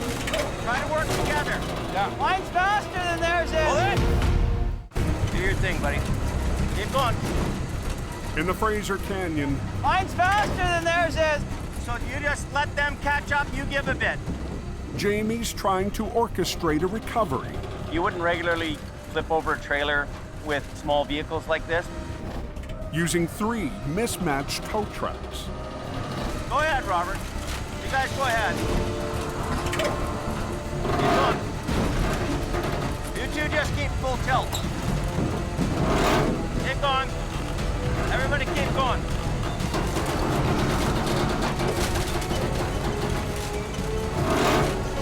Keep going. There you go. High five. The end result is really some beautiful recovery. That was amazing, eh? Did you think you could be able to do that? Yeah. Oh, really? Oh, yeah. Well, yeah. I could do that. Yeah. The right guys, the right gear, and you do a nice job. It's great. Okay, let traffic through. Scott's on his way back, eager to flip the trailer. Hey, how's it going? You all done that job? But Jamie wants to have a little fun with him. We gotta get this thing out of the way here, so we're waiting for you, buddy. It's nice to be needed, buddy. It's nice to be needed. Nice to be needed, eh? He'll get me back somewhere, I'm sure. I'm gonna pay the price for this somewhere. What would we do without you, buddy?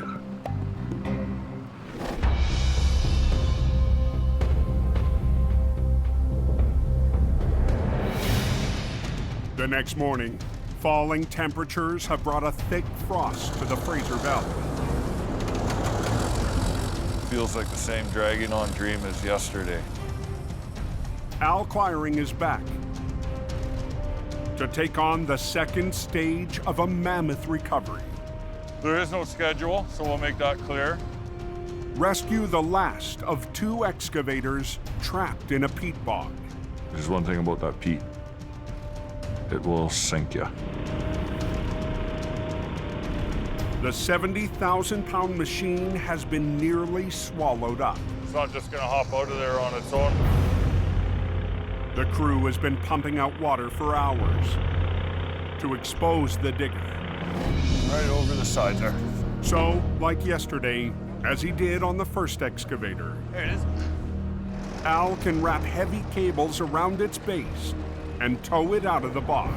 We were barely able to bust that out of there. There's no such thing as a little bit stuck in the peat bog. But today, Al might already be sunk. The second machine is packed into the peat bog, and I'm unable to get the cables around it.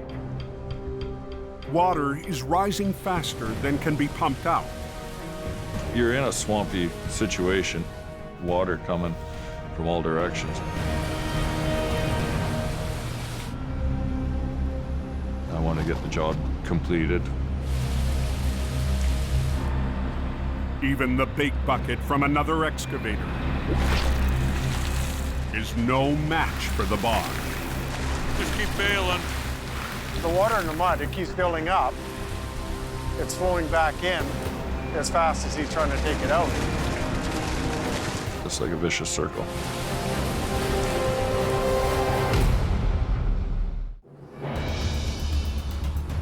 In the valley, Al's in a losing battle with a rising bog. Boy, did we to get down and keep the water out. Even with a bucket, Just keep bailing. the crew can't bail water out faster than it flows back in. Made it worse, and then made it worse again. After 2 hours of bailing, We're gonna go and dig out the boom mast and see what that looks like. Al needs a new game plan to rescue the last excavator. The big problem is we can't get anywhere to hook onto it.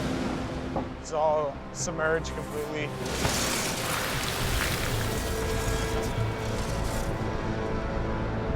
I think we'll grab her right by the turret here, Len. It's not my favorite spot to pull, but it's gonna have to do. You're thinking of hooking the line around the... Right at the bottom of the mast. I'll put that big grade 10 3/4 chain. Al will take a chance and yank the excavator out by its giant arm. the excavator boom itself, which in my opinion is not the best spot to grab it, but it was the only spot to grab it. It'd be nice if we knew where the front of the tracks were. Al? That's the tracks right there. The chain wrapped around the excavator's boom will be rigged to the triple hook and harnessed to Al's 3 bulldozers for the big pull. Frederick, back your sweetheart in. We can assemble that piece. The custom-built triple hook and its shackles weigh more than 300 pounds. That piece is engineered for 125-ton capacity. We're good for hooking with 3 D9s and pulling as hard as we can. But pulling hard on the boom is a big gamble. That's gonna be a hard one on this. What road is closed? Number 7. 18 miles away, Anybody know what happened on that accident? Hit the truck? No way. Hey, Dylan. Mission Towing's Jordy DePerrin has been called out to an accident on Highway 7. I arrive on scene and the road's closed. They have the highway shut down. A pickup truck has smashed into a semi hauling animal feed.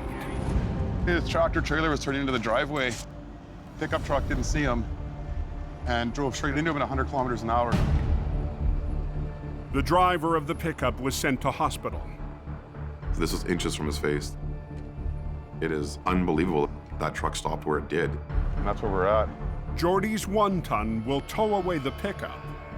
It's loaded, so. But he'll need help with the big rig. The back wheels of the tractor are in the air, so you know this pickup truck is hooked under this trailer pretty good. I'm gonna need a heavy wrecker to lift this trailer off the pickup. All of Mission's heavy wreckers are out on other jobs. Today's such a busy day for our big trucks. I brought Gordon from Quiring to come help us. Welcome to the party, Gord. Yeah, no good, man. Jordy needed a heavy and needed it now. He's got about 10 ton in it.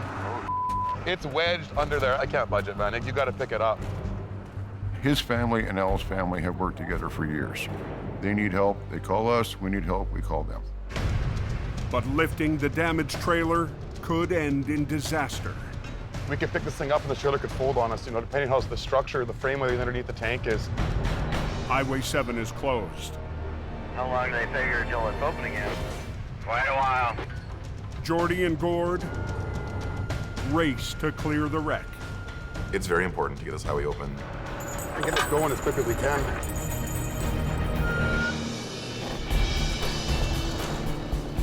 In the bog, Don't jump in, whatever you do. light is fading. Al's running out of time to rescue a sinking excavator. The base of the 70,000-pound machine is underwater, so Al's only option is to wrap a chain onto its giant arm. I was unable to get the cables around it, so the only thing left was to hook onto the top. Right here. It'll come out. As long as the chain don't break.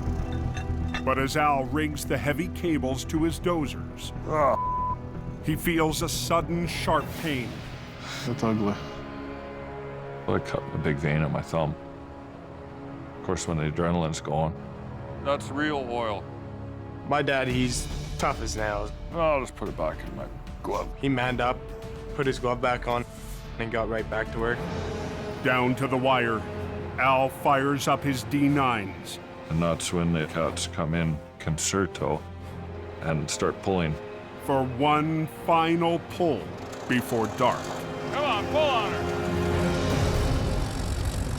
Turning fresh air into a diesel smell. It's like cool.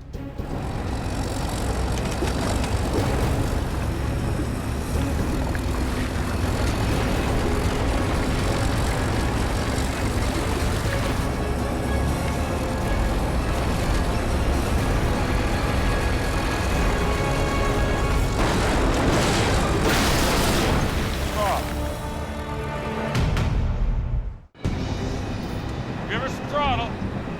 Al Quiring's in the trenches. Come on, pull on her. Fighting the forces of Mother Nature in one final assault. You're all right. Come on. It looked like at first the machine was going to lay on its side and come right out. But it just came in and bound itself up. And then pow! Al's heavy-duty chain was no match for the bog. Chain. Want a shovel, Dad? We're gonna need an excavator. That's a big chain. Snapped like it was a tin can. It's amazing. Definitely a hindrance. The second excavator We might not get it out today. No, we're not getting it out today. will have to spend another night in the grip of the peat bog. And Al will have to wait another day to conquer his toughest job yet. Kind of disgusted and disappointed that it didn't come out. We found the weakest link. Battered, bruised, and even bloody, Al's not giving up. We'll just get some bigger and put on there. As I've gone down this trail of heavy recovery, each job brings its own challenges. So that's that today. Come back tomorrow with fresh thinking. I'm hopeful. I've had that chain a long time. I gotta go home and cry. Can you get through that accident? They got the road closed. On Highway 7, Okay, how are we looking here? Gord and Geordie work together to get a feed truck and a pickup off the road. Helping out my buddy Geordie, because that's the way we do things. Isn't that right, Geordie? That's right. Gord will use his heavy wrecker to lift the loaded trailer off the pickup. It's a fully loaded 3-axle trailer, so it's probably, with the weight of the trailer, probably 70,000 pounds. We're going to use the 50-ton capacity of this wrecker to do what it was designed for. I'm going to lift this up so Geordie can pull that pickup out from under it. Gord uses 2 winch lines to hold the heavy trailer steady as he lifts. Worst case scenario, you get it up in the air and one of the cables snaps. Now you've got it only being held by one side and it will roll. Take up some slack. I'm gonna winch on this one.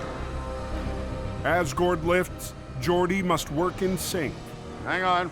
To winch the pickup out from under the load. Hold on.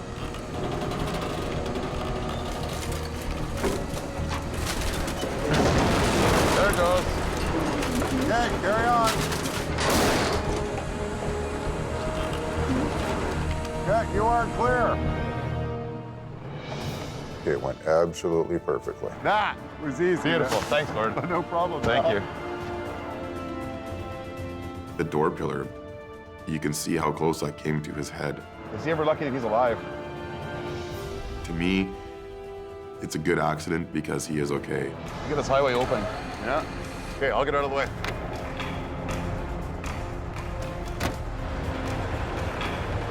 Working with Gord is very easy. I get where he's coming from, he gets where I'm coming from. The truck can move into the farm. And I can load the pickup truck and get off the highway. This road's open.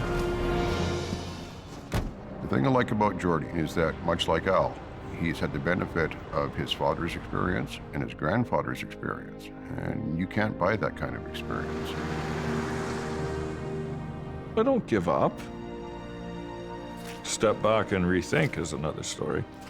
He does not accept defeat on any job. There's no such thing as can't be done when it comes to L quiring. Broken everything.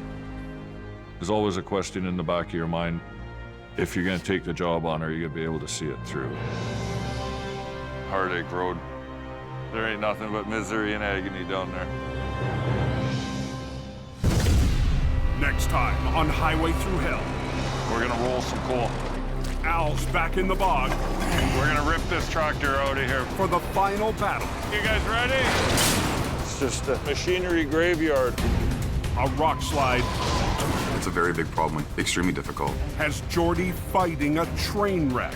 You get everybody clear? And tough times I'm facing some tough choices. have Colin at a crossroads. Hey, Jamie around?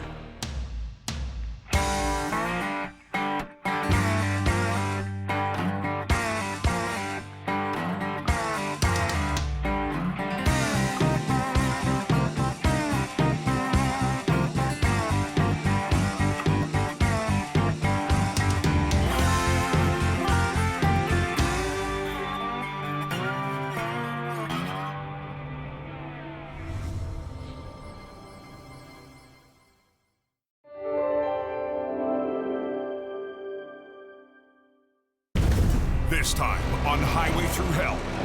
We're gonna roll some coal. Al's back in the bog. We're gonna rip this tractor out of here. For the final battle. You guys ready? There ain't nothing but misery and agony. A rock slide. It's a very big problem, extremely difficult. Has Jordy fighting a train wreck. You get everybody clear? And tough times. I'm facing some tough choices. Have Colin at a crossroads. Hey, is Jamie around? On the Highway Through Hell. The last line of defense is a heavy rescue team ready to tackle any disaster. Because closure is not an option.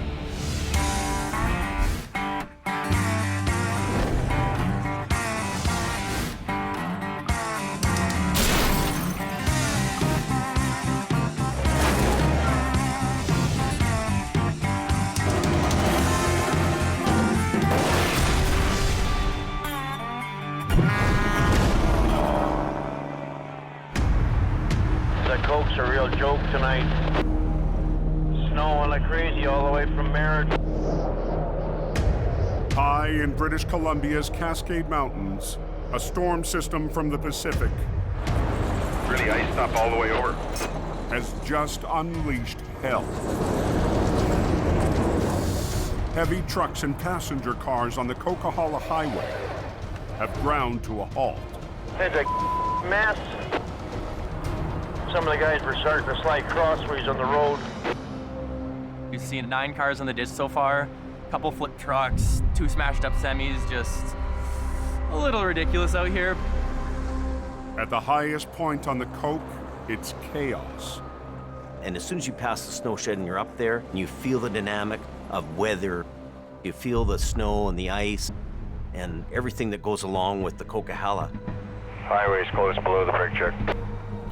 Southbound trucks headed to the coast are held back.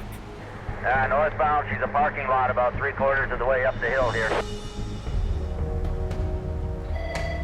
Jamie Davis towing. From his yard in Hope, BC, Jamie Davis dispatches his top driver, Scott Bird. One of them nights, it's the big storm of the winter. Well, if this is any sign of what's to come, we're in for it.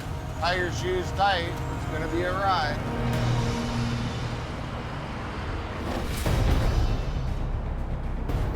At the base of the mountain, Wet, lots of H2O. just outside the town of Hope, You gotta be kidding me.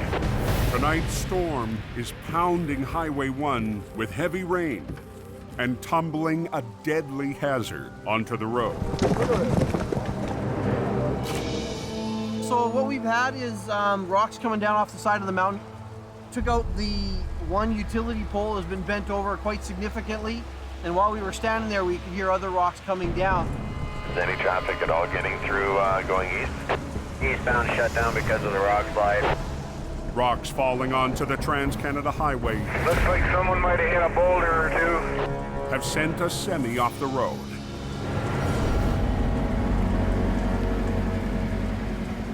Mission towing has been called in. This area is notorious for rock slides. It's very dark. The rain is pouring hard. You're not going to see them until it's too late. Jordy DePerrin will lead the recovery. I'm looking at a tractor trailer that's gone off the highway. I also noticed that we're beside train tracks.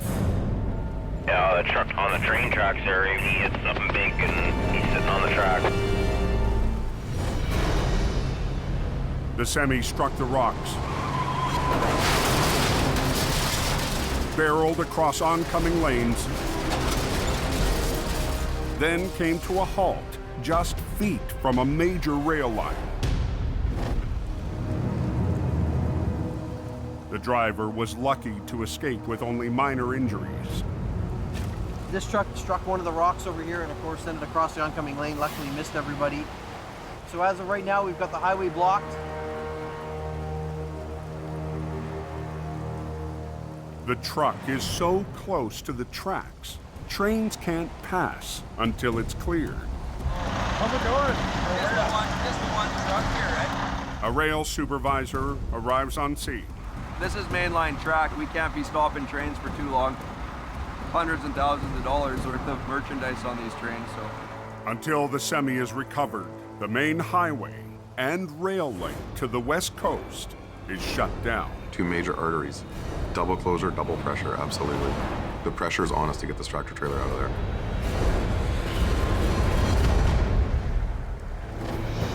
High on the Coquihalla. How's the coke, drivers? Chain up steady.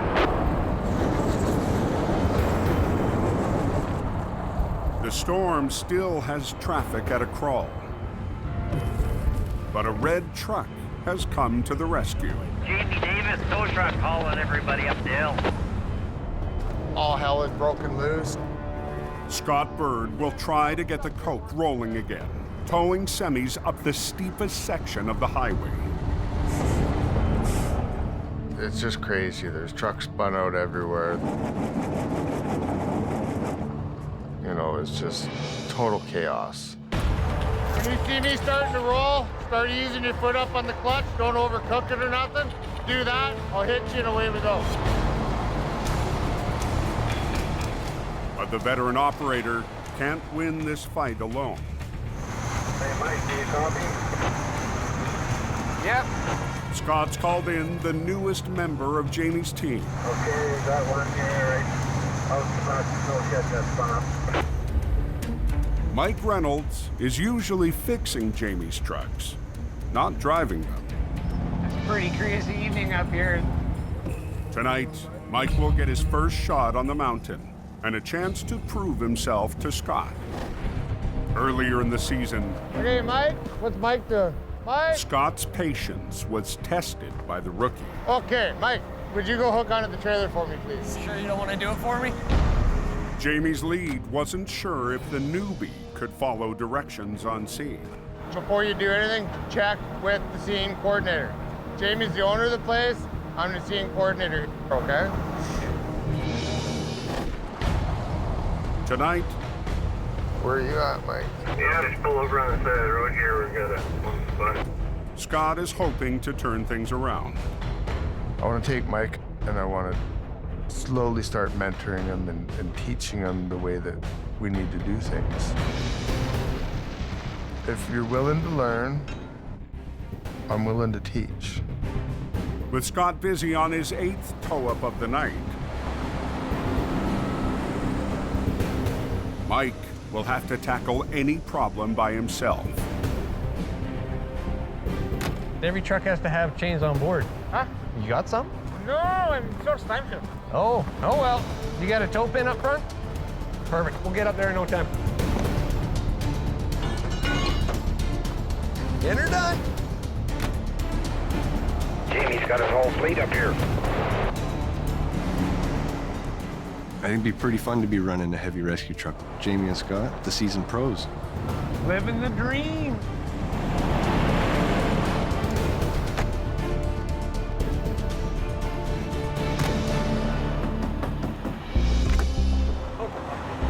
Hey, you got any bolt cutters? Yeah. Can't get this chain off. Oh, give me 2 seconds. When Scott needs a hand, Hey, Mikey, on there? Mike answers the call. White truck in front of you. Cut his chains off the driver's side for him. Sounds good. Turns out this driver My chain's on down the bottom of the hill there, and they peeled off and got caught in the axle. is also new to the Coquihalla. I'm a prairie boy. This is the first time, because I've been on the Coquihalla. Let's put it this way, we're on the highway to hell. That's what they say. Right? Thanks, man, I appreciate it. No trouble. Have a good night, boss. You too. I don't like it. I'm going back to the prairies. But keeping up with Scott won't be easy.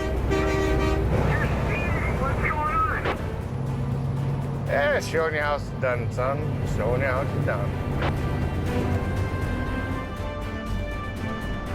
After Scott and Mike's tag team on the mountain, the chaos is finally under control. Some people say I'm a little rough to work with, but we worked pretty damn good together that night.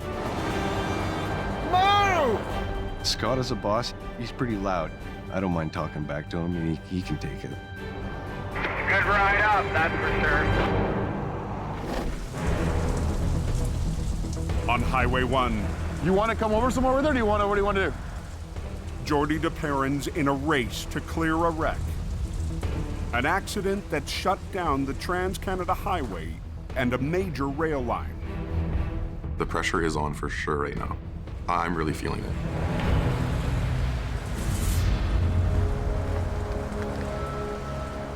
The railway company is there watching our every move right now. We took the fuel tanks off of it back there. Jordy has called in operator Dylan Greenwood. Should have brought the gumboots. It's probably pretty deep there. Deep. It's like a foot. They'll begin by straightening out the tractor that jackknifed hard into the muddy bank. Where this tractor trailer's landed, there's a road here that the rail company uses, so we're gonna spin this tractor straight, pick it up, and tow it out of here, up to the top. But the heavy rain has flooded the ditch. Water everywhere. This one is a little bit trickier to hook up to.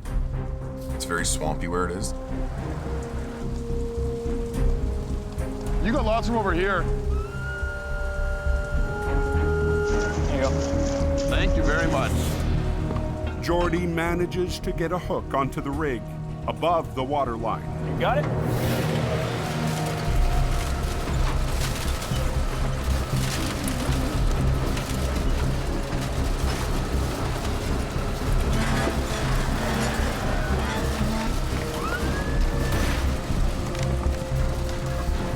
Hang on.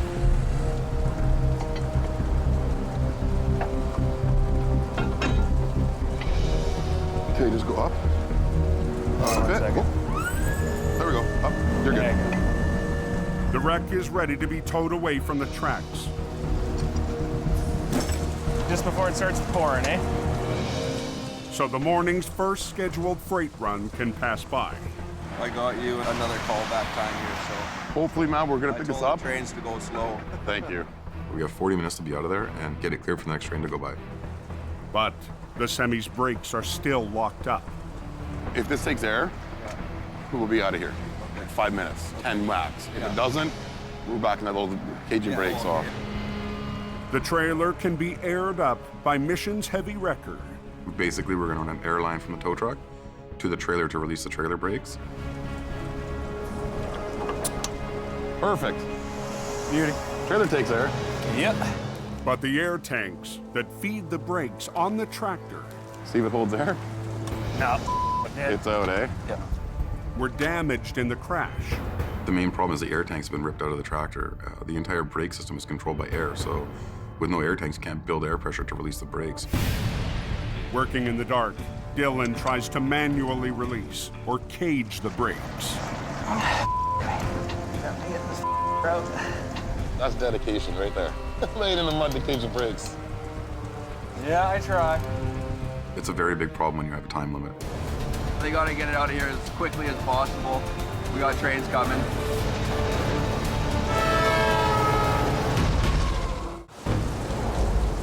What's going on Trans-Canada here? Got a truck on the hook. Looks like someone might have hit a boulder or two. An accident triggered by a rock slide near Hope, BC, has plunged a semi off the highway, landing next to an active rail line. The tractor trailer hit the rocks, sending it out of control before coming to a stop just feet from the tracks.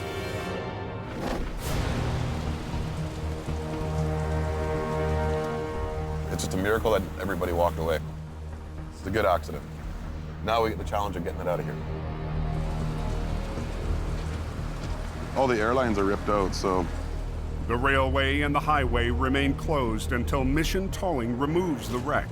Oh, we got a train getting close here. Jordy and Dylan have 20 minutes before the next train is scheduled to pass.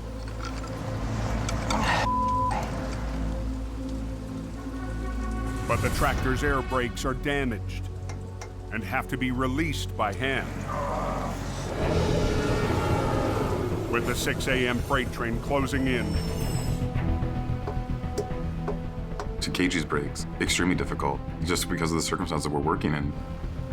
Might not be at this house. Jordy makes a call. All the air lines are ripped out. So we're gonna try and get air to the trailer and just drag it out of this puddle, and we'll cage the brakes off of the tractor. Okay. They'll have to tow the trailer with the tractor's wheels still locked up. You get everybody clear it? With the pressure we're under, we've made the executive decision to just drag it out. We got a train coming fairly close, so I'm just trying to see if these guys can just pull it out of here. Dragging the wreck just feet from the rails. Jordy can't afford to damage the tracks. You know, you kick the wood out from underneath the tracks, the track gets bowed out, a track is bent, you could derail a train. But as dawn breaks, Semi's out of here and we're good to go. We're good to run trains and everything's safe. the railway and the highway are finally clear.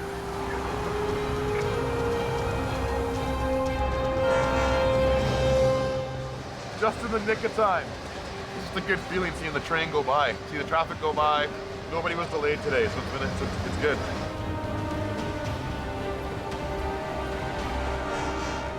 This was a challenging recovery. I'm very pleased that this recovery is out on the road and we can all go home and dry off.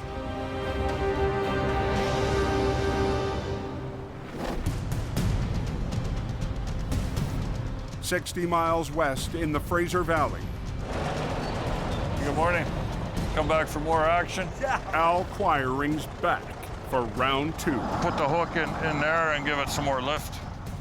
A muddy off-road recovery that might be impossible, even for the king of the coke. Not every day is a Coquihalla towing day. Game on, right?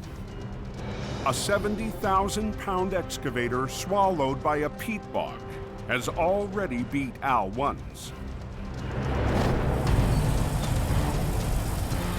Head down that heartache road. There ain't nothing but misery and agony down there. Last week, when Al started the job, Today's the day, buddy. there were 2 machines trapped in the bog. Give her some throttle. Use the winch. Al and his dozers wrestled one out of the muck. Woo! Take her to home. But the second excavator buried deeper.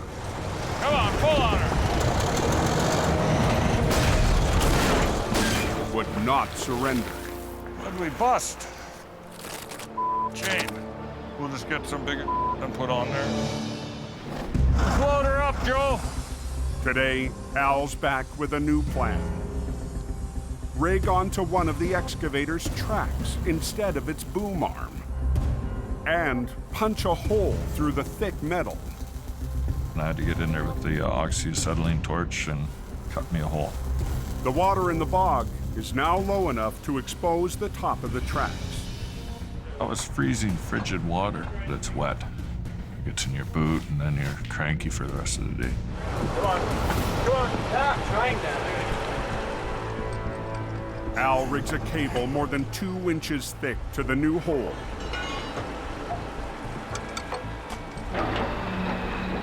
Then uses a bucket to hoist a second line and rig it behind the cab. But the longer Al takes, the deeper it gets. The bog is beside one of the largest rivers in the Pacific Northwest, the Fraser, and flows to the ocean. Water in the bog rises and falls with the ocean tides. You're in a swampy situation, so you got water coming from all directions. Tonight, the lunar cycle is expected to trigger the highest tide in a month. That's how high we're going to fill up, and that whole cab's going to be underwater, all the electronics. Al's client is nervous. High water could turn his $250,000 machine into scrap. The electrical components to run the grapple and stuff, very expensive. He wanted that out of the waters. We're filling up with water, so we're gonna try and get it up out of the water there.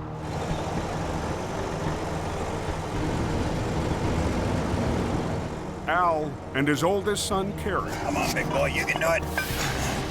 Help the crew rig the excavator to 3 D9 cats using Al's custom-made triple hook. It's all brand new rigging.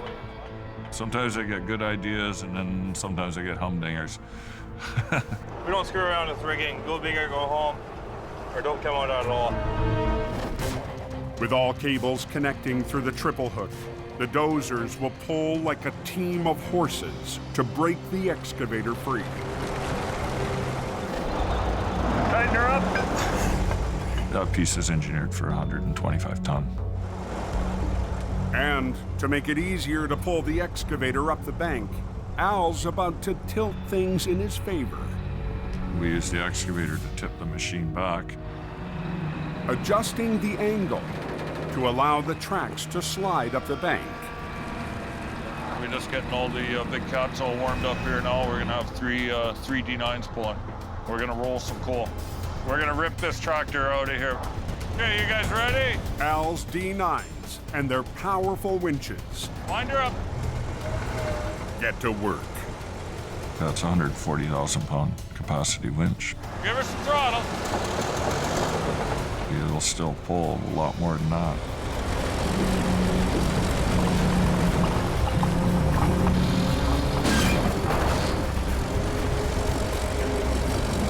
You're all right. Come on, pull on her.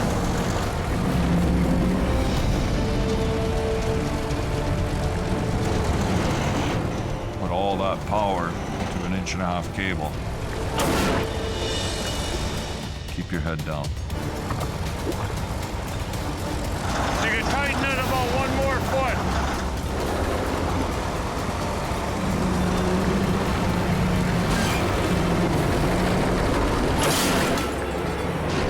Uh-oh.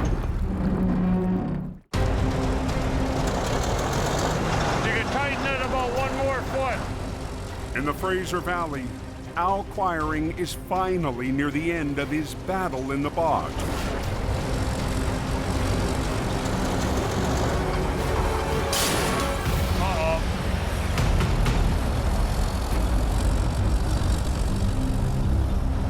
Ah, we busted the cable. The more we pulled, the more it was digging into the logs to the point that winch line failed on my tractor. That's a 140,000 pound capacity winch. The machine moved about 3 feet and then bam, it broke.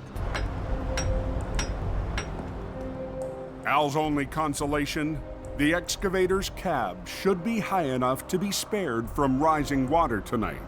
We're gonna be out of daylight here soon anyways.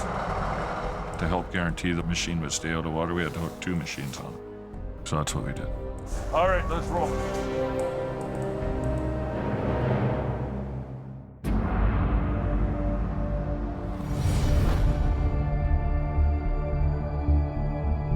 The next morning, Big heavy thing that you can't move. Big problem. The machine's not running, the tracks are locked solid. Al has a new idea to get things rolling. The idea is to get to the gear, yeah. With the tracks out of the water, Al will try to unlock them. We're gonna have to pull the final drives out of here. And maybe we can finish the job without breaking anything else. There's so much resistance and holding power in those tracks. Undo the bolts, pop the gear out, and then it's free rolling. Yep. Grab this. Okay. There we go. Yeah.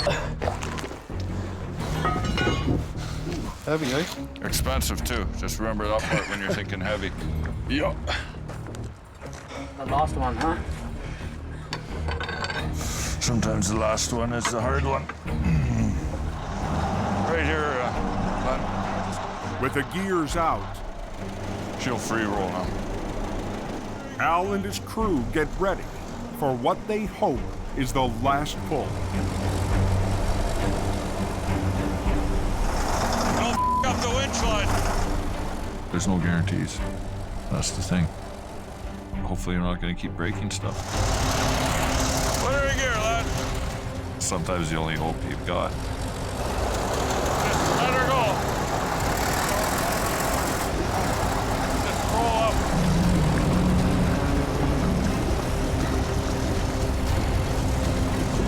Give her some throttle.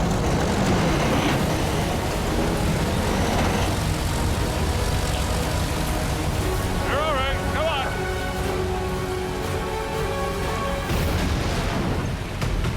Woo! Well, I'm the Chuck Norris of towing. It's cool.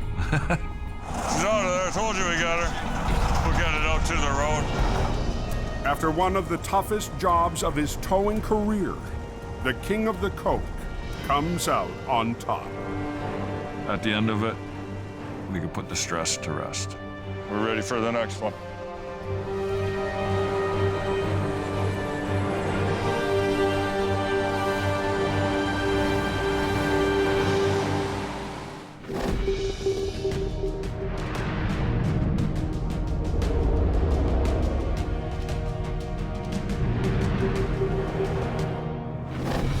Advised I'm on scene. Jamie Davis cruise is going to be about 45 minutes to an hour out. Colin McLean is an hour east of Edmonton, heading to a recovery in HR 117. We got a call this morning from a disposal company. Dumps was unloading at a landfill and fell over. So we get to play in a big pile of garbage today. It's Colin's first call in weeks. All winter, work's been scarce for Jamie's Alberta operation. We've had some work, but not a lot of it. It's really slowed down quite a bit. I'm getting concerned, yeah. Colin is Jamie's last operator in the oil-rich north, struggling to survive as the price of black gold plunges. We've got huge companies going bankrupt. We've got people losing their shirts. A lot of my good friends are losing their jobs right now, and people are scrambling and wondering what we're gonna do. You know, 90% of our work is commission-based. We get a percentage of whatever the truck does. These days, Colin will take anything he can get his hands on. I'm not really looking forward to going and working in a bunch of garbage for the day, but if the winches aren't turning, we're not earning. Now let's go take a boo. Get her done, son.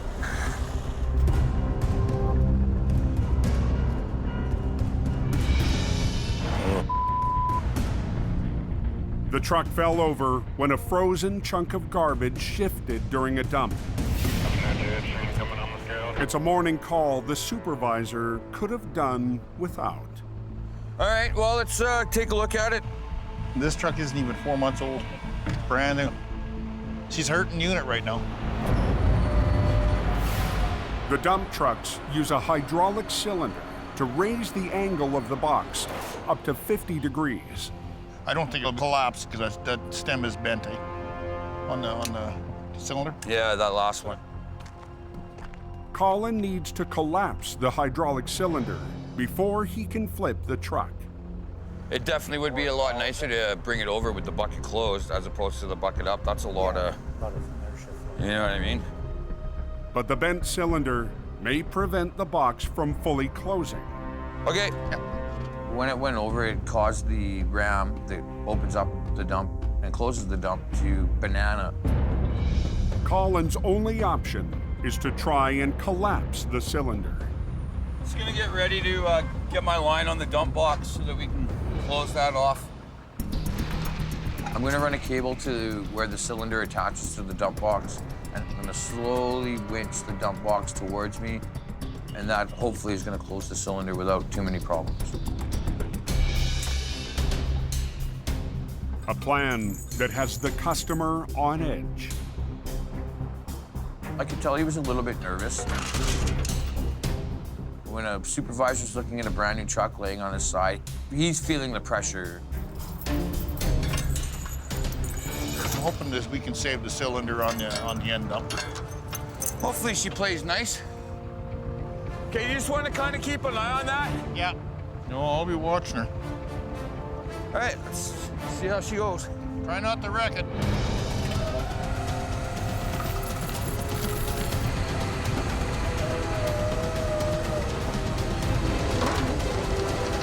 Coming in nice? I don't think it's going. Whoa.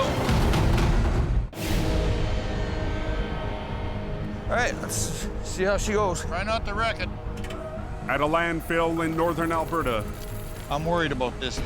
Colin is trying to compress a fully open dump truck before flipping it back onto its wheels.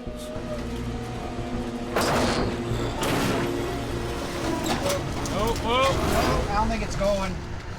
You gotta be kidding me. The hydraulic cylinder is too bent to completely close. It won't collapse all the way, which is not a good thing. Colin will have to try and flip the rig with a 10-foot gap between the box and the frame. Well, we're gonna lift from there, for sure. But the high center of gravity could topple the truck as it swings back onto its wheels. Colin will rig one high line to the back of the box, while running 2 lines to the truck to winch the unit over.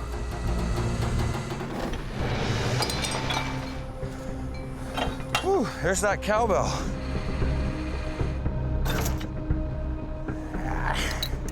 Perfect. I got the high line on the back, just to kind of give it that initial pick.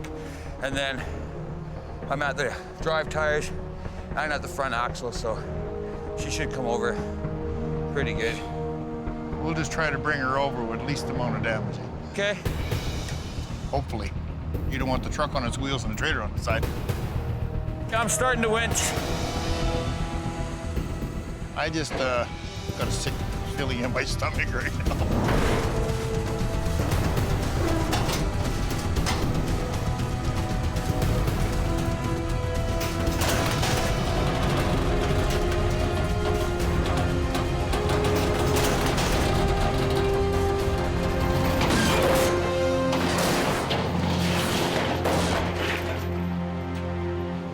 That's what we want.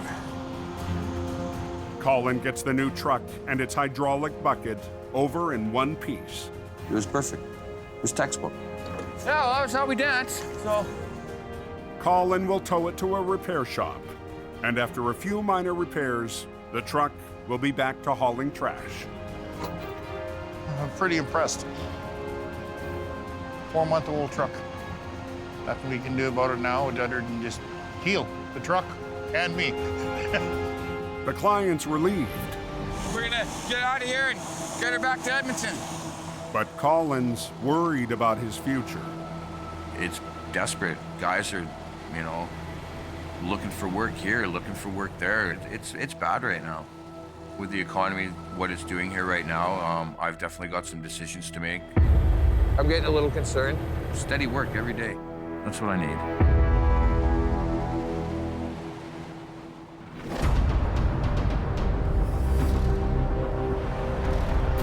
I'm not sure what's happening down below. I heard something about a smash up down there.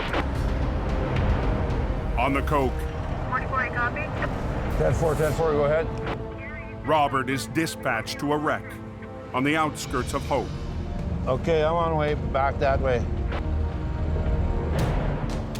When he arrives at the accident, Robert finds 2 semis blocking Othello Road, cutting off the only trucking route to a water bottling plant.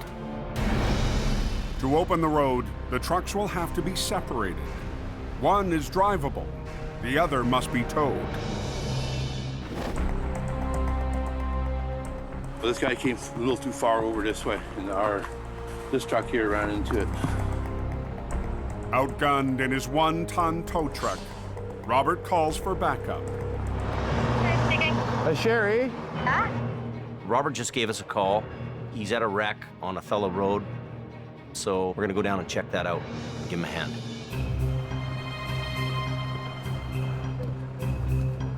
By the time Jamie arrives, traffic in and out of the plant is at a standstill.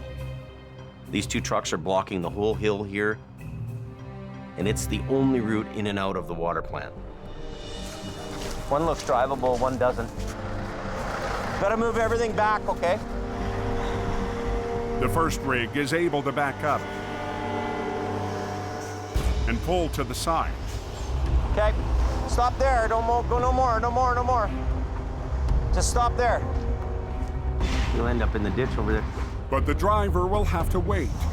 Bring the army truck down. Until the other rig is cleared off the road.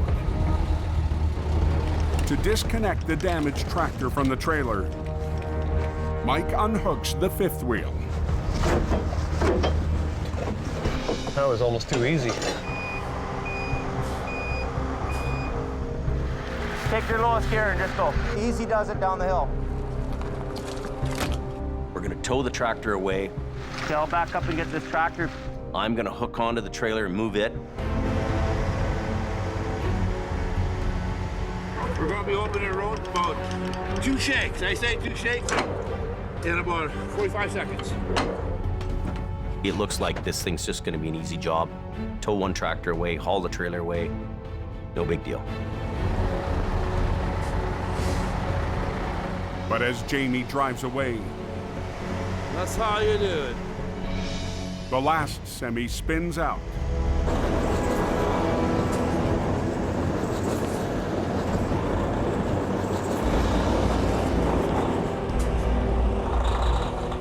Say, Sherry, it's Robert calling. Could you get a hold of Jamie? Just when Robert thought he could get traffic moving again, we're hauling traffic on both ends, top and bottom. The truck has jackknifed across Othello Road. Just stay where you are. This guy's probably gonna go off the side. Holy crap. This guy's stuck here, guys. Going on Othello Road towards Esty Waters. Just outside the town of Hope. This guy's backing out, but his ass ends in the ditch, right? Robert's traffic nightmare isn't over. Hey, buddy, you got change? The semi that should have been on its way is blocking the road again. Are you fully loaded? The jackknifed rig has cut off a busy trucking route to a water bottling plant. Robert's really feeling the heat to open the road. Traffic's backing up. Jamie left the scene after the recovery 20 minutes ago. Did you get a hold of Jamie, that jackknife side, and it's just spinning in the ditch here? But the heavy rescue boss is called back to get the road open again. Jamie's on his way. He should be here in a few minutes. Jamie Davis on the air. Go ahead. Jamie's en route, but in the only vehicle in his fleet available, the rescue truck. Be nicer to have a big wrecker, but we gotta do what we gotta do. As light fades, Jamie returns to the scene and positions the rescue for the recovery. We're gonna back down this road, and we're gonna pull this truck out with the big winch on the rescue. 5 years ago, Jamie added the rebuilt fire truck to his fleet. A heavy rescue support vehicle loaded with tools and safety gear. We need the rescue backed in here.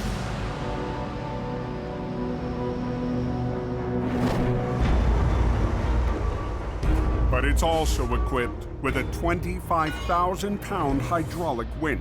Can you pull that? Yeah. No lightweight when it comes to recovery. It can do a lot of pulling, this truck.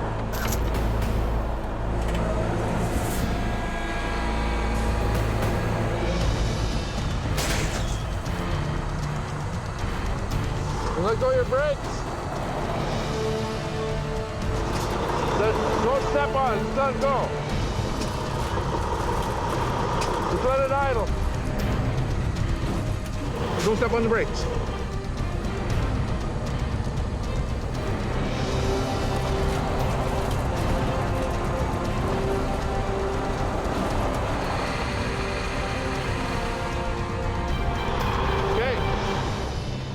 If you know how to run that machine, it'll do a lot of work. Roads are clear all the way to Hope. All good, thank you. Traffic's open, guys are getting through now, so. normal. You know, this old truck is cool. And I love that old truck.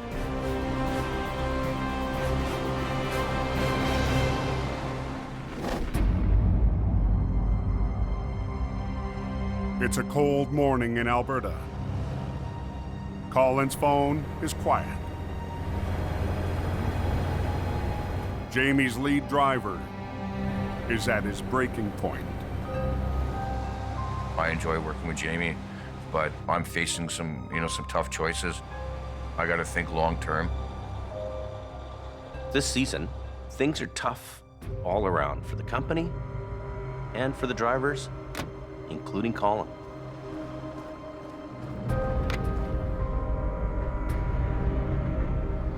Jamie Davis calling. Hey, Sherry, it's Colin. Is Jamie around? Yeah, 1 second. Thanks. Colin's on line 1. Is he? Colin? Okay. How's it going, old man?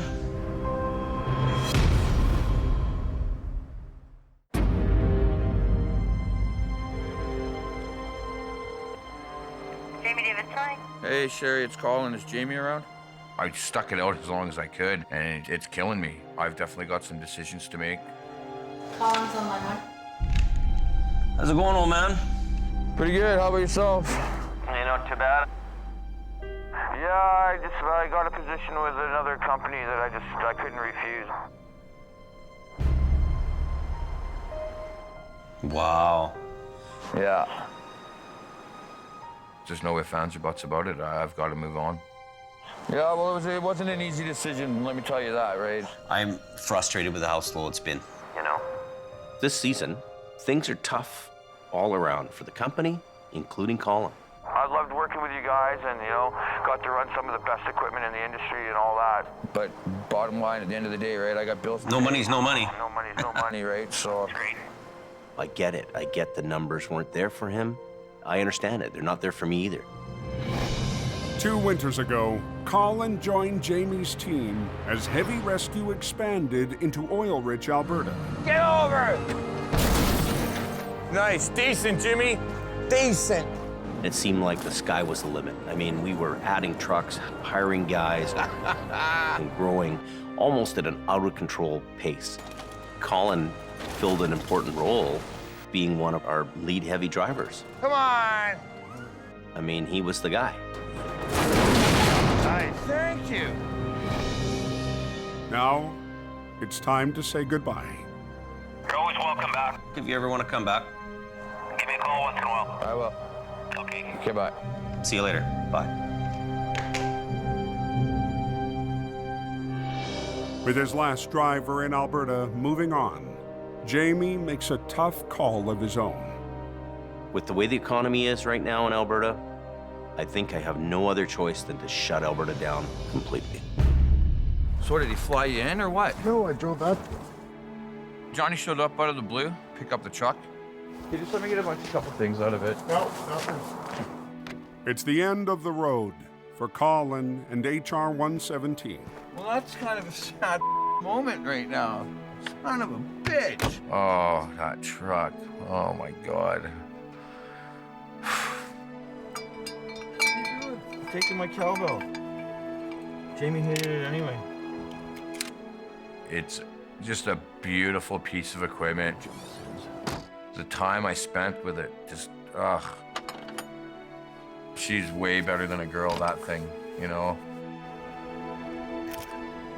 Okay, that's good. Johnny will take the wrecker back to BC. Here's the keys, have at her. Please don't wreck it. RCB, bye. Should all be yours. It's a pleasure working with you, dude. Yes, sir. Anytime.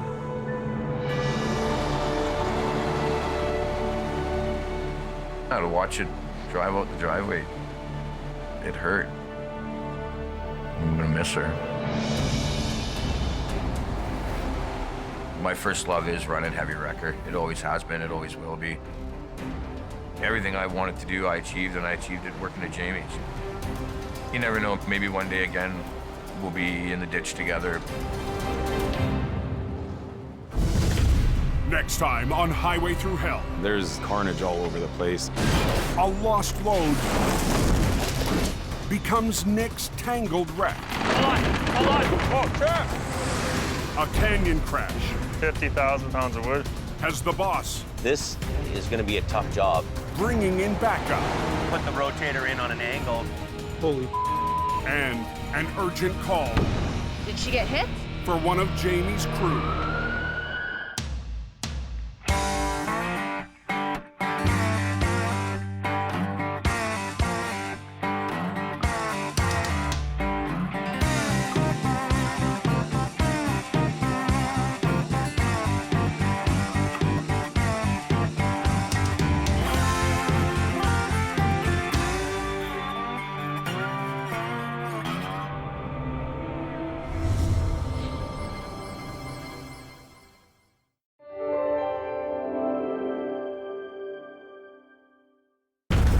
This time on Highway Through Hell. Go! It's its own little world up there. 4 seasons of heavy rescue. Basically, we're all fighting a mountain. Looking back at the twists and turns. Stop, Don! Look out! Look out! We all get scared. Wow. And I miss driving trucks. what's next for Jamie this season? On the Highway Through Hell, the last line of defense is a heavy rescue team ready to tackle any disaster. Because closure is not an option.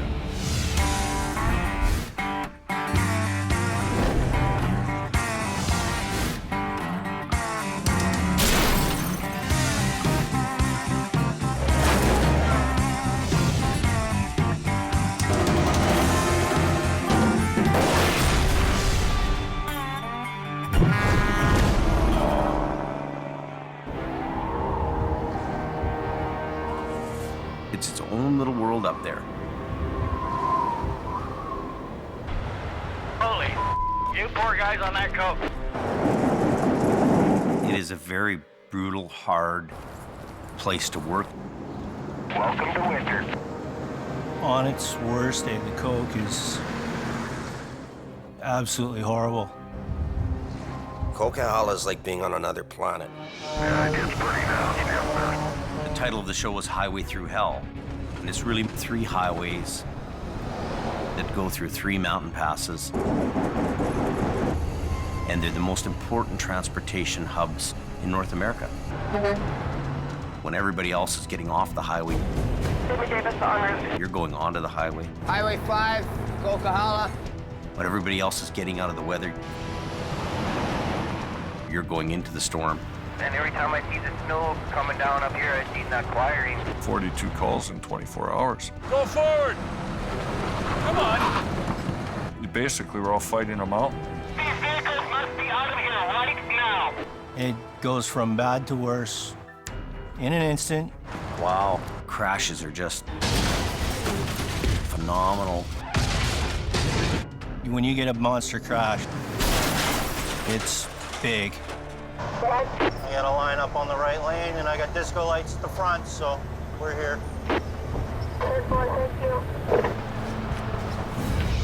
Like the fist of God came down on it. Hold it! Wow. You have to be here to make sure that those roads are going to be open for people. Grab it in the middle, grab it in the back of the tractor, and pull the thing over. It's go, go, go. It's adrenaline through the roof. Hey, what is going on here? You got 15 minutes to get the road open because the highway guy is bitching. Closure is not an option. And it's really more than just one location. Northern Alberta is definitely its own brand of hell.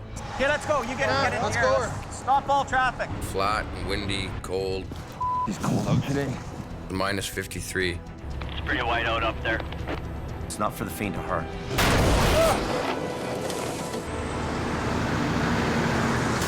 There's 4 things that are going to kill you if you're a tow truck operator. No! Weather, fatigue, equipment, and other drivers.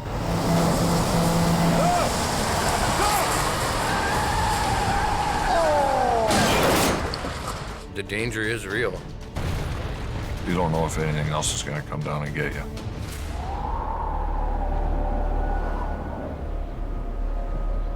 Highway Through Hell is one of the most successful documentary series ever made in Canada.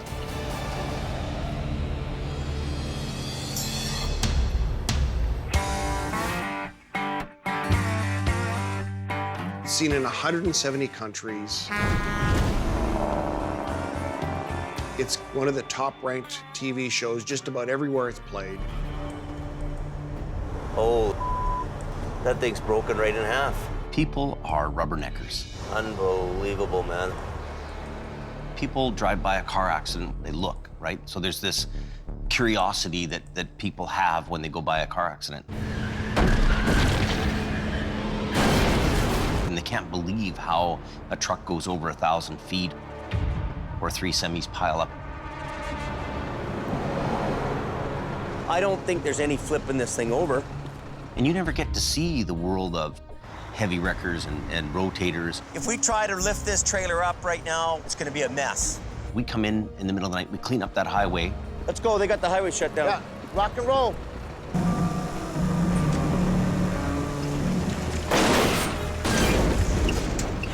Yeah, baby!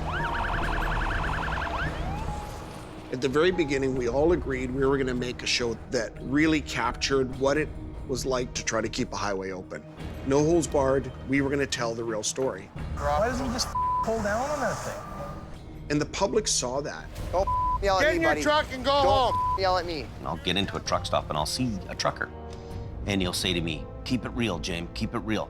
Well, we are keeping it real. It was real all the time. Just another night on the highway through hell.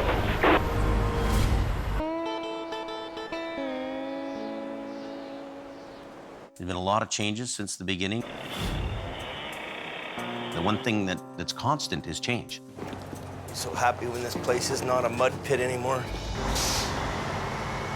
In season 1, we have 1 location, a couple of big wreckers. We have a small, tight little crew. Pull, come on. 5, 6 guys. You've got Sammy here. We've done 4. Kevin. Somebody's gonna tag somebody today. Bruce. Come on. Adam. There's neck and neck right now. I don't know. Ken. Nice. Yeah, I like keep doing that. Yep. Beautiful. We had a pretty good crew. That went pretty quick, eh? As a team, we were unstoppable. Highway 1 is now open, boys.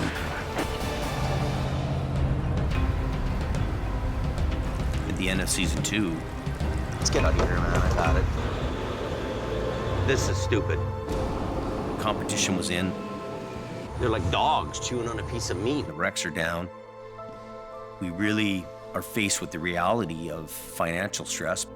Bills every day. Some of the guys at the barn that we deal with all the time. And you don't feel you can... Well, we can't survive. Survive. Really, we can't survive.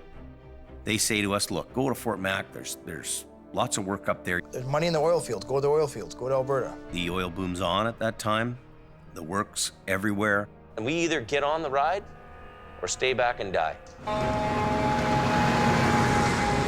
We really don't have any options. So we go up there. Look at that. Just like money, money, money all up and down this road all morning, eh? Yep. Hey, go ahead, Colin. Get over!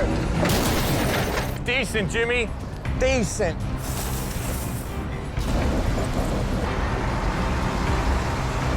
We're back. Traffic just called. Now we have 4 locations, 40 trucks, and 40 people. I'm in the office quite a bit. I'm bouncing between BC and Alberta. I didn't really think we would grow that fast. It was almost, the growth was too fast, too much. And I almost yearned for the days where things were simple and I had 3 or 4 guys and a few trucks. Jimmy Davis en route. It's been a ride and a half, I tell you.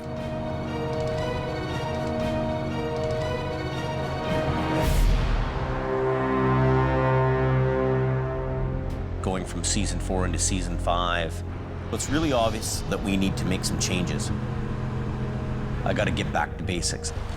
working the mountains like I was in the original days. Here she is. Figuring out what's going on and how to take care of the problem. A lot of the accidents that happen It looks like it was a hell of a ride. are out of this world. Oh, this don't look good. It's so complex, and it's so unlike any other job you can do. Oh, keep spraying till she won't spray no more. Spray the hell out of her. You two just keep full tilt. Keep going. Stand back. Now I've got time to do wrecks. Unhook it and get off the road. High five. I'm living to tow. Okay, tighten it up. We've got the guys in the gear, Whoa. Everybody watch out. and our job is to keep the highways open. Yeah, Jamie Davis is en route. You ready to give her a go? Yeah. We'll get him out of here. We never know where we're going next in this thing. Yeah, we win. We're not scripting anything.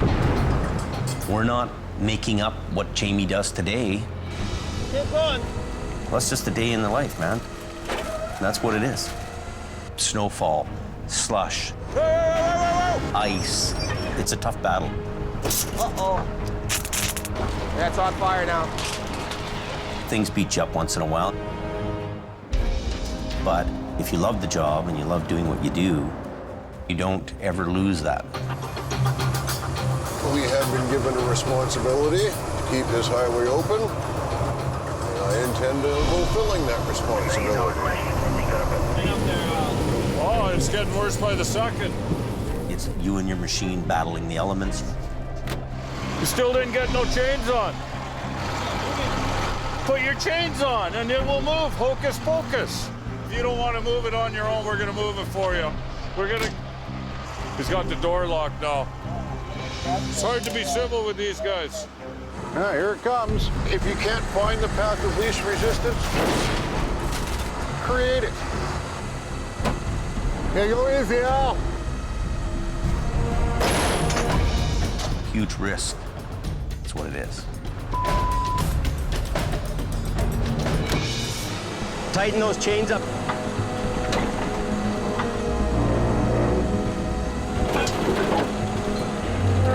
Everybody keep going. If you know anything about me, you know I'm the risk taker guy. That's what'll come up and kick you. Going into season 5. I'm not gonna lift that. We're trying to get this animal in order. When that thing's that bashed up, Really is what it's about. she's pretty toast. We're good to go. They want the road open. Just try to drag it off the bridge. You're either moving ahead or you're moving backwards. To light this thing up. Come on, pull on her. The risks are huge. Whoa! It could go sideways. You know, we're facing a whole bunch of real challenges now. Yeah, we snapped that big chain. And where the road goes, I don't know. Only time knows all. You know, it takes a special kind of guy to be in the wrecker business. It looks like it's gonna be a busy night now. There you go. Push it. It's already... There's a lot of things that make up a good guy who can drive a big, heavy rescue truck. You be careful. You gotta be kind of a Marine to be in the wrecker business, especially when you're doing mountain recovery. Are you the guy who caves and falls to the ground? He's up and down the bank. Or are you the guy who stays up and holds the log? Yeah, Do it. It's about, are you tough enough to do the job? If you're physically fit, that's part of the equation. The other part is, do you have the mental capacity? Unbelievable. There's 4 here. 5 pieces, 4 trucks. Sure, you can go buy a wrecker, same as you can go into a golf store and buy clubs, but you leave that golf store, you're not Tiger Woods. It is a mess. You have to be able to think on your feet. Trailer's not wanting to release. Figure it out. Get it done. That's what they pay you for. The biggest problem solving I had to deal with? Rolling over a truck that's 3 times the size of the wrecker I was driving. Keep going. Just keep going. I should put my wheel lift down. Keep pulling on it, man. Yeah, let's run what you brung. Here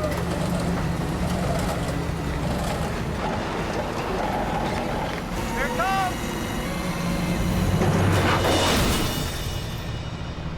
Slaughter Goliath.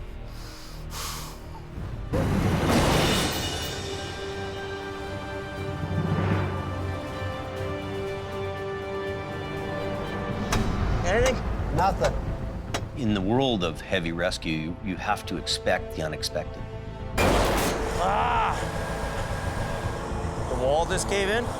Anything can happen. What do we got here? When we show up to an accident, we don't know what we're getting into until we actually get there. Wow.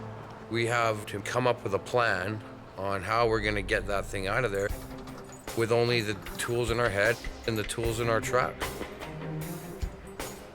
Everything is always different. It has to go in the bay. You've always got to be thinking outside the box.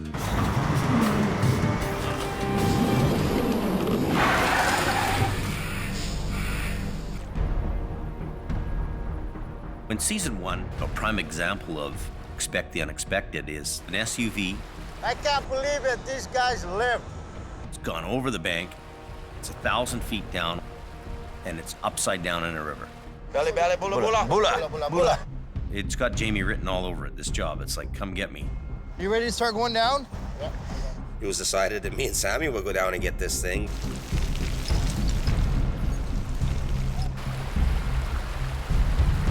So we got a little bit of a bite on it with it. You threw a kind of a hook into it.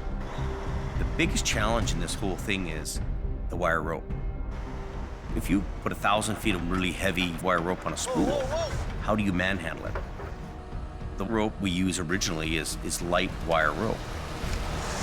Go ahead, slow, bro.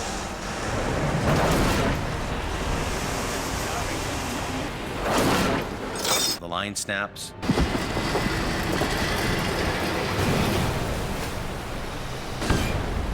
And away it goes down the bank again. Holy. You guys okay there? Eventually, we bring some really heavy 5/8 line down there. Coming okay? Looking good, buddy. Coming up nice. We got it out finally, and it was a good feeling when the job was done. We got her done.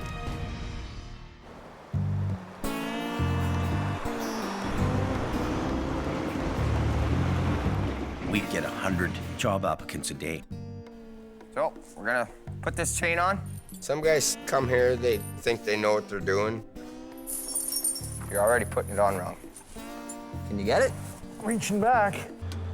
The first time they'd have to pull a drive shaft or cage some brakes, Have you ever caged a brake before, Rob? Yeah! that's when most guys are done. Oh, around, man. Some people are cut out to do the job. How are you supposed to lock it? I don't know. You're the total guys, man.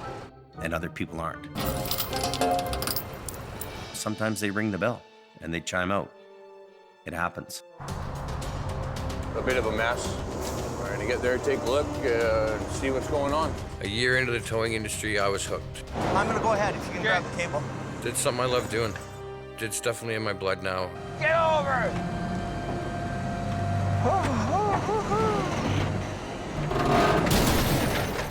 Nice. Okay, this line, but hang on, okay? Go. I enjoy helping to keep the roads open. Front end. Run. I was born to do this. Neil.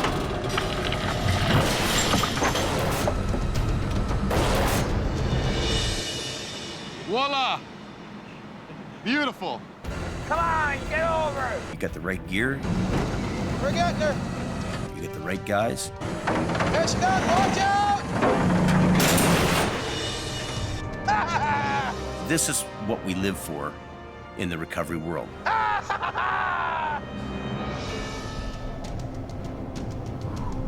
I think that part of the success of the show is that some of the characters are very interesting people. Central casting couldn't come up with this group of guys.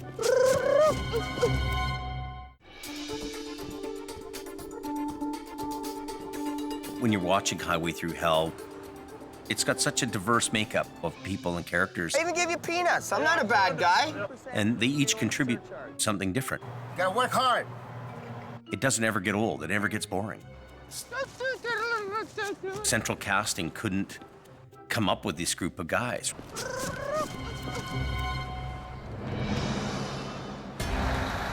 call a tow truck here or what? In season 1, we were a smaller, tight-knit group of guys. Kevin and Adam came as a package. Those two were a package deal. We were his competition. These two guys are the biggest thorn in my side, scooping our jobs, so I had to hire them. I'm already en route, just so you know, Jimmy. Adam was Jamie's lead guy. Every company's got like a lead guy. Tired? Did you have a good sleep last night? Yeah, no, I'm just Waking up? Yeah. Then you had old Kevin Ritchie.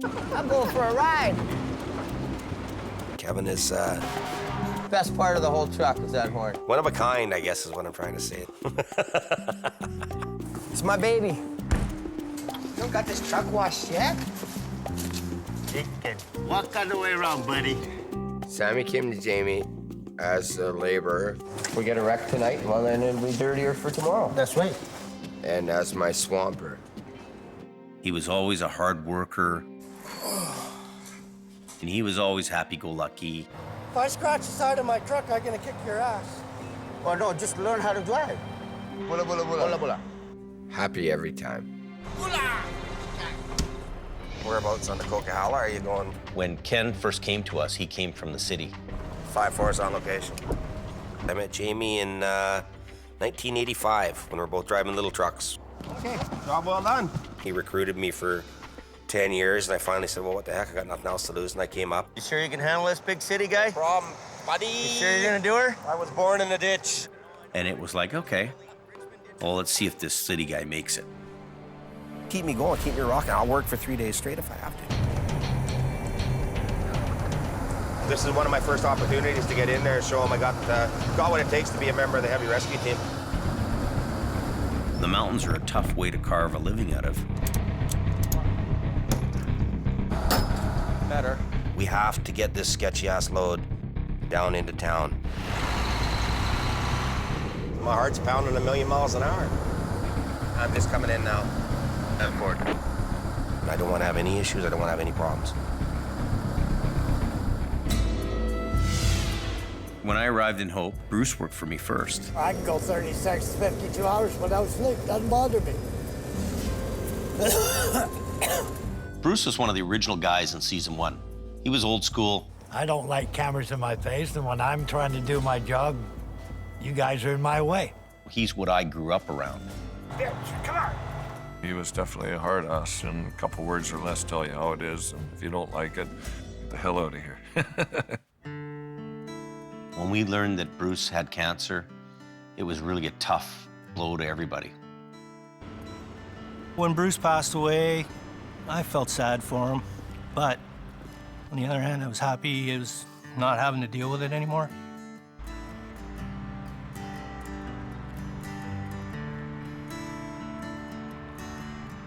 He was one of my best friends, and I'm still heartbroken that he's not around. Bruce's truck's parked in the yard, sitting there, and I just can't bear to get rid of it. We still think about Bruce and talk about Bruce all the time. Thanks.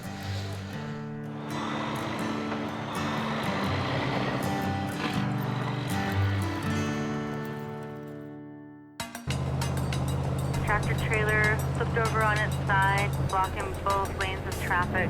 Scott Bird came to work for us in season 2. It's kind of a truck that you can use for a few weeks and at least make some money around here. Well, you know, one nice thing about it is it'll kind of fit in the gap on your museum pieces there. And for Jamie Davis is also en route. Me and Scotty have had always this love-hate relationship. Like, he can get on my nerves like nobody can. But he gets it done. Get or not, that's him. He's been around all my old school wreckers. Running the old General was kind of a kick in the nuts. Running like an old truck does. Noisy and stinky. He's a nice guy, he knows what he's doing, but he did kind of deserve it because he gave me a bit of attitude. No heater in here. I just got to kind of duck down like this. This just won't do.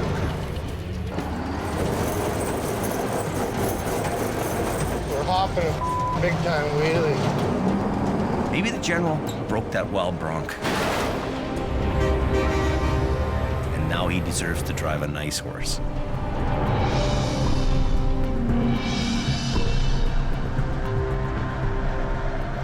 Hope for the best, expect the worst.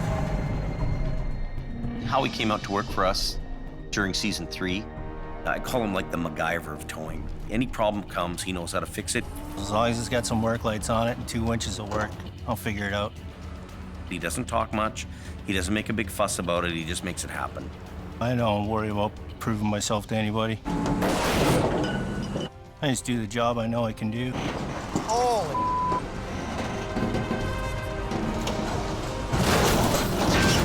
There you go.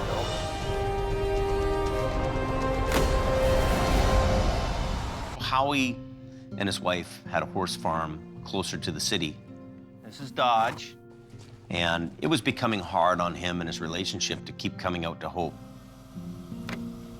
He ended up working back in the city where he was closer to his house, which I can understand.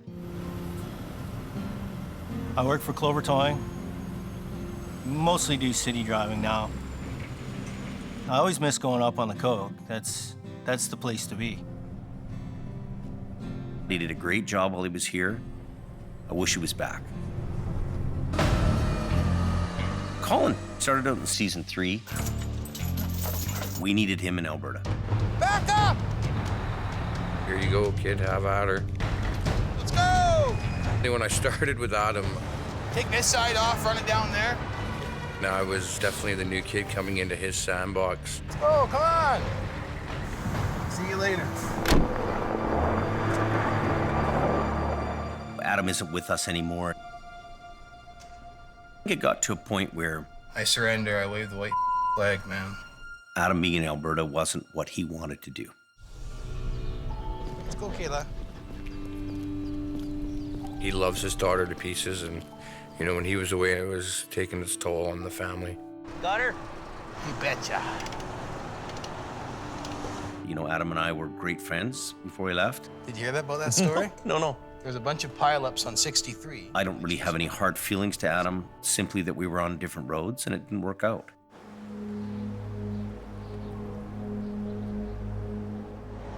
It took a long time to get the right people and the right crew in here. It takes a special breed of guy to want to do it. Unfortunately, one of the most popular guys on the show doesn't drive a red truck. How about that? Take that, James. A non-stop towing machine. Me, my big old Vulcan wrecker, and my snap-on tools. What else could a guy want? Al and I go way back. The season's here. It's finally here. Al is a hard-working, get-her-done kind of guy. And They got Quiring towing there working. He's making some large up there. The average winter for us is 35 to 45,000 kilometers on tire chains. Al Quiring is the king of the snow shed. Now we're cooking with some gasoline. Up and down, in and out of the truck, sub-zero weather. The cops called us to go up there to do that job, and then I hear you're doing it. It's like, oh, I'm turning around. I got this place sewing up, James. We've been competing for years and years and years. $400 in fuel to come here to get scooped by Al. I got a lot of respect for Jamie. You got rust on your chrome, James. With a little hint of competition between us, definitely. Al drives a green truck, and he doesn't like chrome. I don't waste money on chrome. All that money in chrome, who pays for that? I drive a red truck, and I love chrome. I think he always wanted to be a fireman. I'm sure of it. Cable's all rusty. They're still good friends, but it's competitive. It's hyper competitive. Big grain always win. If I go another 10 years of hard towing, I'll be happy. I enjoy it too much to say that I'm gonna quit anytime soon. Gord, are you there? Yeah, go ahead. Where are you at? I'm just backing down the hill now. Gord Boyd, he's my right-hand fella. Oh, we got a couple of trucks spun out on the hill. When Al can't be there, he sends Gord. He doesn't have to tell him what to do, he just goes and does it. What do you mean he doesn't want to be pulled? Gord reminds me of a guy who just came off a Clint Eastwood movie. Stop! Stop! It's not working, buddy! You know, spaghetti western. Look at what you're causing down here. Look at that. That's your fault. Hey, see the plows? See all 3 plows. They cannot get through because you are here. He's a little rough around the edges. I'm gonna teach him a lesson.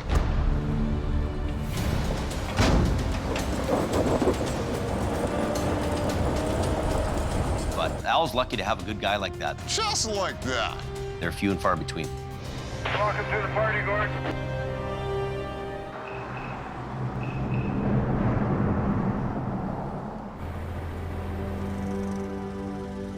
Generation after generation, mom and pop operations are what dominate the towing industry.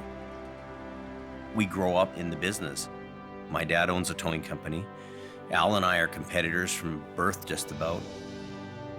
Originally, it was my grandfather's business.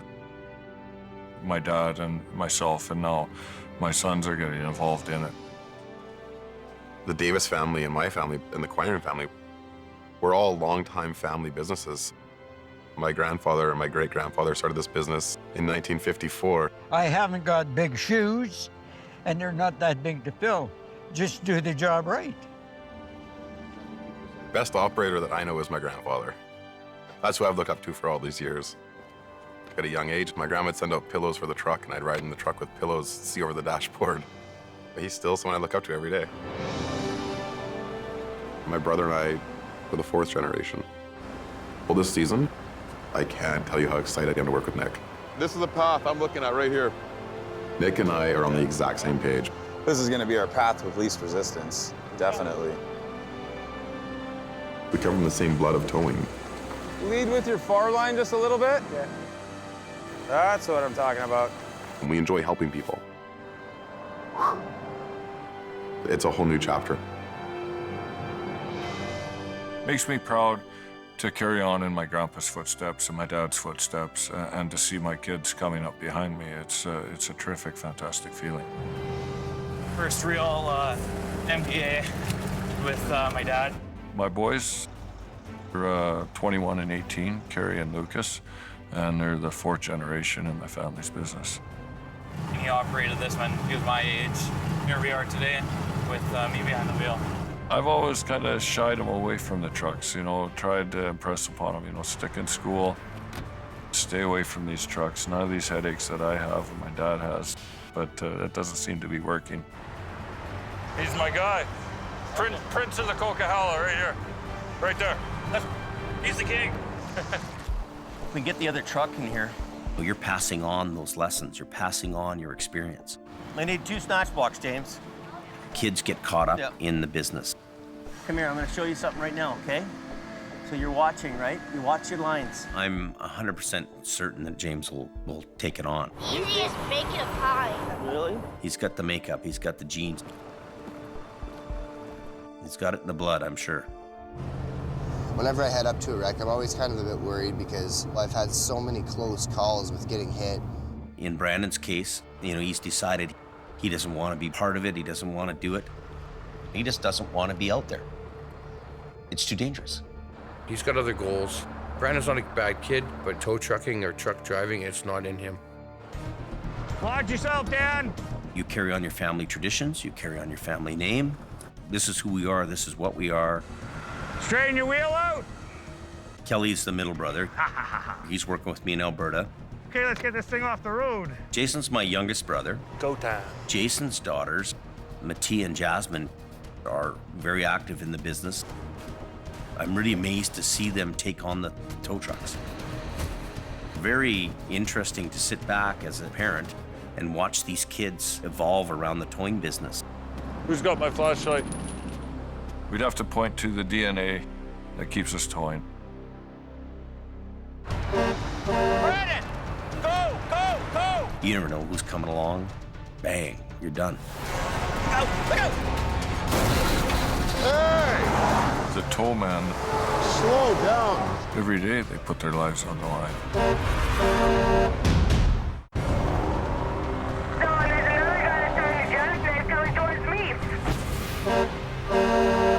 Sometimes there's stories that come along in the show This guy's jackknifing right now. There's gonna be a crash here. that show you Wow. how dangerous this business really is. Hey! Slow down. The tow man, every day they put their lives on the line. Brandon! Go, go, go! You never know who's coming along. Bang, you're done. Go, look out!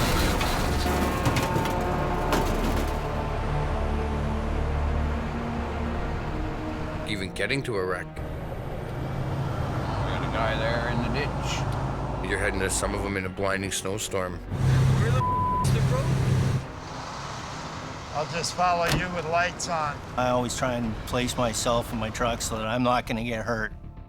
Okay, let's go. Let's try this. That's my biggest fear, right? Slow down. Sometimes that shadow in the road is not a shadow. You try not to think about the fact that you could get killed doing this job. Everyone wants to go home at the end of the night. I understand that you got to make a living and everything else, but at what cost? I seen this guy starting a jackknife, and then the plow came and smashed in the back of the back guy. We all get scared. We all get scared. I get called to pull a truck and a trailer that's gone down an embankment up off a Forest Service road. You're right at that real snotty part. I wasn't prepared enough, and I ended up going down a hill backwards. Look out, Don! Get out, get out, get out! Open the door. I don't want to die in a tow truck. I'm probably gonna sooner or later, but I didn't feel like dying that day. Get out. Look out! Get out of the...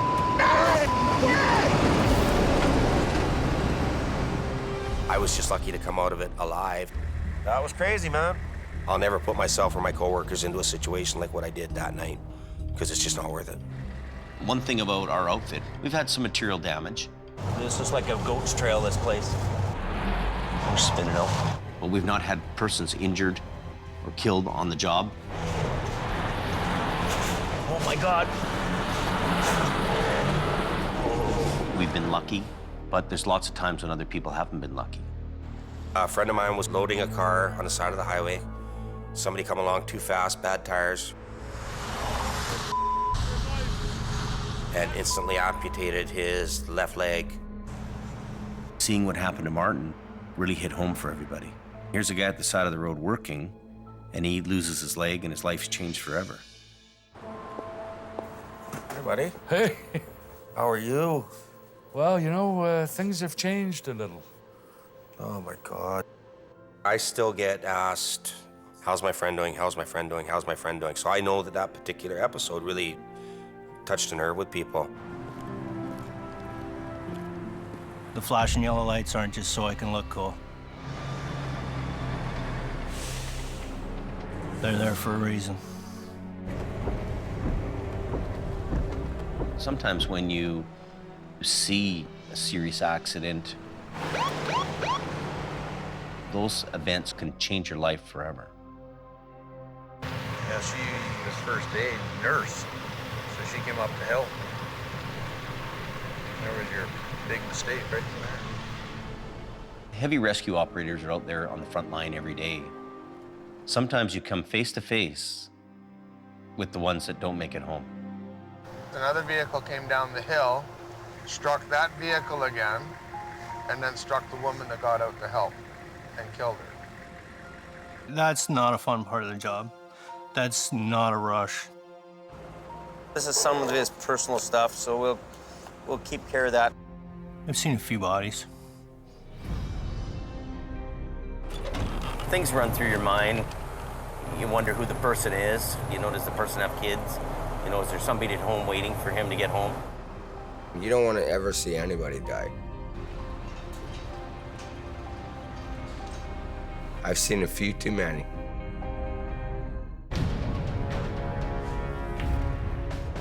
In season 1, Brandon comes along with me to a wreck. Hello? Anybody home? Oh my God. He's on the wheel. And he comes across the driver who's deceased. The guy's underneath the wheel. The guy's underneath the wheel. Is he really? The guy's underneath the wheel. Oh my God. Hey, no, get that out of here. Don't even look at it. And Brandon's only 16 years old. I could see the hollowness in his eyes. This is a big shock for him. I don't want to see that ever again. That's... Oh. That day will stay with him and the rest of us for a long, long time. There's one fatality. And then there was the one up the canyon with the formaldehyde tanker, which took a young kid's life. Somebody makes a poor choice. It's never good. I try not to take it home with me. It's not. It happens. You take the ghost home with you, definitely. I'd be lying if I said it didn't.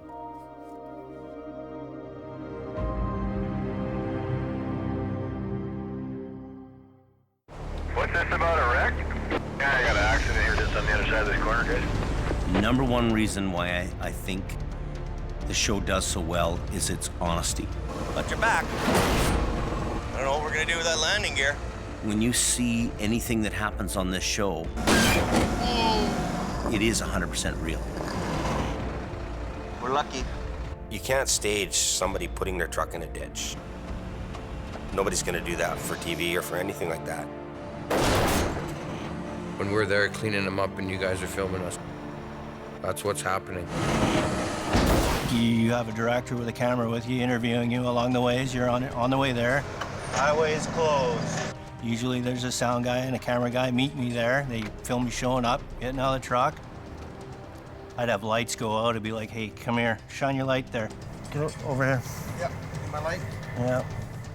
Rig it up. Okay, out of the way. Here we go. Sometimes people are asking me questions when I've been up for 3 days, so you get the short answer. Did you just hear what I said? Okay, take 15 steps back, because there's no such thing as a little bit dead with this, right? And working in front of the cameras, that's always a concern of mine, because you know, you screw up on the camera, it's like peeing your pants on stage. You know, everybody sees, but only one guy feels. So.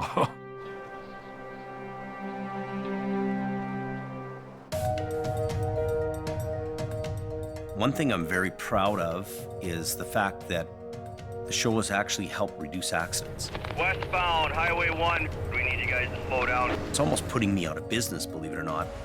We got snow squalls in with that wind. It's opened a lot of eyes to what really can happen up there, which is a very good thing.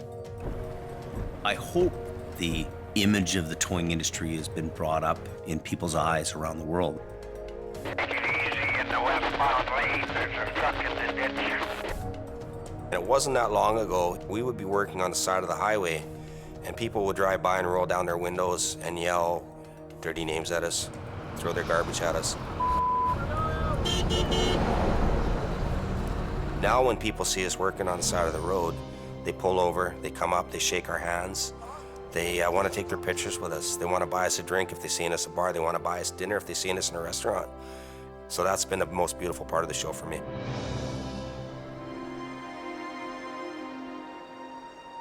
You know, I'm starting to see the quality come out. I'm starting to see the shine come on. I'm beginning to understand that bigger isn't better. Life has its own road. Well, there's a curve in the road, and you deal with the curve in the road.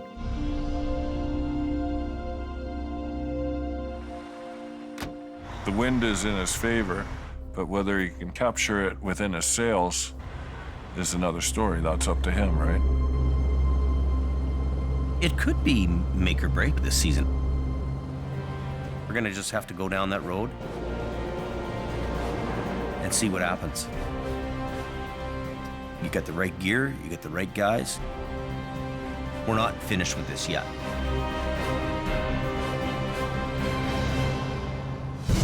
This season on Highway Through Hell. David is on fire. The fun of trucking. Come on, let's go! Ah! Yeah! Come on.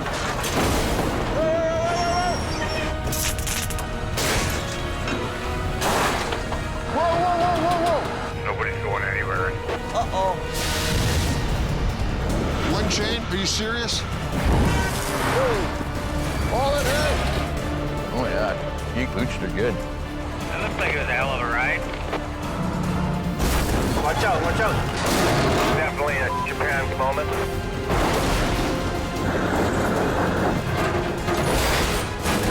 Mission accomplished. Bada boom, bada bang. Here we go, once more into the breach.